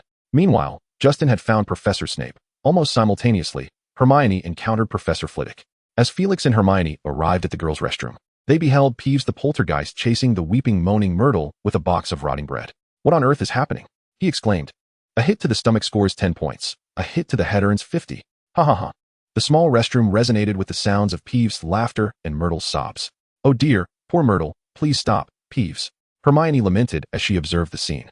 Felix waved his wand, freezing the airborne bread in midair. Only then did Peeves notice the pair who had just entered. Hello, Professor, he greeted, adjusting his hat. Peeves, leave this place, Felix said calmly. As you wish, Peeves vanished. Professor, look. Hermione pointed towards the entrance to the Chamber of Secrets. I see it, Felix replied. Turning to the other occupant of the room, Myrtle. Did Harry jump in? A glistening tear hung on Myrtle's cheek as she answered, yes. And there's a red-haired boy with many freckles. It's Ron. Hermione gasped. That's him. Why are you three still here? Be quiet, Myrtle. Hermione quickly silenced her. Not wanting Professor Flitwick to discover their secret brewing of polyjuice potion, and cautiously glanced at Felix. Myrtle let out a whimper and swiftly retreated into the farthest stall, not to emerge again. The young witch felt a twinge of guilt and silently apologized to the forlorn ghost. At that moment, a sharp call rang out, and Felix turned to see Dumbledore's figure abruptly appear, clad in a spotted gray nightgown, his long beard unkempt, having normally tied it up. Polyjuice potion, perhaps? Felix's gaze fell upon the phoenix perched on Dumbledore's shoulder. It was quite an unusual sight, a silver, translucent phoenix, resembling a guardian spirit. No, it is indeed a guardian spirit. Yet, within the silver, translucent form, nestled a small, palm-sized bird. This was the true phoenix. Fox has recently been reborn. Its strength is still too feeble. Thus I must protect it with the guardian spirit, Dumbledore explained. So, a fledgling phoenix is cloaked in the guise of a phoenix guardian? Felix nodded. Headmaster, Potter Weasley. And Granger encountered the attacking basilisk in the corridor. They rescued Justin, and then Potter volunteered to guard the entrance to the chamber while the other three sought your assistance. However, Porter and Weasley descended for reasons unknown. At present, it remains unclear if they encountered any peril. Excellent, Felix. Dumbledore fell into contemplation, but after a few seconds, he lifted his gaze toward Fox perched on his shoulder and said, Thank you, Fox. The small phoenix, cloaked in silver, emitted a soft chirp. Remember, the greatest threat posed by the basilisk lies within its eyes. Chapter 61, Into the Chamber. The phoenix soared down the water pipe. Meeting Felix's puzzled gaze, Dumbledore elucidated. Fox is currently too weakened to carry all three of us. Should Harry find himself in danger, as long as he sincerely seeks aid, Fox will sense his location. At that moment, a cool voice emanated from outside the door. I believe it will be 4. Professor Snape appeared, clad in a dark green robe. His hair tousled and slightly out of breath. Severus, Dumbledore regarded him. You have arrived as well. How could I not come? Potter's life, a Hogwarts student, is at stake. Snape's temper flared. What are we waiting for? Do we wish to hold a gathering here? Indeed, Severus. Dumbledore seemed to have a moment of clarity. He glanced at the 4 present. Miss Granger, I must go down. Hermione interjected swiftly. I won't be a hindrance. I can, Her eyes lit up as she spotted a bag in the corner, and she rushed over to rummage through it, eventually retrieving a magical scroll. Headmaster, Professor. This is Harry's scroll. It contains some pronunciations in Parseltongue. I believe it may be of use. What is this? Dumbledore's expression reflected surprise as he turned to Felix. We have mentioned it, Felix replied subtly, and the headmaster grasped the implication. Very well, Granger, Dumbledore commended. Hermione endeavored to suppress her sense of pride. Dumbledore touched her shoulder with his wand. She felt herself become weightless, effortlessly lifting off the ground. Subsequently, the 3 cast floating charms upon themselves. Are we ready? Dumbledore inquired. Receiving affirmative responses, he waved his wand, and the 4 floated like delicate soap bubbles into the pitch-black pipe. What followed was a lengthy underground slide. Felix was uncertain whether it extended 5 kilometers or 10. The tunnel twisted and turned, sometimes spiraling downward. By the faint glow of magic, Felix discerned the inner walls of the slide were sticky and damp, with numerous tubes branching off in all directions. At last, the downward slide transitioned into a level surface. They arrived at a circular clearing, the ground awash with stagnant water, atop which lay countless pale rat skeletons. At that moment, they stood upon the immense pile of bones. The tunnel was eerily silent, akin to a grave. Dumbledore surveyed his surroundings with a grave expression, for this place was entirely unfamiliar to him. He murmured, "It appears that Slytherin dedicated considerable time to this monumental undertaking." The four of them proceeded towards the largest tunnel entrance, where Felix, from a distance, beheld a colossal, sinuous form. "Close your eyes," he shouted urgently. Hermione obediently shut her eyes, while Dumbledore and Snape simultaneously drew their wands. Guided by instinct, Felix unleashed a searing beam of crimson light, a spell as thick as his wrist, which struck the massive entity with a thunderous roar. Concurrently, a subtle rush of wind accompanied Snape's incantation. Dumbledore, too, took action, enveloping the four of them in a delicate golden shield. After a moment of anticipation, there were no unforeseen hissing or movements from the serpentine creature. Felix opened his eyes to find the enormous being shattered into several pieces. Yet there was no trace of blood. As he and Snape approached, they discovered it was merely a vast serpent's skin, glistening in green, albeit coated in a layer of dust, rendering it a murky greenish hue. The serpent was at least 20 feet long. Moreover, Felix remarked, "An impressive cutting spell, Professor Snape." Snape retorted, "You are not lacking either, Felix. Your stunning spell rivals even that of the blasting curse." Hermione and Dumbledore stepped closer, with Hermione scrutinizing the remnants of the serpent's shed skin. 1/3 had been obliterated, a testament to Professor Hape's magic, while the remaining portion was neatly bisected, the edges smooth and even, indicative of a particularly potent cutting spell. The young witch picked up a piece of the serpent's skin, which was hard as metal, and could not help but click her tongue in surprise. Dumbledore examined the serpent's shed skin closely. It appeared to be quite aged, likely left behind since the last opening of the Chamber of Secrets. At that moment, a clear, melodious phoenix call echoed from afar. "We must hasten," Dumbledore declared. Taking the lead, they turned corner after corner, their footsteps splashing in the damp puddles, producing a rhythmic patter. Hermione felt the ground beneath her feet sticky, her nerves quivering uncomfortably, longing for an end to this ordeal. Finally, they encountered a sturdy wall adorned with a circular iron door. This arrangement bore a resemblance to the circular entrance of the Gryffindor common room, yet devoid of any portrait. It was instead encircled by 7 intertwined serpents, their eyes set with large, glimmering emeralds. The serpents' tails intertwined, their heads fanned out, completely sealing the entrance. "It is evident that we require a command to access the entrance or must resort to forceful destruction," Felix stated. Snape waved his wand, and under the influence of an invisible cutting spell, the iron switch erupted in a dazzling green luminescence. Once tranquility was restored, the circular iron door remained intact. Dumbledore's fingers traced the twisted serpents on the door, shaking his head. "I could breach it, but that would require time." He turned his gaze towards Felix. Felix knowingly produced a scroll, casting it high into the air, whereupon the magical parchment unfurled, extending to a length of 7 or 8 meters. He pointed his wand at it, and softly uttered the word "open." The inscriptions upon the scroll began to twist, contort, and recombine, rapidly forming a vortex in its center. The 4 individuals present heard an eerie, hissing sound emanating from the scroll. In the next moment, a round iron door stirred, and from the intersection of its serpentine tails emerged a smaller serpent, which coiled around the door before it clicked open. "Professor, what is this?" Hermione inquired, her curiosity piqued, as she was unaware of such a feature of the scroll. "It can translate my words into parcel tongue, provided it has stored sufficient serpentine information," Dumbledore remarked with admiration. "This aligns with the idea you shared during the interview, merging Muggle wisdom with magic, correct?" Severus and Hermione's gazes simultaneously fell upon him. Felix replied calmly, "It was merely an experiment." Dumbledore said, "Wizards of your open-mindedness are becoming rare." The group then proceeded, passing through the circular iron door into a lengthy and dimly lit chamber. The space was shaped like a hammer, with a broad corridor before them serving as the handle, flanked by numerous stone columns adorned with engravings of coiling serpents. These towering pillars supported the dark ceiling above, casting elongated, eerie shadows under the greenish glow. At the far end of the chamber lay an expansive clearing, resembling the square head of a hammer. Along the perimeter of this clearing stood a statue, as tall as the room itself, pressed closely against the shadowy wall behind it. Felix recognized it almost immediately as the statue of Slytherin, having encountered similar depictions in various texts. His gaze shifted to the clearing, where an intense battle unfolded. A blind basilisk writhed frantically, measuring a full 30 feet in length. Each thrash of its body sent a rain of stones cascading down as a small wizard desperately dodged its onslaught. It was none other than Harry Potter.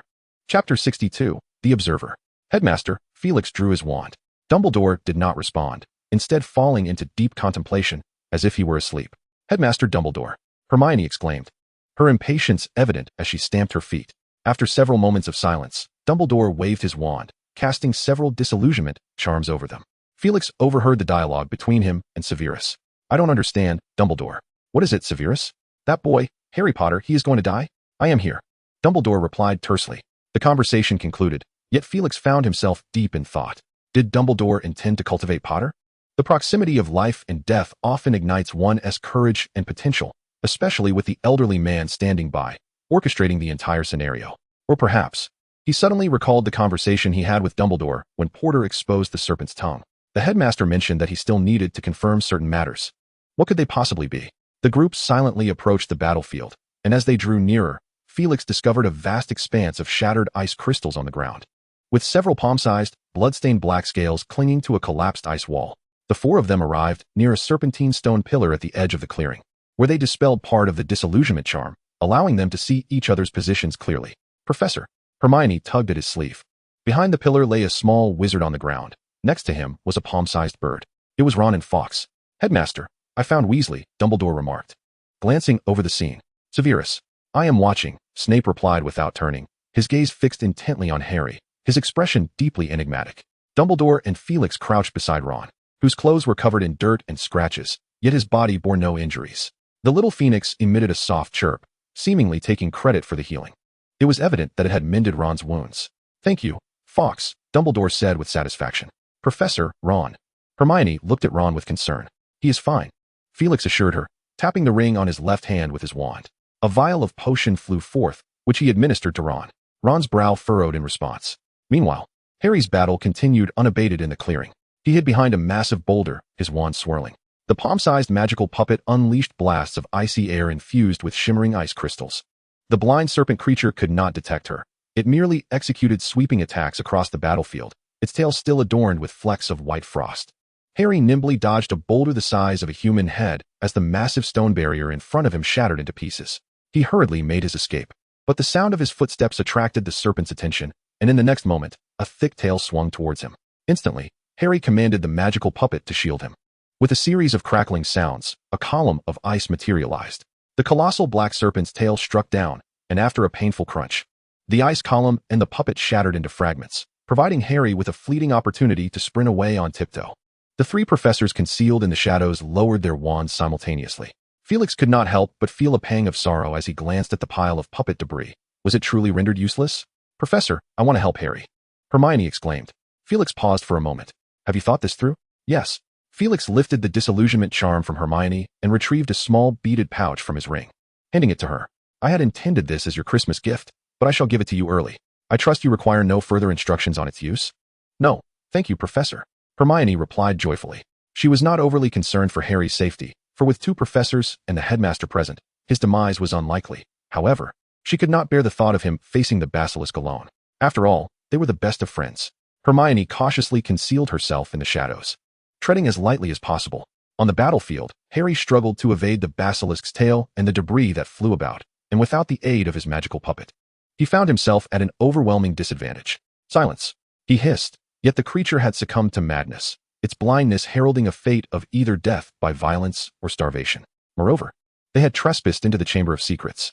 The basilisk, issuing a menacing hiss, swung its tail towards the source of the noise Harry had made. Whoosh! A sharp shriek sliced through the air as a vine, as thick as a wrist and of vibrant green, ensnared the basilisk's tail, forcefully halting its assault. Harry's expression was one of disbelief. Hermione, the young witch wound the other end of the devil's snare around a stone pillar, using it to counter the creature's terrifying strength. Harry run. Without a moment to ponder Hermione's unexpected presence, he darted away, only to be tripped by the Sorting Hat. That silver bird that had once delivered him. Not long ago, the basilisk had identified him as an intruder, intent on slaying both him and Ron. Rendering any semblance of Parseltongue utterly useless, the creature's sole command from its master was paramount. At a critical juncture, a large silver bird appeared, not only blinding the basilisk, but also, after a brief disappearance, returning with the Sorting Hat. He was unsure why this was happening, but he trusted that the hat would prove useful in the current predicament. He donned the tattered hat and whispered, "Please, help me, no matter what." No voice responded. Yet the hat tightened around his head, as though an invisible hand was desperately squeezing it. Clang! A heavy, solid object landed atop Harry's head, nearly knocking him unconscious. He discovered it to be a gleaming silver sword, its hilt adorned with a dazzling, egg-sized ruby. Not far away, Felix's gaze froze. Was that the sword of Gryffindor? The emblem of courage and belief from the 4 founders of Hogwarts? He turned his head, fixated on Dumbledore, wondering if this was what he sought to confirm. Dumbledore seemed oblivious to his stare. His eyes, framed by half-moon spectacles, were fixed upon the basilisk, his lips moving soundlessly. This stirred a sense of unease within Felix. A peculiar feeling. In his vision, the magical auras of the basilisk, Harry, and Hermione were strikingly prominent, yet there appeared to be something else present. Under the cloak of invisibility, he curled his fingers and lightly touched his forehead, and in an instant, the colors of the scene before him began to dissolve, fading away until only black, white, and gray remained. Felix gazed out upon the battlefield, a tempest of emotions surging beneath his tranquil facade. Within his line of sight, a mere 3 paces to the left, a colossal source of magical energy blazed with the intensity of a sun, Dumbledore. From beneath his feet, magic emanated in a line that connected to the ground below the basilisk, where immense waves of magical fluctuation lay concealed. To Felix's unique perspective, the ground rippled like water, undulating in waves. What is this? Dumbledore has already intervened. It appears to be some form of transfiguration, albeit one he had never witnessed in such an extraordinary manner. Felix's emotions were a tangled web. Unbeknownst to him, Dumbledore had ensnared the basilisk within a cage. At this moment, Felix's concern for the ongoing battle dissipated. There was no necessity for it. The basilisk was merely a grand tool. Perhaps its sole value lay in assisting Harry in staging a performance to reveal certain truths to Dumbledore. Chapter 63, The Basilisk's Demise. Meanwhile, Ron awakened under the influence of a potion. Where am I? Harry, Hermione, blinking in confusion. He sat up and soon spotted Harry and Hermione engaged in a fierce struggle with the basilisk. He quickly recalled the sequence of events. He had pursued Harry with a magical puppet, they had encountered the basilisk, and Harry attempted to communicate in Parseltongue, only for the basilisk to launch an immediate attack. They had fled in desperation, not daring to glance back. At that moment, a magnificent silver bird appeared, pecking out the basilisk's eyes, only to be flung aside by the enraged creature's tail, causing Ron excruciating pain that nearly led him to believe he was dying. His last vivid memory was of Harry supporting him, while the silver bird transformed into a diminutive, unattractive creature, perching upon his shoulder and weeping. Is it morning for me? Ron rose to his feet, stretching his limbs, astonished to find himself unscathed. He drew Gilderoy Lockhart's wand, preparing to advance. But the image of the basilisk's sweeping tail flashed before his eyes, a profound terror gripping his heart. I am going to die? He scrutinized the scene. Harry wielded an unfamiliar silver sword. Was it brought by Hermione? But where were the professors, Dumbledore? He scanned his surroundings, failing to locate the professors. Moreover, what were those tendrils resembling Devil's Snare? Ron felt utterly bewildered, having awakened to a situation that was now incomprehensible. At that moment, the basilisk had freed itself from the third vine of Devil's Snare, its fury intensifying, forked tongue flicking and elongated venomous fangs glimmering like a row of sharp daggers. It coiled its body, its tail crashing against the stone pillars, sending debris soaring. In a state of panic, Harry scrambled up the toe of the Slytherin statue. As the basilisk lunged forward, its massive head creating a half-meter deep crater upon impact. Hermione's beaded bag had lost its efficacy. She dashed forward, casting several red spells. Yet they were effortlessly deflected by the basilisk's scales. What am I to do? Ron trembled all over, his heart embroiled in a fierce internal struggle. A silent, sardonic smile curled upon Snape's lips as he raised his wand. Yet, in the next moment, Ron Weasley dashed forward, seizing a stone and striking it against the basilisk's head. Hey, I'm over here, he exclaimed, wildly waving his arms to draw the creature's attention. The basilisk's cavernous eyes turned toward Ron, causing him to swallow hard. Under the effects of the disillusionment charm, the thoughts of several professors varied. Foolish lion, Snape mused. Brave Gryffindor, Dumbledore noted, his eyes glistening with emotion. Remarkable courage, said Felix. Though he would never have made such a choice himself, Ron paid dearly for his recklessness, narrowly dodging the sweeping tail of the serpent. His body battered against the stones beneath him, leaving a cut on his finger. The basilisk gaped its massive maw, its pallid fangs illuminated by the eerie green light filtering from above, creating a truly terrifying visage. In a moment of panic, Ron cast aside his wand, which belonged to Lockhart, and it arced through the air, fortuitously landing within the creature's mouth, yet proving utterly ineffective. Meanwhile, Harry had managed to climb atop the colossal statue, standing above the enormous head of Slytherin. From this vantage point, He looked down upon the frenzied creature, clutching the gleaming Gryffindor sword tightly in his grasp. Positioned as if by some unspoken connection, Harry, Ron, and Hermione found themselves at 3 distinct points surrounding the basilisk. Their gazes crossed over the creature, meeting each other's eyes. In a sudden burst of determination, Ron sprinted towards Harry, hissing in desperation, a sound he had learned from Harry, originally intended for cursing Malfoy. Idiot. This word instantly captivated the basilisk's full attention, and coupled with Ron's clumsy approach, it swiftly locked onto its target. The serpent writhed, its scales scraping against the ground as it propelled itself toward Ron. Hermione followed suit, but her distance was too great, and she could only glimpse the creature's back. Ron reached the base of the Slytherin statue and shouted, "Harry!" In that instant, time seemed to freeze. The basilisk raised its head, preparing to strike, while Hermione gasped in astonishment. Harry, meanwhile, lifted the Gryffindor sword and leaped down from the Slytherin statue. Outside the fray, the 3 professors tightened their grips on their wands. Snape drawing a sharp breath. Time appeared to slow. Harry felt the wind rushing past his ears, the basilisk moving as though in slow motion, allowing him the luxury of adjusting his descent. It felt akin to an unconventional game of Quidditch. With a piercing sound, the silver Gryffindor sword erupted with a radiant glow, piercing through the basilisk's skull with unstoppable force. Utilizing the momentum of his fall and his own weight, Harry drove the sword completely through, leaving only the hilt visible. The basilisk sensed the imminent threat of death and excruciating pain, plunging into a frenzy as it violently thrashed its head, its tail sweeping across the ground like a long whip, scattering debris. Harry gripped the hilt of his sword with unwavering determination, oblivious to the cuts that marred his legs. Instead, he focused intently on rotating the sword, driving Godric Gryffindor's blade into the basilisk's skull, creating a gaping wound. The creature's body stiffened momentarily, and Felix watched with rapt attention, missing not a single detail. In his line of sight, the basilisk was ensnared by the immense magical force emanating from below. It was Dumbledore. In a flash, mere seconds later, Harry was flung away. Wingardium Leviosa. Hermione arrived, her wand raised, casting a standard levitation charm to catch Harry. The basilisk, remarkably resilient, writhed for nearly a minute after its head was pierced before crashing to the ground with a thunderous thud. Ron limped over to join them, bruised and battered, yet grinning widely. "We did it. It's unbelievable, isn't it?" Harry managed to smile despite his own injuries, multiple lacerations on his arms and a long gash on his thigh, a remnant of the basilisk's last desperate strike. He opened his mouth to speak, but his vision blurred suddenly. Harry! Harry! Ron and Hermione's voices seemed distant, and he strained to hear, catching Hermione mentioning the basilisk's venom, a potent poison. "Am I going to die?" Harry pondered. His lips moved, though he was uncertain if any words escaped. "Harry!" Ron cried out. Hermione shouted towards Felix and the others, "Professor, the headmaster's disillusionment charm has worn off." Dumbledore strode forward. "Headmaster, Harry is dying," Ron lamented, his mind racing with questions about Dumbledore's timely arrival. "He will not perish." Dumbledore's resolute tone offered immense comfort to Ron and Hermione. With a flick of his hand, the Phoenix Fox let out a cry and descended, landing beside Harry, its tears cascading onto his wounds.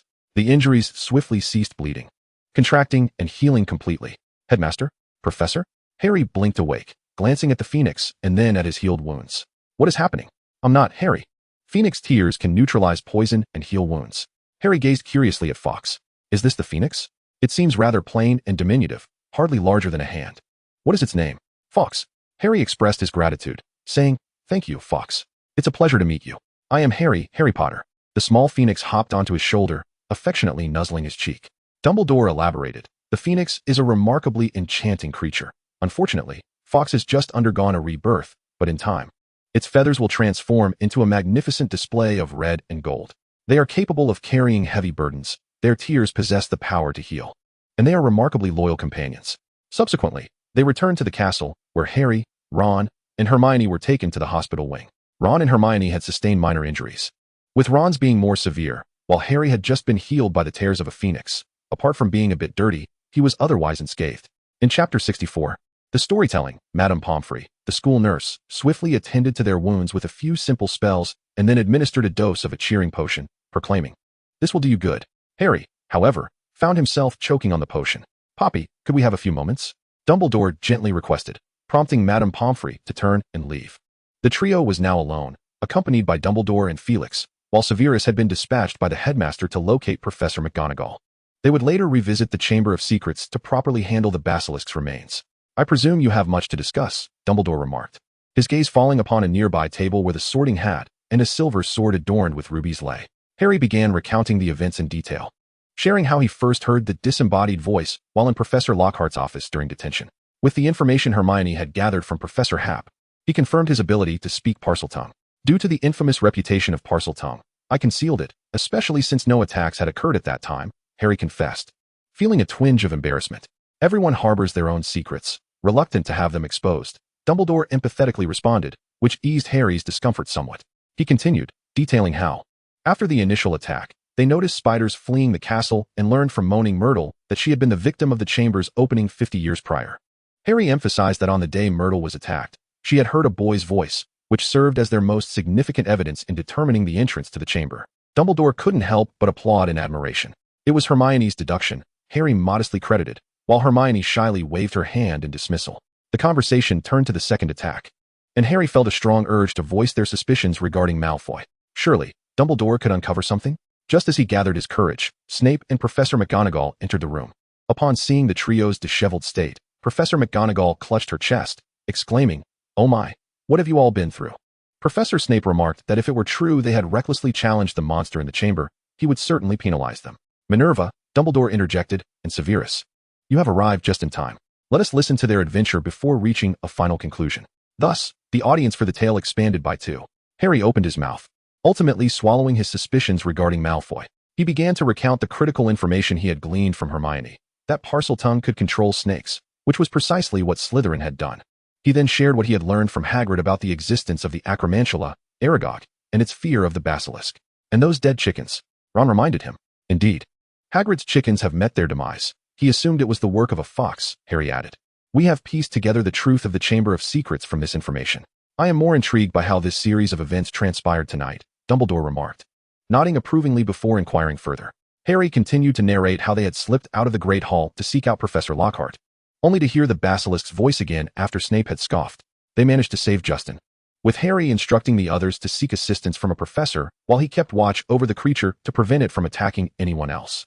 "Such noble behavior, Harry," Dumbledore said softly. "Yet what I witnessed was merely a reckless and audacious escapade." "Headmaster Dumbledore, you have granted them too many privileges," Severus Snape interjected with a stern expression. Felix observed with growing interest. Snape's disdain for Harry Potter was unmistakable, yet he was the first to step forward when Harry was in peril.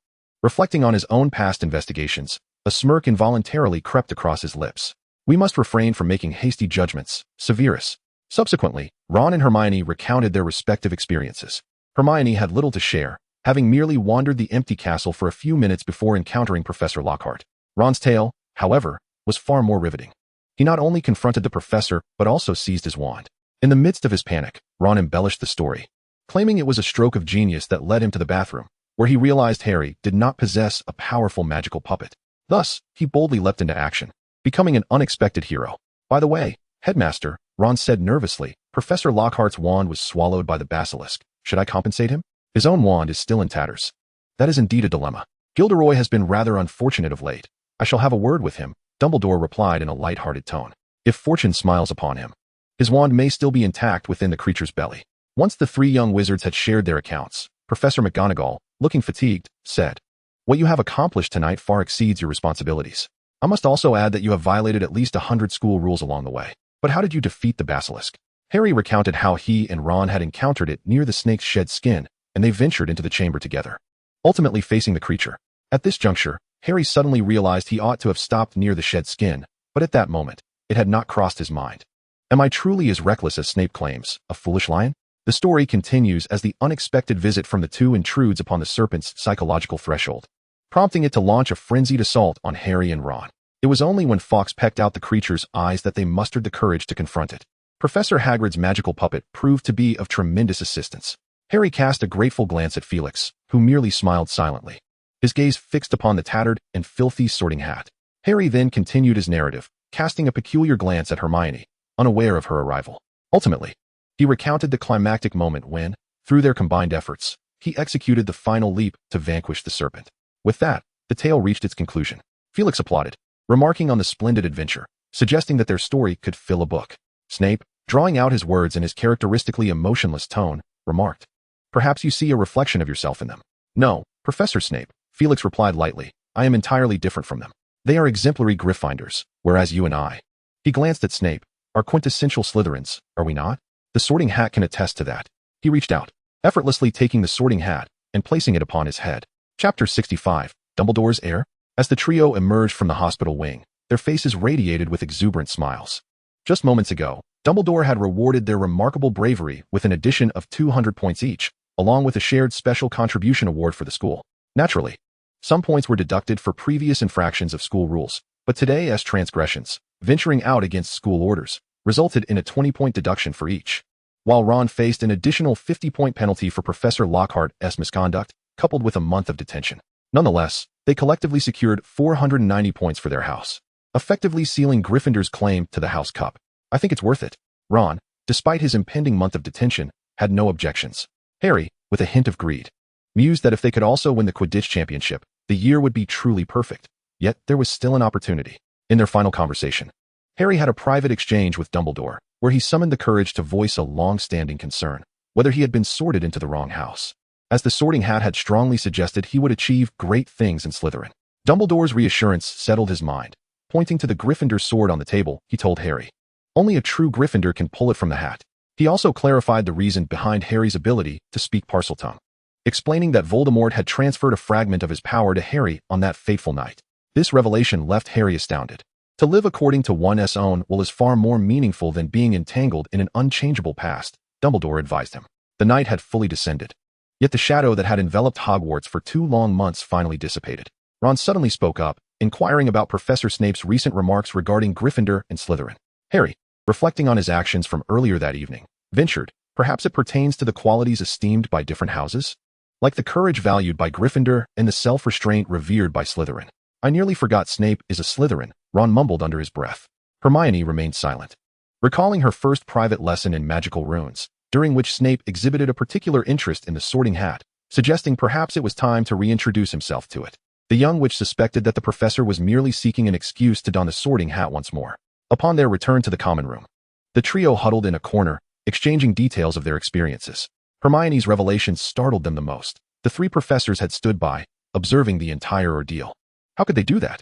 Ron exclaimed indignantly, recalling near brushes with death. With them present, we were not in peril, Hermione rationally assessed. But I wonder why we battled the basilisk while they merely spectated. Ron continued to grumble. I believe Professor Dumbledore might have intended to test us. Do you remember last year? Harry pondered aloud, recalling Dumbledore's words that Voldemort had not truly perished and would one day return. Could it be that Dumbledore wishes to cultivate us as heirs to resist the Dark Lord? Ron's face flushed with excitement at the mere suggestion. Dumbledore is not exactly young. I mean, it is about time he considered such matters, right? Being Dumbledore's heir sounds infinitely more appealing than being Slytherin's heir. Their breaths quickened in unison at the thought. In the Chamber of Secrets, Dumbledore, Snape, Felix, and Professor McGonagall stood beside the basilisk's lifeless form. It was McGonagall's first visit, and she could not help but scrutinize the eerie surroundings. It resembles a dark, terrifying lair, she remarked softly. Felix touched the basilisk's eye, most of which had been destroyed by Fawkes. Black blood marred much of its face, and he had only managed to collect a small amount of pristine material. He was keenly interested in the basilisk's lethal gaze, a trait he greatly feared, albeit he possessed numerous methods to avoid direct eye contact. However, he wondered what might transpire if Dumbledore met the basilisk's gaze. Would the basilisk's stare prove fatal for the headmaster? As Felix beheld Dumbledore's immense magical presence, a flicker of doubt arose within him. In the presence of a wizard of such caliber, was the basilisk's deathly stare truly effective? After all, he himself could easily withstand a few stunning spells. Felix was meticulously analyzing Dumbledore's prowess while gathering various materials from the basilisk. Professor Snape was engaged in similar endeavors, accepting everything from venom and fangs to blood and scales without hesitation. Meanwhile, Dumbledore was engaged in a hushed conversation with Professor McGonagall. Albus, I believe we should publicize our success in resolving the Chamber's troubles, lest the rumors proliferate, McGonagall stated, her irritation palpable from having perused previous reports. Minerva, I do not oppose this notion. However, we must wait a few days, Dumbledore replied. Why? Lucius Malfoy has been quite active on the school board lately, seemingly viewing this as an opportune moment to oust me from the institution. How dare he? McGonagall exclaimed in indignation. To my knowledge, Lucius has threatened several board members. It is likely he will confront me soon. Dumbledore, what shall we do? We simply need to bide our time. Dumbledore's gaze appeared to penetrate the ceiling above the chamber, envisioning distant landscapes. In the midst of their verbal exchanges, Felix and Snape had tentatively devised a plan for the division of the basilisk's materials. Felix also discovered Lockhart's wand, which, after several washes with the cleansing charm, bore no visible signs of its tumultuous past, save for the lingering, unpleasant odor. I hope Lockhart does not take offense. Subsequently, they relocated the basilisk's carcass to an abandoned classroom, securing the door with magic. Once the school announced the news, they would commence the disassembly of the creature. Upon returning to his office, Felix realized it was nearly 9 o'clock. Hogwarts was still under curfew, the corridors nearly deserted, yet it would soon return to its former vibrancy. Seated on the sofa, Felix pondered the implications of the chamber's discovery. The basilisk had been vanquished, yet an air of Slytherin still lurked within the castle. More specifically, in Felix's mind, it referred to a certain young wizard under the influence of one of Voldemort's Horcruxes. How could he unearth this individual? The prospect of inciting substantial trouble was daunting. A complete 2-month closure of Hogwarts for a thorough investigation would be intolerable. As Felix contemplated his strategy, a sudden, urgent knock echoed from outside his door. He opened it to reveal an unexpected young wizard, Draco Malfoy. Strangely, Malfoy's complexion was pallid, beads of sweat glistening on his brow. He clutched a long, deep green-striped scarf tightly in his hands, the other end of which trailed a plain black notebook about 2 meters away. It was evident that Malfoy was straining to maintain distance from the object. "Please, come in, Mr. Malfoy," Felix invited, a strong intuition suggesting that he would glean significant insights this evening. Chapter 66, Nocturnal Conversations. Malfoy sat uneasily on the sofa. Felix sat opposite him, first summoning a cup of hot cocoa and handing it to him, for sweetness brings forth happiness. Subsequently, he waved his wand, causing a black notebook to levitate and settle on the small table between them. Thud. Malfoy couldn't help but shudder slightly. "It appears your predicament is quite extraordinary. Would you care to elaborate?" Felix inquired in an encouraging tone. "The diary," Malfoy began, his voice gravelly. "I must seek your forgiveness. I believe I have inadvertently committed an error." Felix's pale blue eyes regarded him, urging him to continue. "Yes, it was Potter and his companions." Malfoy's breath quickened. "Weeks ago, I discovered them violating the rules, not merely once. So, I stealthily followed them, only to find them hiding in Moaning Myrtle's domain, which is the girls' lavatory." Moaning Myrtle's domain, Felix echoed. "Indeed, Professor." Felix's reaction bolstered Malfoy's confidence. His nose flushed slightly. They must be plotting something. Potter and his group consistently break school rules without facing any repercussions. It was evident he harbored considerable resentment, incessantly grumbling about Potter. "Everyone must be accountable for their actions," Felix concurred. "Indeed, Professor Snape, you are so just, I must say. Few have discerned his true nature. Potter is reckless and arrogant, and that Weasley follows him like a shadow." "Mr. Malfoy," Felix interjected, "let us return to our previous discussion." "Very well, Professor. Potter spotted me, and in my panic, I fled. By the time I returned later, they had erased all traces. Yet I discovered this." His gaze fell upon the black notebook. "What is this?" "A diary, and a most fearsome dark magical artifact," Malfoy exclaimed, his expression a blend of disgust and fear. "At the time, I believed it was left by Potter and his friends, perhaps someone's journal. However, I found it belonged to a certain Tom Riddle, a former student of Slytherin. I can even converse with him. He has taught me quite a bit." Tom Riddle.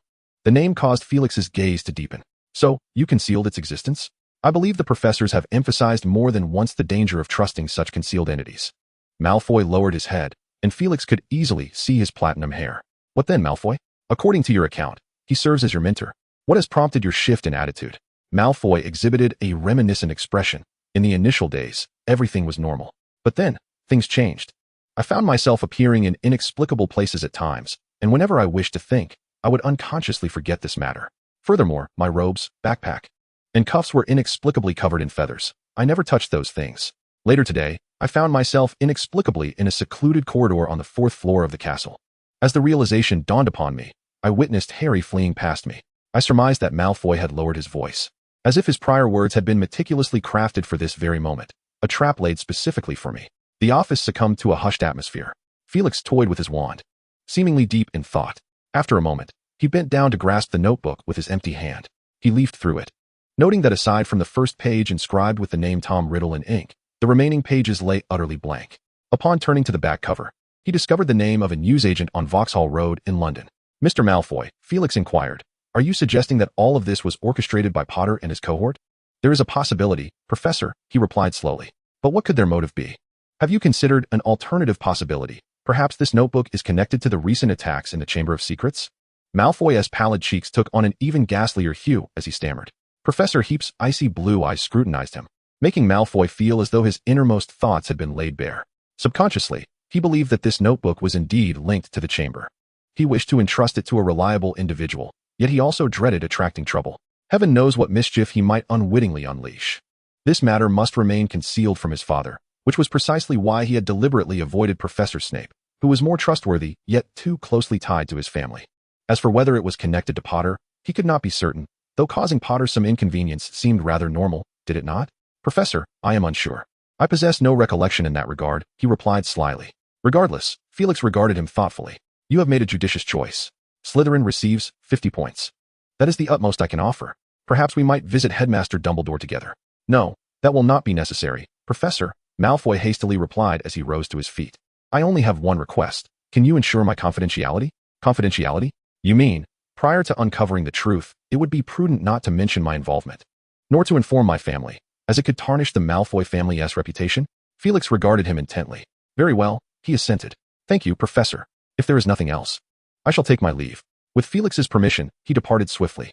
In the office, Felix continued to gaze at the notebook, his fingers tapping rhythmically against the armrest of his chair. Tap, tap. His perspective shifted, and in a monochromatic world, he faced a vortex of darkness more profound than ink itself. He scrutinized it closely, yet aside from the darkness, he gleaned nothing. Approaching the workbench, he pondered briefly before retrieving a quill, allowing a drop of ink to fall onto the notebook. A dark splotch emerged on the page. He waited in silence, yet nothing transpired. Felix pondered deeply, questioning whether it was his own miscalculation or if Malfoy had failed to articulate his intentions clearly. He retrieved his wand and gestured emphatically at the open pages of the diary. Reveal the secrets. Materialize forthwith. Magic tracking. Status feedback. After a flurry of incantations, the diary remained unresponsive, lying there in quietude. This object before him undoubtedly employed an extraordinarily clandestine method of creation, one that even he could not decipher at that moment. Could the 16 or 17-year-old Voldemort possess such prowess? If it pertained to the realm of dark magic, he hesitated to make a definitive judgment. Yet, in the realm of magical creations, what justified his superiority over me? Felix fell into profound contemplation, his fingers drumming rhythmically upon the surface of the workbench. The silence of the office punctuated by the soft tapping sound. Time slipped away, and eventually, he ceased his rhythmic tapping. His pale blue eyes sparkled with newfound clarity as an unsettling possibility emerged within his mind. Voldemort was the heir of Slytherin's hidden chamber, likely a descendant of one of his lineages, which enabled him to unlock the chamber using Parseltongue during his time at Hogwarts. What might lie within that chamber? Merely a basilisk that had survived for a millennium? That seemed an utter waste. Yet, considering an alternative perspective, perhaps it was safeguarding something of great significance, such as Slytherin's most confidential research. Felix endeavored to reconstruct the scene from 50 years prior. A clever, cautious, and ambitious young wizard, upon entering Hogwarts, had fortuitously encountered the legends of Slytherin. His intellectual prowess would surely lead him to discover the shared magical affinity of Parseltongue, which almost implied a tangible blood connection. He must have been elated, realizing that noble Slytherin's blood coursed through his veins. Undoubtedly, he sought to uncover the hidden chamber left by his ancestors. This pursuit might have spanned several years, yet with his intellect, and perhaps aided by serpentine allies, he eventually succeeded. As a scion of Slytherin, he naturally inherited everything therein, including a more concealed chamber brimming with Slytherin's various forbidden knowledge. Slytherin had a particular affinity for bloodline research and possessed a wealth of potent ancient magic. Most crucially, in that era, dark magic flourished, and Slytherin never shied away from studying and employing such formidable sorcery. The young wizard embraced the legacy bestowed upon him by his forebears, secretly assimilating all of it, delving deeper into the realm of magic, his ambitions swelling correspondingly.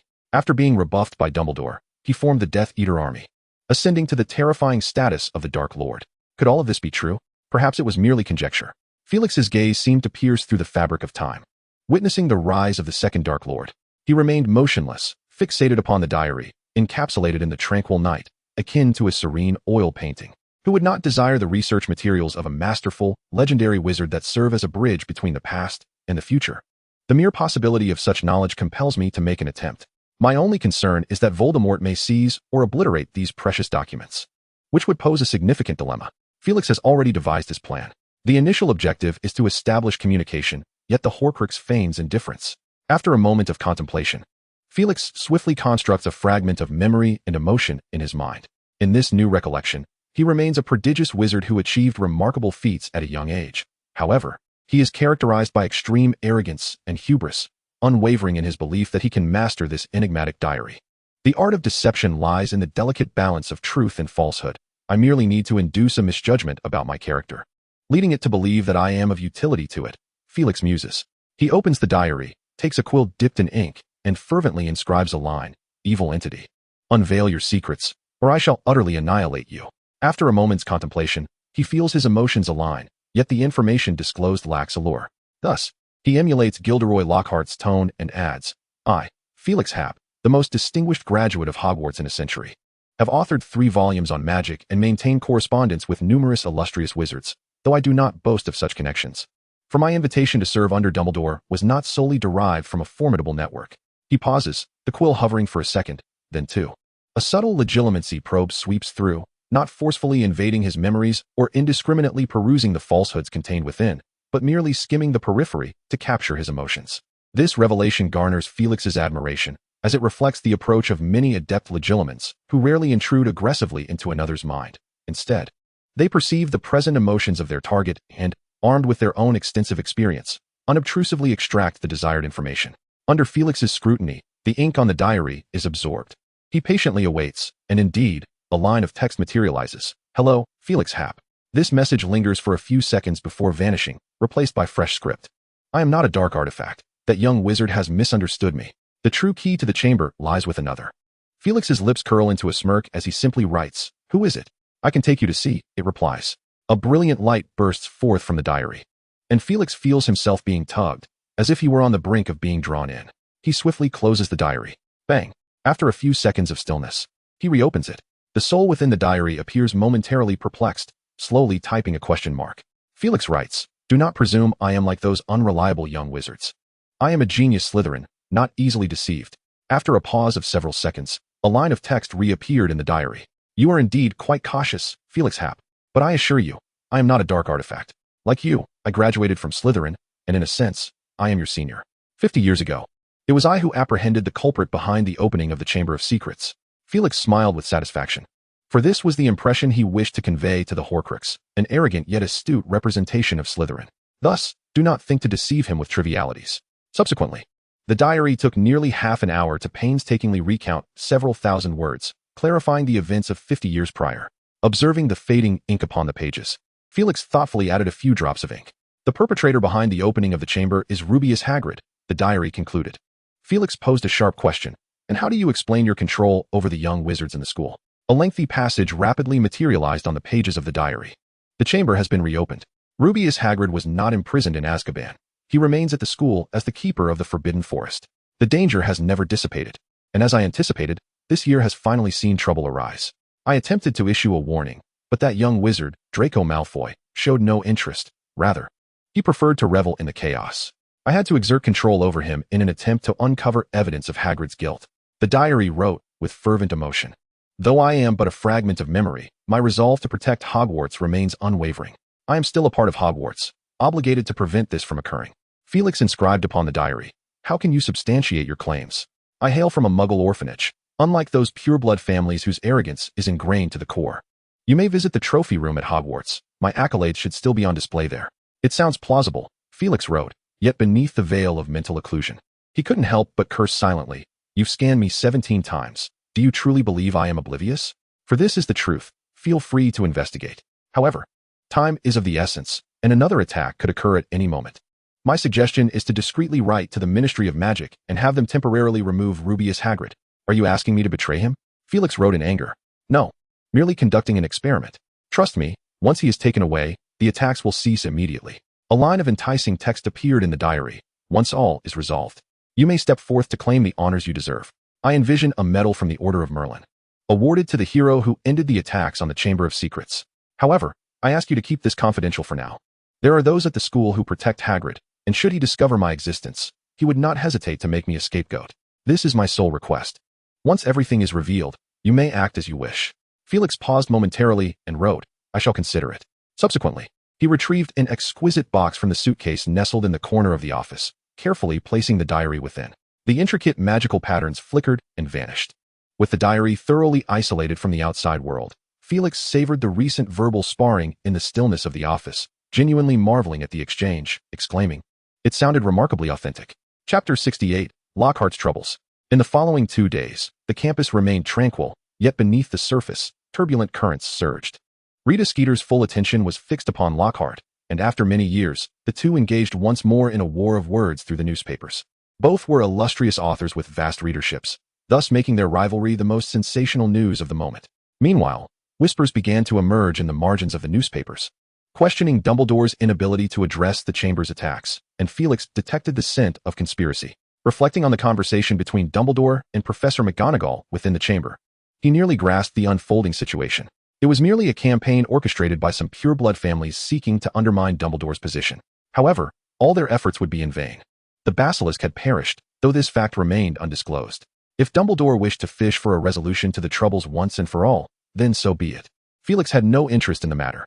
During the final class before the holiday, he stood with the parchment provided by Professor McGonagall, reciting the stipulated guidelines. Do not cast spells off campus, nor take teaching materials home. You know what I mean. The young wizards below erupted in laughter. At noon, as Felix entered the great hall, he was taken aback to see Lockhart standing at the entrance. He intended to feign ignorance, but Lockhart seized him by the arm. Professor Heap? He had no choice but to halt. Lockhart, visibly agitated, said, Heap, we need to talk. They stepped into a shadowy corner of the foyer. Professor Heap, as colleagues. You must assist me. Skeeter is driving me to madness. Felix, intrigued, inquired, what is the matter? That woman is spreading outrageous rumors in the newspapers, relentlessly tarnishing my reputation. She dares to accuse me of fabricating my adventures. Good heavens. What absurdity. Felix gazed at him with an enigmatic expression. Indeed, you find it ludicrous, do you not? One cannot question my integrity merely because of my striking appearance. I do not rely on charm to dispel malevolent spirits. He cleared his throat in frustration. Professor Lockhart.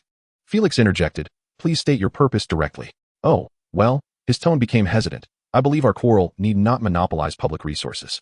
Perhaps we could resolve this privately. But what relevance does that have to me? Come now, Professor Heap. I have come to understand the character of that woman. She would not easily let you slip away. In her eyes, you are the perfect subject for a news story, Lockhart said with a knowing expression. In my opinion, you must have some notable connections to have caught her attention. Felix thought to himself, what an astute observation. He modestly replied, I am not well acquainted with her. However, I happened to overhear Professor Dumbledore mention that a significant announcement would be made around the holidays, and certain journalists would be invited. Perhaps she will be among them. Really? Lockhart's eyes sparkled with excitement. I need to have a word with Dumbledore. Thank you very much, Professor Heap. Should you require anything in the future, do not hesitate to reach out to me. I have heard you are researching ancient magic, and I happen to possess some knowledge in that area. Perhaps another time, Felix said, feeling somewhat disinterested. Lockhart, oblivious to his demeanor, cheerfully took his leave, seemingly intent on seeking out Dumbledore directly. By the way, Professor Lockhart, Felix interjected. I have heard he is curious about your wand. When Dumbledore handed it over, did he happen to remove any lingering scents? Oh dear, you know about that, do you? Such a dreadful act. I believe a month of detention would be a mere slap on the wrist for that reckless Weasley. Meanwhile, Ron stormed back into the common room, visibly upset. You shouldn't have stopped me, Harry, he said, having just had another argument with Percy. Harry felt uneasy. They had successfully resolved the basilisk issue. But at Dumbledore's request, they must endure a few more days before the honor could be publicly acknowledged at the start of the new term. This left Harry's situation largely unchanged, and Ron was still facing detention. However, Harry encouraged Ron to remain optimistic, saying, if all goes well, after Christmas, we can ensure Malfoy receives his just desserts, and we can resolve all troubles at once. His words brought some comfort to Ron, who agreed, you're right. I hope Christmas arrives swiftly. With renewed enthusiasm, he exclaimed, Harry, that award is for special contributions. No one in my family has ever received one, not even Bill. When I hold that trophy, I will certainly smash it in Percy's face. On the other side of the table, Hermione had been diligently scribbling on parchment, not participating in their conversation. Hermione, what are you working on? She lifted her gaze from the parchment, letting out a sigh. I am devising a transformation plan for the beaded bag. Alas, it is quite challenging. Harry, intrigued, asked, is that the bag that can release Devil's Snare? Indeed. The basilisk caused some damage to it in the Chamber of Secrets. I have requested permission from Professor Heap to undertake the repairs independently. But it has proven to be far more complicated than I anticipated, even though I observed the professor throughout the entire process. Unable to contain his curiosity, Harry probed further. And the young witch passionately educated the two boys on the fundamentals of ancient runes, leaving Harry and Ron feeling somewhat dizzy, prompting them to deftly shift the topic of conversation. In the evening, Felix took out his journal, once again engaging in writing and sketching. Hagrid had been taken away, and he was uncertain if his actions were justified. Felix wrote that this was undoubtedly a deception. He had spent the afternoon organizing the Christmas gifts he had prepared, which included one for Hagrid. The journal revealed a flurry of elegant script. You are doing the right thing. Trust me, the attacks will cease. and you shall be the greatest hero." Unmoved, Felix declared, "I shall not easily place my faith in your words. I will remain ever vigilant. Of course, should the attacks resume, you may freely surrender me." The journal replied. Felix then shifted the conversation, expressing curiosity about its creation. "You see, your medium is merely an ordinary notebook, yet it carries memories spanning half a century." The journal welcomed this inquiry with enthusiasm. "Speak freely. Unveil your innermost thoughts to me." A cascade of fluent prose flowed across the pages, delving into profound magical concepts. "If you are interested, I shall divulge all that I know." Thus commenced a harmonious exchange between Felix and the journal. Initially, their discussions remained relatively superficial, but after Felix pointed out several inaccuracies, the journal was compelled to present more complex ideas. However, it cleverly deflected many crucial points, claiming it had not imbued those specific pieces of information. That evening, Felix gleaned some techniques for storing memories in ordinary objects, along with a smattering of knowledge regarding bloodline studies. As their conversation drew to a close, the journal earnestly recommended a technique for mental relaxation, asserting that it had amplifying properties for magical power. After locking the journal away, Felix couldn't help but mutter, "I trust you not at all." Chapter 69. Memory at last. The term came to an end, and the young wizards lined up to board the train home, leaving Hogwarts largely desolate. An eerie silence enveloped the castle, reminiscent of a morning after heavy snowfall. As Felix wandered through the halls, he encountered only the occasional young wizard. Yet he felt no gloom. Instead, a profound tranquility washed over him. Near the frozen Black Lake, he chose a secluded spot, conjuring a rocking chair with magic and reclining comfortably. He gently snapped his fingers, summoning a brilliant blue flame that danced above his head. From his ring, he retrieved a book and began to read with great interest. It was the Ravenclaw Manuscripts, Volume 2, a compilation of the materials left by Rowena Ravenclaw, categorized into a total of 12 volumes. Volume 2 contained Ravenclaw's daily musings, devoid of specific magical knowledge.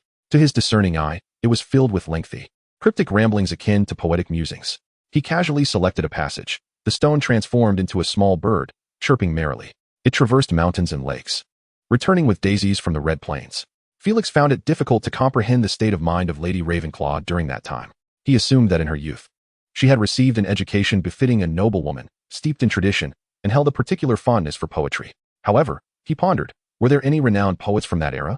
Felix scratched his head, aware that the four founders of Hogwarts had thrived in the Middle Ages, a period seemingly dominated by religious hymns. He continued reading.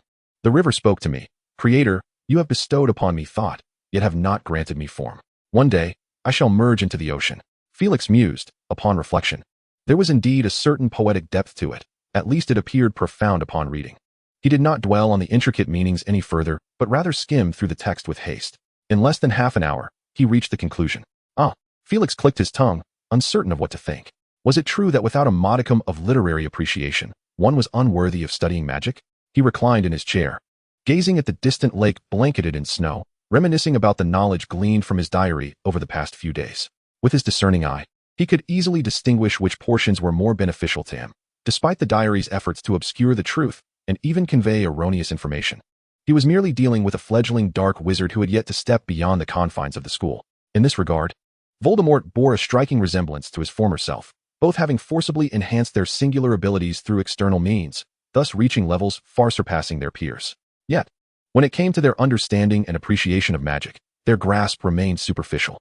Unless one ascends to a certain height, the corresponding insights remain elusive. Felix felt a pang of empathy. Most wizards spent their lives learning the magic of others without ever making any improvements, not for lack of desire, but rather due to inability. Wait, a thought suddenly struck him.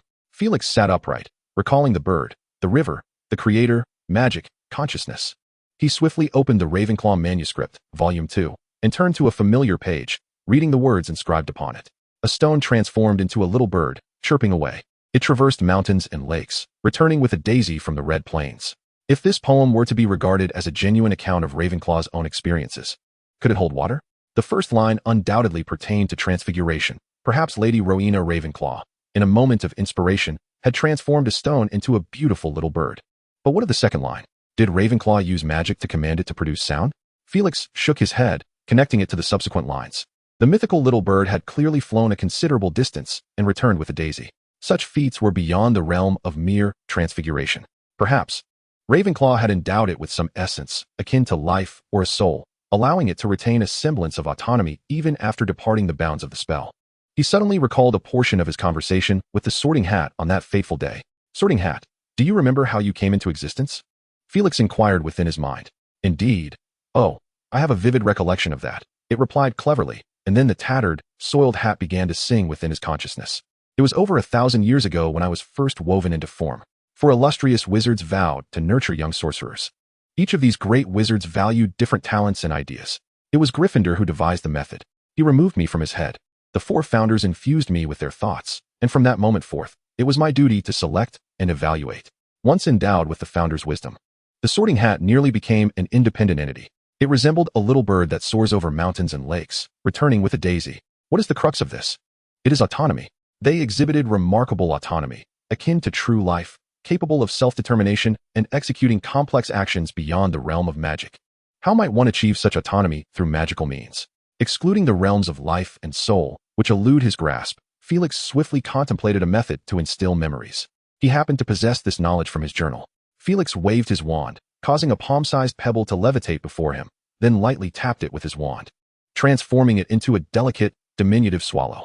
However, upon closer inspection, one would discover that the swallow's gaze was remarkably vacant, akin to a puppet, its every movement reliant on the wand's guidance. Subsequently, Felix conjured a brief memory of a swallow in his mind, touched his forehead with his wand, and drew forth a slender, shimmering silver thread. He infused this fabricated memory into the swallow's form, leveraging the knowledge gleaned from his journal to amalgamate the two. He streamlined this process as much as possible, merely to validate his hypothesis. Under his scrutiny, the swallow's eyes became animated. Without his control, it flapped its wings and awkwardly took flight. Yet, in the next moment, it plunged headlong into the snow, leaving only its 2 legs twitching. Felix extricated it, and the swallow hopped laboriously through the snow, resembling a sparrow foraging in the winter, a consequence of the shoddy memory he had constructed. Nevertheless, he remained fixated on the little creature before him. After a few minutes, wisps of silver mist began to emanate from the swallow's body as the imagined memory dissipated. It reverted to its vacant state. Felix waved his wand, transforming it back into a pebble, lost in contemplation. Chapter 70. Christmas Gifts. The concept was indeed feasible. Felix perceived greater possibilities from this simple endeavor, believing that with diligent effort, he could reach the level of the slumbering guardian statues within the castle. However, he doubted his capability to create something akin to the Sorting Hat or a diary. The latter was somewhat understandable, as it was a Horcrux, harboring a fragment of Voldemort's soul. But the Sorting Hat? Its predecessor was merely a hat belonging to Gryffindor, not an artifact crafted specifically for the purpose of sorting. In Felix's imagination, it was likely that the 4 founders, during a shared afternoon tea, questioned each other's talent selection methods. To resolve their differences, they decided to employ a wise magical creation for the sorting process. Thus, the Sorting Hat was born. It has endured for a millennium, capable of conversing with individuals and possessing its own memories and personality. In a sense, it could be considered a true form of life. This led him to reflect on magical portraits, which also engage in conversation. Some simple portraits, like Sir Cadogan in the castle, exhibit a remarkably rudimentary intelligence, incapable of complex and coherent dialogue. During his school days, Felix discovered that this boastful knight could only provide 7 types of effective responses, such as bragging about his glorious achievements or issuing duel challenges. Conversely, certain portraits displayed enough enchantment to interact with the outside world in intricate ways, retaining a considerable amount of memory. To his knowledge, the portraits of past headmasters in the Hogwarts headmaster's office, as well as those of some pure-blood family ancestors, fall within this category. This is due to the fact that their owners infused them with a wealth of memories and magic, allowing the portraits to retain a semblance of their original personalities. Yet, they are merely similar, not truly alive. The most significant distinction is that a portrait's personality does not evolve with the passage of time, remaining fixed at the moment of its creation, akin to a complex, interactive program. This stands in stark contrast to the Sorting Hat, which undoubtedly conceals far greater secrets. As Christmas dawned, Felix dressed neatly and emerged from his bedroom. Beneath the small Christmas tree in the corner of his office lay a plethora of uniquely shaped gifts. Roughly estimating, there were nearly 100 items. Moreover, several parcels were still en route. During the time he spent brewing tea, 3 owls flew in through the window he had intentionally left ajar the previous night. One of them, clearly having traveled quite a distance, clutched a delicately crafted gift box the size of a palm, collapsing onto the table before him. Felix had to administer a few drops of potion to the exhausted creature before it regained its vitality. After consuming several small biscuits, the brown owl hopped over to him, gently pecking at his fingers with its sharp beak, as if to ask, "Shall I open the package?" The owl gazed at him, tilting its head, and extended a claw toward him, where a small metal tube was affixed. Felix opened the cylindrical container and extracted a rolled note. Dear Mr. Felix Hape, I am pleased to inform you that my Wolfsbane potion has finally reached its perfected formula. Just as the white fresh flowers arrive at your location, I have submitted the official recipe to the Ministry of Magic. Barring any unforeseen circumstances, I shall soon be honored with a Sir Merlin's Order Medal of at least the 2nd class. I sincerely hope you can attend the ceremony. Enclosed is a vial of my latest Wolfsbane potion for your esteemed appraisal. The note was signed by Machlis Belby. Felix swiftly penned a response, expressing his utmost honor and kindly requested to be informed of the date once it was set, assuring his timely attendance. In addition, he remarked that the Merlin medal was well-deserved. He returned the note to the metallic cylinder and expressed gratitude towards the owl, which took a sip of water before soaring into the sky. Felix then unwrapped an exquisite gift box, revealing a potion inside. He opened the cap and gently inhaled, only to find it still quite unpleasant. Could he not consider adding a touch of sugar? Or was the bitterness of potions merely a quirk of all accomplished wizards? He placed the potion into a ring adorned with emeralds on his left hand and eagerly began to unwrap the rest of his gifts. A considerable portion came from his fans and pen pals, primarily in the form of greeting cards. Felix organized them, setting them aside temporarily. As he focused on the presents from professors and students at Hogwarts, Dumbledore gifted him a personal manuscript on alchemy, sharing his insights on the art. In return, Felix presented the headmaster with a Muggle book titled 99 Inventions That Changed the World, accompanied by a pair of knee-high wool socks embroidered with red lions. Professor McGonagall gifted him a book called Quidditch Teams of England and Ireland, detailing the various Quidditch teams in the British Isles along with their accolades, complete with numerous illustrations of Quidditch techniques. It seemed she wished to draw Felix into the camaraderie of the Quidditch enthusiasts. Hagrid presented him with a handmade short dagger, rather rudimentary in craftsmanship, yet made from the unusual material of unicorn horn. Felix clicked his tongue, uncertain of how to respond. Professor Flitwick provided him with a collection of ancient magical texts, inviting him to discuss the contents at his convenience, to which Felix gladly replied. Professor Snape's gift was a thumb-sized transparent vial containing approximately a milliliter of a clear liquid. It was a potent Veritaserum. Truly impressive, Professor, he remarked with delight. Hoping the professor would also appreciate his gift, Felix had bestowed upon Snape a set of Muggle elementary school science equipment, including a measuring cup, balance scale, and dropper, thoughtfully accompanied by a copy of Chemical Experiment Conduct Guidelines, Children's Edition, with ample illustrations to ensure comprehension. Numerous young wizards from Hogwarts also presented him with gifts. His assistant, Miss Granger, gifted him a deep green knitted scarf, while Potter contributed a large bag of chocolate, and Ron Weasley offered a box of buzzing honey sweets. The most intriguing gift came from the twins, a pair of wooden couple figurines embracing each other, appearing even more rugged than Hagrid's short dagger, with their facial features merely painted on. Felix, following the instructions, tapped the male figurine on the head, eliciting a pained cry, after which the two figurines began to perform a wobbly zombie dance. Although the twins claimed it was a type of waltz from a small African nation, Felix paid it no heed. Additionally, some young wizards, whom he had scarcely met, presented their gifts, such as Justin Finch-Fletchley, who gifted a splendid feather quill imbued with various functionalities. It took Felix an hour to complete his letters and reciprocate the gifts. He entered the hall, where a few scattered young wizards were seated at 4 long tables. A dozen Christmas trees, adorned with silver frost, were laden with an array of whimsical trinkets, while garlands of mistletoe and holly hung from the ceiling, with magically enhanced snowflakes gently cascading down. Professor McGonagall and several other professors busily decorated the hall. Do you need assistance? He inquired. McGonagall straightened up. Oh no, we are nearly finished. She waved her wand, draping a long, colorful ribbon over the Christmas tree, then turned to him and said, I truly appreciate your gift, Felix. Felix smiled, for he had gifted Professor McGonagall a life-sized magical puppet, equipped with a dozen intricate circuits, allowing it to transform into 2 forms. In addition to its humanoid shape, it could also become a majestic lion. Chapter 71, Luna Lovegood. Felix leisurely enjoyed his breakfast as young wizards arrived in succession, their faces beaming with joy, exchanging laughter and playful banter. The hall resonated with a lively atmosphere. Exiting the hall, Felix made his way toward the Forbidden Forest, where he encountered Hagrid on his way to the castle. Hello, Professor Hagrid, he greeted warmly. Hello, Felix. I received your gift, and I adore it, Felix replied, particularly appreciating its material. Huh, I'm glad you like it. By the way, the automatic mop you sent is quite effective. It has left the house spotless, Hagrid remarked gruffly. I don't have to worry at all. It even cleans itself. After their pleasantries, Felix reached the edge of the Forbidden Forest, intending to gather some chestnut branches, as his supply was dwindling. However, midway there, he furrowed his brow. On the snow-covered ground lay a set of footprints leading straight into the Forbidden Forest. Assessing the size of the prints, It seemed they belonged to a young wizard violating the restrictions. Following the trail, Felix walked through the snow, the only sounds being the crunch of snow and leaves beneath his feet. Before he realized it, he had arrived at the edge of the forbidden forest. This area was quite secluded, located in the northwest corner of the forest, very close to the main entrance of Hogwarts, which young wizards frequented on weekends to travel to Hogsmeade. Felix came to a halt, enveloped by a serene atmosphere. White snowflakes cascaded from the heavens, and as he gazed upward, it felt as though countless ice crystals were rushing toward him.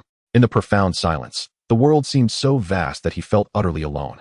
Suddenly, a creature resembling a horse emerged from the forbidden forest, its black form striking against the white backdrop. It regarded Felix with its silvery eyes, sneezed, and then retreated into the woods, flapping its large, bat-like wings. To his astonishment, it was a thestral. Felix was taken aback. This rare magical creature was classified by many wizards as a special invisible beast, visible only to those who have experienced death, witnessed it, and comprehended its essence. This peculiar trait had tarnished their reputation, as thestrals were once deemed omens of misfortune, comparable to the grim premonition of encountering a large black dog. However, they were, in truth, rather gentle beings. Intrigued, Felix ventured deeper into the forbidden forest. After approximately 2 minutes, he arrived at a clearing. Amidst the swirling snowflakes stood a young girl surrounded by a dozen gaunt thestrals. She clutched a handful of hay, offering it to the nearest creature. He could hear her soft humming, which radiated sheer delight. Felix approached only after she had finished feeding the hay, his footsteps startling the young witch. She looked up, revealing a tangled mane of golden hair cascading to her waist, with eyebrows and eyes of an exceedingly light hue. As he drew nearer, he noticed that this little witch had tucked her wand behind her left ear, donned a pair of oversized glasses, and wore a necklace crafted from corks of butterbeer. At that moment, her gaze fixed intently on the unexpected visitor. A strange emotion welled up within Felix. Could this peculiar little witch belong to Ravenclaw? What is your name? Little witch, and from which house do you hail? He inquired. Luna, she replied in a voice that seemed to sing, Luna Lovegood, my name. I've attended your public lectures. You are a professor. Indeed, it is quite evident. Miss Lovegood, which house do you belong to? He asked. Ravenclaw teaches that extraordinary wisdom is humanity's greatest treasure. Felix understood, and with a tone of admonishment, he said, Do you not realize the dangers of wandering alone in the forbidden forest? They are not dangerous, Luna replied dreamily.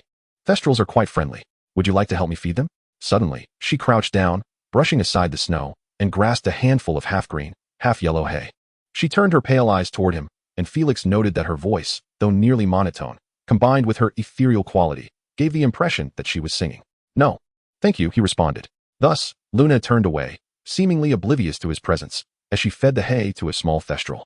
The creature, appearing to have just learned to walk, lowered its somewhat awkward limbs and extended its tongue to lick her fingers. She softly hummed a peculiar tune. As snowflakes settled upon her garments, forming a delicate layer, Felix felt a sense of tranquility wash over him, and he refrained from disrupting the serene ambience. Has your mood improved? Luna inquired. What? You were just tormented by a pesky fly, she replied sympathetically. What are you talking about? He asked. Those flies sometimes drift into your ear and muddle your thoughts, she explained. I believe I just heard one buzzing nearby. Felix was skeptical about the existence of such creatures, yet he inquired with genuine curiosity. Could you elaborate on these pesky flies? Luna exhibited a look of surprise, adjusting her toad-like glasses as she peered at Felix. Well, they are typically invisible, but when they wish to meddle with your mind, they emit a vibrant red glow. So you actually saw one. Indeed, she affirmed with conviction, as if revealing an irrefutable truth. For the first time, Felix felt a flicker of doubt, scanning the surroundings but finding nothing amiss. After a considerable pause, the two made their way back to the castle.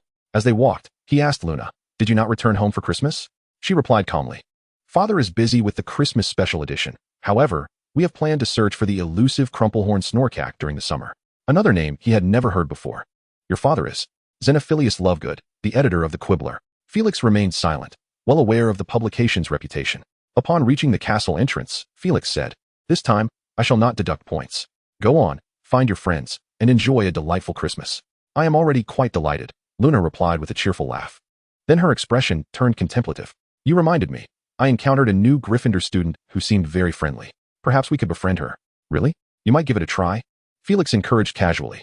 I recall she was carrying a rooster, Luna said lightly. But who doesn't have their peculiarities? What did you say?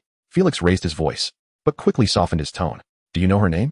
Luna shook her head, her 2 strands of hair dancing in the air. Yet her hair was lovely, resembling a cascade of flickering flames. Chapter 72, The Christmas Feast. Felix had not anticipated such unexpected revelations. Combining Malfoy's words, He realized that the diary was not something Malfoy had brought to school. Rather, he was merely an unfortunate soul who stumbled upon it after the second attack. Now, he could finally ascertain the truth. Felix nodded, turned to leave, when he suddenly heard Luna's ethereal voice from behind. Christmas gift. He turned to look at her. What? Luna, with utmost seriousness, remarked, I just realized that I have yet to prepare a Christmas gift for you.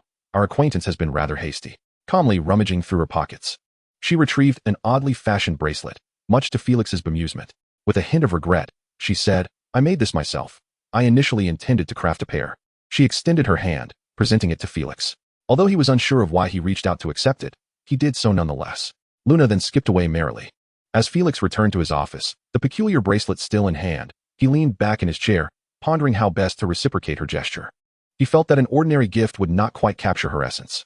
Ultimately, he unearthed a volume titled The World's Finest Jokes from his collection, feeling inexplicably that it resonated with the whimsical nature of the young witch named Luna. Watching the silhouette of the owl fade into the distance, he redirected his focus to the new information at hand. Gryffindor, fiery red hair. First-year student. These attributes combined led him to nearly conclude that it must be a child of the Weasley family, renowned for their striking red locks. He recalled his assistant mentioning that the youngest member of the Weasley clan, Ron's sister, had enrolled this year. Thus, he found himself entangled once more with the trio. Reflecting on earlier encounters, he remembered having met a few red-haired witches in rather sensitive locations, such as near Hagrid's hut or the abandoned girls' lavatory. Felix pondered this as a new avenue for investigation. He was curious about who had brought the diary, and whether he possessed any similar, surplus stock. The young version of the Dark Lord was notably cautious, refraining from discussing his ties to Slytherin, which left some of his thoughts ensnared in uncertainty. As twilight descended, Felix made his way to the Great Hall. From a distance, he beheld the splendidly adorned venue, vibrant and resplendent. Apart from what he had witnessed that morning, there were dozens of lanterns drifting near the ceiling, continuously releasing colorful fireworks from their gaping mouths. He spotted the trio, with Ron exuberantly waving at him. Felix surmised it was possibly due to the gift he had presented, but he had little time to dwell on it as Dumbledore acknowledged him, prompting him to approach. The headmaster was dressed quite formally yet amusingly that evening. His long beard was tied with purple and red ribbons, resembling a gourd. Felix, Merry Christmas, he exclaimed. And to you, Professor Dumbledore, Felix replied. Dumbledore winked and quietly remarked, I received your gift, it's quite unique. I haven't had the chance to delve into the book yet, but its title alone suggests it is worth a read. I am delighted you appreciate it, Felix responded, with a crackling burst of fireworks echoing through the hall. The festivities officially commenced. Dumbledore, as the headmaster, led the assembly in a few jubilant Christmas carols before cheerfully announcing, Feast at your leisure. Fill your bellies to your heart's content.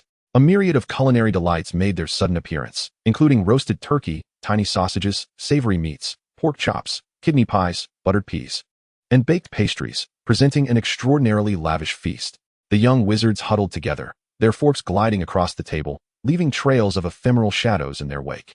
Felix cast aside his myriad of worries and indulged heartily in the banquet. Hagrid recommended a special eggnog from Hogwarts, and upon tasting it, Felix found it to be a delightful blend of sweet and tangy, with a subtle hint of alcohol, prompting him to partake in several more cups. Nearby, Lockhart swayed his head, his wavy locks bobbing rhythmically.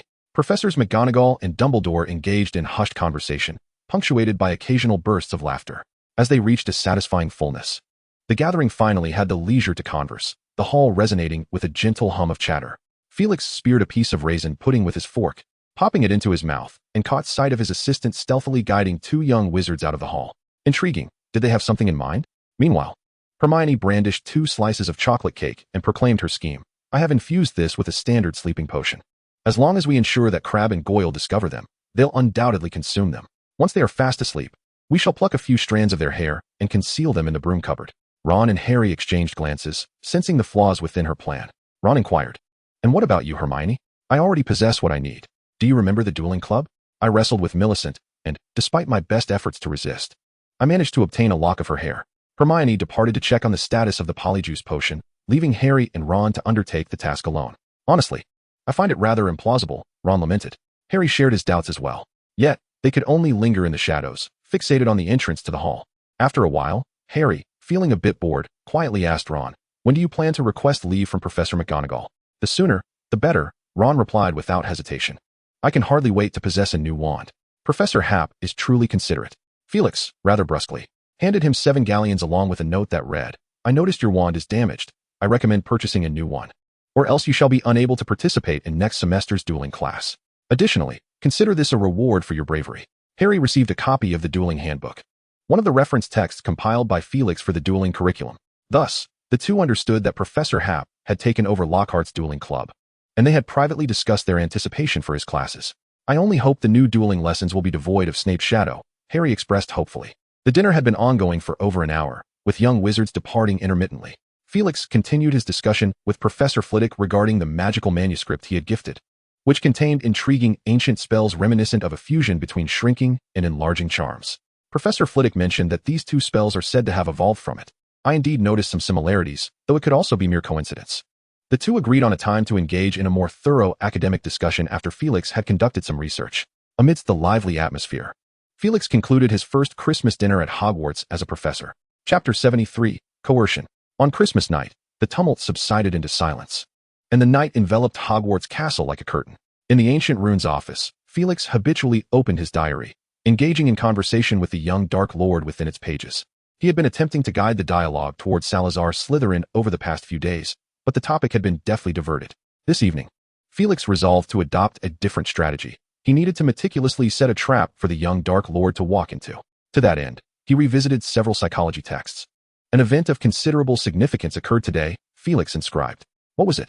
The diary inquired with keen interest, having recently been quite distressed. After each interaction, this astute professor would confine him, leaving him bereft of any awareness of the outside world. The incident at the Chamber of Slytherin had been reported, stirring much discussion. Some proposed disbanding Slytherin House and stripping Salazar Slytherin of all honors. Felix felt akin to a great spider, meticulously weaving its web. A flurry of hasty, flamboyant script appeared in the diary, filled with absurd remarks, utterly ridiculous. Who was behind this? Was it Dumbledore? He had always harbored biases against wizards of Slytherin lineage. Felix smirked, pinning with wicked delight. It was not him, but a woman named Rita Skeeter, renowned for fabricating rumors about prominent figures. The name Rita Skeeter flickered across the pages, appearing chaotic and grotesque, as if the diary intended to etch it into memory. Inside, the young Tom Riddle was indeed furious. Unable to suppress his doubts, had the current climate of the magical world deteriorated to such depths? After a prolonged silence, the diary finally inquired, and then? Surely the Ministry of Magic would not endorse such a ludicrous proposition. Of course not, but this matter had ignited widespread debate at Hogwarts, with many young witches and wizards expressing decidedly negative views about Salazar Slytherin. The diary could not help but exclaim, Salazar Slytherin was the greatest among the four founders. Yet, posterity has shallowly judged him based on appearances, relentlessly tarnishing his reputation. Felix recalled the enormous visage within the chamber, an aged, simian face with sparse whiskers that nearly grazed the hem of its robes. It must be noted that this was sculpted by Slytherin himself, allowing for the possibility of self-aggrandizement. He found it difficult to imagine the true form of Slytherin, particularly with the myriad serpents perpetually surrounding him, each exhaling long, forked tongues. Felix remarked, with an air of objectivity, that this was indeed quite revealing. It is well known that individuals often harbor an innate aversion to the unfamiliar, much like the Parseltongue of Slytherin. I cannot agree more, Felix Happ, the diary extolled. Felix humbly explained, I have perused a portion of Ravenclaw's manuscripts, and through mere fragments of description, I can envision the grandeur of that era. He poignantly penned, 4 of the most gifted witches and wizards united to herald a new epoch in the magical realm. The diary concurred, stating, that is indeed a history worthy of remembrance. His tone regained a tranquil demeanor.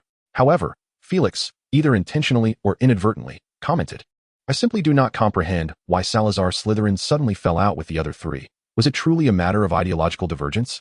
After all, the notion of blood purity was not in vogue at that time. He further noted Slytherin's clandestine construction of the Chamber of Secrets, within which he left behind a terrifying creature. I believe Felix meticulously documented his thoughts, as if he were systematically dismantling his own labor of love, a characteristic trait of dark wizards. Within the diary, Tom Riddle could not help but retort, perhaps his chamber was not intended for the extermination of Muggle-born wizards. Then what? Tom, I must remind you that much of Slytherin's research was bloody and cruel, which undoubtedly influenced his character. Tom Riddle continued to counter. Yet he also unveiled the veils of truth for those who followed. Look at his subjects of study, goblins, giants, dwarves, centaurs. His findings were sufficient to elevate the wizarding community to an unparalleled status. All it required was a trifling sacrifice. Tom, are you an ardent admirer of his madness? Felix inscribed, no, it is not merely a partial endorsement of his ideology. Wizards and humanoid creatures are fundamentally distinct concepts, are they not? The diary strived to maintain a more objective tone, asserting that any judgment divorced from the historical context is both hypocritical and foolish. For the moral standards of wizards in that era were entirely different from those of today. You make a compelling argument, Felix noted. However, to my knowledge, these invaluable magical documents have not survived. Whether they were indeed great remains uncertain. That was undoubtedly the greatest achievement, the diary proclaimed, as the young Dark Lord visibly became fervent, attempting to sway Felix. How do you know? Felix replied, wearing a confident smile. I am merely speculating. Do not deceive me. Tom, your understanding of Salazar Slytherin surpasses my expectations, and your attitude towards him is overly protective. Felix began to tighten his grip. This makes me question whether it was you who opened the chamber. You are the true heir of Slytherin. He wrote with such fervor that it seemed he might tear the page. I demand an explanation. Otherwise, I shall have no choice but to present you to Dumbledore. Within the diary, Tom Riddle was exceedingly nervous, loathing the sensation of being seen through. After a lengthy silence, a line of text emerged on the diary's pages. Is that what you believe? Do you think I have deceived you? I believed we had forged a steadfast friendship. Felix calmly inscribed. Thus, I granted you the opportunity to provide an explanation. From the perspective of the Dark Lord. As long as he refrained from disclosing the existence of the Horcruxes, everything remained negotiable. The diary hastily replied, certainly not me. I am of Muggle descent. Do you not recall? I share no connection with Salazar Slytherin. Felix fell silent, refraining from responding with any words, subtly applying pressure. Tom Riddle within the diary could no longer withstand the tension and inscribed once more. However, I must concede that I did encounter extraordinary experiences while at school. Indeed, I acquired some profound arcane knowledge. Is it from Salazar Slytherin? Felix inquired, holding his breath. I presume so, the diary succinctly replied. Pray tell, Tom. Where did you place it? The diary fell silent, and the young Dark Lord found himself in a quandary. He yearned to refuse, but the professor was too astute. He felt cornered. Should he deny it, he would undoubtedly be considered the perpetrator behind the opening of the chamber, a role he indeed occupied. His frustration with his own powerlessness intensified, driving the proud young man to the brink of madness. Yet, he soon responded with a courteous and tranquil demeanor. That was 50 years ago when I discovered a rather extraordinary chamber on the 8th floor of the castle. Chapter 74, The Deceiver. After approximately 20 minutes, the diary recounted the tale of a youthful boy who stumbled upon an unexpected adventure. While at school, he inadvertently entered a chamber on the 8th floor of the castle. It was a vast storeroom, filled with treasures amassed by Hogwarts young wizards over the centuries. I later inquired, and it is rumored that they referred to this mysterious room as the Room of Requirement, or the Room that Always Answers. The diary continued. It was from here that I procured that portion of information, possibly hidden away by some previous young wizard. Felix's lips curled into a smile as he wrote in the diary. So, you did not uncover Slytherin's chamber, but rather another concealed room? You found Slytherin's research materials within that Room of Requirement? The diary swiftly manifested a few words, indeed. Felix's fingers tapped on the table as he pondered for a moment before inscribing. Are those research materials still in the Room of Requirement? You did not carry them away? I believe they belong to Hogwarts. Before my graduation, I placed them behind a cabinet that appeared to be bubbling, as if it had been splashed with strong acid. It is easy to find. I recall there being a foul-smelling five-legged creature inside. Beside it stood a rather grotesque statue of a wizard, the diary detailed. Felix pressed his lips together, straining to suppress laughter. How amusing, utterly delightful. The dialogue between them resembled a complex game, rife with deceit and misdirection, hinging on who would prove the more cunning. Before this moment, Felix had never dared to hope that he could extract the secret of the hidden chamber of Slytherin's lair from the diary. Such an expectation was utterly unrealistic, akin to revealing the identity of the heir to the chamber itself. His purpose today was merely to test whether he could glean one or two locations of concealed research materials from outside the school, which was among his speculations. However, the more pressing possibility was that Tom Riddle had already obliterated all such documents, a conclusion he dreaded most. Fortunately, the diary directly informed him of a room on the 8th floor, justifying the considerable effort he had invested. Nevertheless, Felix sensed that the diary's decision to disclose this information indicated it was not of paramount importance, at least not to the Dark Lord. Yet, he still cheerfully penned a response in the diary. Thank you, Tom. I shall verify this. If I have misunderstood you, I will offer my apologies. I hope so. The diary replied with a calm demeanor. With a hint of regret, Felix wrote, people are unaware of the magnificent era that Slytherin's research could usher in, which is why he has long been portrayed as the epitome of evil among dark wizards. Tom, you have done the right thing. The diary remained silent, its pages harboring the increasingly agitated essence of Tom Riddle. Felix added, Slytherin and Gryffindor are indeed polar opposites. Godric Gryffindor himself is regarded much more favorably, fair, brave, and just. The diary retorted with a tone of disdain. That is but a fade. It posed a piercing question. Felix Happ, tell me, which has caused more carnage, Slytherin, or the lives lost beneath the wands and swords of Gryffindor? Felix's expression faltered. The diary seemed to anticipate his reaction as a deliberately bolded sentence emerged on the page, revealing its mocking tone. Indeed, history is often distorted. Gryffindor is a butcher, and the wizard slain by his hand surpassed the combined toll of the other 3 founders. At the conclusion of their exchange, the diary unabashedly expressed its malice towards Gryffindor, with one hand wielding a sword and the other a wand. He strides over a battlefield of corpses, achieving the title of the era's most outstanding duelist. That is Godric Gryffindor. Felix closed the diary, his expression becoming inscrutable. Salazar Slytherin and Godric Gryffindor. He softly murmured the names of these once close friends. Felix did not believe that the diary conveyed absolute truth, yet he also did not dismiss it as entirely fabricated. Judging by its tone and phrasing, there remained an element of credibility. I require a guide, preferably one who experienced those times firsthand. Felix suddenly thought of a name. Lady Grey, the beautiful yet haughty ghost of Ravenclaw House, also known as Helena Ravenclaw. She is the daughter of Rowena Ravenclaw, one of the 4 founders of Hogwarts, a fact that was initially shrouded in secrecy. Felix learned of this intriguing connection by mere happenstance through the bloodline of Barrow. The tumultuous love-hate relationship between these two could easily fill the pages of a sensational romance novel. Felix pondered, despite being from a younger generation. She undoubtedly belonged to the same era as the 4 titans of Hogwarts and must possess a wealth of knowledge regarding the hidden truths of the school's early days. Meanwhile, Harry lay in his dormitory, tossing and turning in restless agitation. The information he had extracted from Malfoy, coupled with Hermione's unfortunate misadventure with a potion laced with cat hair, left him unable to find solace in sleep. As the clock struck midnight, he eventually succumbed to slumber, only to be abruptly awakened by an uncomfortable weight pressing against his abdomen. Upon opening his eyes, he was met with the sight of a house elf sporting large bat-like ears and bulging green eyes the size of tennis balls. "Dobby!" Harry exclaimed softly, glancing around to ensure his roommates remained blissfully unaware. The following day, Harry and Ron arrived early at the hospital wing to visit Hermione. Just the night before, they had consumed the polyjuice potion in hopes of extracting information from Malfoy, whom they had long suspected to be the one who opened the Chamber of Secrets.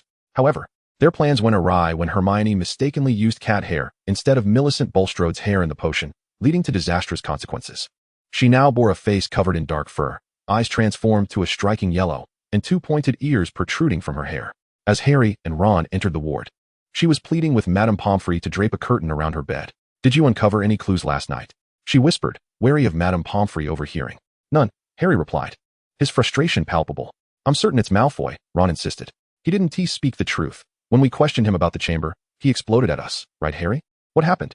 Hermione inquired, her interest piqued. Ron explained, "We pretended to be in awe of him, which was quite challenging, given that Crabbe and Goyle are usually rather dim-witted. We asked if he knew anything, but he leapt up, warning us to shut our mouths or face the consequences. I'm actually quite curious about that," Hermione sighed, her long ears drooping. Harry glanced around and whispered, "I did have some intriguing developments. Around midnight last night, that house elf named Dobby came to see me." "Last night?" Ron queried. "Yes, you were fast asleep," Harry shrugged. "Harry," Ron said, furrowing his brow, "I must remind you that house elves are exceedingly loyal servants, their obedience ingrained within them. I have never encountered anything like what you describe." Harry remarked, "He is indeed rather peculiar, yet I believe he holds a certain respect for me." "Yes, respect. He mentioned to me that danger still looms over Hogwarts." "And then?" Ron inquired, his interest piqued. "Then he proceeded to bash his head against the railing," Harry replied, rather speechlessly. Chapter 75, The Next Legend. Early the following morning, Felix acquired the research materials from the room of requirement. He effortlessly located the large cabinet that Tom had described, its surface bubbling as if doused in strong acid. After levitating the cabinet aside with a floating charm, he discovered a dusty wooden box hidden behind it. With utmost caution, he waved his wand, enveloped in layers of protective enchantments, and used the unlocking spell to open the long-sealed box, revealing a thick stack of neatly cut parchment. There were no curses, no dark magic, nor traps, which left the fully armed and cautious Felix feeling somewhat disappointed. Aside from the intense stench emanating from the half-open cabinet, compelling him to cast a bubblehead charm upon himself. The entire process proved remarkably easy. Upon returning to his office, Felix eagerly began to sift through the materials. Frankly, the experience was somewhat distressing. The documents contained a plethora of anatomical drawings of magical creatures, annotated by none other than Salazar Slytherin himself. As Felix's fingers glided across the parchment, he could almost hear the lamentations of these creatures in their final moments. This recollection of his studies in dark magic left him feeling as though his heart were submerged in a foul, black liquid, invisible hands tugging him downward. Felix swiftly employed a mental sealing charm to shield his mind, forcing himself to endure the discomfort as he read through the parchment. Approximately an hour later, he exhaled deeply, his emotions swirling in a complex amalgam. It was challenging to grasp the weight of the name Salazar Slytherin from mere snippets of the future. To some extent, Felix began to comprehend why a 16 or 17-year-old Tom Riddle revered Slytherin with such fervor.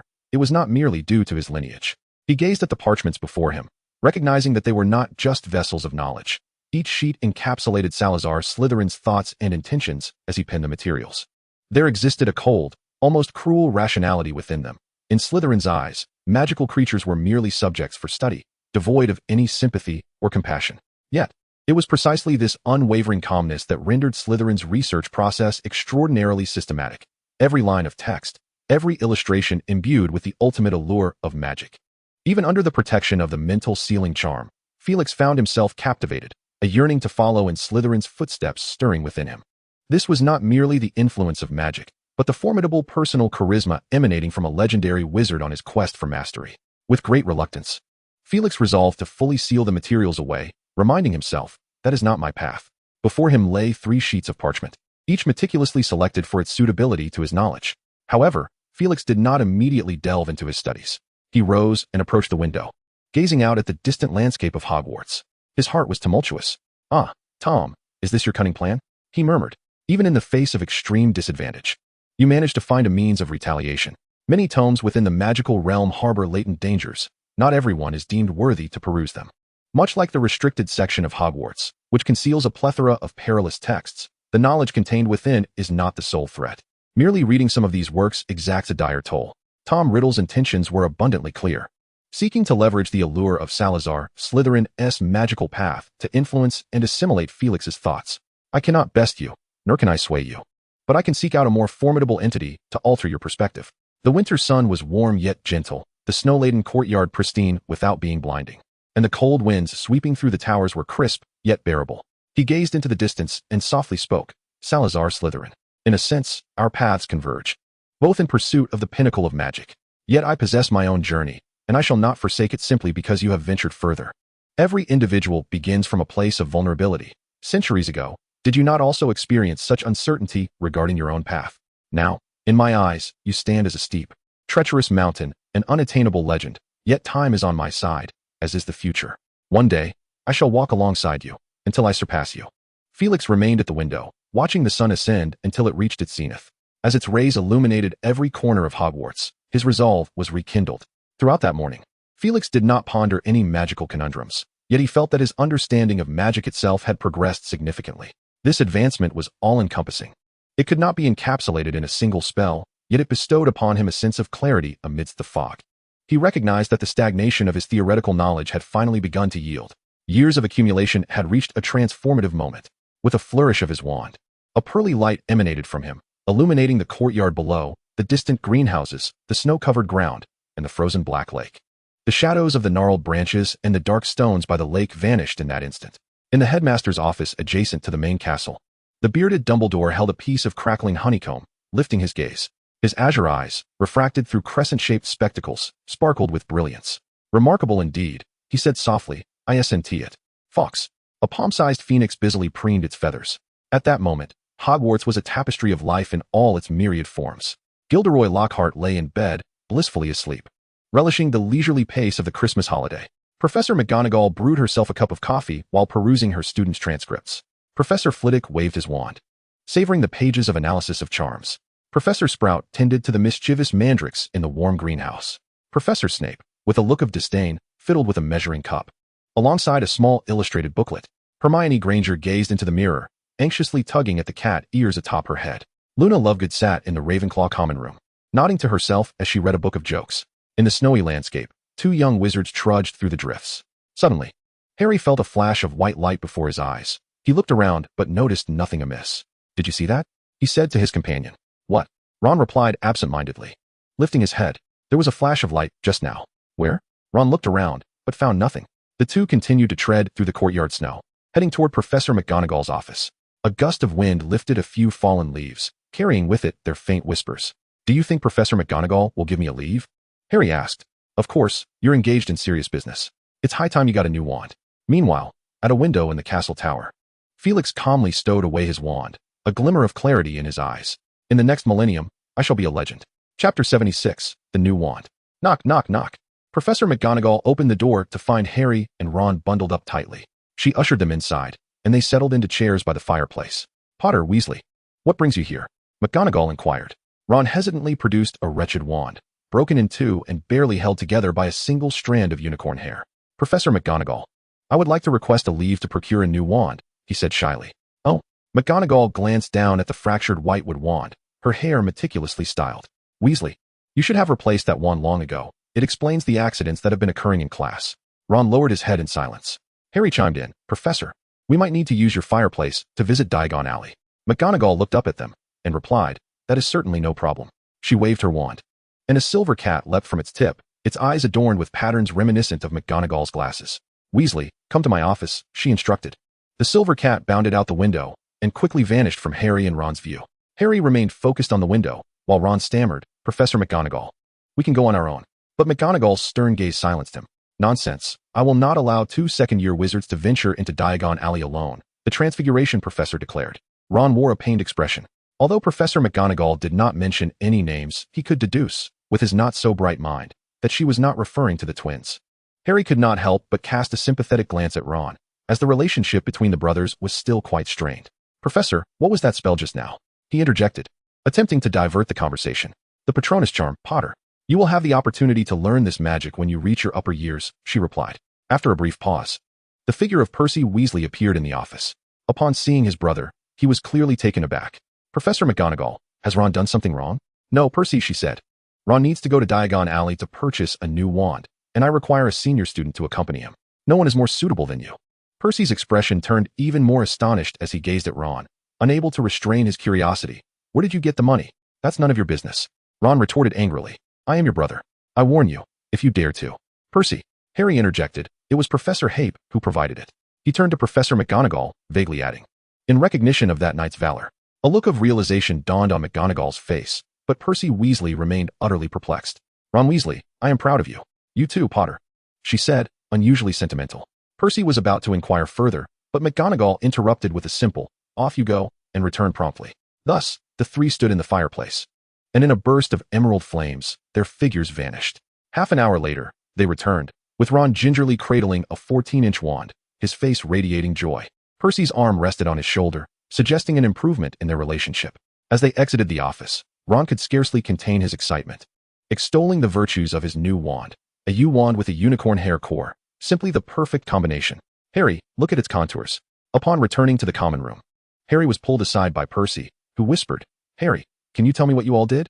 On the way, Ron inadvertently let slip that he, Harry, and Hermione had jointly received a special award for contributions to the school, but when Percy pressed for details, both boys clammed up. Harry vaguely replied, you'll find out when the new term begins. It will certainly astonish you. Meanwhile, Ron could not resist bragging to the twins about his new wand, prompting them to drag him off to engage in a duel game. Ron, you need to become familiar with your new wand quickly, Fred said with a grin. Indeed. We are at your service, George added, patting Ron on the shoulder. Upon hearing the twins' suggestion, Harry felt a surge of excitement. He remembered several simple spells from the dueling book Professor Hape had given him for Christmas. He was eager to test their effectiveness. Come on, Ron, he urged. However, Percy showed no interest in this, so Harry, Ron, and the twins departed from the castle and made their way to a clearing by the Black Lake. The four of them took turns as opponents, casting spells at one another. After acquiring a new wand, Ron's spellcasting improved significantly. Yet he still found himself at the bottom of the ranks, having been knocked down 3 times in succession. Harry initially defeated Ron and narrowly triumphed over George. But during his duel with Fred, he stumbled and was momentarily immobilized by a petrification curse. Ron, grinning widely, remarked, so this is what it felt like when Hermione cast that spell on Neville in our first year? He prodded Harry repeatedly with his finger. Once the spell was lifted, Harry immediately retaliated, seizing a large clump of snow and hurling it at Ron. Thus, under the influence of unforeseen circumstances, their duel transformed into a snowball fight, with the group frolicking in the snow. After successfully executing a swift ambush, Harry found himself cornered by the twins, and in a panic, he ran a short distance until he spotted Professor Heap. It was quite an odd sight. Outside the frigid castle, Professor Heap reclined in a rocking chair, leisurely engrossed in a book. The chair creaked rhythmically as it swayed back and forth, while blue flames danced freely atop his head like silken ribbons. Hello, Professor Heap, Harry greeted. Felix closed his book and sat up, a cheerful expression gracing his face. Hello, Potter. At that moment, Harry noticed that the title of the book Felix was reading was a collection of the world's best jokes, which did not seem like a tome from the Wizarding World. Yet, it possessed an ethereal, translucent, pearlescent quality, reminiscent of the gift he once presented to Hagrid. A thought struck Harry. Could this book also be a modified version by Professor Heap? Harry, don't run. Ron and the twins caught up with him, equally surprised to see Professor Heap. Are you having a snowball fight? Felix inquired. We're practicing dueling. It's just a break now, Fred replied. Professor, could you offer us some guidance? Your performance in the dueling club was spectacular. Not today. I've resolved to refrain from contemplating anything magical for the day, Felix winked. However, do not worry. Once school resumes, I shall reinstate the dueling classes. By the way, Felix surveyed the surroundings. Where's Granger? Is she not with you? Professor. Harry stammered. Hermione. She is unwell. Chapter 77, A Visit. The Hospital Wing. Madame Pomfrey, I have come to see Miss Hermione Granger, Felix announced. Oh, her. Madame Pomfrey replied with a hint of exasperation. These young witches and wizards are always getting into trouble, misusing potions without a shred of respect. In her case, she will need to remain in the hospital for at least 3 weeks. Felix inquired with keen interest. Can we ascertain the potion responsible for this effect? It must be a compound draft mixed with cat hair. Utterly ridiculous. One wonders from where they procured such a potion. Madame Pomfrey, as she spoke, poured half a cup of the potion from a large bottle. I was taken aback when the 2 young wizards delivered it to me on Christmas Eve. I nearly thought it was irreversible magical harm. Felix mulled over the term compound draft, and after a few moments, he gently addressed Madame Pomfrey. Madam, allow me to deliver the potion to her on my way. He opened the door and entered the ward. The room was furnished with 7 or 8 beds. Yet only one was concealed behind a white curtain. As Felix approached, the curtain parted from within.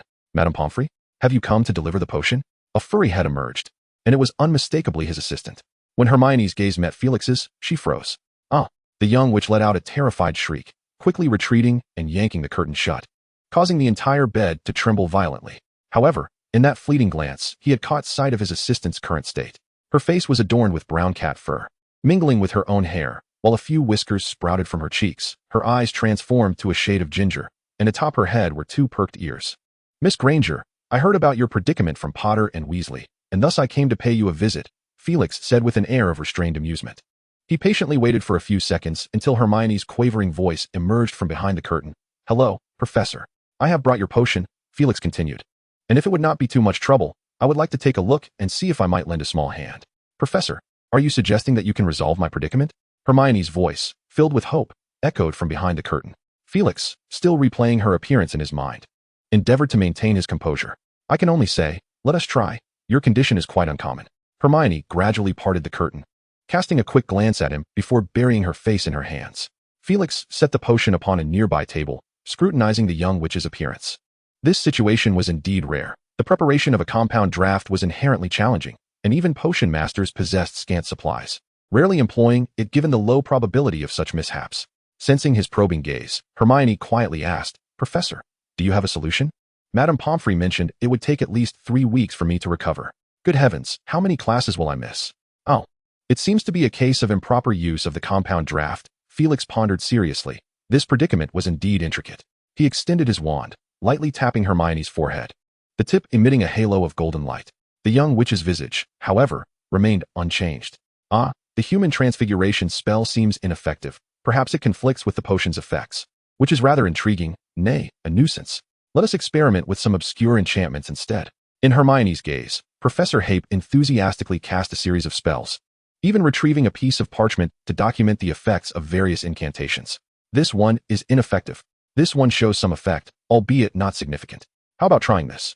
Hermione stared blankly at Felix. Are you truly attempting to assist me? I see through your intentions, Professor. At last, a rather obscure spell proved successful. The brown hair on her face swiftly fell away, vanishing, revealing her skin to become fair and pristine once more. Hermione felt this transformation. She first caressed her face and then retrieved a small mirror from beneath her pillow to scrutinize her reflection. Oh my goodness! Hermione covered her mouth in astonishment. At this moment, her appearance had notably improved. The once thick and lush brown hair had diminished considerably, though her whiskers and a pair of pointed ears atop her head stubbornly remained. Yet, this effect alone was enough to fill Hermione with delight, easing her previously distressed mindset. She gazed at her reflection with glee. Professor, what sort of magic is this? It is a lightweight transfiguration spell, capable of refining minor imperfections on the body. Though it is temporary, the The magical effect should last approximately 2 hours, Felix elucidated. Is it human transfiguration? Hermione remarked knowledgeably, having intended to study this magic herself. Yet feeling a tinge of disappointment, as human transfiguration is an exceedingly challenging art, so much so that most adult wizards cannot master it. One could say that. Yet its efficacy may not be as remarkable as you envision. The areas it can refine are rather limited. You must understand that this spell was devised by a vampire, initially intended merely to conceal their fangs. Vampires? Hermione inquired with keen interest, as a significant portion of her troubles had been alleviated, even if only temporarily, which lifted her spirits considerably. Indeed, during the Middle Ages, vampires were universally reviled. To blend into the crowd, they developed this magic. However, I must say, its effectiveness is rather mediocre, not comparable to human transfiguration or the polyjuice potion. Nowadays, scarcely anyone employs it. Professor, I have heard that the polyjuice potion allows one to alter their appearance at will. Yes, a fellow student of mine possesses that talent. It is indeed quite convenient. Felix cast a glance at her, noting that this would eliminate the risks associated with consuming the polyjuice potion. Hermione bowed her head, her pointed ears drooping as well. Professor, you three have secretly brewed the polyjuice potion, haven't you? I mean you, Potter, and Weasley. Hermione raised her head, gazing at Professor Hape in astonishment. Indeed. Felix twirled his wand, casually remarking that this was quite easy to deduce, especially when I recalled your previous inquiries about specific potions. I have introduced 6 potent potions. Yet your interest clearly lies with the compound decoction. This concoction possesses the remarkable ability to alter one's appearance, allowing for the discrete acquisition of information. Thus, I am curious to know, who is the subject of your suspicion? Felix directed his gaze towards Hermione. After a prolonged silence, she whispered, Malfoy. We suspect he is the heir of Slytherin. Chapter 78, A New Approach to Learning Magic. Felix felt a mix of amusement and disbelief. Had Malfoy truly opened the Chamber of Secrets? Indeed, he had. To Felix's knowledge, the chamber had been opened 4 times this term. The first instance occurred when Harry was confined in Lockhart's office and heard peculiar sounds emanating from the ceiling. The second and third instances resulted in the petrification of Moaning Myrtle and Colin Creevey, respectively. As for the fourth, it was the occasion when Harry rescued Justin. Malfoy had only taken possession of the diary after Colin was attacked. From this perspective, it could be argued that he was not entirely blameless.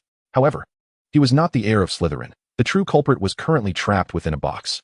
Granger, I have engaged in a rather thorough discussion with Malfoy, and I can assure you he is not the heir of Slytherin. Yet, the young witch was understandably reluctant to accept this. Felix continued.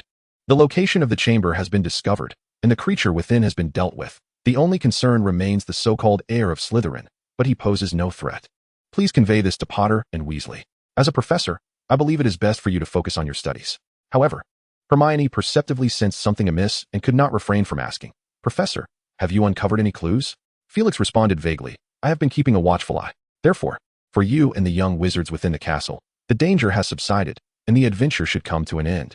Hermione took the professor's words to heart, and then inquired about another matter. Professor, may I learn the lightweight transfiguration you just mentioned? Of course. I know it will be challenging. Do you wish to learn this spell? Yes, Professor, Hermione replied earnestly. With the holiday drawing to a close, I do not want to miss any classes. Had she been unaware of the existence of this charm, she would have resigned herself to a 3-week stay in the hospital wing, for attending classes with a cat's face would be utterly mortifying. Yet, having witnessed Professor Hape's lightweight transfiguration, her thoughts began to flourish. If she could master this spell, she could wear thick clothing and a hat to class. As for the cat whiskers on her face, they could simply be plucked away. The pain of that minor inconvenience paled in comparison to the anguish of missing 2 or 3 weeks of class. However, Professor Hape shook his head. Miss Granger, while lightweight transfiguration is not as complex as human transfiguration, it is not a skill that a second year which can easily master. However, Professor Felix urged earnestly, we have already delved into the art of animal transfiguration, and I have grasped it quite well. Even Professor McGonagall is thoroughly satisfied. He continued, the challenges associated with ordinary animal transformation differ vastly from those encountered in transfiguring wizards. Do you know why? Is it due to the presence of magical energy? Hermione pondered before responding. Precisely, the essence of magic can disrupt your spellcasting. Felix elucidated, the transfiguration of magical creatures poses similar difficulties. What a pity, Hermione sighed. Felix gently remarked, Miss Granger, you are among the most talented and diligent young witches I have encountered. Magic may appear whimsical, yet it is governed by a stringent logic that requires incremental mastery. Abruptly, he halted, his gaze shifting, while his wand traced delicate circles in the air. Hermione observed Felix. Recognizing this as a habitual quirk of Professor Hape's contemplative nature, and a glimmer of hope kindled within her. Perhaps the professor could devise a solution? Without acknowledging Hermione, Felix extracted a piece of parchment from his ring and swiftly inscribed his thoughts upon it. Hermione leaned forward, her eyes wide with anticipation as she attempted to discern the contents. Professor Hap began by inscribing levitation transfiguration at the center of the parchment, from which he drew numerous lines, each corresponding to terms either familiar or foreign to her. These included spellcasting motions, incantations, gestures, comprehension of enchantments, manipulation and shaping of magical energy, and theoretical frameworks of magic, totaling 17 distinct entries. At this juncture, Hermione began to grasp the concept. This was an analysis of the factors influencing the spell. Yet, she wondered, what purpose did this serve? Felix paused momentarily, then added several lines beneath the entry for spellcasting motions. Requires flicking and shaking the wand. Refer to the first and second year spellbooks. Necessitates wand movement, with accompanying angle diagrams. As Hermione scrutinized these annotations, they echoed the lessons delivered by Professor Flitwick, but the sheer volume of factors mentioned by Professor Hap was overwhelming, containing many terms she had never encountered. Moreover, he enumerated essential theoretical knowledge. For instance, beneath the theoretical framework entry, he noted prerequisite theories, fundamentals of transfiguration, biological transfiguration, and specific theories related to human transfiguration, with additional references, among a plethora of intricate details. Each of these points was elaborated upon in another sheet of parchment. For nearly half an hour, he continued this meticulous process. Before long, 2 sheets of parchment proved insufficient. Professor Hap retrieved a third and then a fourth. By the time he set down his quill, 9 densely packed sheets of parchment lay before her. Hermione gazed in disbelief. The material Felix had produced for this single spell far exceeded the length of her published papers. Meanwhile, Felix continued to reflect on the process they had just undertaken. In essence, he meticulously deconstructed the theoretical knowledge and spellcasting techniques required for a particular incantation into various nuanced dimensions, enumerating the specific criteria and standards of judgment for each facet. This process involved fragmenting a singular overarching goal into hundreds of accessible smaller objectives. Once this step was accomplished, the remaining challenges became relatively straightforward. The young wizards could practice individually until they achieved all the minor goals, ultimately amalgamating them to master the complete spell. Throughout this journey, any obstacles encountered by the young wizards transformed into mere stepping stones. They could methodically identify their shortcomings and address them with precision. For instance, those with a solid foundational understanding, like Hermione, had already completed several objectives ahead of time. A mere 9 pages of parchment unveiled all the secrets of the spell. Of course, this methodology may not suit intuitive wizards, who often remain oblivious to how they learn a spell. Felix nodded with satisfaction, aside from his own wealth of experience. How many could possess such intimate knowledge of a specific incantation, dissecting it with the finesse of a master butcher? He could not forget the scene of his own advancement in spellcasting. After practicing the same incantation countless times, he eventually reached a certain threshold, wherein all memories of his past attempts surged into his consciousness. Each flick of the wand, every surge of magical energy, each test of potency, and every verification of hypotheses, these seemingly trivial insights suddenly ignited in his mind, sparking a constellation of inspirations that collectively constructed ascending steps, elevating his spellcasting to unprecedented heights. Felix gazed at Hermione. "Miss Granger, I believe I have discovered a method." He spoke gently and calmly. If his assistant could master the lightweight transformation charm through this approach, he would feel entirely confident in teaching the forthcoming dueling class. Felix was eager to validate this assertion. Chapter 79, Dialogue. The following day, when Harry and Ron visited Hermione in the hospital wing, they found her no longer shrouded in the gloom of previous days.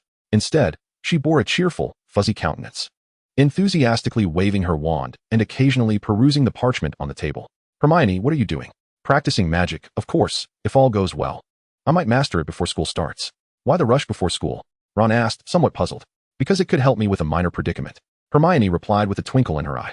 Thus, during the half hour that Harry and Ron remained in the infirmary, they watched Hermione repeat the same motion hundreds of times, pausing intermittently to record her progress on a chart. Felix closed the office door behind him and emerged, impeccably dressed. Along the way, he felt a tinge of nostalgia. Upon revealing that he had successfully obtained the research materials and once again rebuffed the diary's temptations, Tom within the diary finally succumbed to isolation, completely shutting himself off from external communication. No matter Felix's attempts, it seemed the other party had firmly resolved to allow him to manage the situation as he pleased. Even when he pressed a cluster of blinding flames against the diary, he received no response. "Tom, I refuse to believe you would resign to despair." Felix pondered various thoughts, convinced he was merely awaiting an opportunity. Thus, he more cautiously secured the diary, etching warning runes once again onto the box. Before venturing out, he arranged his wallet, bound by the vines of restraint, at the door to deter any unreliable little wizards from intruding and absconding with the diary. Perhaps it was time to find an opportunity for your final curtain call, Tom. In the castle's corridors, Felix encountered the mischievous Peeves, clutching a tin bucket filled with mud. Peeves was currently smearing thick layers of muck upon a suit of armor. "Peeves, have you seen Lady Grey?" Felix inquired. Peeves looked at him, seemingly taken aback, then burst into a fit of giggles. "Oh, Professor, I haven't seen her. I couldn't care less about that snooty woman. I suspect someone might know," he added, floating in midair with a menacing posture. "Be more courteous, Peeves," Felix replied calmly. "Or would you prefer to test my magic once more?" "No, Professor, you can't." Peeves' face revealed a flicker of trepidation as he hastily vanished through a wall. Clang! The tin bucket fell from Peeves' grasp, crashing to the ground and splattering mud everywhere. Felix waved his wand, conjuring an invisible barrier that kept the mess at bay. "Ah, Peeves, it's you again. I shall certainly petition Professor Dumbledore to expel you from the castle." A breathless, red-faced man hurried down the corridor, shaking his fists in a fit of rage. It was Argus Filch, the castle's caretaker. "Oh, Professor Hep, have you seen Peeves?" Filch, in his fury, did not encounter his anticipated adversary, but rather found Felix, who was impeccably dressed. "Hello, Filch. Peeves has just departed." Felix waved his wand, causing the mud on the floor and armor to vanish. "By the way, have you seen Lady Grey today? The Ravenclaw ghost?"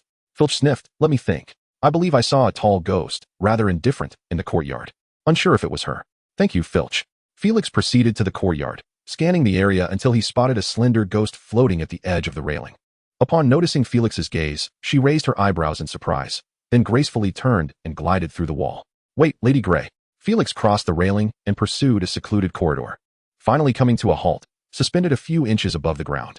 She was strikingly beautiful, with long hair cascading to her waist and a silver robe trailing behind her. Yet, she held her head high, exuding an air of arrogance and disregard for those around her. He had encountered this ethereal figure on several occasions during his school days, but had never exchanged a word with her. Had it not been for his chance encounter with the Bloodman Barrow in a private conversation with her, he would not have realized that this seemingly inconspicuous Ravenclaw ghost possessed such a significant background. "Madam Grey, I am Felix Hape," he introduced himself. She nodded but remained silent, her gaze devoid of warmth. "I wish to learn about the early days of the school, the tales of the four founders, as the existing records are riddled with ambiguities." "I fear," she replied, turning to leave, "I cannot assist you." As she began to drift further away, Felix called out, "Wait. I know you are the daughter of Rowena Ravenclaw." She paused, turning to face him. "You know my lineage? Have you come solely for me?" "Yes, yet another." She hovered in the air, her lips twisting into a cold smirk. "Another what?" Felix pressed, swiftly realizing he was likely not the first to inquire about Hogwarts secrets. "Another ambitious fool," she retorted sharply. "Every few decades, I encounter such individuals, all scheming to pry into my trust." "Are you referring to Voldemort?"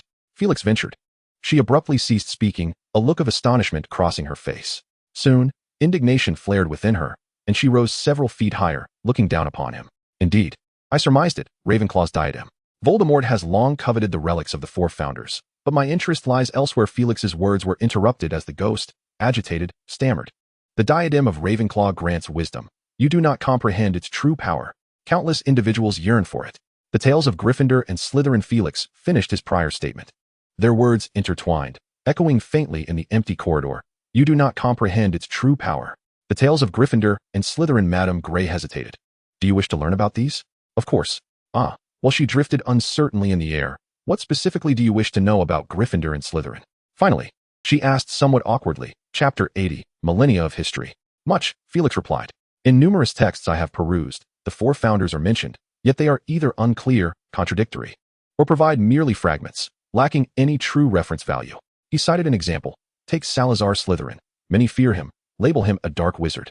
But what is the truth of the matter?" "The truth?" Madame Grey countered. "What truth do you seek?" "Of course, it is the truth as you perceive it," Felix remarked as he gazed at her. The specter appeared to be ensnared in reminiscence, and after a prolonged contemplation, she gravely asserted, "Salazar Slytherin was an exceptionally gifted wizard, deeply devoted to his wife."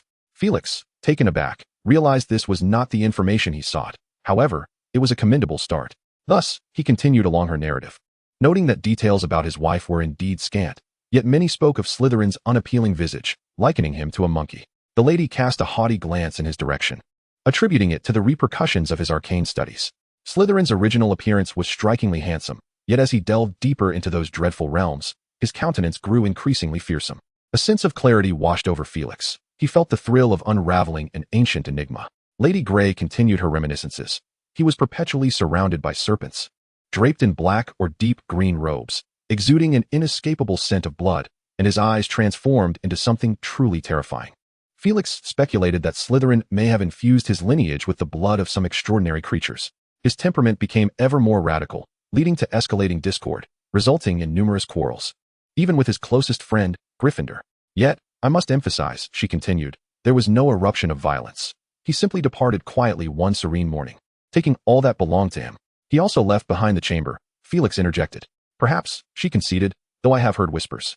Slytherin was unreserved in teaching various cruel dark arts, while the other three vehemently opposed this. Thus, rumors circulated that he discreetly took his favored students to clandestine locales to impart these horrific teachings. Felix pondered. So, the chamber was initially intended for instruction? This revelation unraveled yet another mystery. However, he surmised that as tensions heightened, Slytherin might have relocated some particularly gruesome research into the chamber as well. It is worth mentioning that Felix had stealthily returned to the chamber, utilizing Harry's Parseltongue scroll to meticulously examine the surroundings, yet he found nothing, save for the lair where the basilisk slumbered. Lady Grey concluded, at least during his time at Hogwarts, he upheld his original vow, guarding the entire faculty and student body with his life against various assaults. Unlike in recent centuries, Slytherin House has undergone a complete transformation. What assaults are you referring to? Felix inquired, catching the crux of her statement. She swayed lightly, seemingly disdainful of Felix's ignorance, yet tinged with a hint of exhilaration as she retorted, surely. You do not believe that Hogwarts was constructed in tranquility? Felix remained unfazed, merely gesturing for her to continue. Lady Grey asserted, by today's standards, the vast majority of wizards back then were indeed dark wizards. They employed the apprenticeship system, where a master would take 3 or 5 apprentices under their wing, traversing various villages to discover promising newcomers, nurturing them while simultaneously serving as their attendants. However, with the establishment of Hogwarts and the magical enchantments of the founders enveloping the British Isles, these wizards suffered a devastating blow. They irrevocably lost their source of apprentices. The acceptance pin and the Book of Admission. Felix pondered these two terms, having heard whispers of these magical artifacts. It is said that the name of every young wizard entering Hogwarts can be found inscribed in the Book of Admission. When a child first reveals their magical aptitude, the acceptance pin endeavors to record their name. Yet, the criteria for the Book of Admission are more stringent. Only when these children fully demonstrate evidence of their magical abilities are their names inscribed within its pages. The sensitivity of the acceptance pin, coupled with the rigor of the Book of Admission, enables them to select qualified students for Hogwarts, a process that has remained infallible for millennia. The establishment of the new order inevitably incited retaliation from the old powers. Felix lamented, coming to comprehend how Tom's venomous remarks about Gryffindor in the diary came to be. The tale from a millennium ago continues to unfold. Some wizards acknowledged the efforts of the 4 founders, willingly sending their children to Hogwarts. Yet others, the particularly fanatical dark wizards, lurked in the shadows, seizing opportunities to ambush Hogwarts professors and students during their outings or holidays, discarding their lifeless bodies before the castle gates. A shiver ran down her spine. This, of course, provoked a response from Hogwarts, with Gryffindor's stance being the most fervent. He, wielding sword and wand, vanquished one renowned dark wizard after another. He even publicly declared his willingness to accept any challenge, whether through Muggle means or wizardry. Felix was captivated. How could mere parchment encapsulate such a grand history? What of the other 3? They too engaged in similar endeavors, albeit Gryffindor's reputation shone the brightest. Years later, as some students graduated successfully, they spread across the land, heralding Hogwarts' renown to the world, thus deterring many from daring to provoke it. Lady Grey concluded the entire tale with pride and nostalgia. Felix, having gained profound insights, sincerely expressed his gratitude. Thank you, Lady Helena Ravenclaw. No, call me that name. The spectre before him suddenly exclaimed, her once transparent visage seeming less so, and before he could respond, she vanished through the wall. At that moment, a deep, raspy voice emerged, stating, do not utter that name. It is her taboo. Felix turned around to face a gaunt and ghostly figure, pale as death. The spectre was clad in a tattered wizard's robe stained with silver blood, adorned with enormous shackles. Long time no see, Barlow, he greeted. Chapter 81. The Return from Holiday. Barlow, the Bloody Baron, was the ghost of Slytherin. Yet even the young wizards of this institution approached him with trepidation. His appearance was truly terrifying. Even Peeves held him in the utmost fear. Long time no see, Barlow, Felix repeated. The Bloody Baron floated in place, his vacant gaze fixed upon the direction in which Madame Grey had departed. After a considerable pause, he rasped, hello, Hep. Felix recalled a night during his schooling when he had inadvertently stumbled upon a conversation between the Bloody Baron and Madame Grey. He had witnessed Barlow pleading for her forgiveness, while she cursed him to eternal damnation. It was also that night he learned of Helena Ravenclaw's identity and unraveled the tangled relationship between the two. Helena had taken Ravenclaw's diadem and was too afraid to return home. As her admirer, the Bloody Baron was tasked by Rowena Ravenclaw to bring her back. Their confrontation had escalated into a fierce dispute, culminating in Barlow's tragic mistake of slaying Helena, leading him to take his own life with the very weapon he had used. "Barlow, what do you mean by saying her name is a taboo?" Felix inquired. The Bloody Baron did not respond. Instead, he dryly remarked, "You have avoided the clutches of dark magic, which is a feat I could not achieve." Felix's expression turned grave, and he replied softly, "It was you who alerted me. Without my intervention, you could have freed yourself. I have seen the records you kept." Felix then recalled a joyful moment, a psychological assessment from the Muggle world, a precaution he had prepared to prevent himself from sinking deeper into darkness. Yet, he continued, "Without you, I may have taken an additional month or two to grasp the severity of the situation. The insidious erosion of the mind by dark magic is subtle, and the data from the assessment always lags behind. By the time one notices the anomalies, the danger may have already manifested." The Bloody Baron silently drifted away. Felix stared blankly at his emaciated form before shaking his head. The affairs between these two specters were beyond his reach, and untangling their emotional knots was no simple task. Ghosts are, by nature, the remnants of those who have died with unresolved grievances, clinging tenaciously to the realm of the living. Their obsessions serve as the foundation of their existence, leading their perceptions to remain almost eternally trapped in the moments of their former life. This phenomenon bore some resemblance to the portraits in the headmaster's office, yet ghosts could ultimately enact change. However, such transformations could yield unpredictable outcomes. Felix surmised that if Hogwarts were to publicly dismiss Professor Binns, he might vanish on the spot, for Binns' obsession was teaching. However, given the humanitarian implications of this method and the challenge of finding another learned scholar to assume his position, this proposal has never been put forth. He returned to his office and opened 3 manuscripts selected from Slytherin's collection, delving into them with great care. The material bore the unmistakable hallmark of Slytherin himself, who posited a hypothesis. Could the unique talents of magical creatures be transmuted into spells for wizards? This notion is not without precedent. For instance, the chameleon and the disillusionment charm, the invisible beast and the invisibility spell, yet there exists little correlation between them, as the development of spells often hinges on serendipity. Only in retrospect do we recognize the striking similarities between certain wizarding magics and the inherent abilities of magical beings. Slytherin endeavored to uncover a method that could reliably stabilize the conversion of the gifts of diverse magical creatures into wizarding spells. However, it was clear that he ultimately abandoned this line of inquiry. Slytherin chose to relinquish this pursuit, and the young Tom did not regard it with much importance, as evidenced by his decision to conceal this portion of the material within the room of requirement for his own deceptive purposes. Yet Felix found himself intrigued by it, committing the incomplete information to memory, perhaps anticipating a moment in the future when it might prove useful. In the days that followed, Felix perused books and watched films, leading a life of leisurely comfort. During idle moments, he would check on his assistant's progress and offer appropriate guidance, and time passed in this manner. Finally, the Christmas holidays came to an end, and the new term at Hogwarts commenced.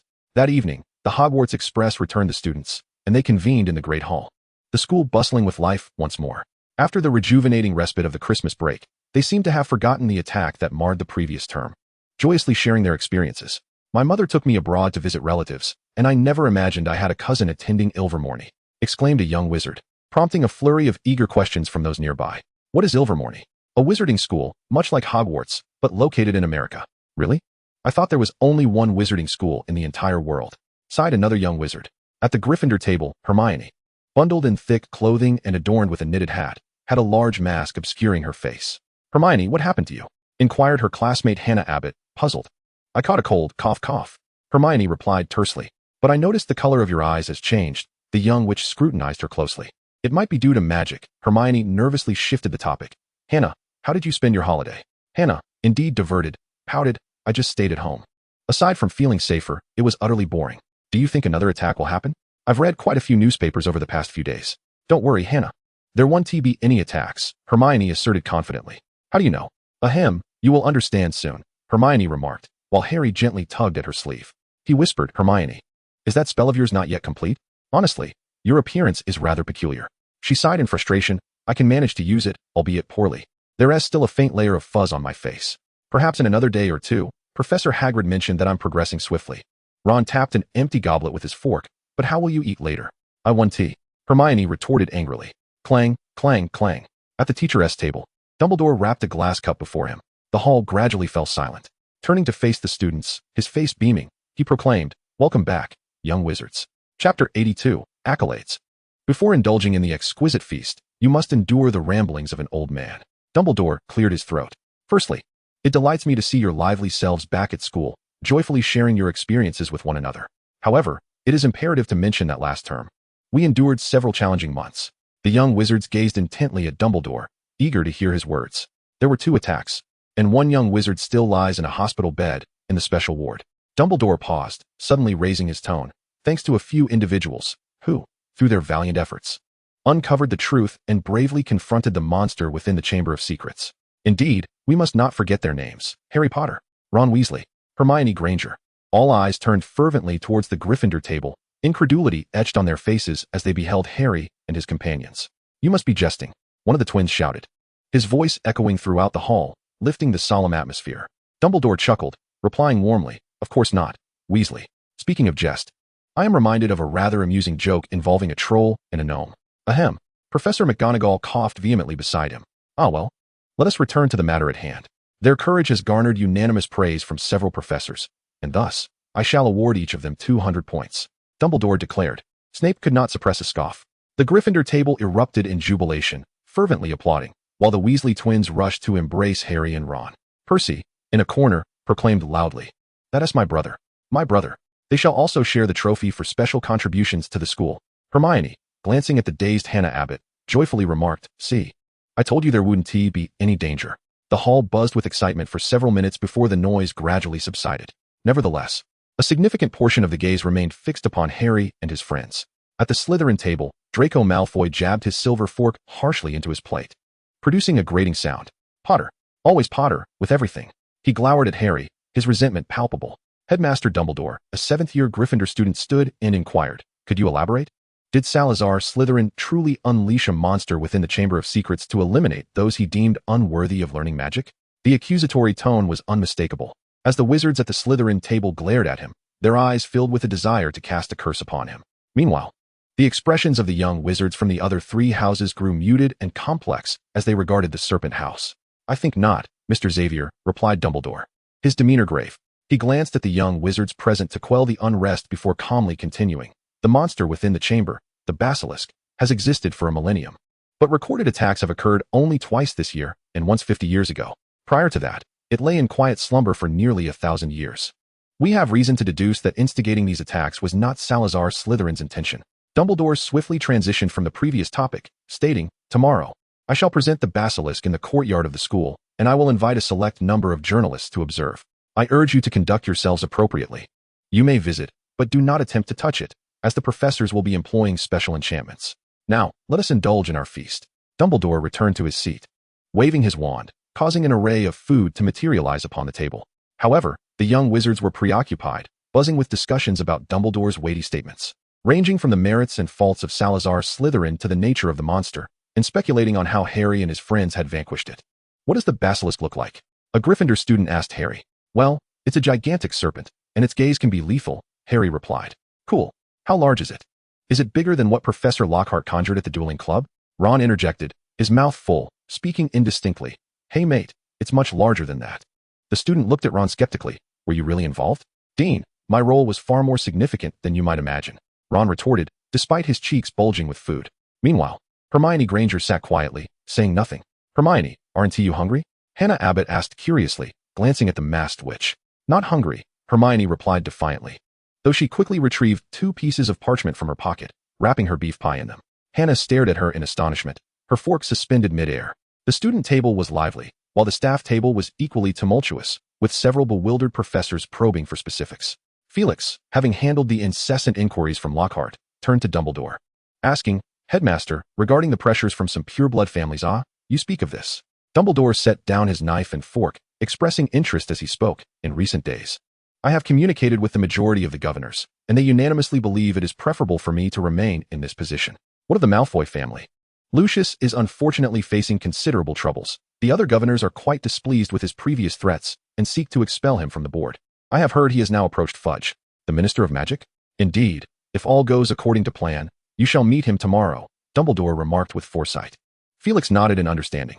The dinner soon concluded, and the young wizards of Gryffindor surrounded Harry and his companions as they returned to the common room, eagerly inquiring about the details of the events. Ron, adept at storytelling, began to narrate the account with great embellishment. From Harry's perspective, aside from the parts that required confidentiality, such as the presence of the professor and the sword of Gryffindor, Ron exaggerated the remainder to a great extent. Hermione stealthily returned to the dormitory, secretly finishing 2 pies before returning with satisfaction. So, there was a reason for my detention. I did not anticipate that Lockhart would fall so easily, Ron lamented, his words punctuated with fervor. Hermione, hidden among the crowd, overheard a young wizard asking Ron, "So, does this mean you are no longer in detention?" Ron's expression deflated, resembling a punctured balloon, as he transformed into a visage of dismay. While he had indeed brought honor to the house, he could not evade the punishment for assaulting the innocent professor. In truth, Professor McGonagall had already informed him of the details and duration of his detention. Alas, he had found himself unfortunate enough to fall into Lockhart's clutches. He had heard Harry mention the task of writing replies to Lockhart's fans. It seemed easy enough, but each 4-hour session was enough to induce existential doubt. Chapter 83, The Professor of Serpents. In the first class of the new term, Felix sensed the restlessness among the young wizards, all eagerly awaiting the end of class to view the basilisk in the courtyard. He cleared his throat, capturing their attention, and with a gentle wave of his wand, a mishap was set in motion, accompanied by a cloud of black mist. A small snake adorned with dark spots descended upon the lectern. It emitted a hissing sound, its slender body writhing continuously. The young wizards craned their necks, eager to catch a glimpse. Felix's wand glided along its scales, and the appearance of the spotted serpent underwent a dramatic transformation. Its smooth scales became thick and sturdy, exuding a metallic quality. Its color shifted to a vivid green, radiating the unique brilliance characteristic of venomous snakes. The creature even swelled in size, raising its flattened head, with a pair of yellow eyes that appeared cold and menacing. "Professor, is this the basilisk?" a student inquired. "Indeed," came the reply. "So, is this the little creature that Potter and his friends defeated?" A young wizard in the audience remarked with disappointment. "It's rather small, scarcely 3 or 4 feet long. Particularly, the diminutive serpent creature curled upon the podium appeared rather inconspicuous." A number of young wizards suddenly experienced an illusion of capability, thinking, "I could do that too."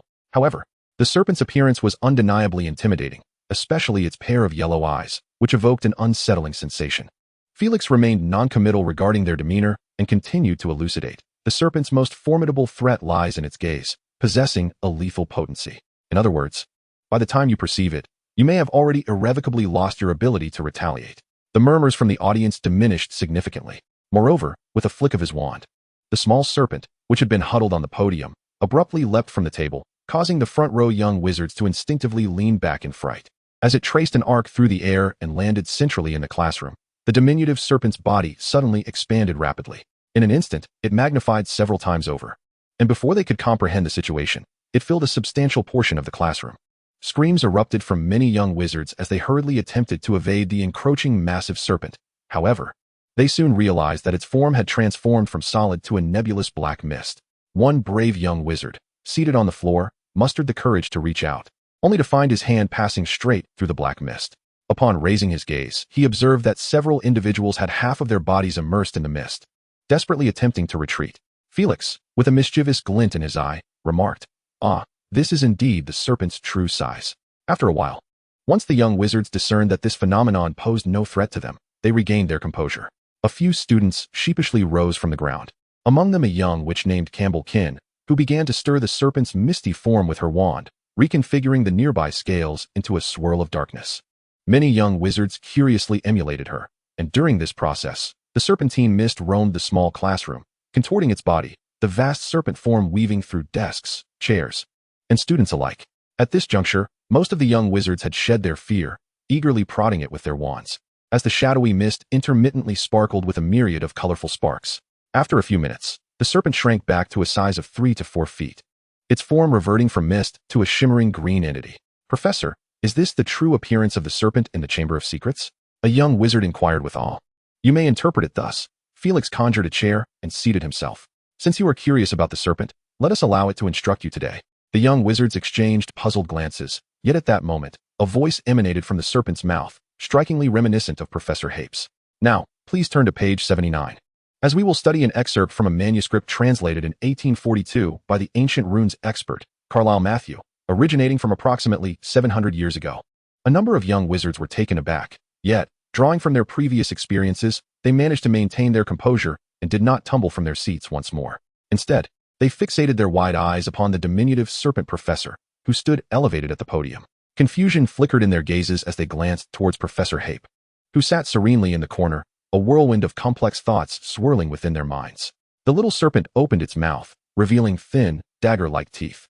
Indeed, it is I, your ancient runes professor. So what are you waiting for? The serpent suddenly approached the young witch in the front row, causing her feather quill to drop in fright. Campbell, tell me, what did I just discuss? Professor, you spoke of runes, indicating the yew tree, symbolizing death and rebirth, and also representing continuity and preservation. Stammered a young witch named Campbell. Well said. 10 points to Ravenclaw. The serpent hissed, flicking its tongue. Campbell sighed in relief and settled back into her seat, patting her chest. Why aren't you writing this down? The remaining young wizards began to scribble fervently. Throughout the lesson, they gradually accepted the rather peculiar serpent professor, who slithered up and down the aisles, occasionally leaning in front of inattentive students, glaring with its yellow eyes and exclaiming, "Do not look at me. Look at your books." Meanwhile, Professor Hape, nestled in the corner, wore a perpetual smile, his mood appearing exceedingly jovial. As the class drew to a close, Felix stood up, waving his wand, transforming their serpent professor back into wisps of black mist amidst the wistful expressions of the young wizards. Today's assignment is to recount the contents of this manuscript on a single sheet of parchment, utilizing knowledge acquired from 3rd and 4th years. The moment the bell rang, a cacophony of footsteps and chatter erupted in the corridor as the young wizards eagerly dashed outside, heading towards the courtyard. In the 5th-year Ancient Runes classroom, the young wizards gathered their belongings in a daze, sauntering out of the room. "Hey, Campbell, hurry up. Let us go see the serpent," her friend called out excitedly. "I've been looking forward to this since our last transfiguration class." Campbell replied nonchalantly, "You go ahead." "And you?" "I've suddenly lost interest in the serpent," Campbell stated. The young wizards accompanying her as they exited the Ancient Runes classroom nodded in agreement, having spent an entire lesson with the serpent and being schooled in ancient runes. In the courtyard, a throng of young wizards had gathered, huddled together, their figures indistinct. At the center of the gathering lay a colossal serpent. A staggering 40 feet in length, its body as thick as an oak trunk, with scales the size of a palm, appearing rugged and glimmering with a cold, green sheen. Chapter 84, Cornelius Fudge. On the flattened head of the serpent creature, a gaping hole pierced through its skull and upper jaw, leaving its eyes as two dark, hollow voids. The crowd occasionally erupted with gasps of terror and astonishment. Among the wizards, some were merely in their 1st or 2nd year, while others were in their 6th or 7th. Yet they could not suppress their anxious gulps in the presence of the deceased beast. One young wizard voiced the collective curiosity. Did Potter and his companions truly battle this colossal entity? How did they manage it? No one provided an answer. A Slytherin student, unable to resist the urge, leaned closer, extending his hand, only to be repelled by an invisible barrier. As Professor Dumbledore mentioned, Flint, a sharp voice interjected, parting the crowd. It was Professor Flitwick. Though short in stature, he commanded great respect from the Hogwarts students for his passionate teaching and his equitable treatment of all 4 houses. He approached the front, circling the serpent creature, remarking on its rarity, a truly exceptional magical being. I dare say Hagrid would be enthralled by it. After the class concluded, Felix contemplated visiting the courtyard. Dumbledore had mentioned at last night's feast that Minister for Magic Cornelius Fudge would be arriving today, and Felix wished to observe this figure up close. Rumor had it that Fudge was merely Dumbledore's sycophant, lacking any independent thought. However, Felix held a different view. A politician who manipulates circumstances while in a position of weakness could be more unscrupulous than even the most devoted flatterer. He descended the stairs, preparing to pass through the Great Hall. Just then, a commotion arose from afar as a group of 7 or 8 individuals approached. "Minister Fudge, please come this way," Professor McGonagall called out, leading the way. Following her was a stout, middle-aged man, short and portly, with disheveled gray hair and an anxious expression. His attire was an odd assortment, a pinstriped suit, a bright red tie, a long black cloak, and purple-pointed boots. Tucked under his arm was a dark green top hat. Felix recognized him instantly as Cornelius Fudge, the current Minister of Magic. Trailing behind was a tall man clad in Auror garb, presumably one of Fudge's subordinates. Following him was a middle-aged man with platinum hair. Enveloped in a long black traveling cloak, his face exhibiting an icy, aloof demeanor, and in his hand, he held a wand resembling a staff. Felix, observing the distinctive hair color, speculated that he might belong to the well-known pureblood family, the Malfoys. Behind Malfoy was a woman with whom Felix had previously interacted, Rita Skeeter. Her heavily made-up face radiated enthusiasm as she directed her 2 assistants. "Seize the moment. Do you understand? Capture more photographs. The two young men, wielding magical cameras, nodded submissively. Felix could not suppress a smile. It seemed that this newspaper celebrity possessed remarkable psychological fortitude. Rita Skeeter, clutching a handbag, began to cautiously scan the hall as she made her way through. Her gaze fortuitously met Felix's, causing her pupils to constrict suddenly, her steps wavering and hesitant. Trailing behind her was the leisurely Dumbledore, the tallest among the crowd, his cerulean eyes keenly observing the unfolding scene. Professor McGonagall spotted Felix ahead and halted. "Ah, Felix. Allow me to introduce you. This is Cornelius Fudge, the Minister of Magic." She then emitted a soft huff, reluctantly adding, "These two are Lucius Malfoy and Rita Skeeter." Fudge exhibited a commendable enthusiasm as he strode forward, extending his hands. "Felix Happ, it is indeed a pleasure. I have heard your name mentioned more than once by the French Minister of Magic." Felix discreetly withdrew his hand, modestly remarking, "I have merely authored a few books." Throughout the exchange, he maintained his gaze fixed on Fudge's eyes, from which he perceived little genuine warmth. He then turned to Rita Skeeter, softly saying, "Rita." The woman with the exaggerated curls awkwardly greeted him. "Hello, Mr. Happ." She was uncertain whether to feign ignorance of his identity, fearing that revealing his secret might lead to trouble. Yet, if Felix was not mistaken, at that very moment, Fudge and Malfoy's eyes had subtly shifted. How astute. One could indeed say that she was a creature of the limelight. Felix nodded at Malfoy, though their paths had not truly crossed. However, Lucius Malfoy regarded him with his gray eyes for a silent 2 seconds before offering a restrained smile and extending his right hand. "Greetings, Mr. Happ." Felix, taken aback, reciprocated. "Hello, Mr. Malfoy." After a brief exchange of pleasantries, McGonagall resumed her lead, and Felix had quietly drifted to the back of the line, walking alongside Dumbledore. The two lingered at the rear, engaging in soft conversation. "Felix, the abuse of legitimacy is unwise," Dumbledore remarked, blinking. "It can deprive you of much joy and lead to a weariness of the world. Is that your sage advice?" "Everyone has been young once," Felix replied. But Dumbledore did not directly address the comment. Yet, Felix grasped the underlying implication. Young people are prone to errors. "Thus," he asserted, "I am quite young at present, Headmaster.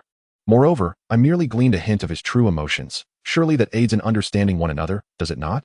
Dumbledore chose not to pursue the topic further, instead inquiring with keen interest, "What did you perceive? Are you curious about the Minister of Magic's sentiments?" Felix countered with a question of his own. "No, Felix. I have no need for mind reading to see through him. Perhaps this is the only skill I have effortlessly mastered in my century of existence." Felix was somewhat taken aback. Should Dumbledore truly be confiding in him? When did their rapport become so intimate? The two fell into silence as they proceeded.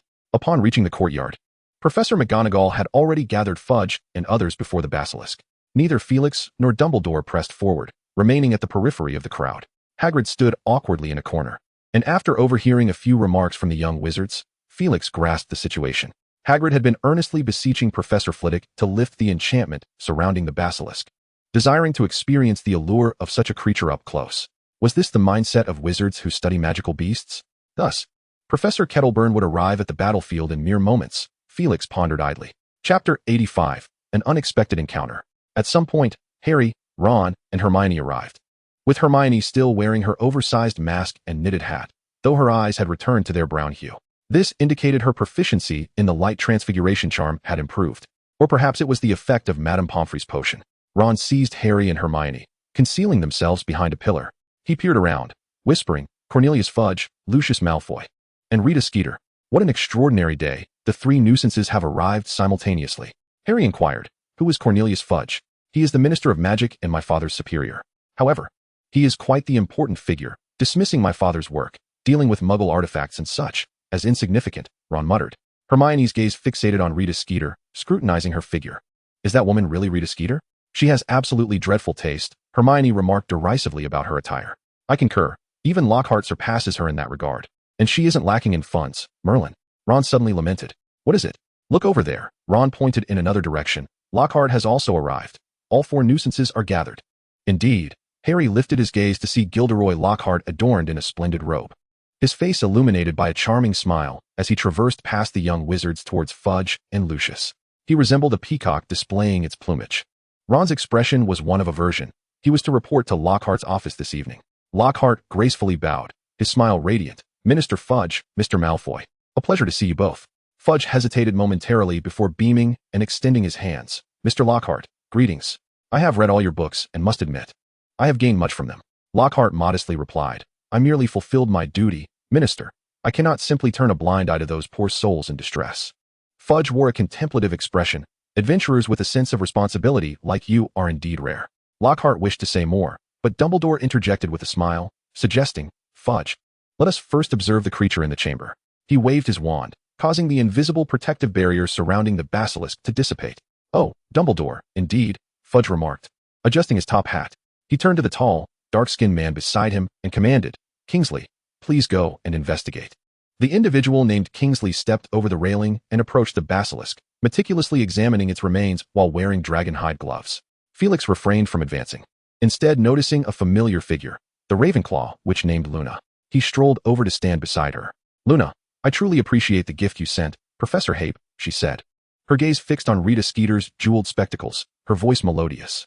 I believe she has a poor memory. Why is that? She regrets leaving something important at home, Luna replied.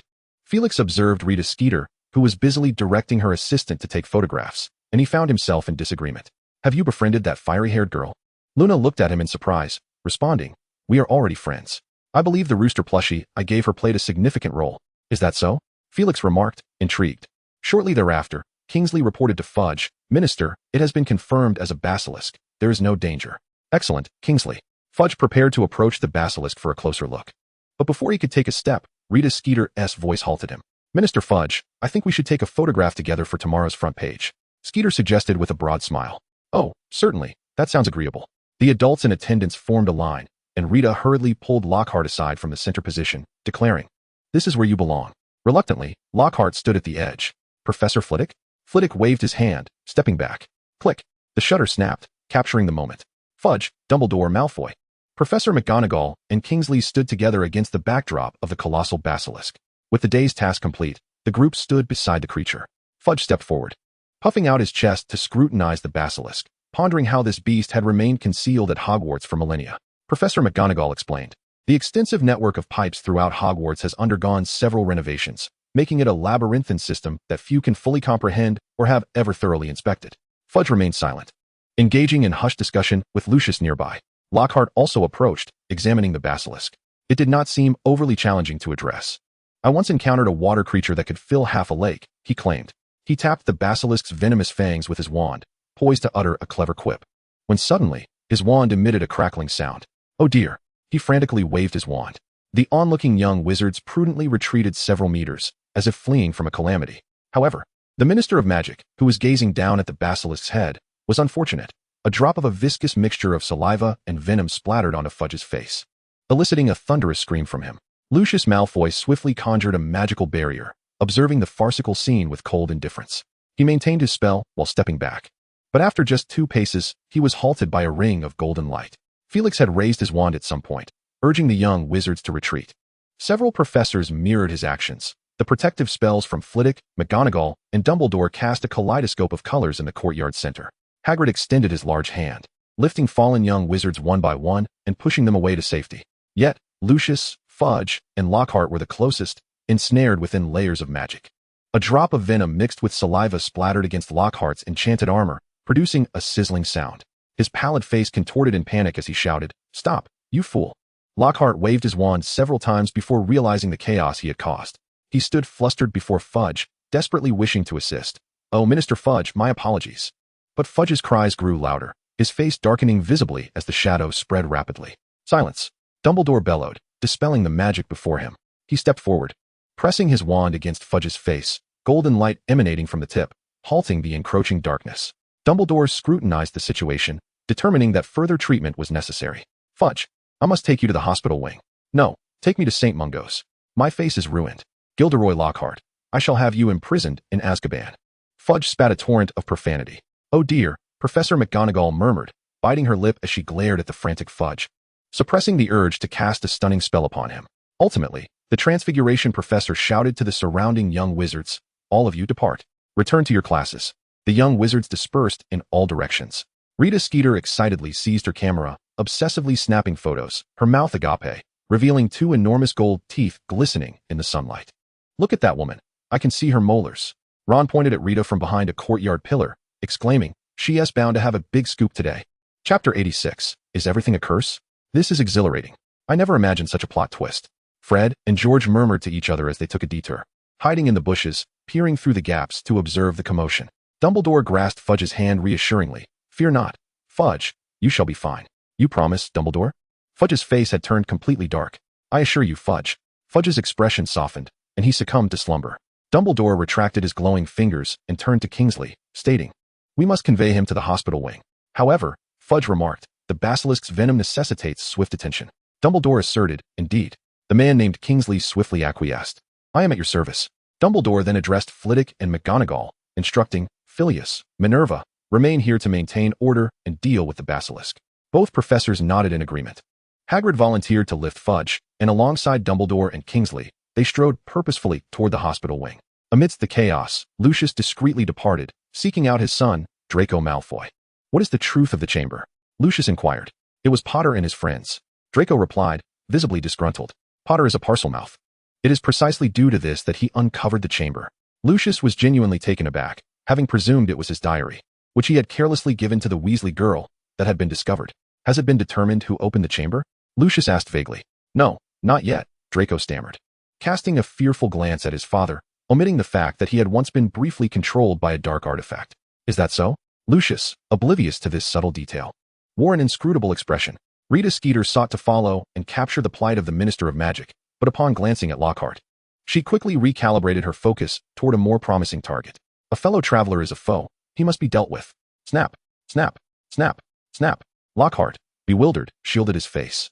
"Hey, stop. Please, stop." Yet Rita, invigorated by her creative impulse, continued to click away, lamenting that she had neglected to bring her enchanted quill and parchment. Stealing a glance at Felix, who silently observed the commotion, Rita felt reassured. He seemed indifferent to the happenings around him. "Next time I visit Hogwarts, I shall come fully prepared." "Goodness, Professor McGonagall must be furious," Hermione whispered from behind a colossal pillar, as Harry and Ron glanced at their Transfiguration professor, whose face appeared contorted with rage. The situation escalated as Lockhart lunged towards Skeeter to seize the camera, yet it seemed that sheer strength was not on his side. Skeeter's 2-inch-long nails left several scratches across his face. "My handsome visage." Lockhart was on the verge of hysteria. Professor McGonagall had to step in to separate the two. Her lips trembling with indignation, "Professor Lockhart, I must insist you leave this place at once." Her gaze turned disdainful as she regarded Rita Skeeter. "Oh, you needn't concern yourself with me, Professor McGonagall." Rita Skeeter, with an audacious demeanor, remarked that she was merely wandering about, reminiscing about her long absence from school. "Do as you please," McGonagall replied, momentarily preoccupied as she collaborated with Professor Flitwick to remove the basilisk. Felix glanced around, observing Gilderoy Lockhart resembling an enraged bull, and he preferred not to get entangled in the situation. He turned towards the direction of the hospital wing. After a while, Lockhart regained his composure, suddenly realizing he was facing an unprecedented crisis. He smoothed his disheveled hair and addressed Skeeter. "Skeeter, we need to talk, one-on-one." The woman regarded him with an air of superiority, clutching her prized magical camera, which she handed to her 2 assistants, instructing them to keep a distance. Once they departed, the clearing was left with only Lockhart and Skeeter in plain sight. In the shadows, the twins and the trio held their breaths, each taking their respective positions. Skeeter disdainfully glanced at Lockhart, her mouth curling into a victorious smile. "What do you wish to discuss?" "I believe there is no need." The illustrious best-selling author. Lockhart's handsome features contorted, yet he scanned the surroundings and whispered, "We need not escalate this matter. I can offer you 2,000 galleons as compensation, provided you remain silent." Skeeter shot him a glance. "For 1,000. 10,000 galleons. You greedy woman," Lockhart exclaimed, visibly pained. No response. Skeeter maintained a stiff smile. Leaning in closer, "Lockhart, perhaps you should return and contemplate the worth of a great author's reputation. Also," she fiddled with her nails, "consider how to clear your name from the charge of assaulting the Minister for Magic." "That was merely an accident." Lockhart seethed, glaring at her, but she departed, satisfied. He gripped his wand, contemplating taking action several times, yet ultimately relinquished the thought, despondently returning to his office. The bustling courtyard fell silent once more. The twins exchanged knowing glances and quietly slipped away. Behind a pillar, Harry, Ron, and Hermione stared at one another. "A sordid transaction," Hermione exclaimed indignantly. Ron shrugged. "It's rather commonplace. My father received a tip-off when he visited Malfoy Manor. What do you think it was for?" Harry gazed in the direction Lockhart had departed, unable to suppress his curiosity. "Do you think Lockhart will end up in prison?" Ron replied without hesitation, "Hard to say, but if I were Fudge, as the Minister for Magic, I couldn't afford to lose that man. Don't you find it rather coincidental?" "What? Everything that transpired today was an accident, wasn't it? It is worth noting that the serpent creature has already been resolved. He could have easily spent an entire year in peace, subsequently penning a tome titled A Year at Hogwarts. thus amassing a considerable fortune in galleons. Are you referring to the Dark Lord's curse? Ron inquired, coming to a realization. Hermione blinked. Her interest piqued as she remarked, quite an intriguing notion, Harry. Perhaps the true nature of the curse is to amplify the probability of various mishaps. We should investigate further. Ron grimaced and replied, Hermione, do you not think you have been rather busy of late? Allow me to tally it up. Attending classes, completing assignments, providing guidance on magical texts over the weekends, grading papers, studying specialized transfiguration, and now you wish to delve into curses as well. Hermione huffed, retorting, do you not find it immensely gratifying to unravel each enigma? Meanwhile, Rita Skeeter, who had been leisurely admiring the scenery, abruptly turned back after traversing the courtyard. Her gaze searched diligently, for Gilderoy Lockhart's pace was too swift. She had already lost sight of him. Yet, she soon discovered a breakthrough. Hey, you three, young wizards, halt.